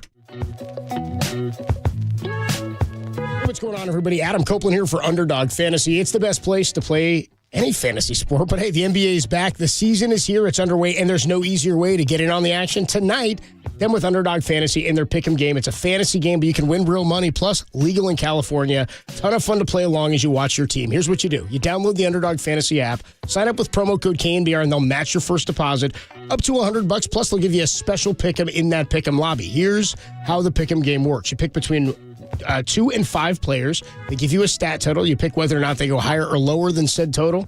And you can win up to 20 times your money by going 5 for 5 in a single game. I'm looking tonight actually at a couple of different things. I'm looking over in the NFL tonight at some football. I'm looking at Adam Thielen tonight. I'm looking at a higher than his total number of receiving yards. And we're going to go lower than Cole Kmet's number of receptions and receiving. Actually, we're just going to go lower than the receiving yards there. You pair those together, I can win 3 times my money. But if you go 5 for 5, you can win up to 20 times your money. But you got to download the Underdog Fantasy app.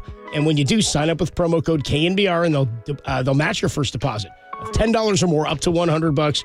Plus, you'll get that special pick live in your Pick'em lobby. You must be 18 or older and present in a state where Underdog Fantasy operates. Terms do apply. Concerned with your play, call 1-800-GAMBLER or visit www.ncpgambling.org.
They're Tolbert and Copes, or Tom Tolbert and Adam Copeland if you want to be formal about it. Got Google Nest? If so, listen to the sports leader at home. This is KNBR 104.5 and 680.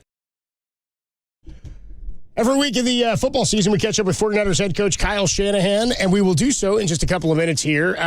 We'll get some updates on the team out of the bye week as they get ready at 5-3, starting 5-0, losing 3 in a row for the Jacksonville Jaguars in Jacksonville on Sunday. We'll have pregame for you right here on KNBR 104.5 and 680, the sports leader, at 7 a.m. Hear that, Tim? 7 a.m. bell. No, not bell, like we're on air at 7. Myself, Dennis Brown, John Lund.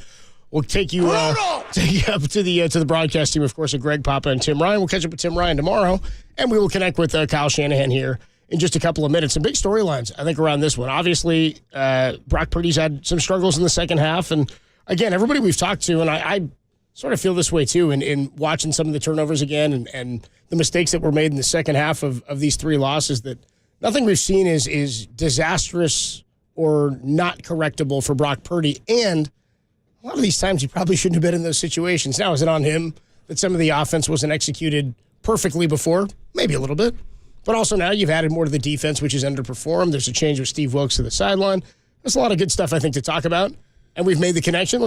We're about to make the connection, it looks like. Sorry, I thought that we'd done it. Anyway, a lot of good storylines here as we enter Week 10 here. What stands out to you as number 1? Well, in regards to Purdy, I would say that is there any concern? Maybe a little bit, but not much. We've connected with Kyle Shanahan. Let's start the show now. Faithful. To him, it's not just a team, it's family. I appreciate everyone in here. Love you guys. Yes, sir! Here's the head coach of your 49ers, Kyle Shanahan. You got a chance to do something this year, man. With Tolbert and Copes. Sponsored by Nick the Greek. We welcome you to our house. Come taste the difference of our delicious local Greek flavors and become a fan. On KNBR 104.5 and 680, the sports leader. All right, time for our weekly conversation with the head coach of the 49ers, Kyle Shanahan. Coach, what's going on? Not much, guys. How you doing? Fantastic. Halloween good? Real good. Yeah, had a fun night. Had a stomachache the next day. Got too excited with all the candy. But it was a nice break. Got a little rest and back enjoying work again. Okay, what can't you stay away from in the candy jar? Usually the Sour Patch Kids. Yes. Once I start, I just keep going, and it's never good, and I know it, but I never stop until they're gone. They'll shred your tongue too after a while. They crush you. Well, it's like I brought in a whole bunch of candy here because we had a whole bunch. We thought we were going to get more kids than we did. I think my wife thought we were going to get 4,000. We got like 50. So that was like a 39.50 short. So we had a bunch of candies. I brought some in here, and the animals here just devoured the chocolate. Chocolate was completely gone, but I don't eat the chocolate. And there was like lemon heads and Smarties, and that's what I go for. I like the fruity stuff and the chalky stuff, and so everybody's left it for me, so it's like hand in glove. It works out perfectly for me. Those are big ones for me, too. I haven't had a lemon head in a while, but I didn't get any. I wish I did. Lemon, you know what? I'm going to bring you some. They're about 3 months old, but I'll bring you. They last forever. 3 months. Yeah, they do. Yeah, they got enough stuff in it. I thought when you said that Steve Wilkes was going to move down to the sidelines and you were asked about it, I thought you were going to say, why'd you do it? Stop asking me the damn question. That's why. Talk about the conversation maybe a little bit with him and deciding to do that. Oh, it's something we talk about a little bit all the time because, I mean, I always used to when I was a coordinator. There's things you want to be on the field for. There's things you want to be on in the box for. It goes both ways. So whatever you do, there's pluses and minuses to both of it. But it's actually not that big of a deal. I think that's kind of the thing. Everyone talks about it so much and what's going to be the difference, and nothing. He can go up and talk to a person face-to-face if he wants, but that's not something that happens a ton in games. It's about the preparation you do in the week. It's about getting everybody coordinated on the same page in the groups. It's not sitting there and just motivating an individual. That's what you do throughout the week. You guys are out there doing their jobs and trying to focus on a ton of things. So I think the whole thing on the sidelines is a little bit overrated, but it is nice to be down there, to be able to, I mean, I was in the box 1 year as a coordinator, and I loved it. I would always want to be up there. It's just so much easier with a desk, a chair to focus and write all your thoughts out and be able to organize everything. Well, it's stuff you can't do on the sideline, especially in bad weather. But there are times where it's like, man, I need to talk to this dude. And it's not quite the same when they get on the phone and call you up there, and it's not always quite the same when you usually just talk to a position coach, and the position coach gets the word to them, and they learn it, and then they go out there and they try to do it better the next time you call it, and then you watch the film all together on Monday. That's why it all doesn't make a huge difference, but I would, Steve and myself, I want to be there with the linebackers a little bit more. You know, I mean, just with Fred and stuff, where all the calls go through, and we'll see how it goes. We'll see how he enjoys it. We'll see how Fred is, and we'll take it week by week. So the running game's been a little spottier the last 3 games than it was the first 5. I think you have your 3 lowest rushing totals the last 3, 25, 22, 23 attempts the last 3 games. I think 28 against the Rams may have been the previous low, but Trent Williams being out, obviously that's huge. Having him when he comes back, that'll make a big difference. But other than that, what have you seen when you watch the film that needs to be cleaned up a little bit with or without Trent? We haven't broke a real long one, which always hurts. I want to say since the first drive of the Cleveland game. But I also feel like if you looked at stats just over time, I bet you when you lose, you don't have many run attempts. Yeah, and true. when you win, you do. That's why my goal usually is always to get 30 runs, because usually when you get past 30 runs, you win. I bet if you look at our record with that, it's pretty good. Yeah. It's not like you don't want to say, oh, we're just not running it because we're down. But a lot of times that does happen. But I feel the main reason you're not running it is because we don't stay on the field as much. Especially going back to even Cleveland and stuff. We went through a number of plays without getting a first down, a number of drives. We're not a team who's going to just go run, pass. Yeah. We usually do mix it up, and it's usually 50-50 on first or second down, or sometimes we'll throw it 4 times in a row, and then we might run it 4 times in a row after that. But if you aren't going on drives and getting points, it doesn't balance out that well, and that's something that we haven't done great here. It's, we haven't been punting a ton.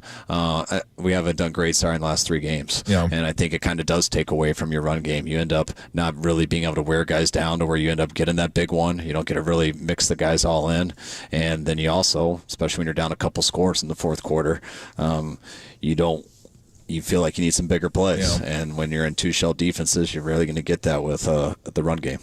Talking to 49ers head coach Kyle Shanahan here on the UMA guest line. Chase Young, first time we'll get to see him this week. Is it? I always wonder with defense, because it's a little bit different than offense. It's not as many plays to learn per se, but what happens with him? Does he just sort of take the bubble wrap off and let him go? How exciting is this?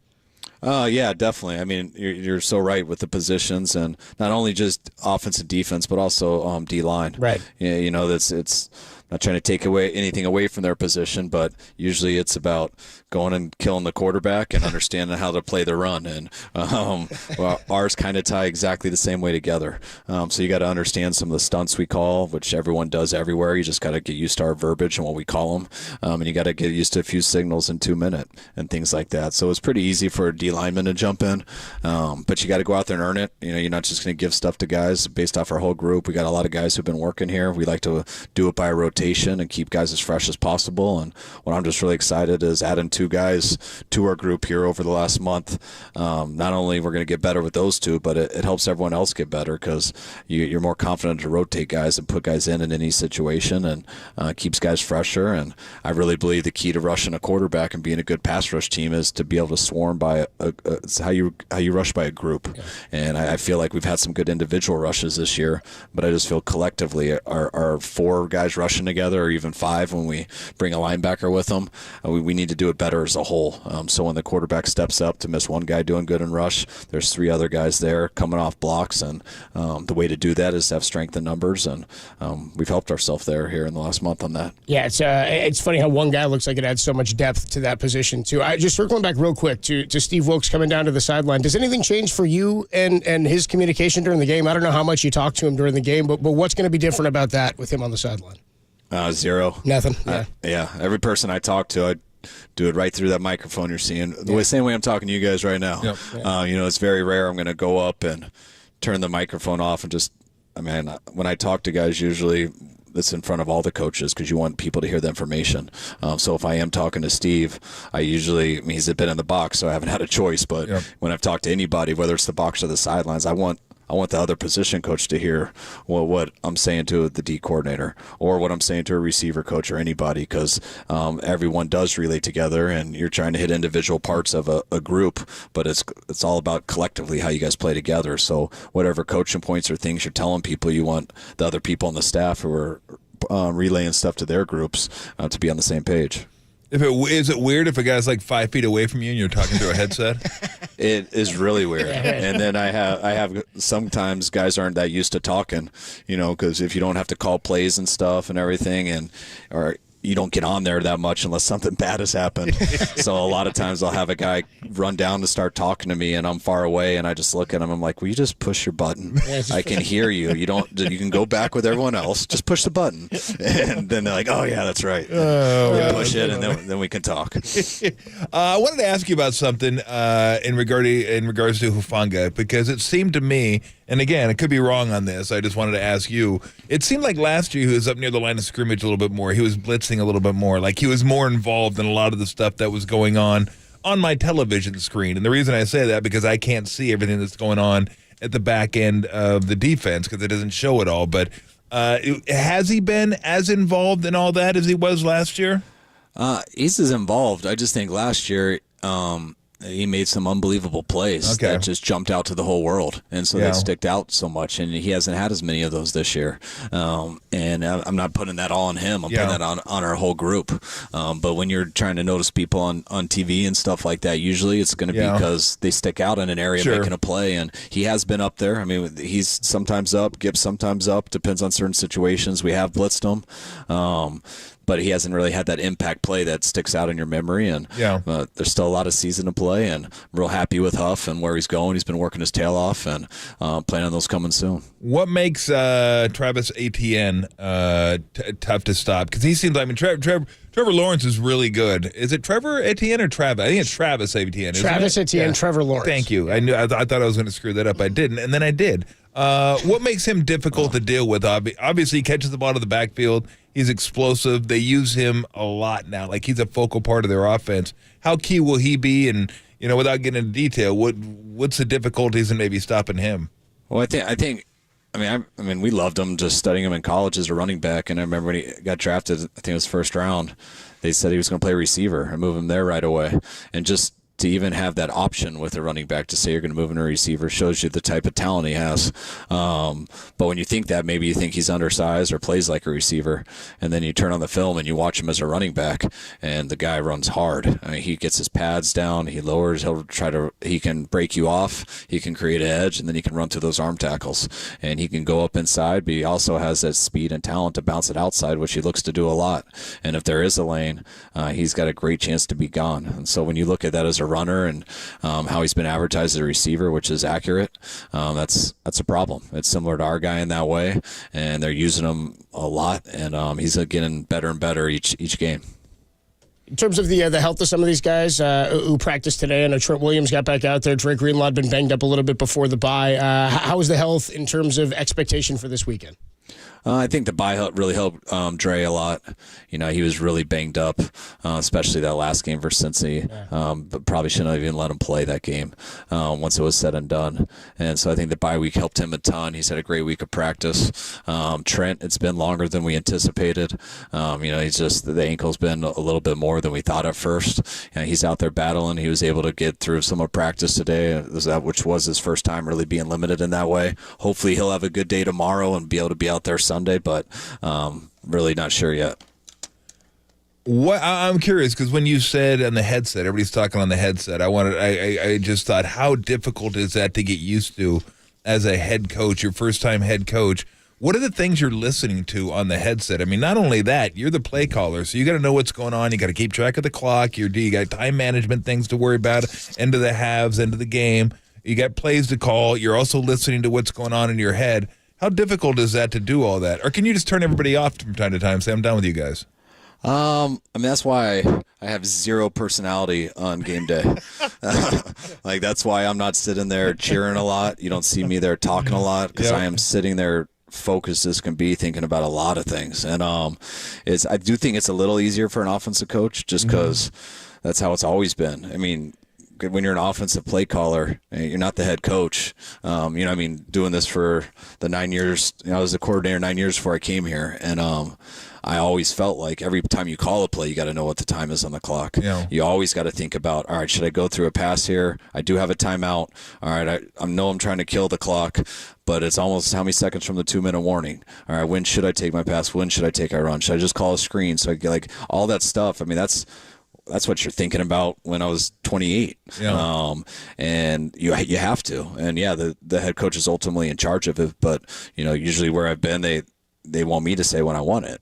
And I do think it's a little bit harder on the defense because a lot of that stuff you don't totally have to think about. And then all of a sudden you become a head coach, and then you do. So those are a little bit more, but I've been through it a lot, so it's comfortable for me. But everywhere you go is a little bit different, and some headsets are crickets. They don't want a lot of people talking on it, and because it's usually the play caller asking questions. But when our stuff gets too quiet, you should ask our coaches. I start getting irritated with it. I want to hear stuff, and there sometimes new guys will be like, "Well, I don't want to talk too much. I don't want to mess up your concentration." And I'm always very clear, like, if you are messing it up, I promise I will let you know. But I like to hear information, whether I say anything or not. Just hearing people kind of say what happened in their world, I kind of store it in the back of my head. Yeah. But I want to hear a little. But once it gets too much, there is a fine line because we do have some stuff to do, and I got to get that play call out. Let me ask you this real quick. I know you got to run, but I want to know about the decisions you make at the end of the first half in regards to clock and when you have the ball, when the other team has the ball, when to use timeouts, because I find those kind of fascinating. Like if the other team is deep in their own territory, let's say 2nd and 4 with 1:30 left, and they don't call a timeout, or maybe even a 3rd and 3, do you call a timeout to try to get the ball back, or do you say if we don't stop them here, then they have 2 timeouts and they could potentially drive down the field and get points? And then the offensive end of it, trying to figure out how aggressive we want to be. And I know getting the ball in the second half probably plays a lot into that, but those decisions are kind of fascinating to me because you could roll the dice and go with it, or they could blow up in your face sometimes. Oh, definitely. That's why I kind of laugh at the analytics on that stuff. Yeah. Not because you don't. I respect it and I listen to it. But whenever anyone says, like, all right, like the scenario you gave me, it's 2nd and 4, you got to try to double them up and score again. You use your timeout here. It says you got a 75% chance of winning if you do. Yep. And I'm like, all right, do you know who the quarterback is that we're playing against? Yeah. So it's 2nd and 4. You want me to call a timeout? And then look what I did in the playoffs at Green Bay 2 years ago. They were backed up. It was 2nd and 10. And they were on, I think, like the -4. And it's always my decision, so I'm not blaming anybody. Yep. But our analytics guy goes, Kai, you got to call a timeout. And I hesitate. I go, there's no way. That's Aaron Rodgers.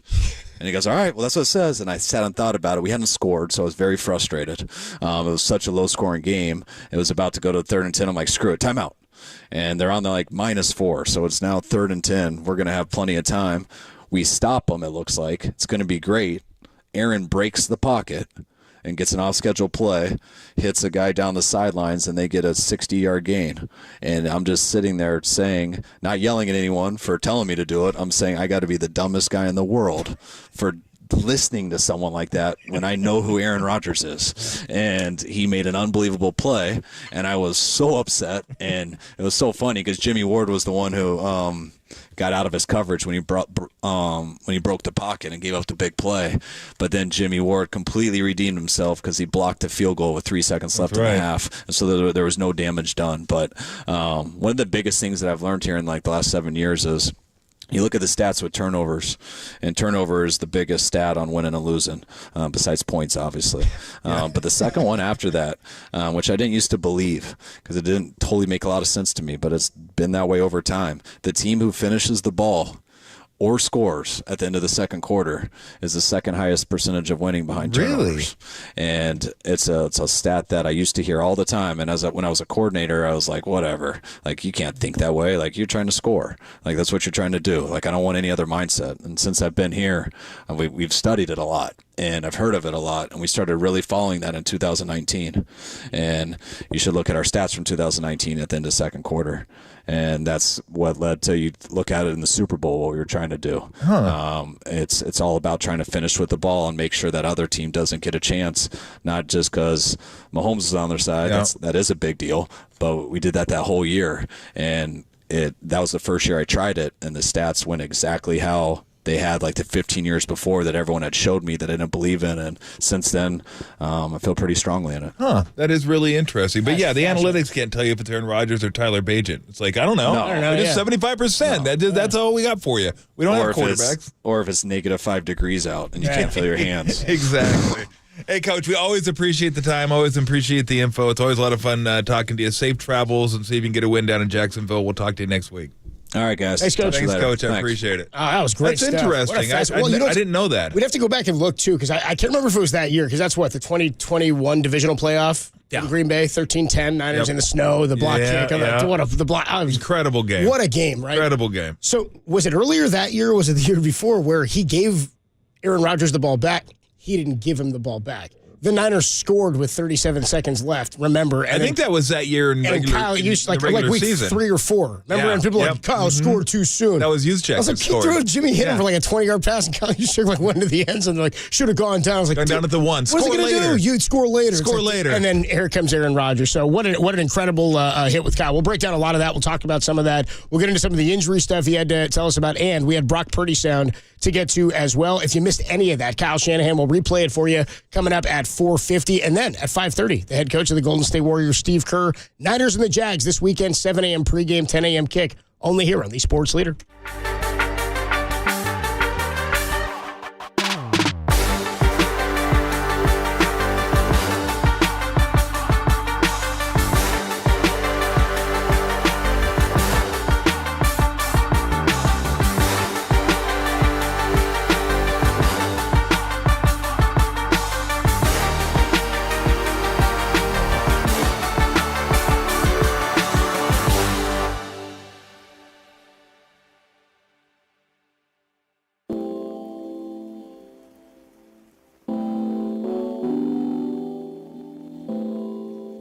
With no Draymond or GP2, the Warriors gave it all, but they came up short against Denver, losing to the Nuggets 108-105. Denver pushed on that line, by the way. That story and more trending on KNBR.com and the KNBR app.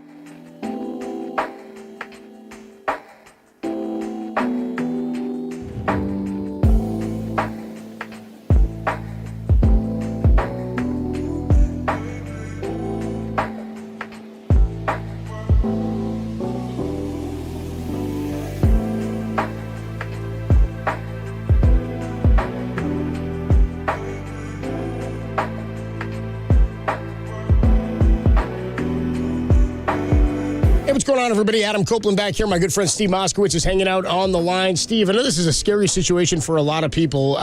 What do you do if you can't pay your taxes? You call us and let us take care of it. And the IRS has a real focus on enforcement now. Look at their latest budget. They've allocated $3 billion for taxpayer assistance and $45 billion for enforcement. What does that tell us? They're really serious about collecting taxes. And a lot of people are worried about that because they just can't pay their taxes. It doesn't make you a bad person. You're not an axe murderer. You just can't pay your taxes. It happens to all kinds of people in all walks of life. So what do we do about it? We take over for you. We want to talk to the government for you so you don't have to talk to them, deal with them, having to do with them. There's a lot of good options. Whether you just pay part and they forgive the rest, or pay in monthly installments, or ask for the penalties be forgiven, or leave you alone until you're back on your feet, or some combination of those, or something else. Bottom line is, don't stick your head in the sand and wait for one of these new IRS agents to come and do something bad to you and ruin your life, your business, your marriage. Just let us take care of you. You can have a normal life, and you can enjoy things like this upcoming holiday weekend. Let Steve Moskowitz take care of it for you. Give him a call, or you can find him online, 1-888-TAX-STEAL, or find him at MoskowitzLLP.com.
Listen to the sports leader anywhere, anytime. Download the all-new KNBR app. Now, Tolbert and Copes continue live from the KNBR Casino Matrix Studio. Casino Matrix Progressive Jackpots are here. Where are you? Just drop in. Please play responsibly. 1-800-GAMBLER. I think the bye really helped Dre a lot.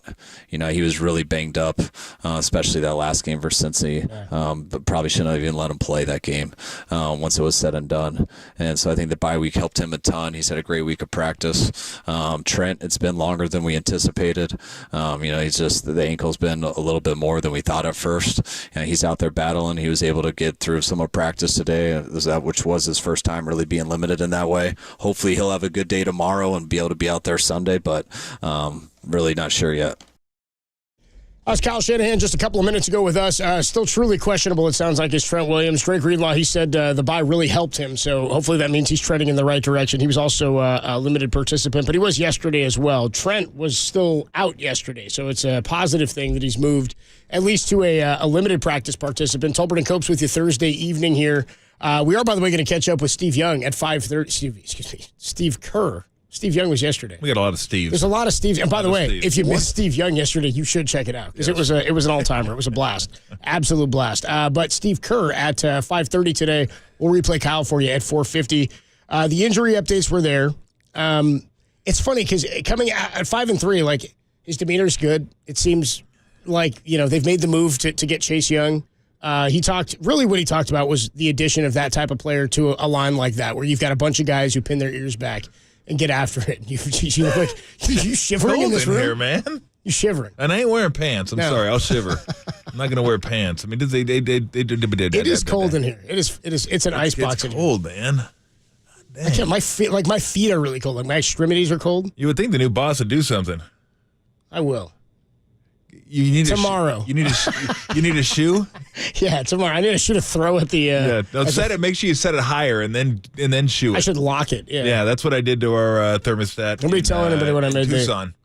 Oh, did you? Yeah, because McMillan kept turning it too high and I kept turning it low. His high was like 80. No, in Tucson? It was brutal. That's balmy. It was brutal. It's a balmy 80. It was like I said, there were like ferns growing out of my shoes. It was like. You would have been a chia pet. Yeah, you're like. Yeah, and then I had to draw the line when he filleted fish in the shared shower. Oh, come on, dude! No way. Oh yeah, he filleted fish in the shared shower. Yep.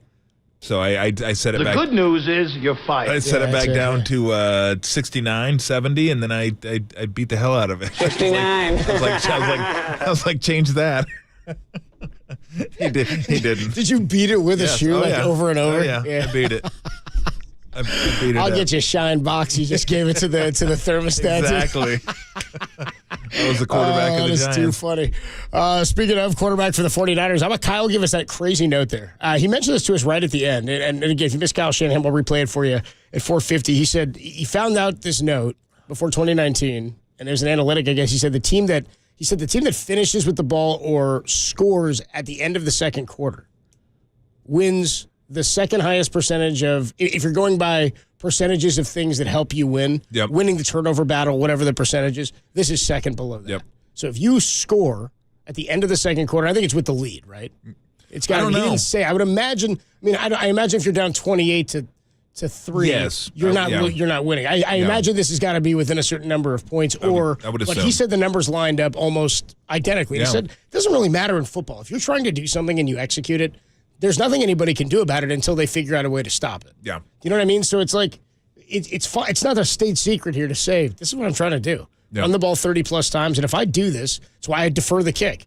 If I go by the number of chances based on percentages that I'm going to get on drives in the first half, I'm going to give myself the right number. And I think this type of look into a guy who does use the analytics, but also, I mean, Kyle's the perfect hybrid, I think, of the way it should be looked at. And football has to be looked at that way. Yeah. Because like you said at the end, is it Mahomes or is it Bajan?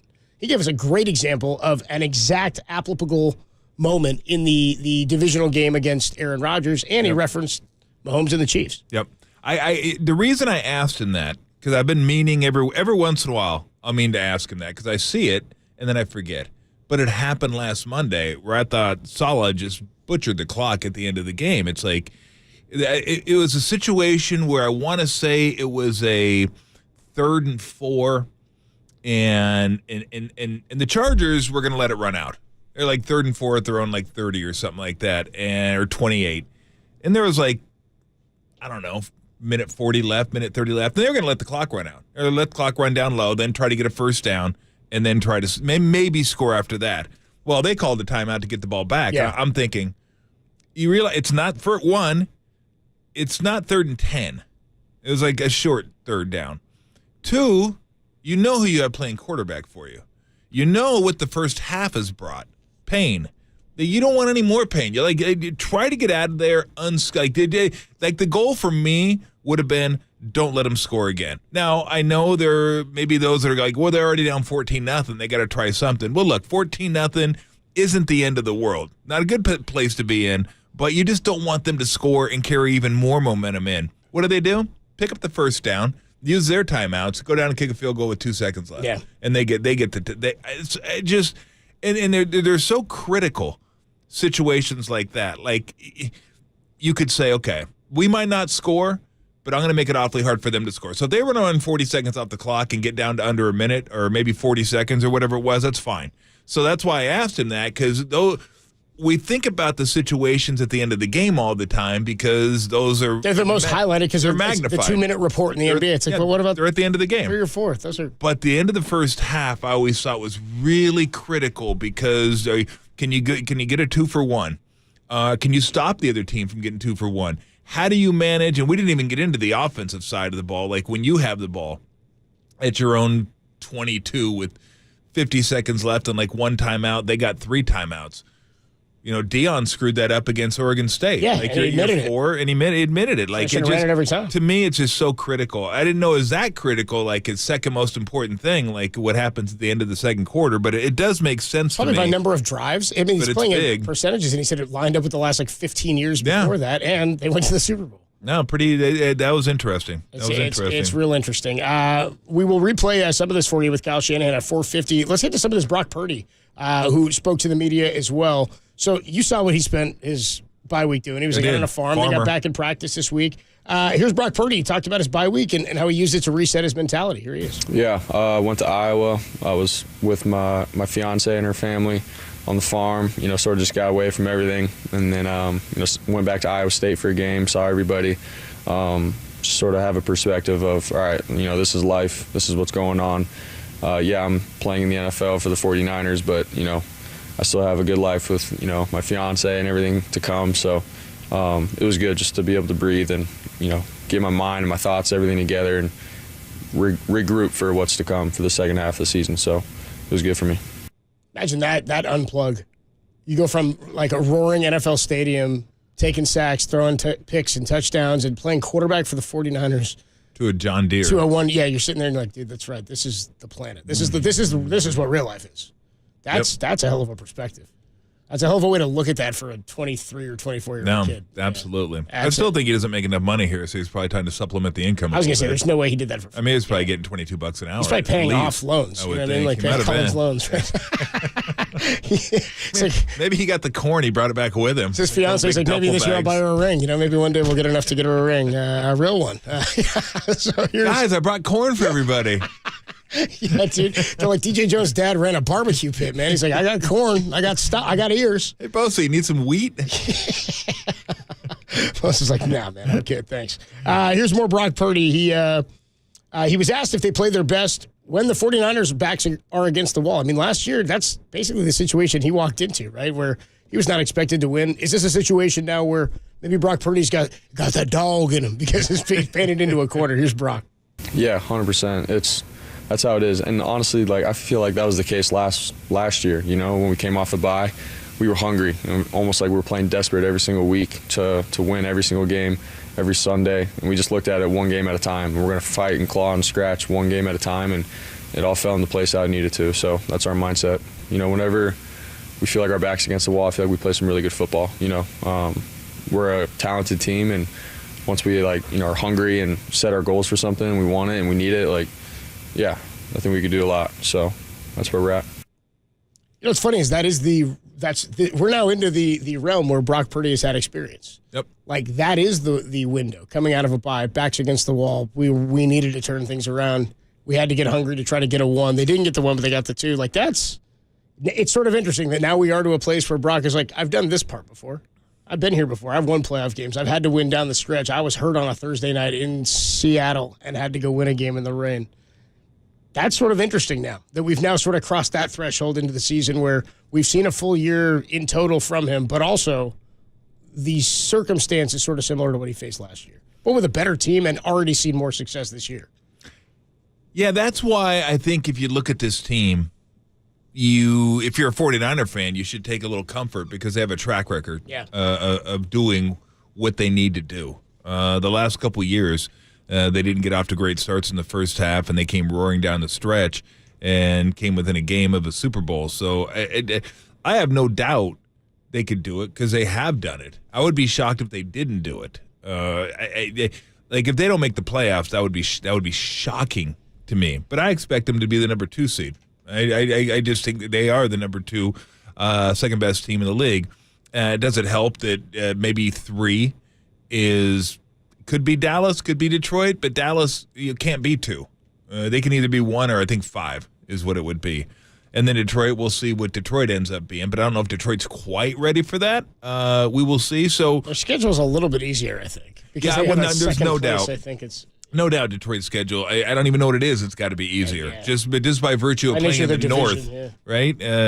So that it's going to be easier facing those teams. But again, this isn't something. It's not like we talked about the Cowboys last week. Like win a game on the road, win a tough game on the road. Miami over the last year or so beat somebody really good. Until they do, people are going to wonder if you can do it.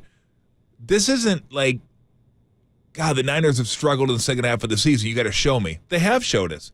They have won games. They won road games. They won road playoff games. I mean, this is a battle-tested group. Yeah. So this won't faze them at all. So I don't have, and that could change. Everything can change at any time. But as of now, I have no worries this team's going to be ready to rock in the second half and do what they need to do because they've shown it to me time and time again. Thank you, can Rocky. Change. Niners and the Jags. Views could change. Views can change. They need to go fight Tommy the Machine Gun. That wasn't a good one. We will. That was the worst one. We'll have pregame for you Sunday morning, 7 a.m. Myself, Dennis Brown, and John Lund, Niners and the Jags in Week 10. When we come on back, let's get into one of our favorite segments, Coach Speak. Some of the best sound from across football, actually the sports world. We got a lot of good stuff to get into. And then we got a fantasy segment for you. Who you got going after you just whooped my A last week with C.J. Stroud. Did I whoop you? You beat me. I beat you, but you beat me. I don't know. Was it handily? I think you beat me. C.J. Okay. Stroud whooped you. I think it was just so sad for me. That's all. It's just C.J. Stroud. Like every time one guy gets you. Every time I turned around, I was like, "Oh, Stroud again!" At one point, I was like, "Look at Stroud!" I was like, "Oh, good, he didn't get the 2-point conversion. They threw another touchdown." I was like, "How'd that happen?" There's like 40 seconds left. Made no sense. We got plenty to talk about this weekend, and we got a sound soiree for you. And then Steve Kerr, by the way, you're going to join us at 5:30. So we'll get you the rest of what Kyle Shanahan had to say 4:50, and then Steve Kerr at 5:30. But Coach Speak is next on the Sports Leader. If I can change, and you can change, everybody can change. Milpitas, shout out to you for supporting KNBR. Milpitas' Sports Leader.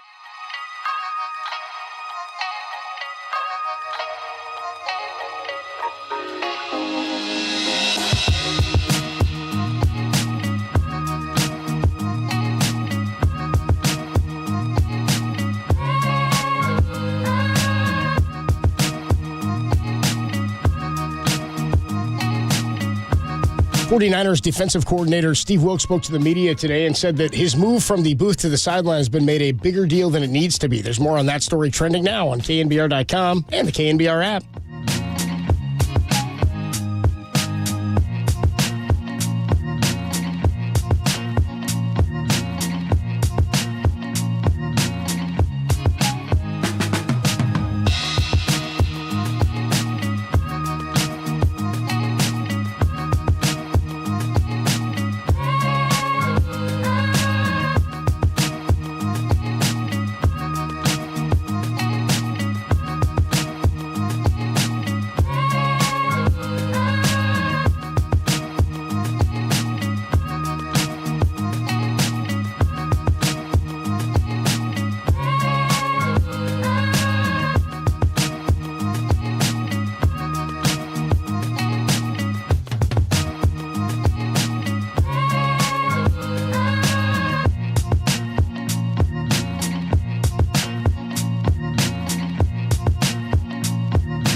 NFL coaches speak.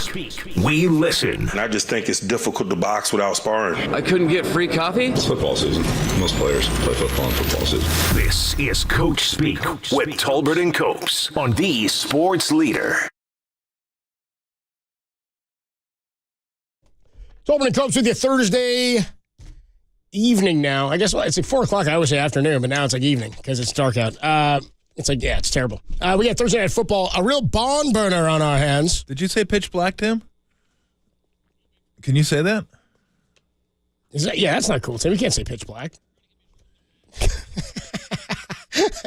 Tim's trying to get me in trouble with a new boss. It's too late. No, you can do that on your own. Yeah, you did that yourself. I don't need any help. You don't need any help. See me in my office right after this. You need go see HR. Pull it out. Put it in. Thank you. What is that about? I don't know. Yeah. He likes Great that to one. be with you, some, man. You didn't say that on the air, did you, Tom? See me in my office after the show. I know stuff up the ass as well as anybody. The Coach Speak segment. We do it every Thursday. Give you some of the best sounds from across. Really, it's all football because coaches in football are just so defensive. I don't know. Like they're just a different breed. That's why Steve Wilkes, I heard him talk. I was like, he's like, I'm going to be fine. I'm good. It's all going to be good. Here's Arthur Smith. So last week we had Arthur Smith. Remember, he defended playing Desmond Ridder at quarterback and was like, yeah, well, people don't watch the tape. They don't understand what's going on. Then last week, apparently he just watched the tape. Then he was like, oh yeah, Heineke's going to start. Yeah, we're going to try him out. The brother Heineke didn't look too bad, man. He was like slinging it a little bit. I started him in fantasy. He didn't have a terrible game. Heineke's not terrible. No. So here he is, Arthur Smith. This is saved as Arthur Smith gives 5-minute answer. I don't know if we're getting all 5 here. We're not.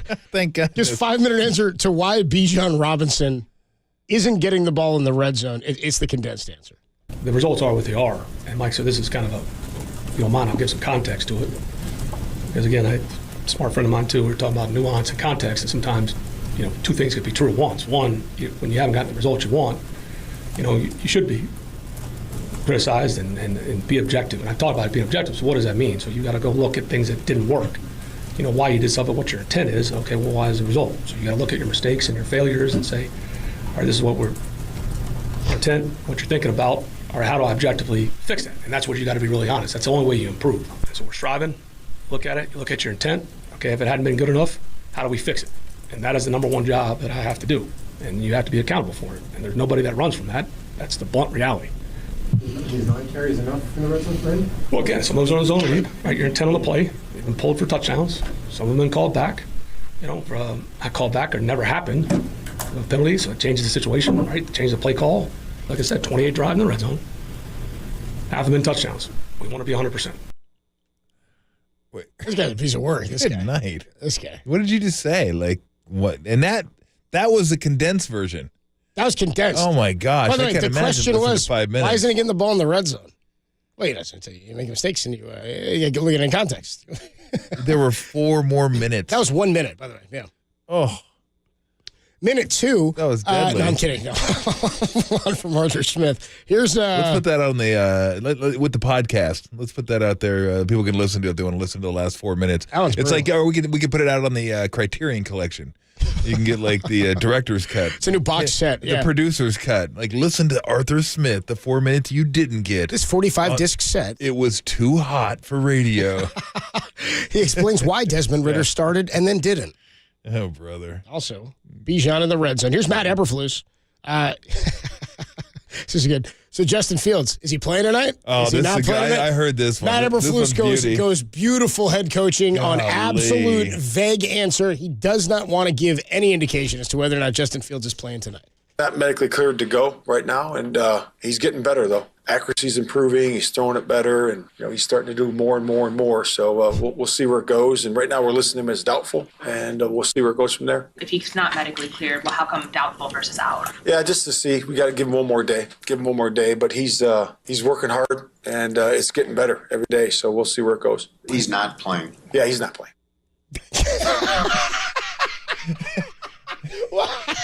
I was howling when I saw it. I was like, whoa, did I miss some indication in the Yeah, we're going to give him one more day. He's not somebody asked him after that, well, is he doubtful or is he not playing? Yeah, he's not playing. Well, he's doubtful. He's like, well, you just said he was not playing. What do you... I did not They make it way too complicated. It's so stupid, all you got to do is stick with he's doubtful. He's not playing. You don't got to get into the accuracy. You don't got to get into he's looking good. Just say he's doubtful. You guys know what doubtful means, right? Yeah. Unlikely. Okay? It's probably not going to play. That's how they used to clarify it was doubtful is 25%, probable 75%, questionable is 50%. Exactly. I don't know if that still holds true, but it's close. Like doubtful means you're probably not going to see him out there. That's all you have to say. Every question somebody asked you, he's doubtful. Because he started it. Well, his accuracy's looking good and he's starting to look better. That kind of leads people to go, well, then why? So why isn't he out? What? And then he went with we just want to give him another day. Oh, we can give him a day. Yeah. Just keep saying he's doubtful. He's not. And then he dropped that one on him. Yeah, he's not playing. What are you talking? What? And then even after that, he goes, well, now, So do we know, is it Bagent tonight? The line suggests it's going to be Bagent. Yeah, he's not playing. Because it went down to 3. Well, when it's Teabag, he's going to tease you. I mean, it's either way. This is true. It's either way. True. How about this one? This one's pretty good, too. Robert Saleh. You guys play hard. You. So he goes on the Michael. I got me that time. He goes on the Michael K show, which is hilarious that he does every. Again, it's like Kyle coming on with us, I guess. Yeah. Yep. He's going on the Michael K show, except Michael K is like, Kyle should listen to some of these. Like, this guy's just getting roasted. Like, Saleh's out there. If you ain't winning games, they're just roasting you. But he gets asked a pretty simple question here by Michael K. I think it's fair, and it's pretty hilarious. I heard this earlier. I was surprised that Saleh reacted this way, or this is what he said. Michael K. asking why he keeps starting Zach Wilson. Here it is. Things have changed over 3 years, Robert. You've had different offensive coordinators before the change to Hackett this year, and you've had different weapons around him. And the one constant is Zach, and the one constant is last year he couldn't start over Mike White. So, first of all, this shouldn't be litigated now. I never understood with a 39-year-old quarterback why a guy who couldn't start last year was the first line of defense if he went down. You've got Trevor Siemian in your building. Why not give him a try? No, I got you. No, it's again the fair question, and it's like I said, he I don't know. You got me. I'm gonna plead the fifth on all this one. He doesn't know. Yeah. Well, I don't know. Did you hear Michael K? By the way, his exasperation. He's like at the end, he scoffs into the mic, dude. Can we hear Saleh one more time? His answer as to why Zach Wilson is still starting at quarterback when they have Trevor Siemian available. Let's just do the whole answer of Robert Saleh. You. With the whole Saleh answer why he's still starting Zach Wilson. No, I got you. No, it's again the fair question, and it's like I said, he I don't know. You got me. I'm gonna plead the fifth on all this one. He's like, Bro, you're the head coach. This is a tough deal, man. I was starting to be kind of impressed with what they've done considering the circumstances. Yeah. But you can't answer like that. That's not what you call a vote of confidence in the guy. All right, he didn't even go the fake, he didn't even pretend to sell him. I mean, you could go with you could just go with the standard answer. Look, we feel like Zach gives us the best chance to win, and I know it doesn't look that way, but it's not just Zach. There's a lot of guys out there not playing up to their capabilities, and they have to. We gave Zach. If you're asking me, is Zach good enough to lead us on his own? No, he's not. Thank you. He's not one of those guys, but we do feel that if everything's firing, he's a guy that can move the ball and get us into the end zone. We truly believe that. But it's not, the quarterback takes all the heat all the time, and he understands that. He's been a quarterback a long time, but it's not just him. People focus on the quarterback all the time. There's a lot of things when you watch the film that need to be cleaned up, and it's not just him. That's pretty standard. I mean, you take some of the pressure off the quarterback, take some of the blame off the quarterback, and I'm sure that's what it is anyway. Now, do we think Zach Wilson's good? No, we don't. But, I mean, that line gave him no time on Monday. He had no time to throw. Now, is his pocket presence bad? Yeah, it could be better. But it just that almost you can't do. Because that one is what you're saying is, I don't even have an answer. Well, you're the head coach. You're supposed to have an answer one way or the other. You got to have an answer for why that quarterback is starting, not throw up your arms well, I don't know. What do you mean you don't know? You're the coach. You of all people have to know. You can't just say, Let's just roll the dice. 7, it's Wilson. 9, it's Simeon, and 2, we'll go ahead and get somebody. Like, I mean, that's what it sounds like. You're just making stuff up at the. I'm going to take the 5th. Okay. He was like trying to think of something good. Yeah, and not great. Like, I don't know. Fair question. Dude, we've all been there, dude. We're like him and Han trying to think of a lie, and then he was like, he just. Okay. Yeah, he just gave that means in. you don't believe He in just him. gave in. He just he really was almost trying to. Yeah, I hear what you're saying, and you're making some. Well, it sounds like he agrees with him. That's what I mean. He doesn't want to say it. That's what I mean. It's like, so where's this coming from? Is this Woody Johnson thing? Is this a? I don't know. I don't know. Well, yeah, he's not playing. It ain't good. Yeah, he's not playing. Yeah, he's not playing. That's going to be Coach Speak for today. We do have a Thursday night football game right around the corner, but got a little talk on some fantasy on the other side. We always do a who you got going. We got injury news. Justin Jefferson has been designated to return to practice. We got Kyler Murray right around the corner, and see if we got an update on Justin Fields. Is he going to play, do we think? Yeah, he's not playing. All right, no, okay, no, I guess not. Well, we'll do a little who you got going when we come on back. We got a sound soiree still, and you'll hear what Kyle Shanahan had to say to us just a little bit ago about Sunday's game against the Jags. Trent Williams, truly questionable for this one. And then Steve Kerr joins us at 5:30, only here on the Sports Leader. Hey, what's going on, everybody? Adam Copeland here for Furlong Vision Correction down in San Jose, which is where I had my LASIK procedure done a few years ago. By the way, Dr. Furlong and Dr. Sane have been voted the best LASIK surgeons in the Silicon Valley and also voted the best place to get LASIK in the Silicon Valley. They take care of you. They want you to feel safe. Also, everybody's unique. Everybody's eyes are different. It's like when you go to get your eyes checked at an optometrist. Everybody gets a different prescription, different glasses. They use a special, most advanced approved FDA technology that's called Contura topography-guided LASIK. What it does is it evaluates up to 22,000 evaluation points. It creates a customized vision map that's unique to you and to your eyes. They want to make sure that you're getting the best treatment and that your eyes are getting what they need to make sure you're seeing the best. You can book your vision correction appointment at furlongvision.com, and you can find out more about how they can help you. I went to see him, and it's been fantastic. I'll definitely focus on your vision. You want to start seeing better? Go see the best. It's my guy, Dr. Furlong at furlongvision.com.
Well, hell. I just looked at my fantasy football. What, do you got news for me? Okay. Stop playing that then. Jeffrey, my brother, I'm playing him this week. What's his team name? A lot of people in your league I don't know. I just know their team names. Hold My Beer. Oh, I know Hold My Beer. Yeah, I know Jeffrey's him. Hold My Beer. I know him. I'm fourth in Long Duck Dong. Yeah, you have one of the strongest team names in the league. T. Higgins went from projected 14 points to projected 3.7 points. He must have been out of practice again today. The rib injury? Didn't practice. Hamstring this time. Oh, nice. A new injury. That's always good. Perfect. So now I might just be out of receivers because Puka is out this week. It's not as fun anymore. And it's not. Hill is out this week. It's funny the ebbs and flows of fantasy, you know? Yeah, this is the week. I thought I was covered. I thought I was good this week. I might have to pick up somebody, though. I don't even know who's out there anymore from a wide receiver standpoint. I might just take an L this week. Say screw it. See if I can get another 45-point CJ Stroud. They're playing the Bengals, so it should be high scoring. You know, I did that one time in a fantasy league. Actually, the first year of the league that I'm in now is year 13 of the LOD, the Legion of Dome, with my buddies. The LOD, it's what it's called.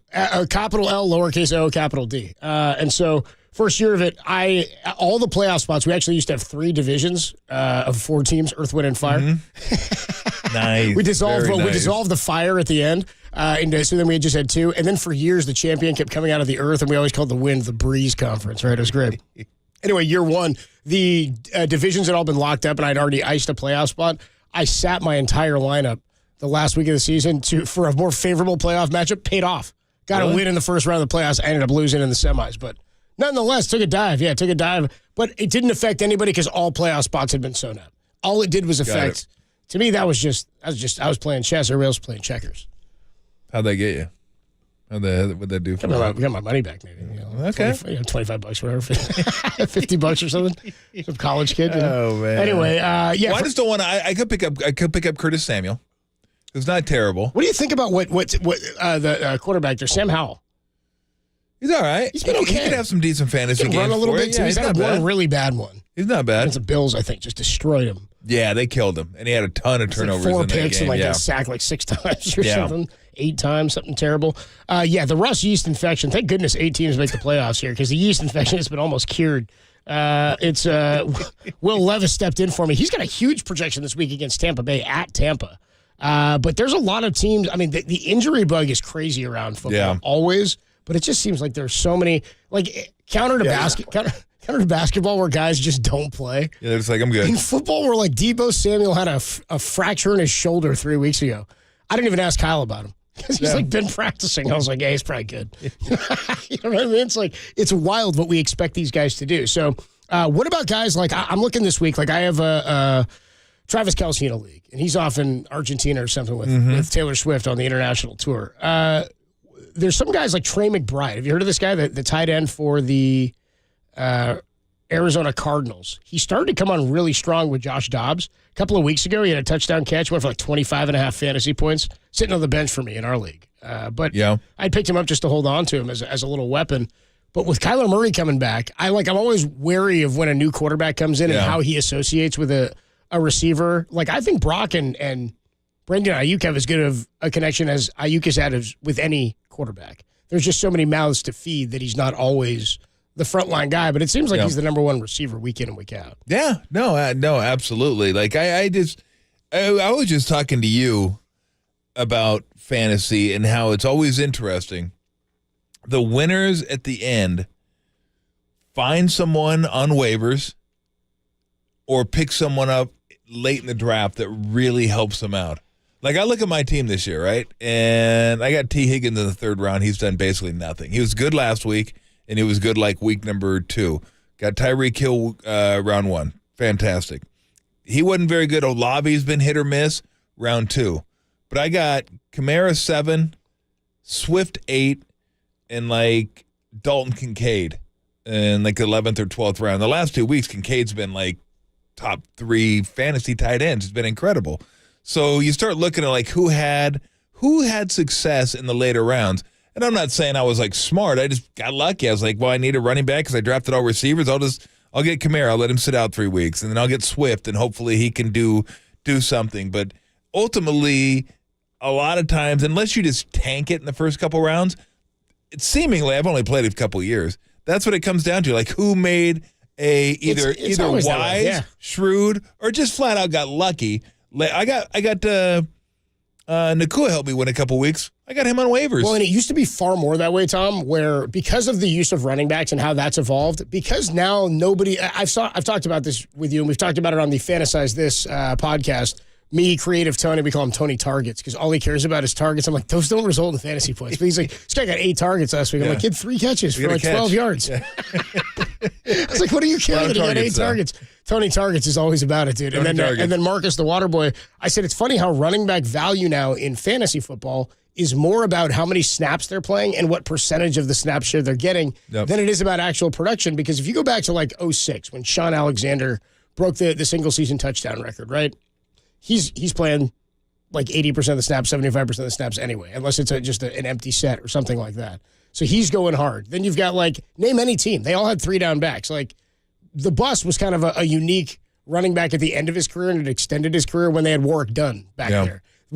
Basically every team had a 3 down back even then. So the way you used to hit gold was you'd have a running back or a backup for a really good guy. He'd go down, and then that guy would take off. Like the year Priest Holmes went down and Larry Johnson took over. Yeah. The year of the Wildcat, I had Ronnie Brown in Miami. Oh, man. I got him like early in the middle of the second round. It's just like, I need another running back. I hit gold. The first week, he ran for 1, caught 1, threw for 1. Oh, geez. And so, you're right. It's always been that way. Zach Stacy of the Rams. Remember when he exploded for 5 weeks at the end of a season? So you're right. A lot of times they say you can't win your league on draft day, but you could lose it. It's true. But it's oftentimes about the value picks you make and guys who explode. Jamar Chase a couple of years ago, I had him as a rookie, and I had another frontline receiver. You have like the number 1 and 2 receivers. There's nothing you can do. Nothing you can do. In terms of guys who have been super frustrating, Devontae Adams.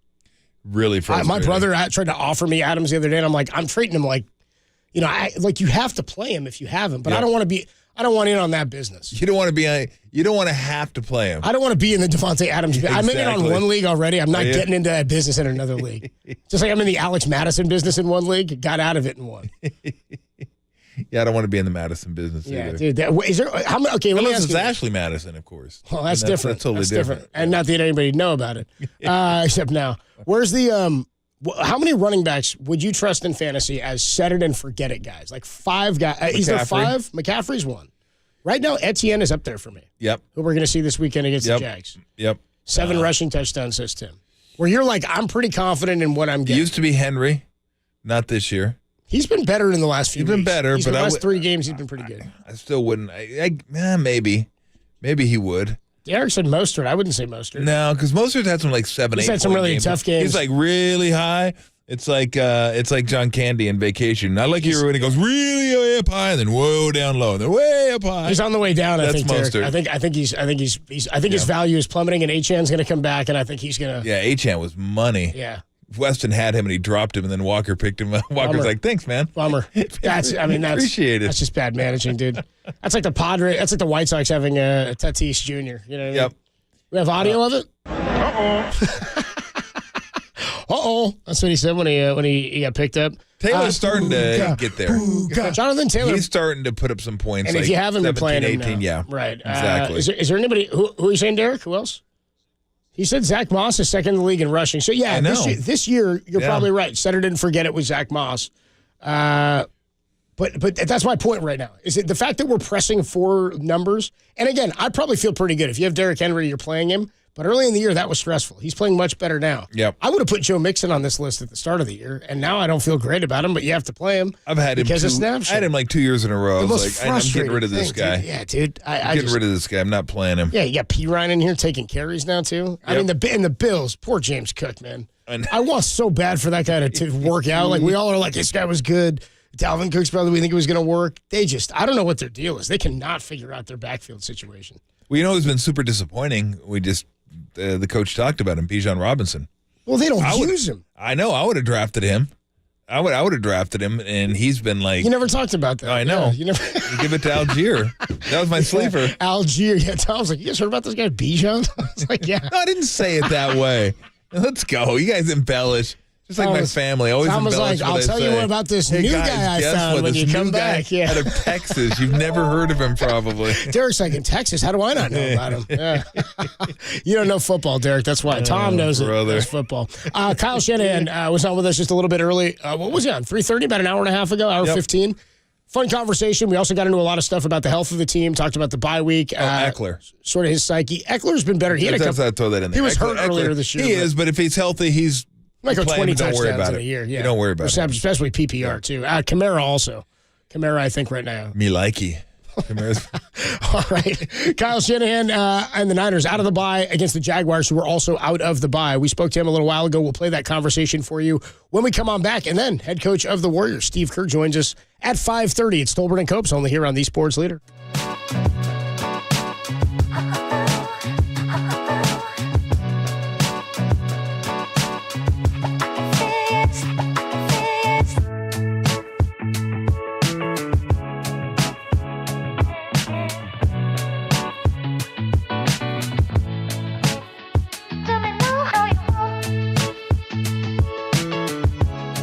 According to Shams Charania, Andre Iguodala has been appointed the acting executive director of the National Basketball Players Association. There's more on that story trending now on KNBR.com and the KNBR app.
them, it's not just a team, it's family. I appreciate everyone in here. Love you guys. Yes, sir!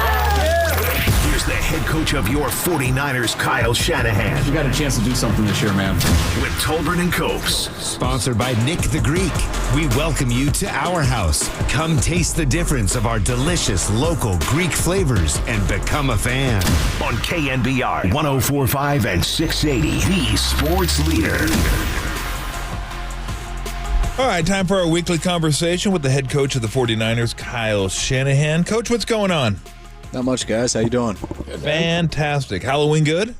Real good. Yeah, had a fun night. Had a stomachache the next day. Got too excited with all the candy.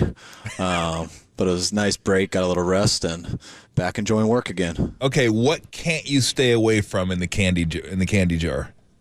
Usually the Sour Patch Kids. Yes. Once I start, I just keep going, and it's never good, and I know it, but I never stop until they're gone. They'll shred your tongue too after a while. They crush you. Well, it's like I brought in a whole bunch of candy here because we had a whole bunch. We thought we were going to get more kids than we did. I think my wife thought we were going to get 4,000. We got like 50. So that was like a $39.50 short. So we had a bunch of candies. I brought some in here, and the animals here just devoured the chocolate. Chocolate was completely gone, but I don't eat the chocolate.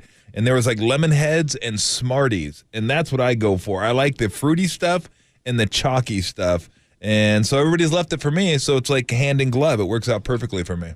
Those are big ones for me, too. I haven't had a lemon head in a while, but I didn't get any. I wish I did. Lemon, you know what? I'm going to bring you some. They're about 3 months old, but I'll bring you. They last forever. 3 months. Yeah, they do. Yeah, they got enough stuff in it. I thought when you said that Steve Wilkes was going to move down to the sidelines and you were asked about it, I thought you were going to say, "Why'd you do it?" Exceed, stop asking me the damn question. That's why I did it. Talk about the conversation maybe a little bit with him and deciding to do that. Oh, it's something we talk about a little bit all the time because, I mean, I always used to when I was a coordinator. There's things you want to be on the field for. There's things you want to be in the box for. It goes both ways. So whatever you do, there's pluses and minuses to both of it. But it's actually not that big of a deal. I think that's kind of the thing. Everyone talks about it so much and what's going to be the difference, and nothing. He can go up and talk to a person face to face if he wants, but that's not something that happens a ton in games. It's about the preparation you do in the week. It's about getting everybody coordinated on the same page in the groups. It's not sitting there and just motivating an individual. That's what you do throughout the week. You guys are out there doing their jobs and trying to focus on a ton of things. So I think the whole thing on the sidelines is a little bit overrated. But it is nice to be down there, to be able to, I mean, I was in the box 1 year as a coordinator, and I loved it. I would always want to be up there. It's just so much easier with a desk, a chair to focus and write all your thoughts out and be able to organize everything. Well, it's stuff you can't do on the sideline, especially in bad weather. But there are times where it's like, man, I need to talk to this dude. And it's not quite the same when they get on the phone and call you up there, and it's not always quite the same when you usually just talk to a position coach, and the position coach gets the word to them, and they learn it, and then they go out there and they try to do it better the next time you call it, and then you watch the film all together on Monday. That's why it all doesn't make a huge difference, but I would, Steve and myself, I want to be there with the linebackers a little bit more. You know, I mean, just with Fred and stuff, where all the calls go through, and we'll see how it goes. We'll see how he enjoys it. We'll see how Fred is, and we'll take it week by week. So the running game's been a little spottier the last 3 games than it was the first 5. I think you have your 3 lowest rushing totals the last 3, 25, 22, 23 attempts the last 3 games. I think 28 against the Rams may have been the previous low, but Trent Williams being out, obviously that's huge. Having him when he comes back, that'll make a big difference. But other than that, what have you seen when you watch the film that needs to be cleaned up a little bit with or without Trent? We haven't broke a real long one, which always hurts. I want to say since the first drive of the Cleveland game. But I also feel like if you looked at stats just over time, I bet you when you lose, you don't have many run attempts. Yeah, and true. when you win, you do. That's why my goal usually is always to get 30 runs, because usually when you get past 30 runs, you win. I bet if you look at our record with that, it's pretty good. Yeah. It's not like you don't want to say, oh, we're just not running it because we're down. But a lot of times that does happen. But I feel the main reason you're not running is because we don't stay on the field as much. Especially going back to even Cleveland and stuff. We went through a number of plays without getting a first down, a number of drives. We're not a team who's going to just go run, pass. Yeah. We usually do mix it up, and it's usually 50-50 on first or second down, or sometimes we'll throw it 4 times in a row, and then we might run it 4 times in a row after that. But if you aren't going on drives and getting points, it doesn't balance out that well, and that's something that we haven't done great here. It's, we haven't been punting a ton. We haven't done great, in the last 3 games. Yeah. And I think it kind of does take away from your run game. You end up not really being able to wear guys down to where you end up getting that big one. You don't get to really mix the guys all in. And then you also, especially when you're down a couple scores in the fourth quarter, you feel like you need some bigger plays. Yeah. And when you're in 2-shell defenses, you're really going to get that with the run game. Talking to 49ers head coach Kyle Shanahan here on the UMA guest line. Chase Young, first time we'll get to see him this week. Is it? I always wonder with defense because it's a little bit different than offense. It's not as many plays to learn per se, but what happens with him? Does he just sort of take the bubble wrap off and let him go? How exciting is this? Yeah, definitely. I mean, you're so right with the positions, and not only just offense and defense, but also D-line. Right. It's not trying to take anything away from their position, but usually it's about going and killing the quarterback and understanding how to play the run. And ours kind of tie exactly the same way together. So you got to understand some of the stunts we call, which everyone does everywhere. You just got to get used to our verbiage and what we call them. And you got to get used to a few signals in 2 minutes and things like that. So it's pretty easy for a D lineman to jump in. But you got to go out there and earn it. You're not just going to give stuff to guys based off our whole group. We got a lot of guys who've been working here. We like to do it by rotation and keep guys as fresh as possible. And what I'm just really excited is adding 2 guys to our group here over the last month. Not only we're going to get better with those 2, but it helps everyone else get better because you're more confident to rotate guys and put guys in any situation, and keeps guys fresher. And I really believe the key to rushing a quarterback and being a good pass rush team is to be able to swarm by it's how you rush by a group. Okay. And I feel like we've had some good individual rushes this year, but I just feel collectively our 4 guys rushing together, or even 5 when we bring a linebacker with them, we need to do it better as a whole. So when the quarterback steps up to miss one guy doing good in rush, there's 3 other guys there coming off blocks, and the way to do that is to have strength in numbers, and we've helped ourselves there here in the last month on that. Yeah, it's funny how one guy looks like it adds so much depth to that position too. Just circling back real quick to Steve Wilkes coming down to the sideline. Does anything change for you and his communication during the game? I don't know how much you talked to him during the game, but what's going to be different about that with him on the sideline? 0. Nothing. Yeah. Every person I talk to, I do it right through that microphone you're seeing. The same way I'm talking to you guys right now. Yep. It's very rare I'm going to go up and turn the microphone off and just, when I talk to guys, usually it's in front of all the coaches because you want people to hear the information. So if I am talking to Steve, he's been in the box, so I haven't had a choice. But when I've talked to anybody, whether it's the box or the sidelines, I want the other position coach to hear what I'm saying to the D coordinator or what I'm saying to a receiver coach or anybody, because everyone does relate together, and you're trying to hit individual parts of a group, but it's all about collectively how you guys play together. So whatever coaching points or things you're telling people, you want the other people on the staff who are relaying stuff to their groups to be on the same page. Is it weird if a guy's like 5 feet away from you and you're talking through a headset?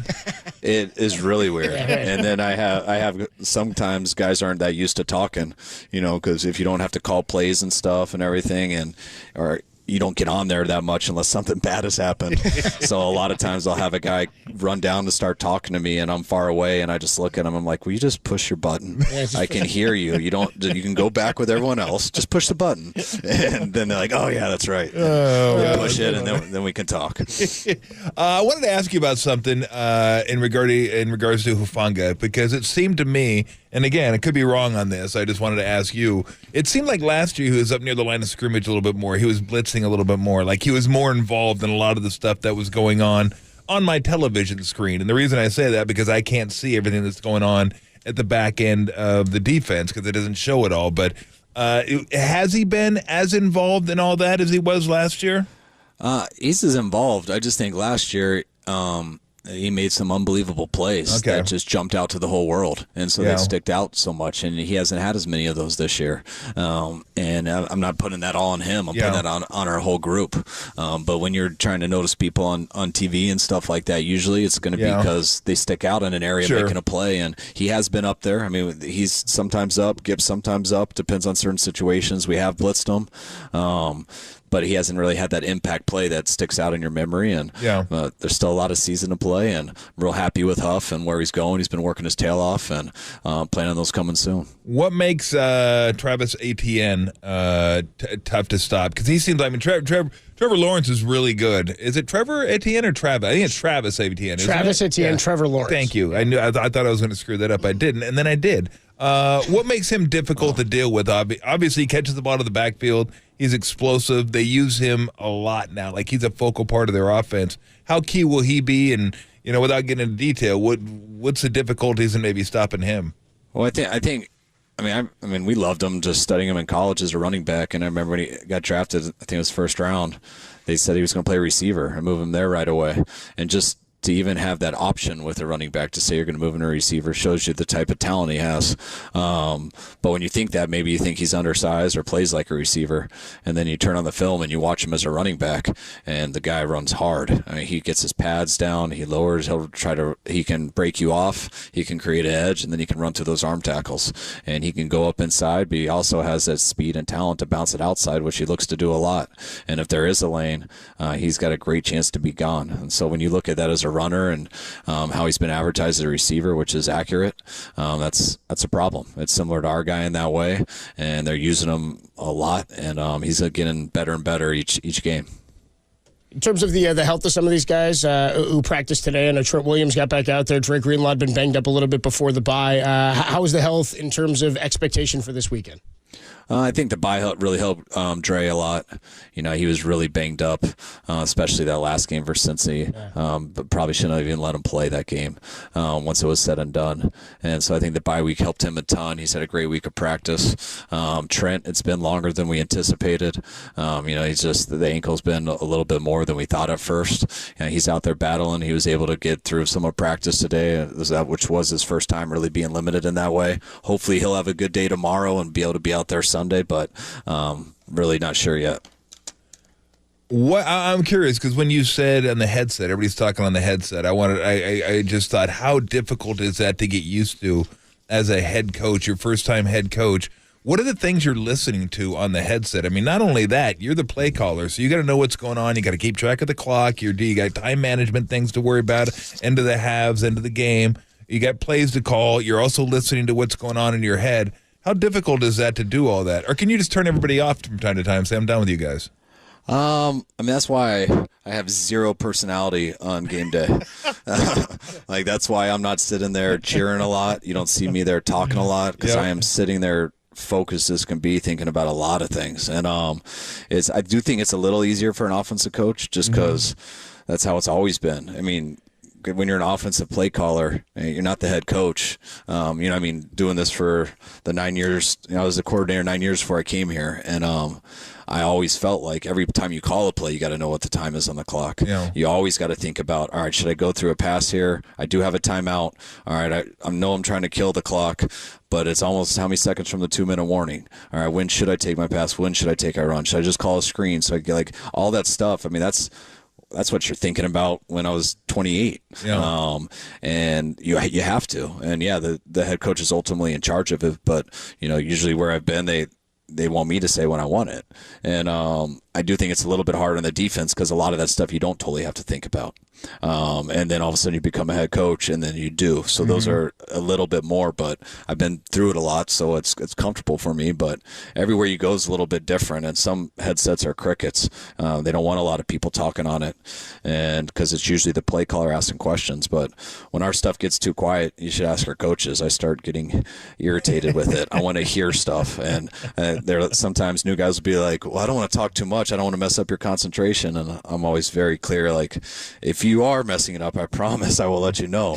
But I like to hear information, whether I say anything or not. Just hearing people kind of say what happened in their world, I kind of store it in the back of my head. Yeah. But I want to hear a little. But once it gets too much, there is a fine line, because we do have some stuff to do, and I got to get that play call out. Let me ask you this real quick. I know you got to run, but I want to know about the decisions you make at the end of the first half in regards to clock, and when you have the ball, when the other team has the ball, when to use timeouts, because I find those kind of fascinating. Like, if the other team is deep in their own territory, let's say 2nd and 4, with a minute 30 left and they don't call a timeout or maybe even a 3rd and 3, do you call a timeout to try to get the ball back? Or do you say if we don't stop them here, then they have 2 timeouts and they could potentially drive down the field and get points? And then the offensive end of it, trying to figure out how aggressive we want to be. And I know getting the ball in the second half probably plays a lot into that, but those decisions are kind of fascinating to me because you could roll the dice and go with it, or they could blow up in your face sometimes. Oh, definitely. That's why I kind of laugh at the analytics on that stuff. Yeah. Not because you don't. I respect it and I listen to it. But whenever anyone says, like, all right, like the scenario you gave me, it's 2nd and 4. You got to try to double them up and score again. You use your timeout here. It says you got a 75% chance of winning if you do. Yep. And I'm like, all right, do you know who the quarterback is that we're playing against? Yeah. So it's 2nd and 4. You want me to call a timeout?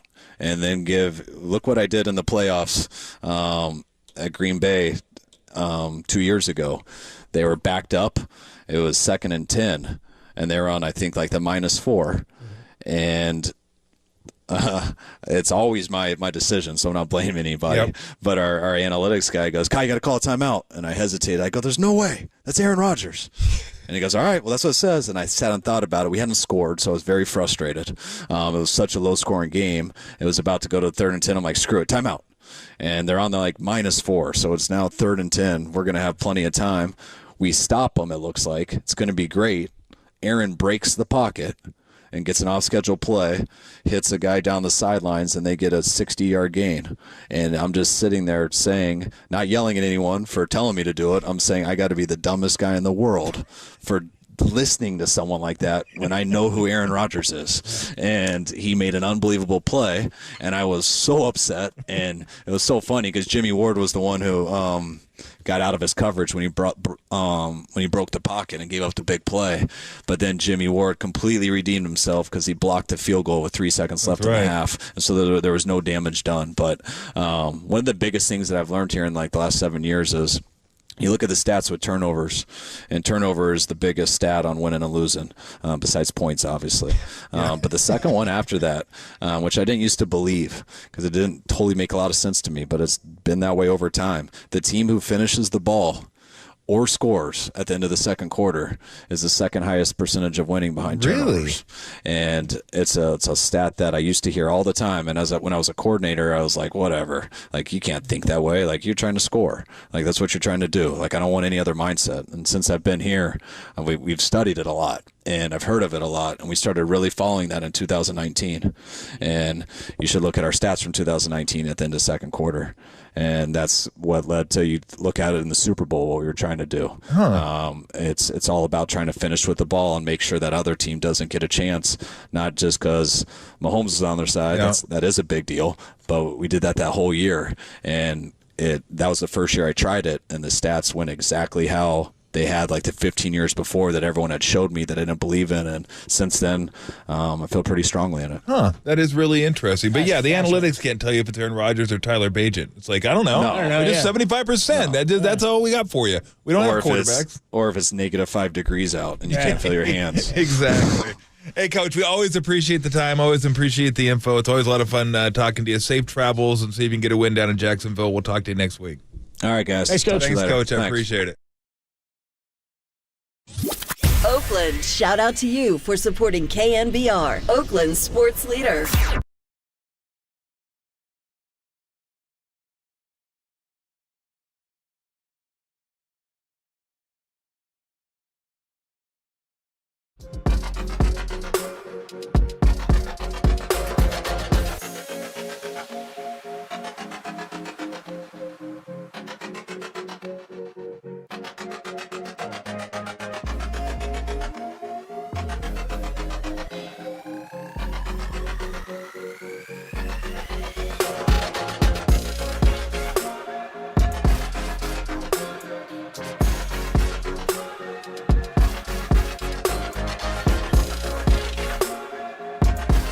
With no Draymond or GP2, the Warriors gave it all, but they came up short against Denver, losing to the Nuggets 108-105. Denver pushed on that line, by the way. That story and more trending on KNBR.com and the KNBR app.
is Tolbert & Co.'s Sound Soiree. No, I've whipped up this nasty little soiree.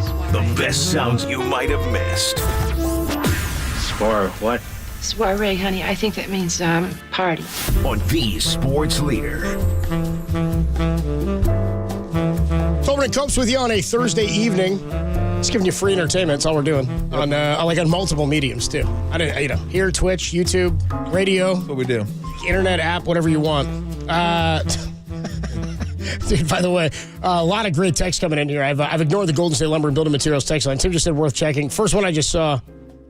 It says Arthur Smith Snyder cut. We were playing the Arthur Smith sound earlier when we were getting the extended cut from him. We got the Snyder cut from Arthur Smith, dude. When we put out the whole 5-minute explanation for why he's not using Bijan more. 909 says, great interview with Kyle. Great job. Love our coach. 415 checks in, says, best Shanahan interview I've ever heard. How about that? Good for you. I meant you, Tom. Good for you. Good for you. No, seriously, he joins us every week. Great job, brother. He joins us every week. Great job, brother. It's been fantastic getting to know him a little bit and picking his brain because they're a good team. It's like he doesn't have a lot to be upset about, but they do need to fix some stuff starting this week. Let's get into some of the sound soiree, as we do have a lot of good sound from across the sports world as we get going here on a Thursday evening. And by the way, Steve Kerr is going to join us in about 15 minutes. Warriors lost by 3 to Denver last night, but a pretty good game. Let's start with Ian Eagle. Ian Eagle. He's doing the game, Clippers against the Nets. He's the Nets play-by-play guy, is he not? Correct. And James Harden, he's looking a little rusty in this game. Here's Ian Eagle. Tremendous rejection by Paul George.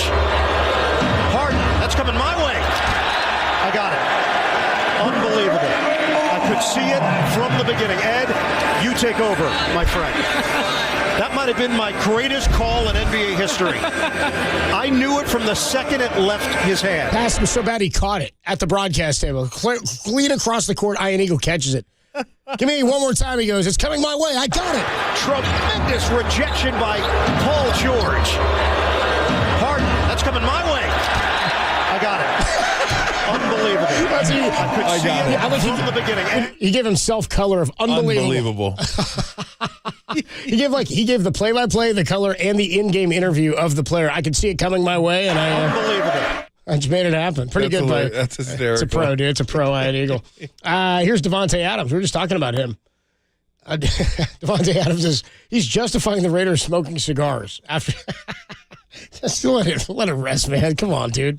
Devontae is justifying it after the Raiders smoked cigars after their win last week against the Giants. Well, I don't look at what the cigars thing as something that's not as corporate. I mean, it's definitely different in the middle of the season, but at the end of the day, we don't this building and anybody that's dealt with the type of adversity that we have this year and just the ups and downs and all the negative attention and a lot of drama and stuff. They'll never understand why we had that feeling and why it led to cigars being, lit in the locker room. Obviously, not everybody agrees with it, but you won't last in this league if you care too much about what other people think and how they feel about what you do. You're not a part of this team. It's going to be hard to understand why it was necessary to happen. We're not going to light up cigars every single week, but based off of the changes that were made and the way that this team rallied together, it was definitely warranted for something like that to happen. And now we just got to make it normal. That way we don't have to light cigars in the locker room after regular season wins. You should have said, "Dude, have you seen us? We suck." That was an incredible win. Anyone we get's an incredible win. They might not be lighting cigars. Well, if they don't get this one this week, and I don't think they are, I think the Jets are going to beat them. It's a pick'em game right around a pick'em, but I still like the Jets in this one. After Jets getting whacked and the Raiders win, it just seems like a great setup for the Jets. But after that, it gets a little tougher after the Jets.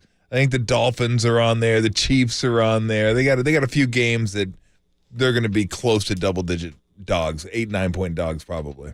Yeah, what are you talking about corporate at the beginning? I don't know what that meant. I don't know what that meant.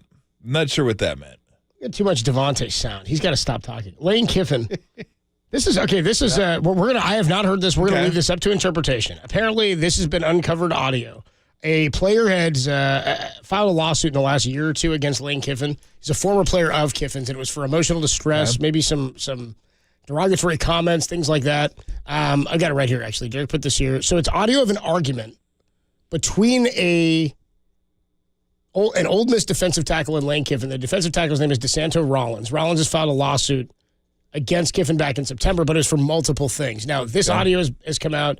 I think it's open to interpretation. He's claimed emotional distress, mental health stuff, and now this audio is out there. It was leaked today. I saw it, sent it to Derek. Haven't heard it. We'll let everybody decide.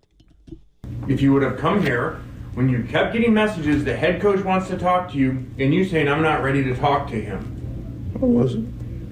Well, what f***ing world do you live in? I don't see why you gotta be disrespectful, honestly. Get out of here. Go. You're off the team. You're done. See ya. Because See ya. Go. And guess what? We can kick you off the team. So go read your f***ing rights about mental health. We can kick you off the team for not showing up. When the head coach asks to meet with you and you don't show up for weeks, okay, we can remove you from the team. It's called being a It's called hiding behind and not showing up to work. Well, first thing I would need to know It's out of context. What led up to that. We have no idea what's led to this. Like, I need to know what their interactions were before, what led up to that, how many times have they talked, how many times have they met. So, yeah, does it make Kiffin look good? No, of course it doesn't. But was that That's isolated? why it was leaked by whoever leaked it. Yeah, exactly. That's not isolated. That wasn't like, hey, we got a great relationship, and then all of a sudden that conversation took place one day. It's apparent this has been going on, deteriorated, and he didn't want to deal with it, and Kiffin didn't want to deal with him anymore because he didn't think he was being professional. So I don't even know. I don't know what to make of it. So the kid has filed, as I say kid, he's a man, but he's filed a lawsuit against Lane Kiffin for $10 million in compensatory damages and $30 million in punitive damages. Claims that Kiffin, quote, ignored signs that he was suffering from depression and that the coach treated Rollins in a way that was grossly reckless and indifferent.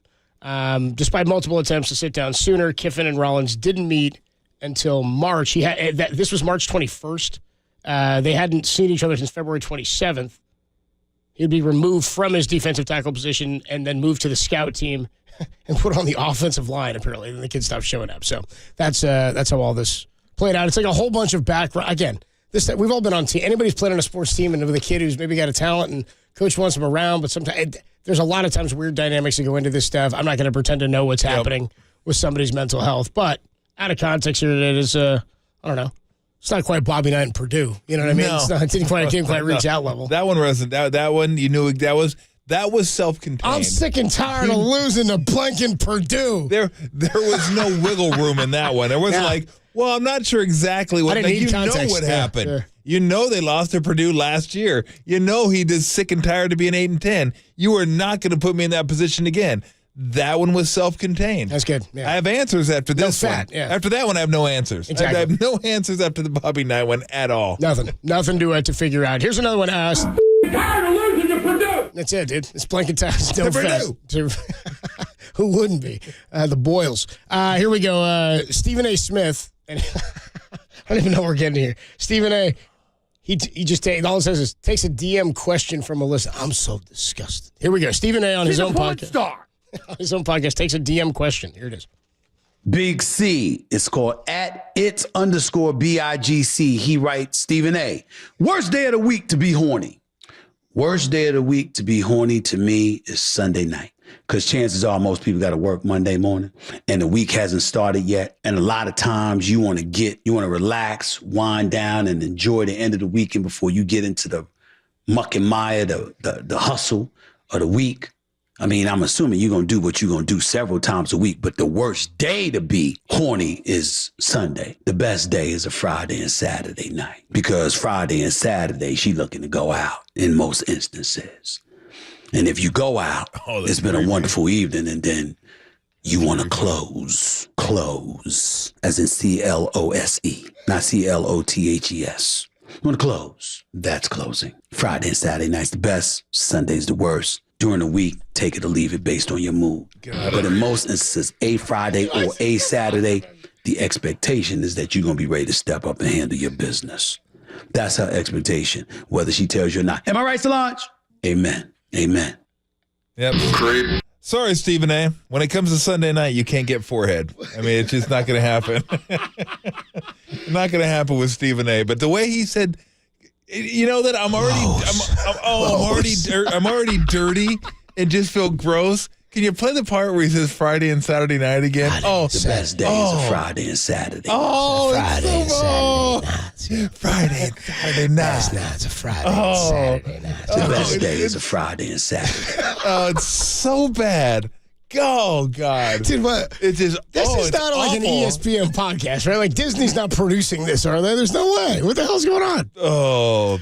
The best days. That just gave me the willies. It's making me uncomfortable. Yeah, exactly. My skin's crawling. Like, it's Friday and Saturday. It just kept building. It was bizarre. Like, oh, my God. The best days are Friday Can and we Saturday. just real quick shout out the name of the texter? It's_Big C. Big C. The score at it's_BIGC. He writes, Steve. No underscore between the big and C. We know what It's Big C is asking when he's talking about wanting a little on Sunday night. You know, Friday. And if you go out, it's been a wonderful evening. And Saturday night. How about when he differentiates as well? He goes, it's a. That's where you go on your clothes. CLOSE, not CLOTHE. The best days of Friday. He's like, not clothes. I don't think anybody was contextually mistaking that.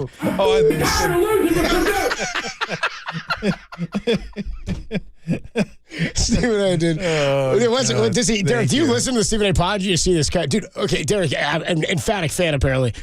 Did you, does he normally take questions? Or is this the best days of Friday and Saturday?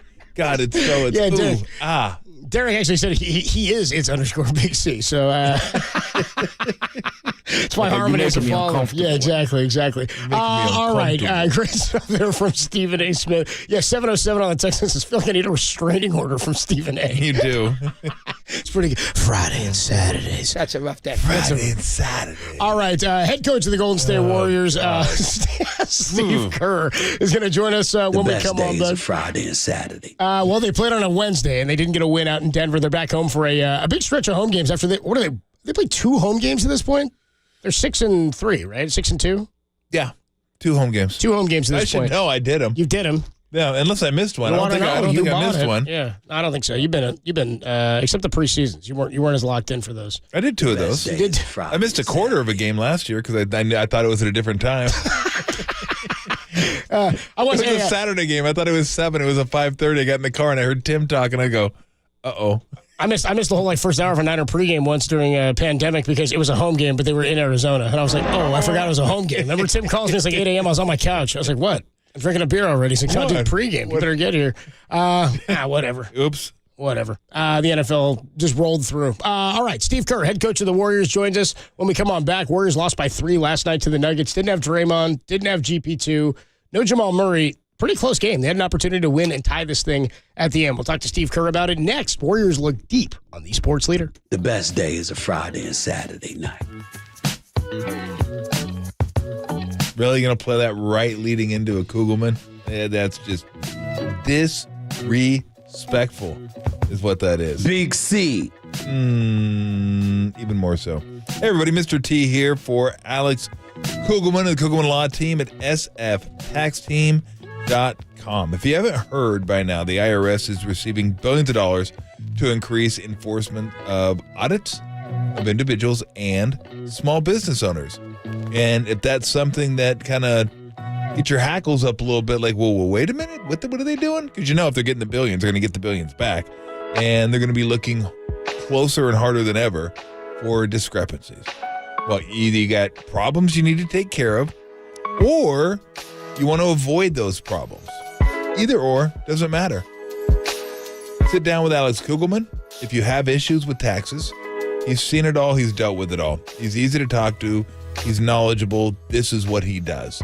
You schedule a consultation and you get a roadmap to how to get out of the mess and how to fix it and get yourself back to square with the IRS. That's always where you want to be, square with the IRS. Or if you have no issues with the IRS, you just want to avoid issues with the IRS, you can sit down with Alex Kugelman and he can do that for you as well.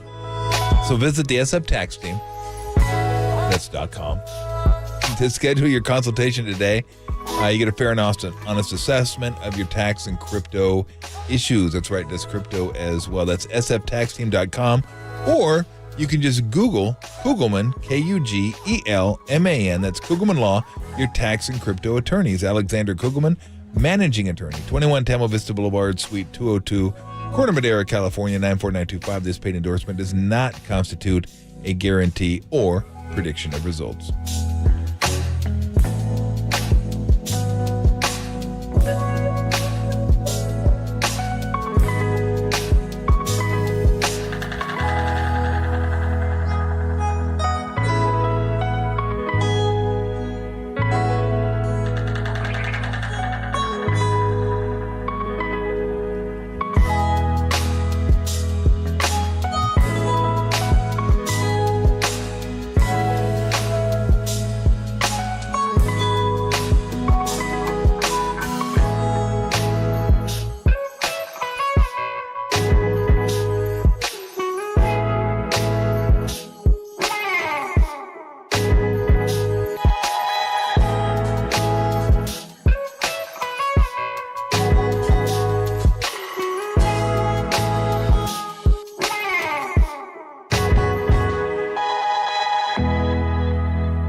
KNBR presents The Steve Kerr Show with his former teammate Tom Tolbert, along with Adam Copeland. It's Tolbert, Copes, and Kerr on the Sports Leader.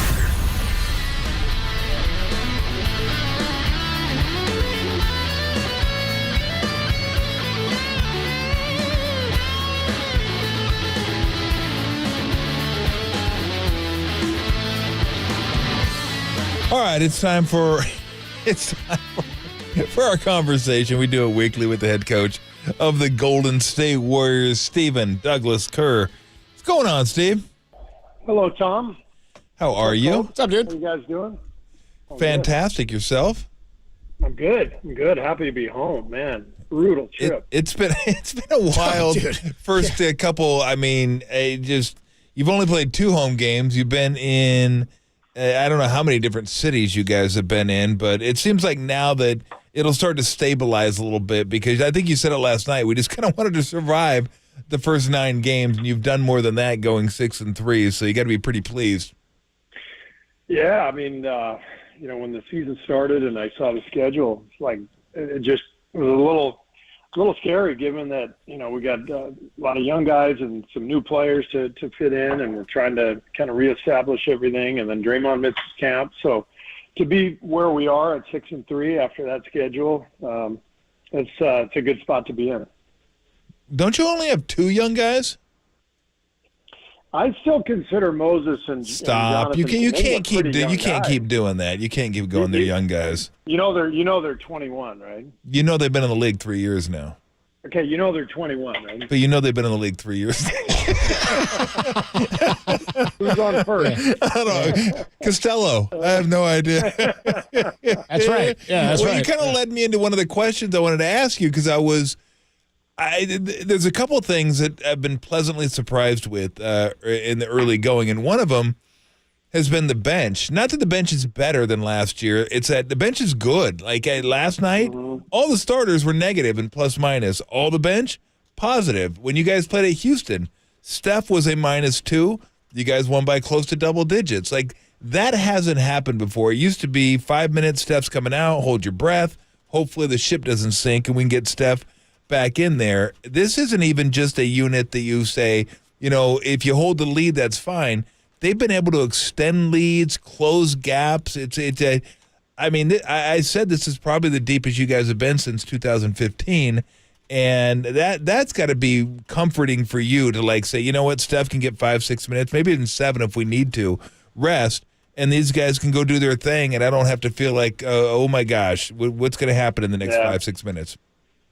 No, literally every game we've been able to sit Steph for 2 8-minute stretches, and not have to worry about it. And that's Chris Paul and Dario Saric. And I mean, those two guys coming in as vets and who have just been through everything together in Phoenix and great pick and pop combination. Yep. That just gives us a foundation for that unit, and then it makes the game so much easier for Moses and JK, as young guys who are, still growing. So I really like the combination. Gary Payton obviously is out there with those guys too. So it's a really good group. I think, there's no doubt it's one of the better second units in the league. Yeah, and it all fits together too. Like with Chris Paul being the vet, and then Sarge is a good pick-pop combination. Then you get Moody, who's he's almost like a vet. Like, he plays, you know what to expect from him every time you put him in the game. GP2 could be a part of that. Clay could be a part of that. Then you got JK. He's the one who's a little wild. Like, he can do some stuff where you're like, whoa, whoa, whoa, whoa. It's like you're talking to a horse. Whoa, whoa, whoa, whoa, whoa, whoa. Just slow down just a minute. But he has the athleticism. He can play defense on the point and all that kind of stuff. It's a unit that just seems to kind of fit together where they don't all do the same thing, and it just blends into a nice 5-man unit.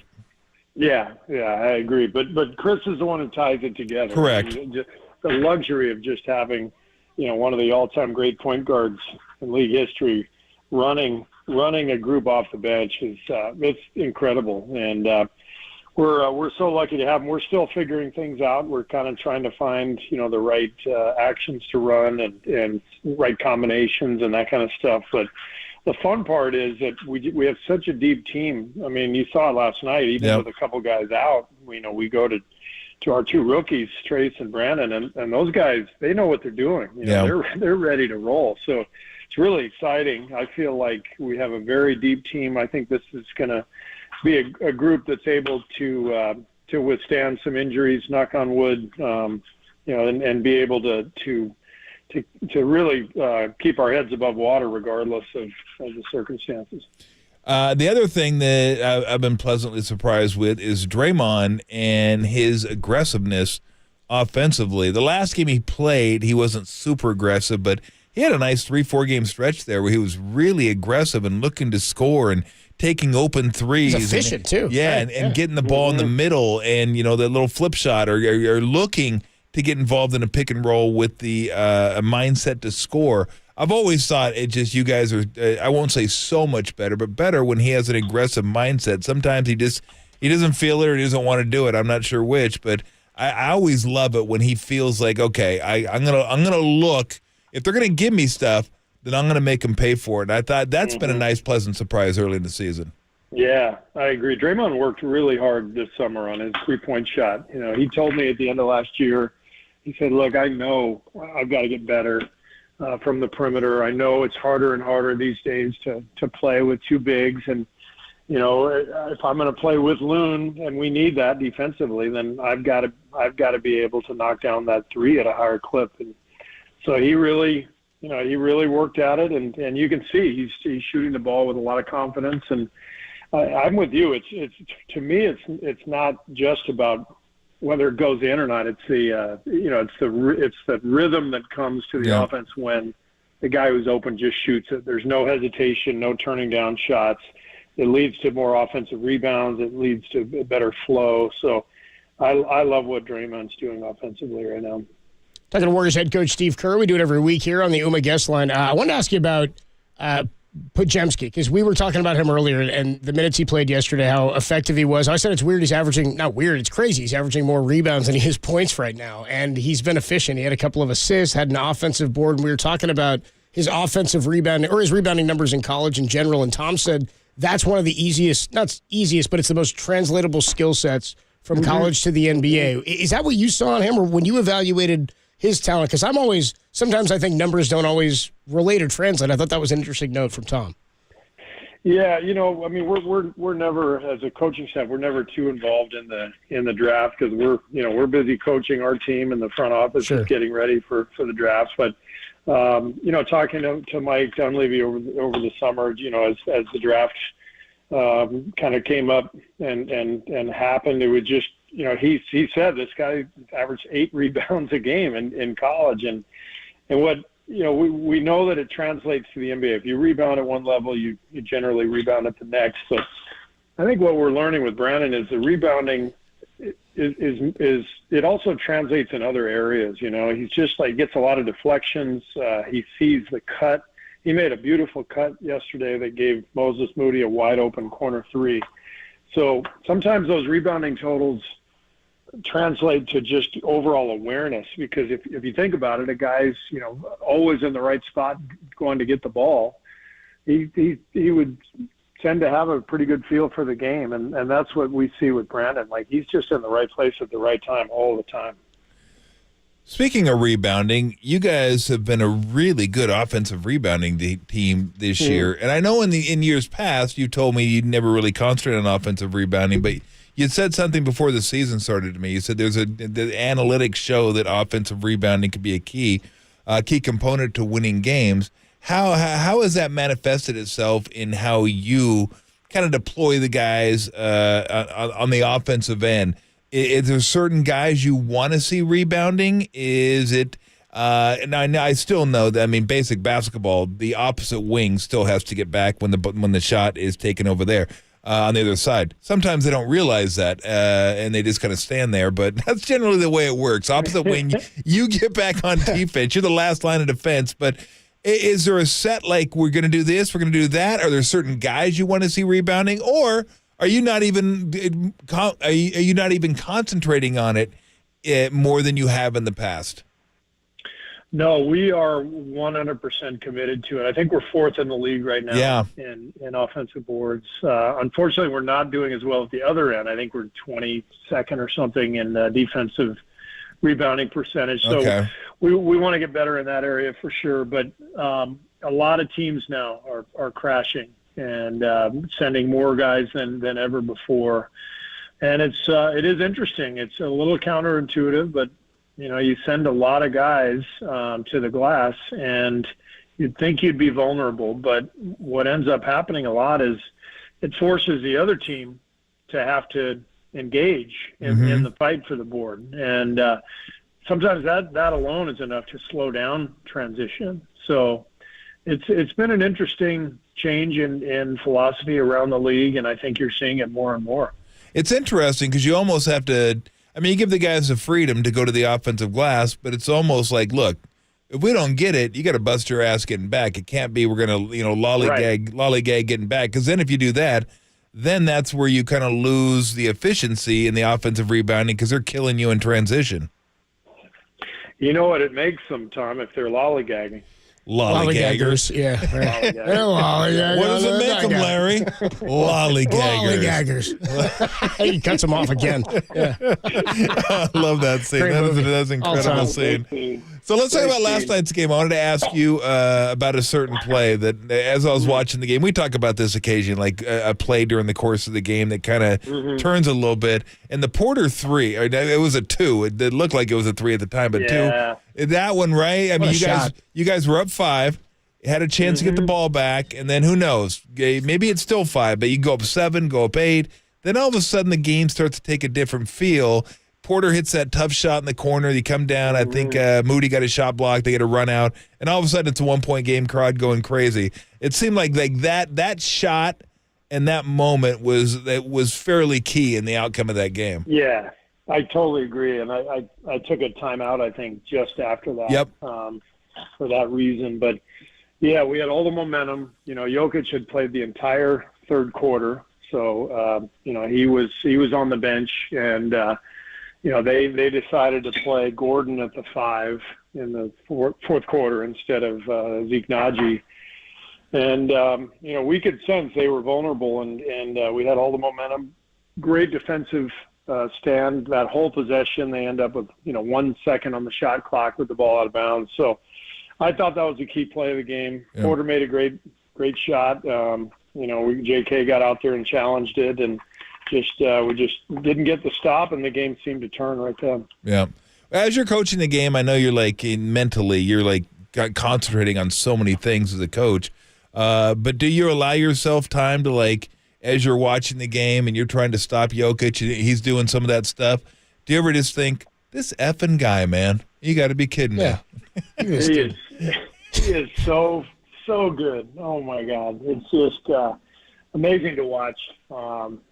His skill set is just incredible. I don't know. How many bigs in the history of the league have had his skill set, the soft hands, the passing, the movement. His movement is beautiful. He just always is going in the right direction. He'll run through the catch on a pass.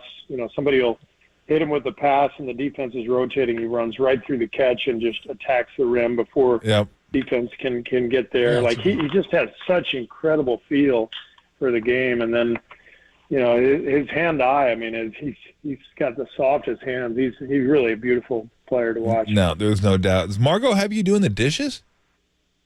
Oh, I'm cooking dinner tonight. Oh, what are we cooking? I got a little stir fry going. Margot's not even here, so I'm cooking dinner for my daughter and her husband, and they're on their way over. Nice. Dude, well done. Look at you. Yeah, Renaissance man. Yeah, you doing in the walk and everything? You got a whole big walk out? Possibly be pushing it, but that is beautiful. You get a little stir fry for Lulu, at the end. No. She gets her own dog food, but it is pretty high end stuff. I must admit, she gets the good stuff. the fillet of dog food, right? Yeah. That is good stuff.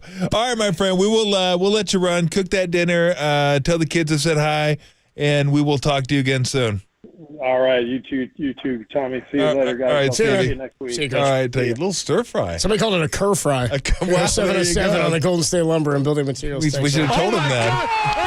I just looked down right as he hung up. And I was cur fry. Yeah, I let him go there. But that's good. Look at it. It's so funny. Somebody's like, is he doing dishes? And then they said the people's coach. Which is funny because we talked to him last week and we recorded the hit with him and we talked to him while he was in the car on the way to the airport. Yep. And you said, you driving the airport? And I said, wait, you don't have a driver? And you said, he does it himself. He's a man of the people, Steve Kerr. Sits in traffic just like you and me, Cur fry. I'm texting him right now. I'm going to go text her, call it a cur fry. A cur fry, yeah. Okay, we'll see what Steve Young had to say for you. Or Steve Kerr. Dude, I did it again because you lollygag the ball around the empty. You lollygag your way down to first. You lollygag in and out of the dugout. You know what that makes you, Larry? Lollygagger. Lollygagger. He's exasperating when he throws all the bats in the shower first. He dumps all the bats into the shower. You lollygagger. You lollygag your way in and out of the dugout. Lollygagger. By the way, so yesterday we had Steve Young trying to run a hill. We did. And you talked to him about running him against Jerry. I think our digital team found some video of Steve and Jerry on the hill. I got it. I didn't see them together on the hill. Oh, maybe it was just separate hill stuff. Yeah, I think it was. But I haven't watched the whole thing. And that time we got Steve Kerr doing dishes, a little cur fry, making dinner for his daughter and her husband. So Good stuff, dude. By the way, somebody checked in earlier. One of our texters, a 510 on the Stephen A. podcast, said me killing. They said, dude, Stephen A. will read any question that somebody asks him on his podcast. He says, this is our 510 texter on the Golden State Lumber Building Materials text line. Says he took a Twitter question asking how come they never stop for gas in the Fast and the Furious with all that driving? Why don't they stop for gas? Because Friday and Saturday, she looking to go out. We gotta find. She looking to go out. But on Sundays, they got so bad. The weekend so bad. started. Yeah. Oh God. So disgusting. All right, Big C. Guess it was at its_Big C. Wonder what the Big C was. We got to dig up that Twitter question. I got to get his answer on Fast and the Furious. We'll see what Steve Kerr had to say on the Kerr Fry, and we will see what FP Santangelo has going on the other side. Fun show. Kyle Shanahan, Mark Spears, Steve Kerr. See what FP's got next on the Sports Leader.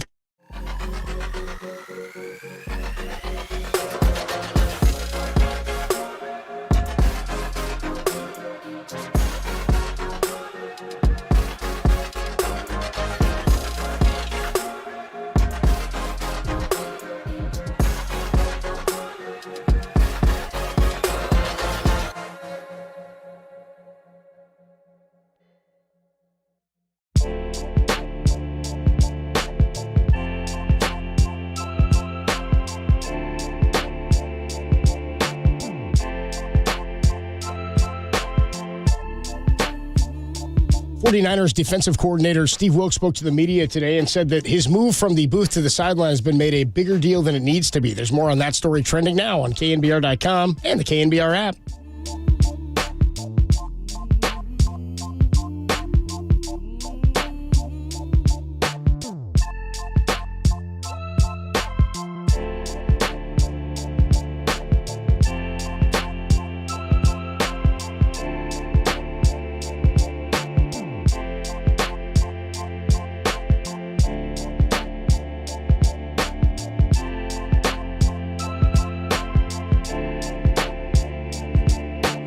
Hey, what's going on, everybody? Adam Copeland here for Underdog Fantasy. It's the best place to play any kind of fantasy sport, especially if you're looking to make a little bit of money. It all starts with downloading the Underdog Fantasy app. We got basketball going on. We got football, NBA tonight. And that's where I'd be going if I were you. Download the Underdog Fantasy app. Use promo code KNBR when you sign up. They'll prompt you for a promo code. You make a deposit, and they'll match it up to $100 plus. New customers get a special mystery pick in their Pick'em lobby. The Pick'em game is where you pick 2 to 5 players. If you go 5 for 5 in a single night, you can make up to 20 times your money. They give you a stat total. You pick higher or lower than any stat total. And it's legal in California. It's a ton of fun to play along with your team. And you can make money as you play. But you got to download the Underdog Fantasy app. There's one late NBA game that you can get in on if you get this in now. And you can look at some of their live plays that are going on right now for the football game that is currently underway between Chicago and Carolina. That game's actually going on as we speak. But you got to download the Underdog Fantasy app or sign up wherever you do, if it's UnderdogFantasy.com or the app with promo code KNBR. They'll match that deposit up to $100, and they'll give you that special pick in your Pick'em lobby. Must be 18 or older, present in a state where Underdog operates. Terms apply. Concern with your play, call 1-800-GAMBLER or visit www.ncpgambling.org.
This hour of Tolbert & Copes is sponsored by Golden State. When you succeed, we succeed. Visit us today at goldenstatelumber.com and by Amici's East Coast Pizzeria. When you want the best pizza in town, Amici's delivers.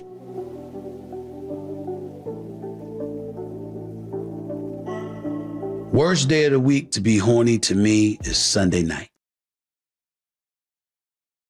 So disturbing. So stupid. So disturbing. We don't have time to get to these, but we're gonna get to them tomorrow. We have to. There's some really, really good ones. Stories. Twitch star that's making her own beer.